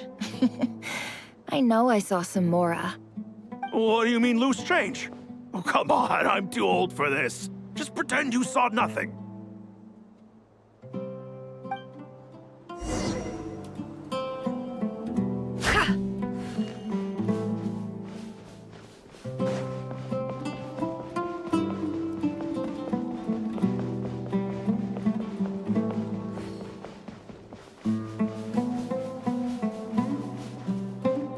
Hey, kid. Mind telling me what Sinuhe's been up to recently? I'm trying to get in his good books and I need a way in. Get in his good books? Why? What do you want with my dad, Uncle Apepi? I've written a new song. I was hoping to showcase it at the next festival, but I'll need his approval. A new song, huh? I'd love to stay and listen, but unfortunately, Uncle Retinue says my dad's looking for me. Well, there's plenty of time and I'm not going anywhere. See that pile of stones? I'll be sitting there warming up my vocal cords. Come find me when you're done. Pile of stones. Got it.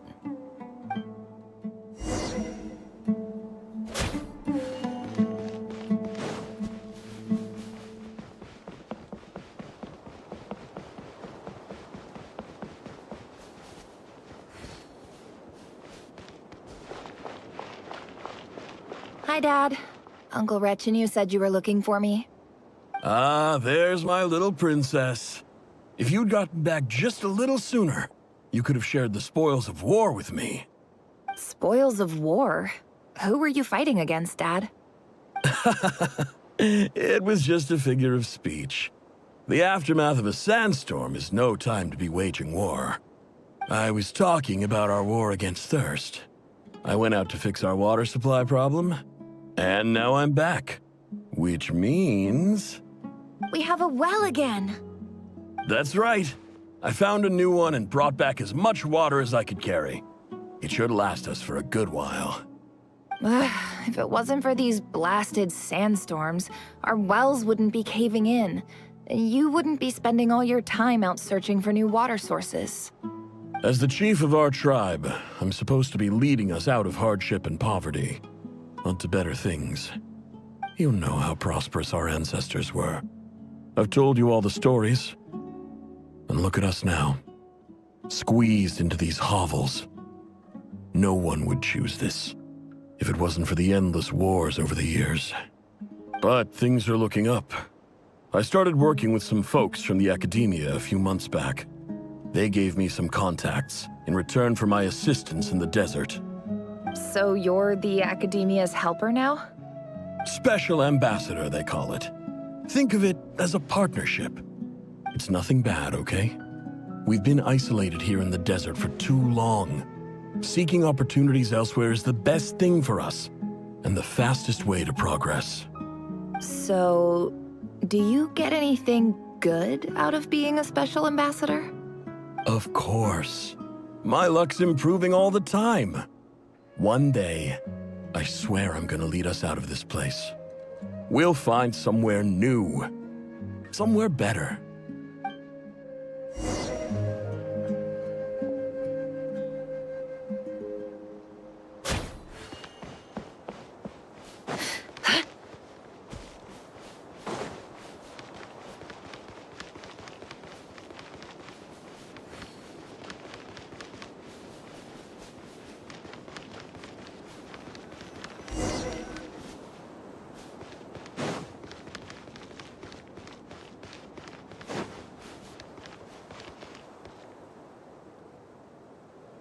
That's our well, and you know it. You stole from us. Well, you've gone from chief to thief, and now you have to face the consequences. Did you really think you could take our water without permission and get away with it? You're either brave, stupid, or both. And that Special Ambassador Act? Yeah, nice try. We spoke to the academia. They said it was all news to them. You're a liar and a cheat!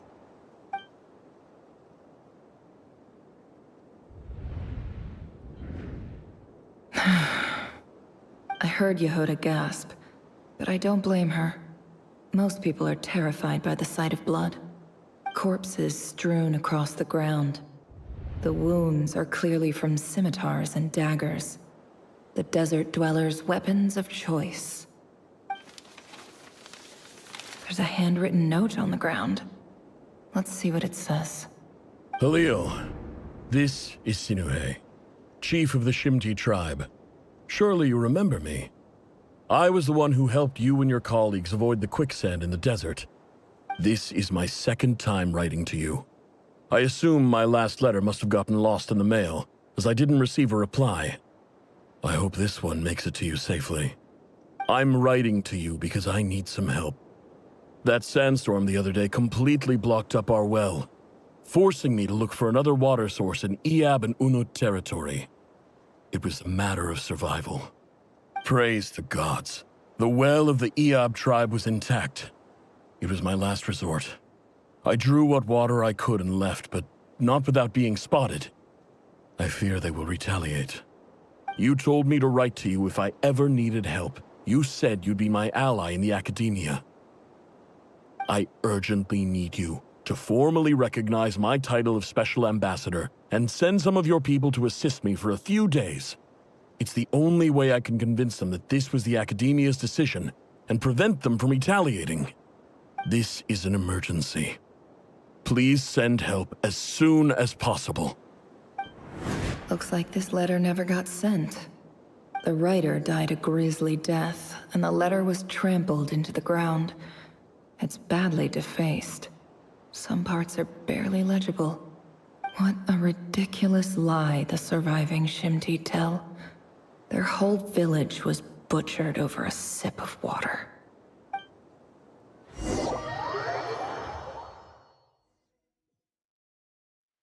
Ah, officer. Welcome. Welcome to our humble village. I thought you would at least have the courtesy to provide some respectable libations. This is the finest wine Aru village has to offer. I promise.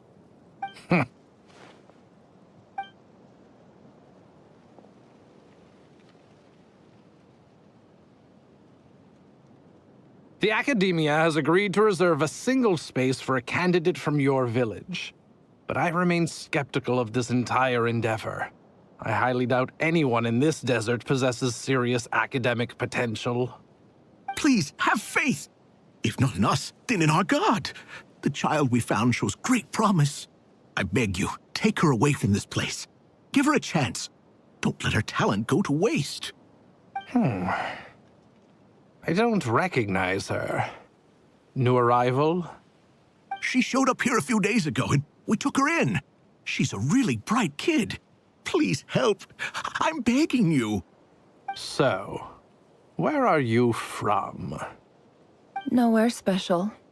Just a sand dune. What about the rest of your family? How many of you are there? Just the one. It's only you? Correct. So, no brothers, no sisters, no mother or father? Any who have slept on a bed of sand, I call my brothers and my sisters. Apart from that, I have no family. All right.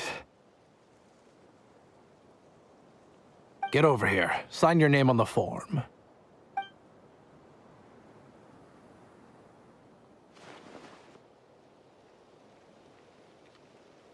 Never? You're rather fair-skinned for a desert dweller.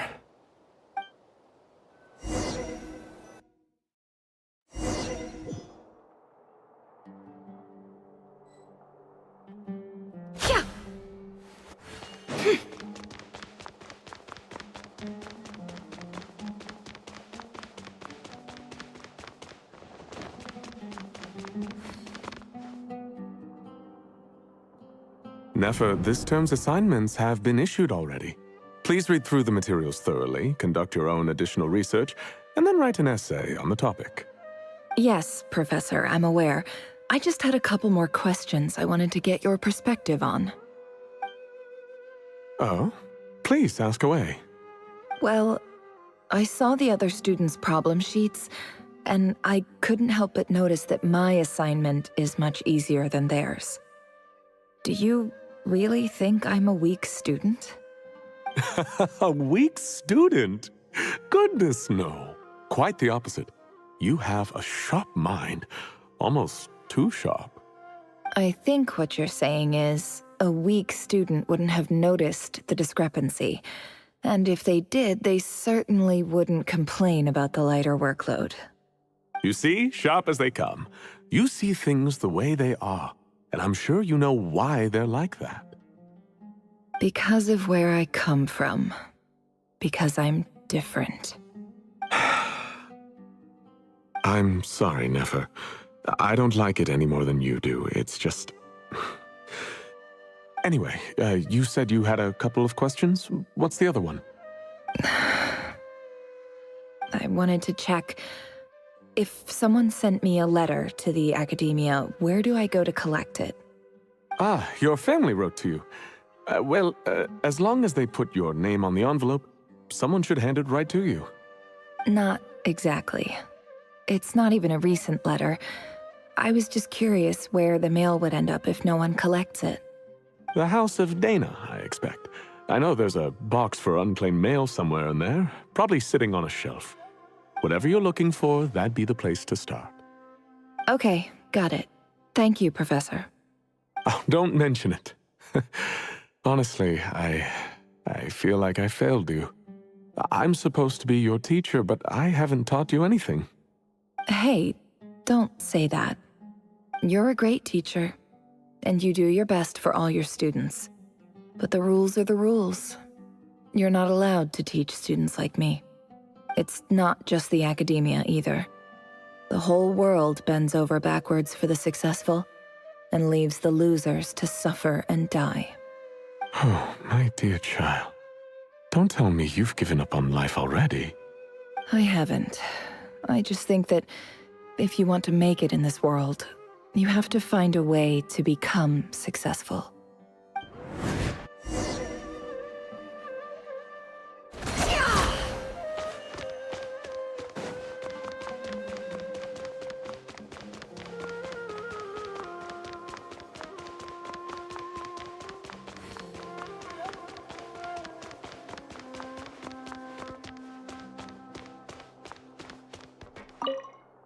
This must be it. A big cardboard box full of unclaimed mail. And probably some letters that ended up here by mistake, too. Let's take a look.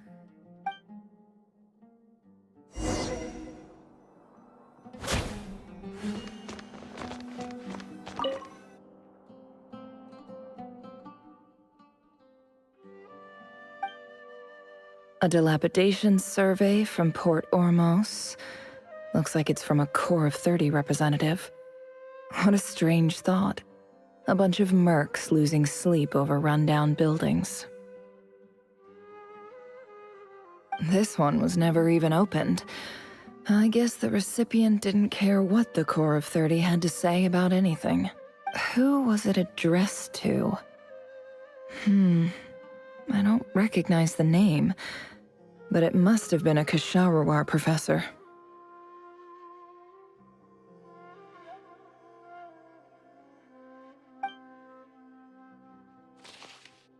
This one is addressed to the Immorta Sage. The title is Changes Observed in Satyavada Life Symptoms. Why do all these letters read like full-blown dissertations?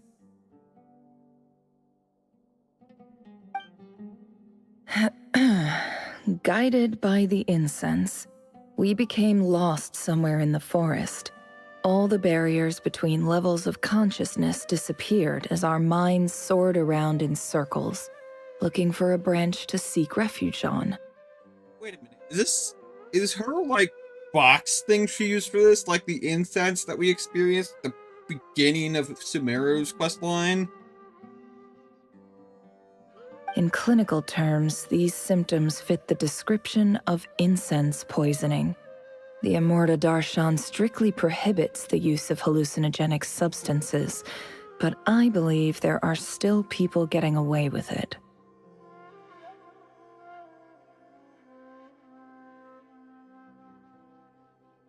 For example, my neighbor who always breaks out into song and dance after using incense.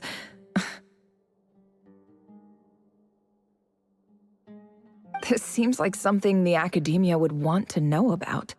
Why wasn't it collected? Wait, what's this written on the back? It's so small. The note says, the sender authored this letter while under the influence of mushrooms. I would send it back, but no return address was provided. Stamped by the Grand Conservator of the House of Dana.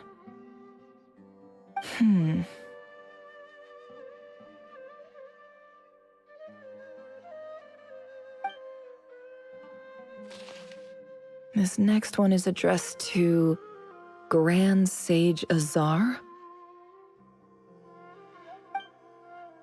A few words of protest regarding recent changes in Sumeru's educational policy.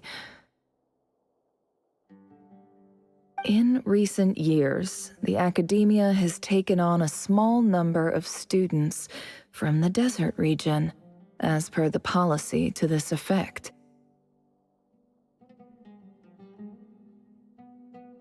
However, it appears to me that these students have not, in fact, been provided with educational opportunities that are, in any meaningful sense, equal to those enjoyed by their peers. As well as receiving dumbed-down assignments and perfunctory tutoring, they do not even have full access to the Akasha system. Education is the fundamental purpose of this institution, which should go without saying in a nation whose founding virtues are knowledge and wisdom. I ask you, is the lip service we pay to the policy of education for desert students truly the standard of pedagogy to which the academia aspires? As Grand Sage, policy decisions are your prerogative. But do not forget your roots. You and I were once students too, as was everyone else in this institution. I do hope you will give some serious attention to this matter. I encourage you to discuss issues like this with myself and others, and listen to some alternative opinions.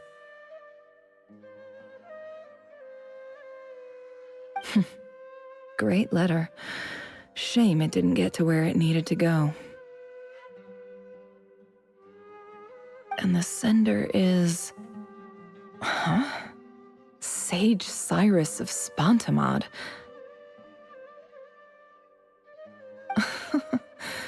I didn't realize anyone else even knew how bad students like me have it in this place.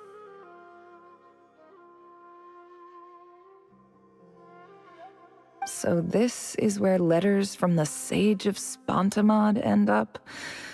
Nice one, Grand Sage. Really enlightened leadership. Whatever. This isn't what I came here for. Moving on. I'm not exactly holding out hope that a letter sent from the desert would even make it here. But if it did, where else would it end up if not in this box? I can't believe how much discarded mail there is. Must have been years since someone last went through it all. And this is just one box. The whole House of Dana is boxes on shelves. I don't believe for 1 second that any human being has sat down and read through all the documents in this place. Who has that much free time on their hands?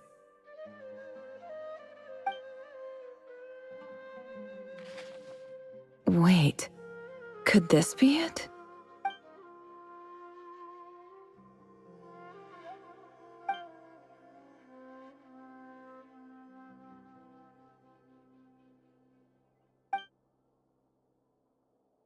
Greetings, Halil. My name is Sinuhe, chief of the Shimti tribe. I was the one who came to you and your colleague's aid when you ran into trouble in the Great Red Sand. I don't know how well you remember it now, but I brought you to safety and gave you some water and other supplies. You seemed very pleased and told me your name.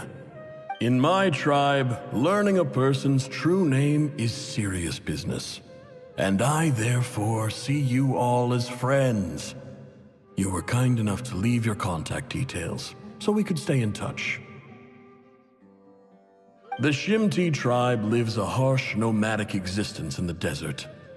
You were sympathetic towards my plight, promising to make me a special ambassador of the academia and help us find a way to make a better living.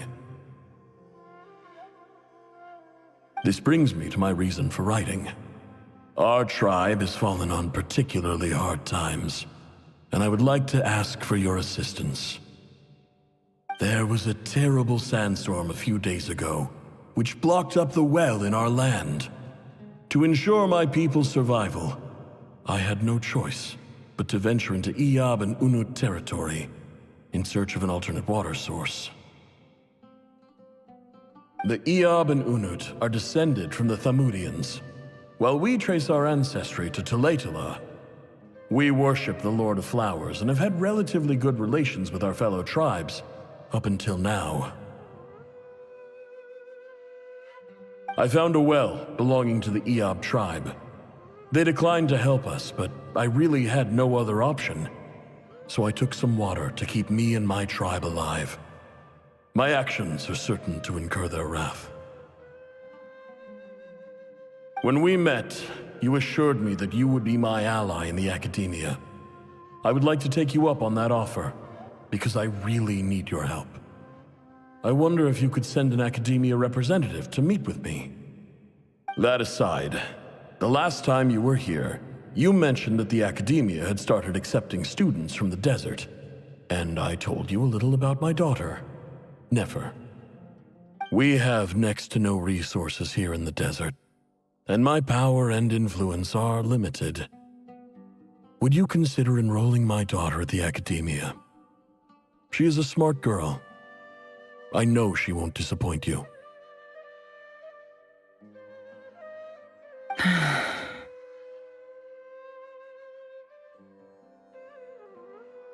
From the outset, the academia never took you seriously.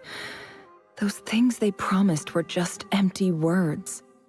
I doubt they even remember the name Sinuhe. And you were so emphatic that your luck had finally changed for the better. You swore you'd lead us to a better place one day. You spoke with such conviction, like you were the most powerful chief in the whole desert. You liar. You lied about everything. You promised the world and delivered on none of it. And who fell for it? Just me, by the looks of it. Despite your best efforts. Which makes you a pathetic liar. You weren't even any good at it. I think I'll take over from here. Let me show you how it's done.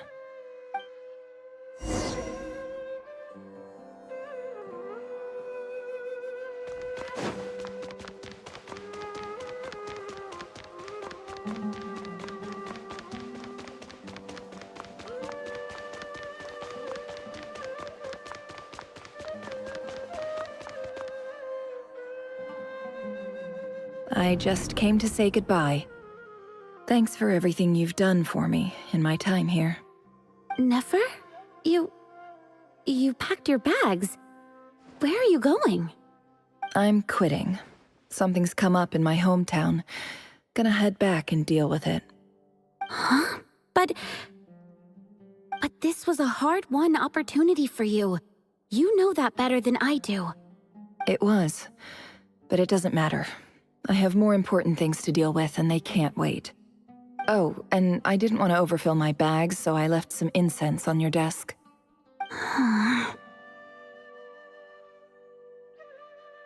What's wrong? I thought you liked incense.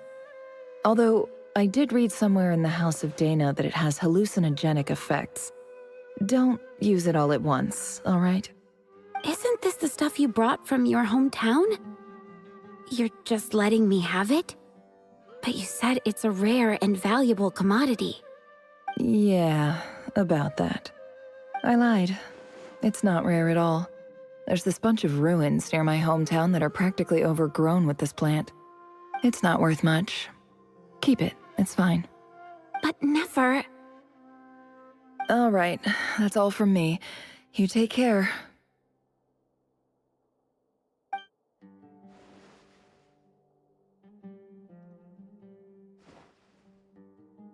Don't forget me, okay? I mean, we're more than just classmates, right? We're friends.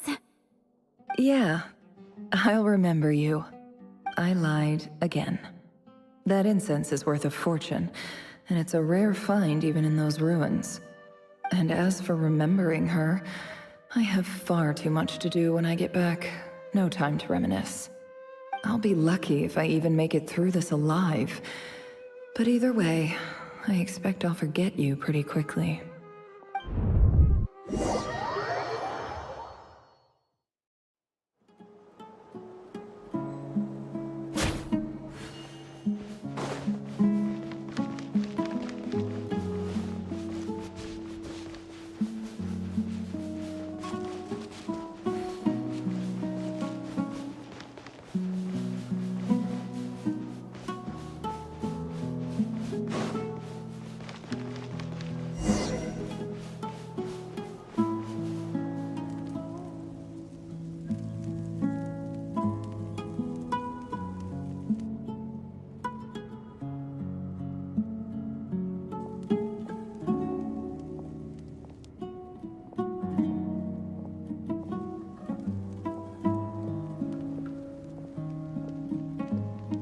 It's a pleasure to meet you, Mr. Arif.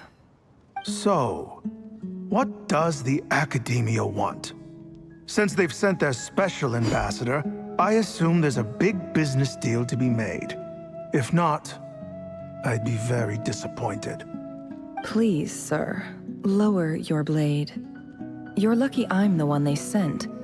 Not all special ambassadors share my admiration for the Eab people. The ever-shifting balance of power in the desert reduced the once great civilizations of this region to rubble and sand.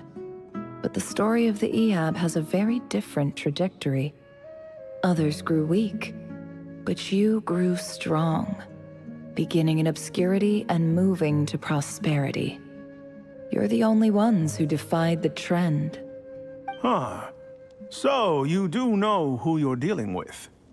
This well is the perfect symbol of your strength, is it not? It used to belong to the Unut, but it looks like you have control over it now. You're not wrong. But I'm sure you didn't come all this way just to flatter us. Of course not.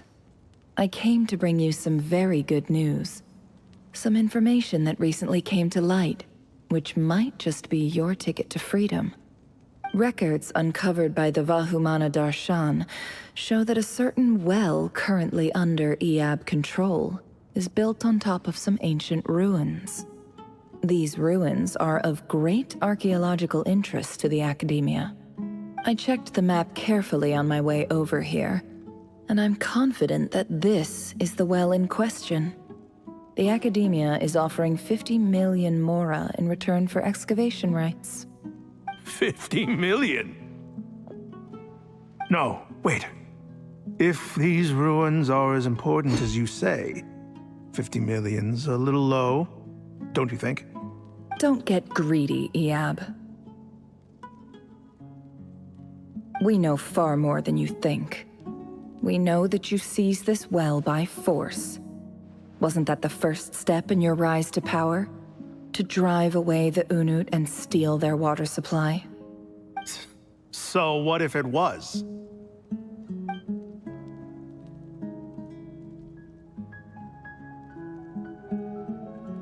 Don't worry. As unscrupulous as it was, it's something we're willing to overlook. The Academia is only interested in dealing with the de facto power holders in the region. I hope I am making myself clear. And I hope your words are the truth. If I find out the Academia is trying to play me, I'll hunt down every one of your people and make you watch as I cut their heads off one by one.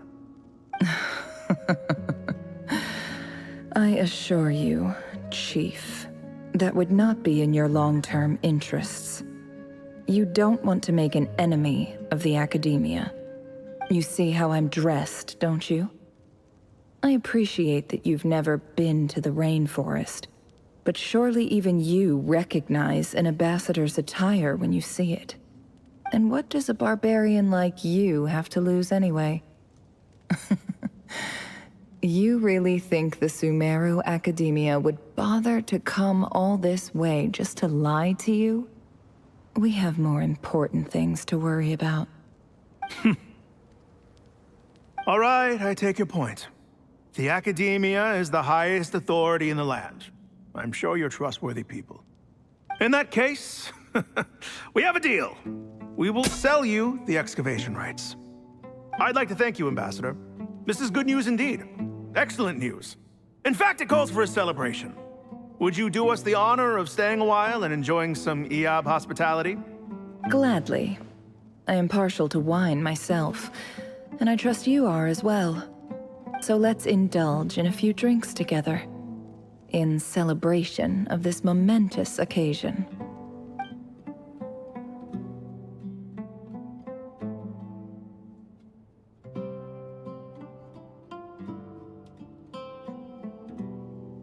Chief!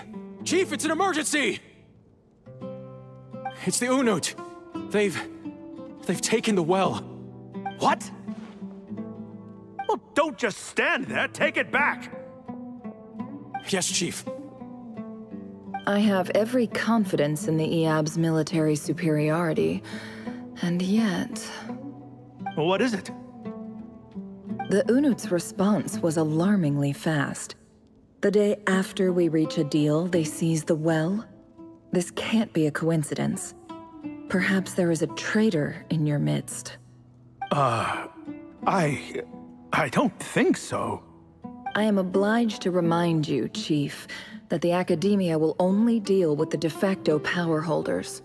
If you cannot regain control over the well, I'm afraid you won't see a single mora of that 50 million. No! Please, Ambassador, just give me some time. I swear the Unut will not get away with this. That well is ours, and so is the mora. Glad to hear it. I will wait here for an update. If there is a traitor, I will find them. In the meantime, make yourself at home. I'll report back as soon as I have an update. Much obliged. Wow. All it took was a few words and I've got him wrapped around my finger. What an amazing feeling. So, in summary, Ambassador, the Academia would rather negotiate with our tribe instead of the EAB. Yeah. Yes? The EAB are ruthless murderers who don't listen to reason. And now they have the gall to interfere in our research projects in the desert region. So let me ask you, Chief. If you were the Academia, what would you do? Kill them all. Of course. Precisely.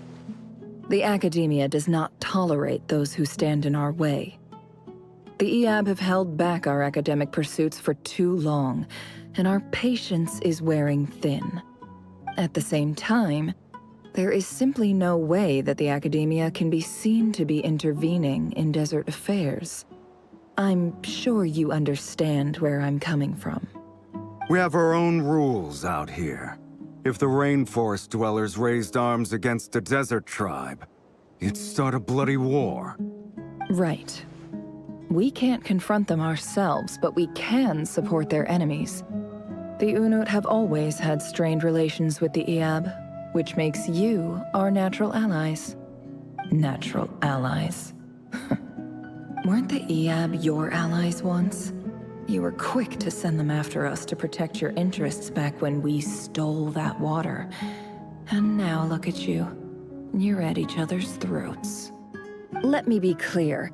The Academia wishes to collaborate with the legally recognized rulers of the desert in this matter. We are asking for excavation rights to that well, and our offer is 50 million mora. Say no more. I believe we have an understanding. Good. Then I suggest you get to work. Get us access to that well, and the mora's yours. You see, Dad? Lying is easy when you know how. People will believe anything.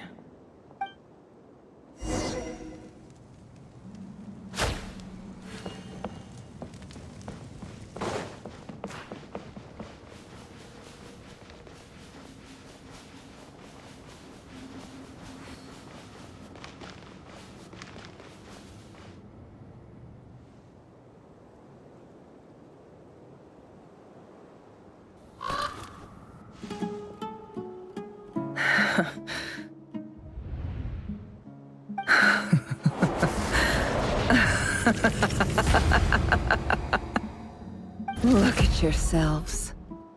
You may be vile, savage monsters, but your butchered bodies bleed like any others. You're no different. You're nothing special at all. The monsters who destroyed my home, they're just ordinary, petty human beings. What a joke. I think we're even now. Maybe I've even done the desert a favor. It's a better place without all these people around. Oh, Sinuhe, my gullible fool of a father. Perhaps if you'd been as ruthless as I was today, our tribespeople would still be alive. In this dog-eat-dog world, a chief needs to be tough to survive. but you couldn't do what had to be done. So I did it for you. Nefer, it's okay. All of this is in the past now. I believe I remember you promising to remain silent. Yeah, but even so... Yehoda, is there anything you can do to ease the tension? Alright, time for a sharp turn onto a completely different topic. So, anyway, that's enough of that. When are we getting out of this place? Feels like we've been walking forever. I'm getting pretty tired. Oh, Alma, you tired? Yes. If we can find somewhere to sit down, I could certainly do with a rest. It's not far now. There should be a temple just up ahead. Yes. Really? A temple? That's where this story ends? I guess that's how things go in the desert.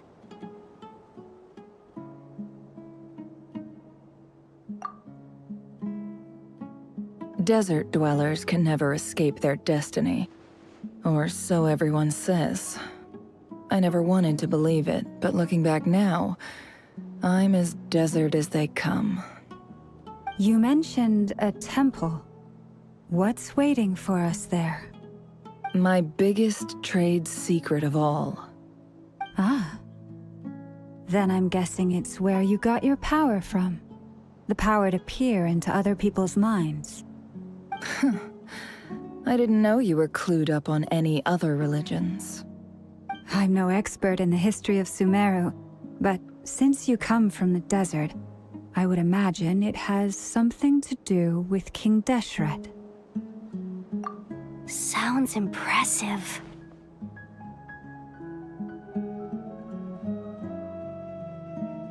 Oh, I know who you mean. General Mahamatra Sino. The spirit of Hermanubis dwells within him. That's Boss Neff for ya. She knows everything. Sino's hardly a figure of obscurity, but I know about Sethos too. What about him? Is he a big deal or something? Well, he's not a small deal, let's put it that way. Please, this is the bare-bone basics. Save the flattery. Thanks for your patience, everyone. I'm sure it's been a lot to take in. With any luck, that's our exit just up ahead.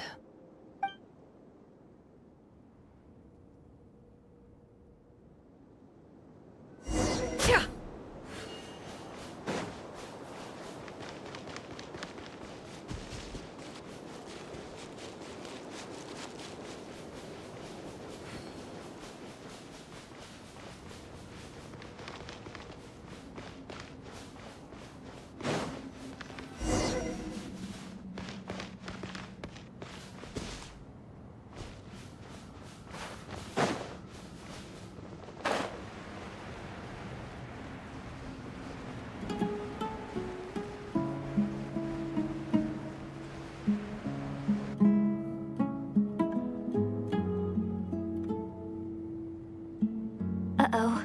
Uh-oh. Uh-oh. I'm totally out of my depth here. I don't have anything to add about any of this stuff. Like, look at that statue, for instance. I want to do the whole name-dropping, this girl knows her stuff thing too, but I've never seen anything like it before. A statue with the head of a bird. That's Thoth, the Ibis King, one of the 7 pillars of King Deshret. The legends say that he, the Crocodile King, and the Goat King were the 3 retainers of King Deshret. Let's take a look.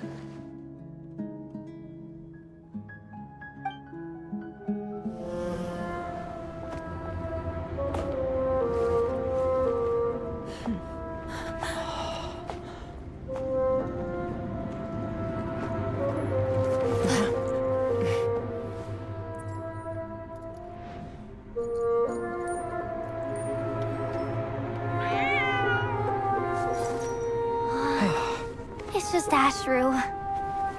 So, all is well?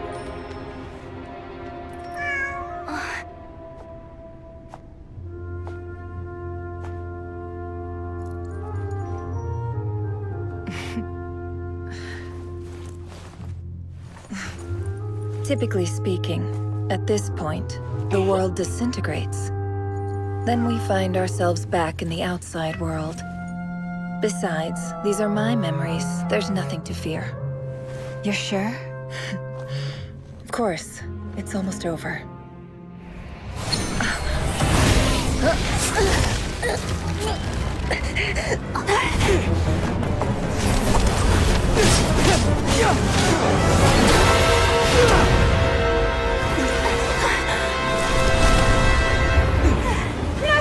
Hold on!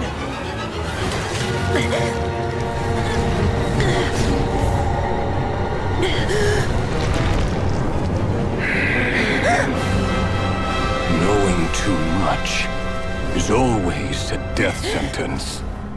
Speak for yourself.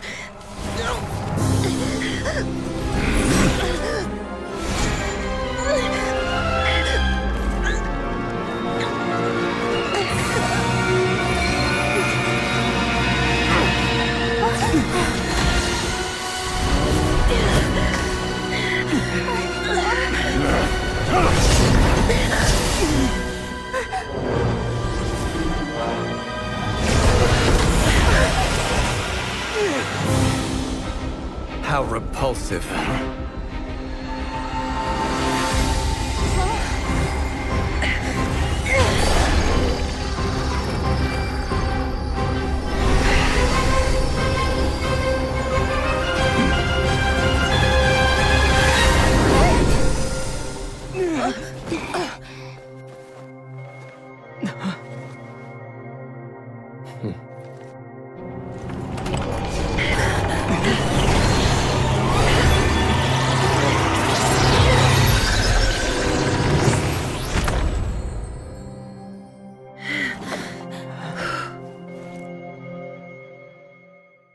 Damn.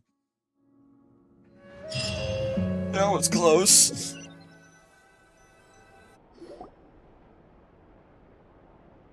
Timed that pretty well, didn't I?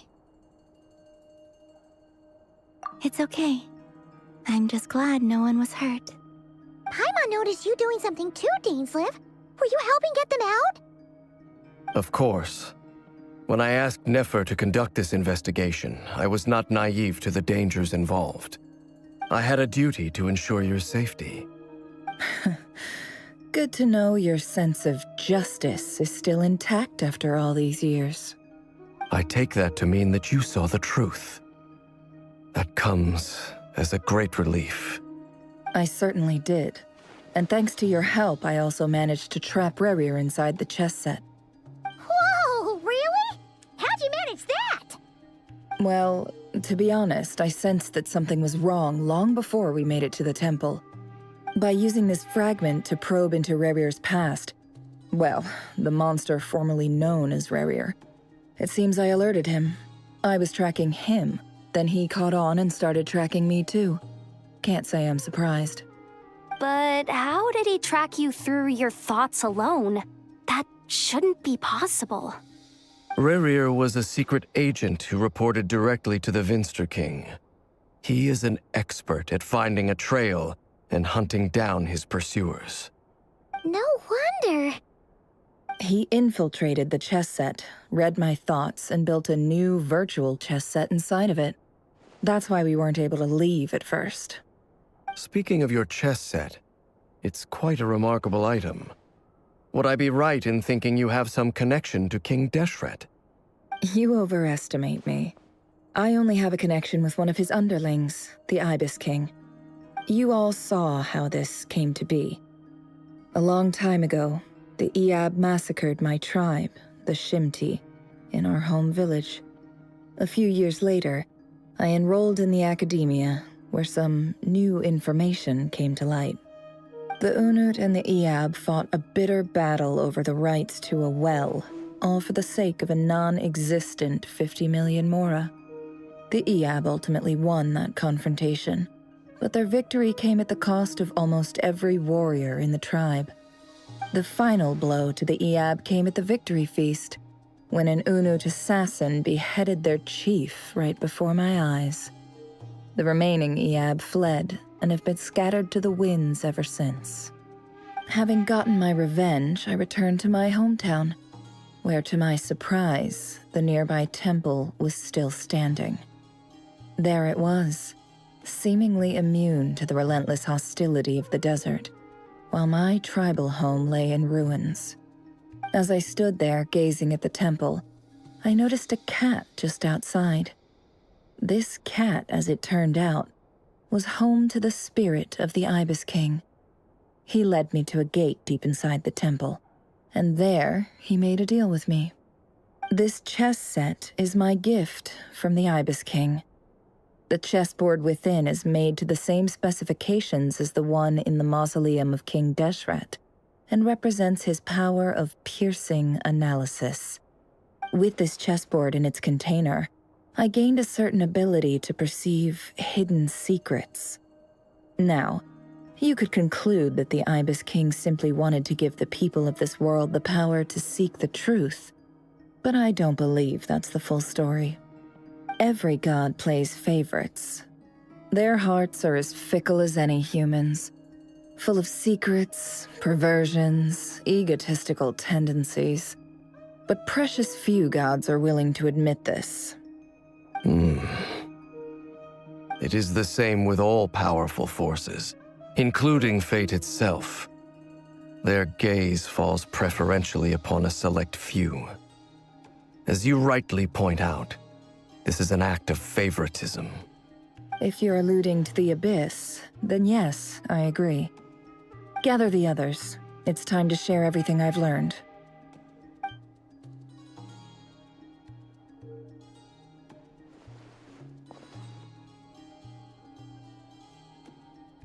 Thank you all for being here. As promised, I did some further investigating into the Raker of Solnari's background. I am pleased to report that the investigation has been most fruitful indeed. The Raker of Solnari, real name Rerir, was once a Conrian subject who served the Vinster King. I will now share the important details of his story. Please save any questions or comments for the end.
So that's why he's so obsessed with the moon.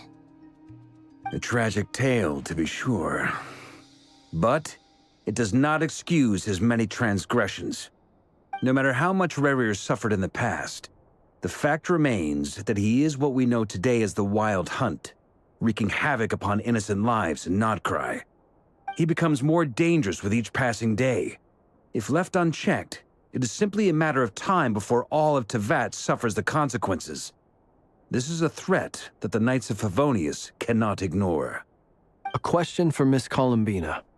Forgive me if this is presumptuous, but have you ever seen the spatial gateway that appeared in Rerir's memory? Never. But I have heard stories of something called the Moon Gate, and this seems to fit the description. Miss Lama, any thoughts on this? In the lore of the Frost Moon Scions, the moon is believed to hold many secrets. Some sources speak of ancient knowledge, others of a gateway to the unknown. The term Moongate is one I have heard before, but as is the case with all of our legends, there are no records of any first-hand witnesses. We cannot know whether it truly exists. Then back to Miss Columbina. As a moon goddess yourself, do you have some idea of where the Moongate leads to? Not at this stage, sorry. I do hold the power of the Frost Moon, and my strength is recovering well. I can sense that the gate would open at my command, but... But there's more to the power of the Frost Moon than that? Yes. A moon goddess has the right to open the Moongate, since it is a path to the moon. But as Nefer mentioned, holding open a spatial gateway takes a huge amount of power. And right now, I need to conserve my energy to fight the Rayhir of Solnari. I'm afraid this is one mystery we may have to leave unsolved for now. I agree. Better to save your strength. But if you'll humor me for a moment, I have a bold conjecture of my own regarding the world beyond the gateway. I highly suspect that neither Tholindis nor Rerir made it through unscathed. The evidence pointing to this is the fact that the Rayhir of Solnari exists in the form of countless fragments. With the abyssal power he wields, no ordinary foe can touch him, let alone tear him to shreds. And yet, the wild hunt proliferates wherever his scattered fragments lie, drawing hordes of monsters to many different locations across the land. So your theory is that Rerir was physically torn to shreds by some powerful force? Hence, why the Wild Hunt is a distributed phenomenon, rather than a unified one? Makes sense to me. Explains why the Wild Hunt is so pervasive, and why he's been trying to piece himself back together. He was whole to begin with, and he wants to be whole again. Without the power of the Abyss on his side, he almost certainly would have perished the moment he was torn apart. But the Abyss, much like a curse, has kept him alive. I could not agree more. The power of the Abyss is most surely a curse. It is a compelling explanation, and one that accords with my present understanding of Abyss creatures. Whether the life form in question is primitive or advanced, if a curse has extended its lifespan unnaturally, it will continue to survive in spite of everything. This raises some interesting questions. I will run some experiments and see if there is any validity to my suspicions. That being said, regardless of whether my research bears fruit, I would like to thank Miss Nefer for conducting such a thorough investigation. Already, it has greatly enriched my understanding of the entity we face. My pleasure, Mr. Albedo. I too hope that the information I have shared today proves useful as we look to formulate the next stage of our plan. Hey! What is it, Dainsleif? You look really upset! It's just...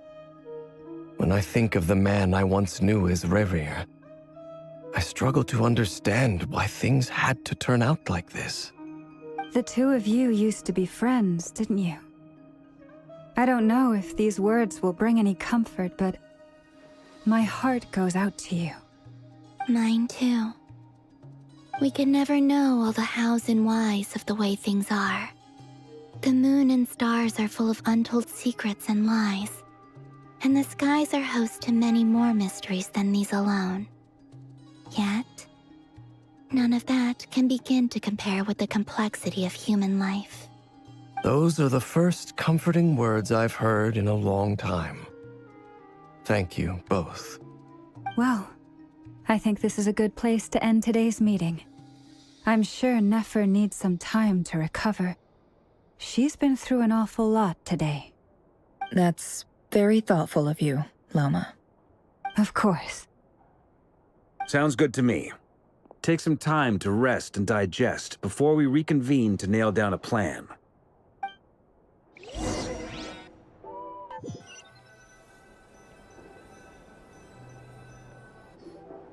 Hey, Is this a bad time? Hope I didn't kill the conversation. No need. Come on, let's talk outside.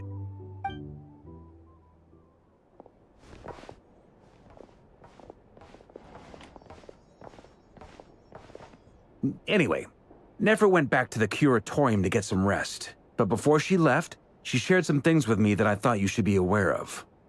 Firstly, although she managed to trap the Raker of Solnari inside her chess set, there's no guarantee that the power of the Ibis King is any match for one of the 5 sinners. Their powers are beyond our comprehension. It's only a matter of time before he finds a way to break out. We have to come up with a plan and take care of him before that happens. Honestly, my mom figured that might be the case. So, how long have we got? Well, I asked her that same question. She talked for a long time, but for the most part, it seemed like she was trying to convince me how precious her chess set is. What a long and storied history it has. It felt like some kind of sales pitch, you know? The kind where you end up handing over Mora against your will. Anyway, after all that, she finally answered the question. 2 days, at most. 2 days? Holy moly! Can we even recruit enough help in that time? That remains to be seen. Which brings me to the second issue. Dainsleif is obviously conflicted about this whole thing. But given how little time we have, there's no way we can pull this off without his help. You have some history with him, right? Do you think maybe you could talk to him for us? Great. I appreciate it. All right, on to item 3. So, Albedo, Durin, and I put our heads together and came up with a plan. Can't promise it's gonna work yet, but at least it's a start. We figured we'd bounce the idea off you first. We'll explore it further once everyone's recovered. Oh, Paimon's dying to hear this. All right, so here's what we're thinking.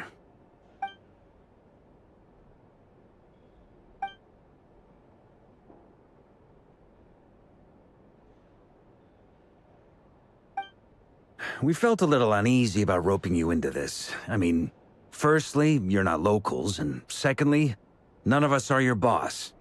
You're well within your rights to refuse if you so choose. Roping us in? Why would you even say that? We know the stakes here. It's all of us against the Rayher of Solnari, or none of us stand a chance. I choose my words very intentionally, I'll have you know. I like to think there's an art to striking a down-to-earth tone even when the stakes are through the roof. Sir Varka, I have a few thoughts about this plan. I'm all ears. I think we can be more flexible with how the roles are allocated. In my view, the most sensible lineup would be like this.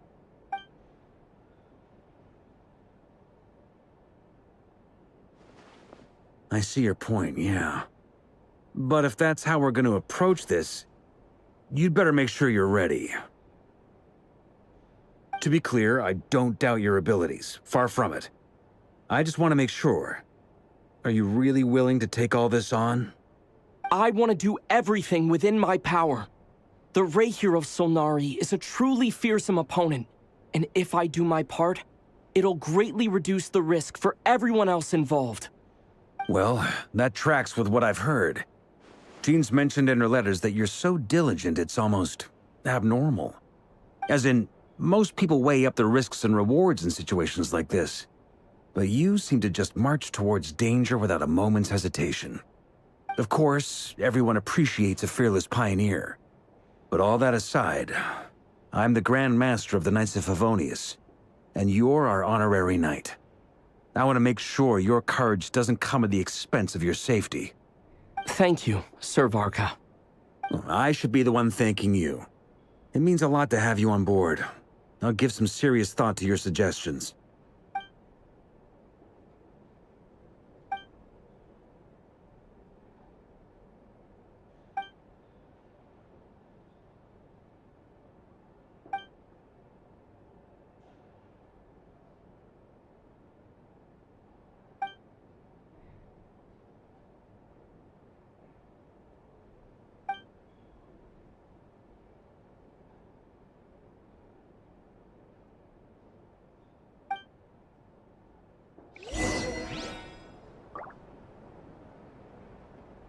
Alright, I want to take a break here. I need something to eat, and it's almost been 10 hours, so I need a break. I'll probably be back in like an hour or a half an hour with more, but I need a break. So I'll see you guys in a bit.